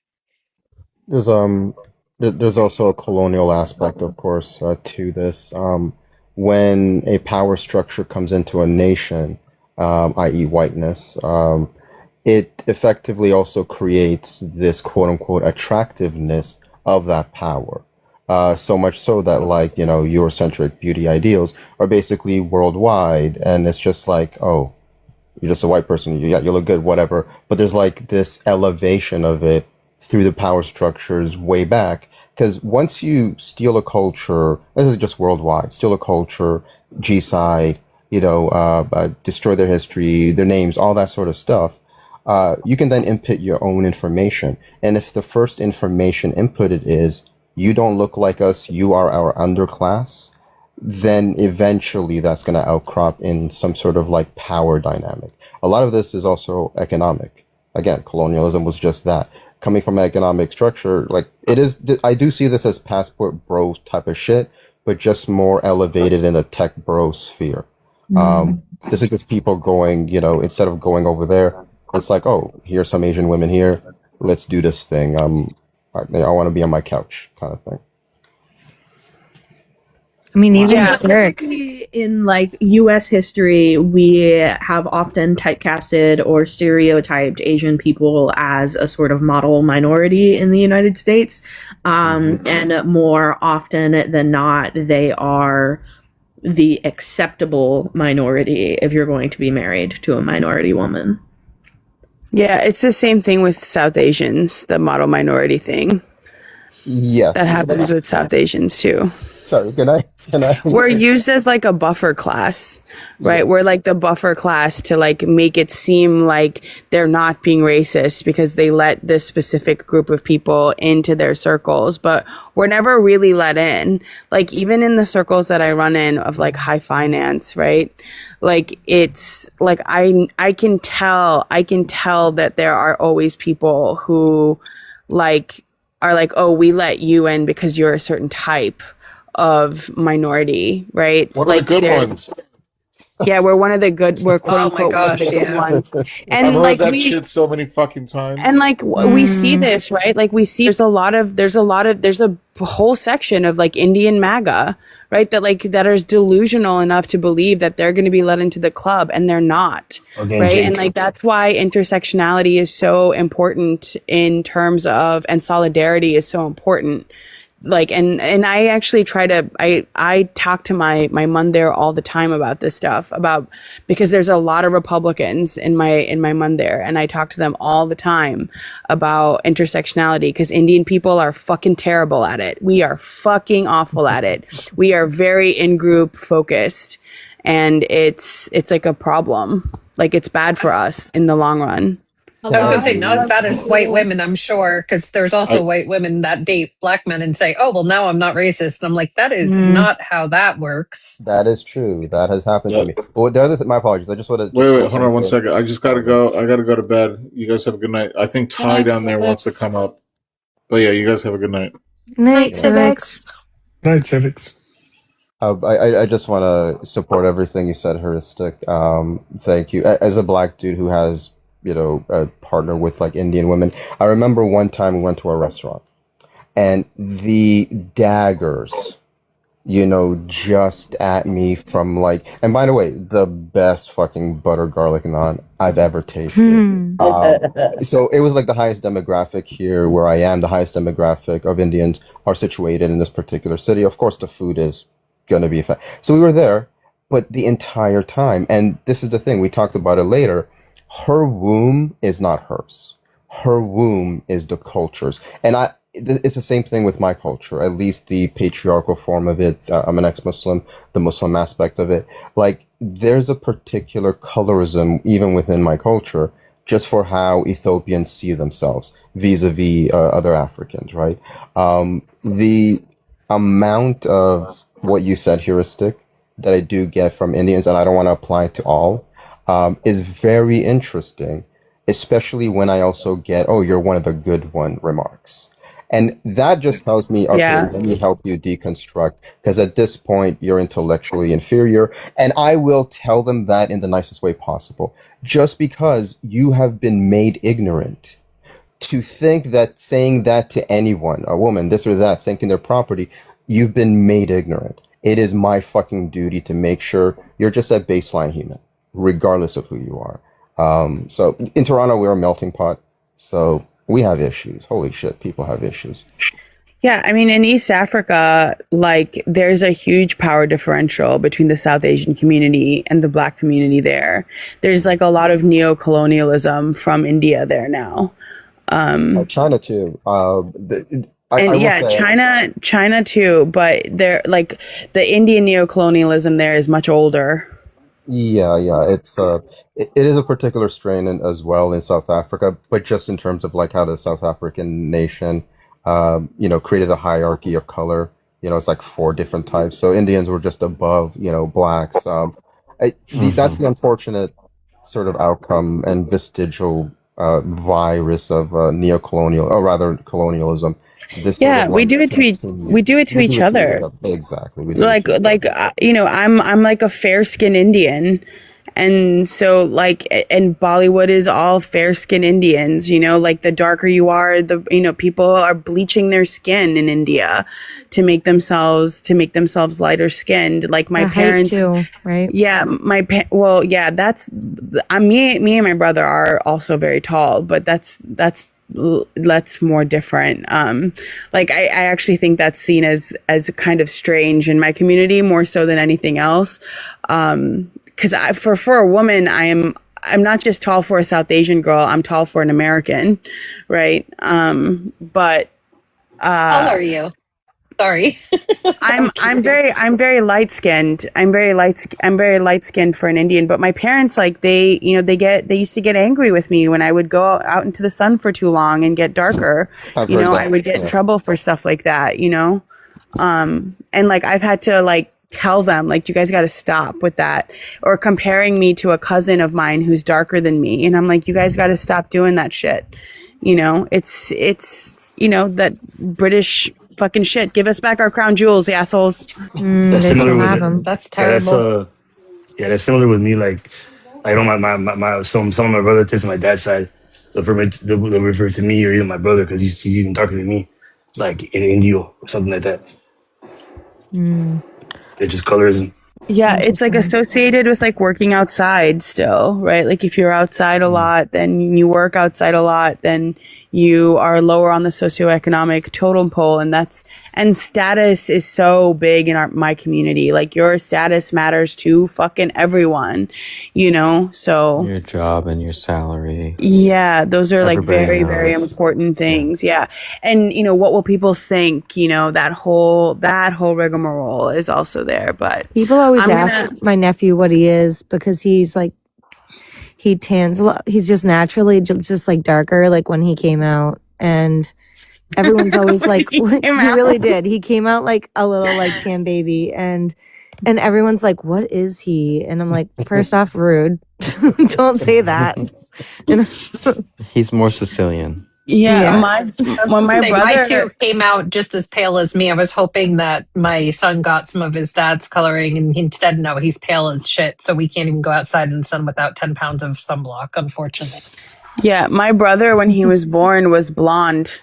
And my mom tried to return him. She's like, I don't think this is my baby. And they were like, that is totally fair. She was like, I don't think this is my baby. They were like, well, this is the only boy that was born today, so it's yours. Program. Did you say she tried to return him? Yeah, she was like, I don't think this is my baby because he was so blonde. That was absolutely Should I go up to your mom and be like, hey, mom?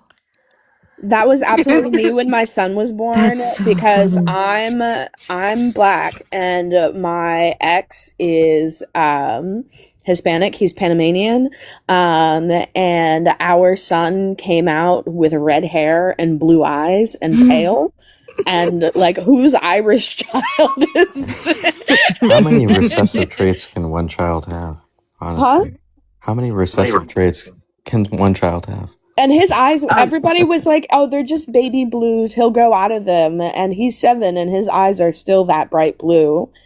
Yep. So he squints for a good 5 minutes when he walks outside like me, swearing at the sun, right? Yeah. When I did my genetic history, the reason I have so much height is actually, weirdly enough, from my mom's side was 12% Dutch German. So I have this Dutch German blood that that has made me and my brother, my brother is 6'2" and I'm 5'10". You're 5'10". I'm 5'9". Yeah. Holy shit. That's what I was 5'10". trying to find out. You're 1 inch taller than me? I don't know many women that are taller than me. Holy shit. Yeah, That's awesome. I'm tall. Yeah. So we learned that my son's great grandmother on his dad's side is Irish. That checks out. I was to say, my last name's Callahan, so totally not Irish. The recessive redhead gene is wild. Redhead, blue No, but eyes. the red hair Irish stuff is like no joke. I was born strawberry blonde. Now it's gotten much blonder, but like the red-headed like gene in Irish is so dominant, it's crazy.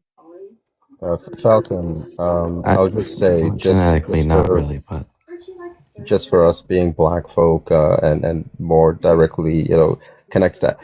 We're the most genetically diverse, right? So, like, yeah, no, this is you'll have more blonde, blue-eyed kids. Don't worry about it. It's very normal. Who said I was pushing out more babies? in St. Louis, honestly, it's kind of a sick fucking history on this part of the world. Which part of the world? I was just saying it's kind of a sick fucking history on this side of the world, in the Western Hemisphere. I am as to why those traits are passed along. Yeah. Well, yeah. That too, of course. Not to get into that. But. Oh, yeah. That too. But I'm just talking about like more good things about Africa being genetically diverse. But I just say that just for the fact that like anyone else coming out of it after like 25,000 years, basically you're all genetically inferior. That's all I'm saying. All right, thanks. I did want to mention something from a little bit back where we were talking about like kind of issues between Eastern African countries and Southern Asian countries. I think we were like specifically referencing India. I think you could kind of, there's somewhat of a correlation between like current day like data centers and previous call centers as far as like the impact it has on like a specific nation or a specific area of people. So like I haven't done like a super deep dive into it, but the companies and countries that invest in infrastructure, specifically like electrical, fiber, cable infrastructure in Africa, are predominantly from China and other like Eastern countries. And it's not to make the lives of the people that live there better. It's to put call centers and those types of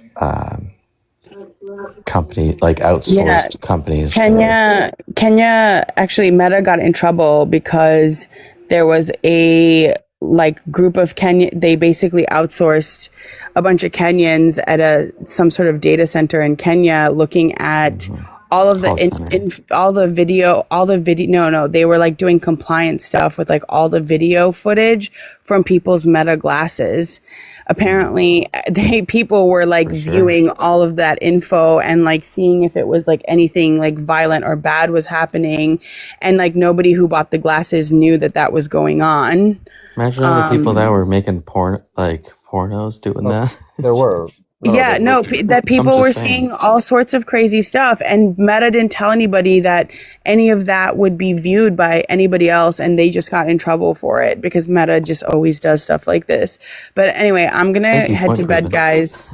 Good night. Night, heuristic. Night, HR.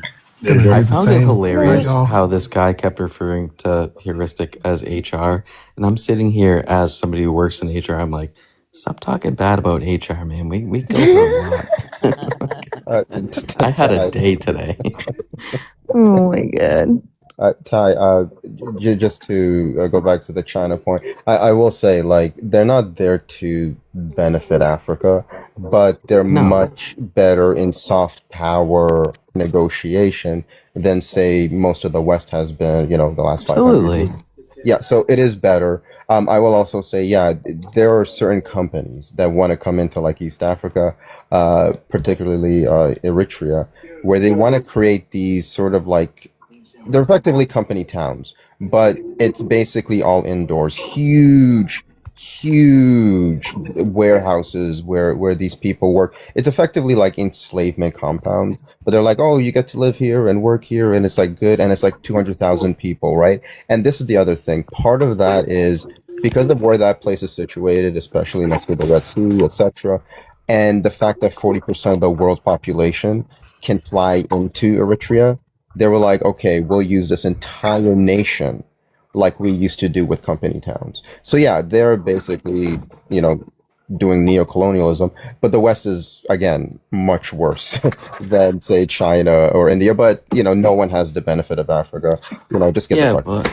but at the same time too, I would just kind of, and I agree, but I would kind of devil's advocate counter that with, it's not being done with any sort of like ethical, sort of like empathetic decision making, right? So like they're not going there to make lives easier for people by giving them internet access. They're giving themselves internet access so they can put up call centers and data points to sell to their own people. Well, I'll say that You know there's what I a mean? little more, but there is a little more benefit to the people there. I was talking to my Yeah, cousin. we're not bombing people.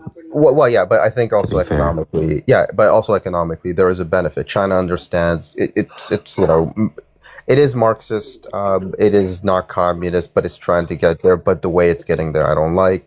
It's building a Silk Road that's transnational, right? Like there's like wraps around the world. They've also been in South America. The way they're doing it is, how much benefit can we get before they fight back, right? It's still imperialist type of thinking, but again, it is much softer, so there is more benefit on the other side.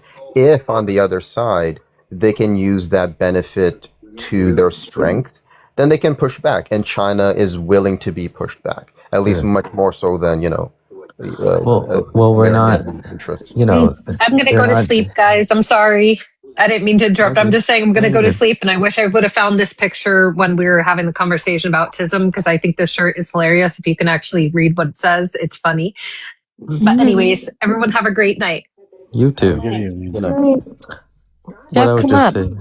What I would just say to that is, the big problem about the West and what the United States is doing is we're digging underground where we're talking about sacred burial grounds, disrupting that shit, and literally forcing people out of their native homes to build oil pipelines when it's like, we have oil here, we have oil partners across the world. I mean, we did, I guess. We did. And then that's our idea of making things better at home for us, as opposed to what China's doing. They're literally setting up global networks. I would rather be on that side of it than the oil side of it. China has, like, they can create 30-year plans. We can't do that, right? So they have an You can't create 30-minute plans, bro. Wait, why not though? No, not 30-minute, 30-year plans, right? That's They what I'm can saying. We can't create 30-minute plans. Sorry, what? No, Why I'm not? agreeing with you. We can't create 30-minute plans, let alone 30-year plans. Yeah, it's been like what fucking 30-year rail project for California. We can make 4-year plans. Look, I refer to this because it's the most I think relevant example of how our government works versus China. Right? We wanted to make a subway stop. Right? It took over 30 years because every governor would approve it, then disapprove it, then back and forth. Right? China does not have to deal with that because they can just put in a plan, a 6-year plan, Silk Road plan, whatever, and execute it over that time, right? We can't do that because Why we not? elect different people. Because we elect a different person into office, and then they decide they don't like the plan. No. But why? Why do we Because- accept that? No, that's not it at all. It's because No, the that people is- that are elected the people that are elected into power have different subcontractors that voted for them, that lobbied for them, that paid money to their campaign and their election. Yes, that's No. exactly it. You can't even deny that. No, that's part of it. That's not all of it. That Okay. want to The be other part of part- the project. And then this campaign, this group of subcontractors voted for the Republican. They lobbied No, for the it has Republican. nothing and a to do with Democrat that. comes No, in. it has to do with the people who elect the person in office, right? Those are the same they're people. like, That's oh, what I'm we don't talking want to about. spend this money But on Lyft, subway. that's my question is if you're a Republican, I'm a Democrat, we both want this fucking subway. Why don't we force them to give us the subway? They work for us. Like, why are we fighting over the fucking subway? We can fight over other things, but the subway we both use to get to work. So why can't we just work together to get this infrastructure done and then we don't have to talk about it ever again? I don't know why, but like I do know why. Telling you why. Because you run on a platform of, let's say, for example, Democrats, right? Let's say that they run on a platform of abortion, right? Right. And then with that, they are also running on a platform of, hey, don't spend money on this subway. Like, look, it gets silly. You can do it both ways. It's also Republicans. I'm not gonna lie, it's both sides.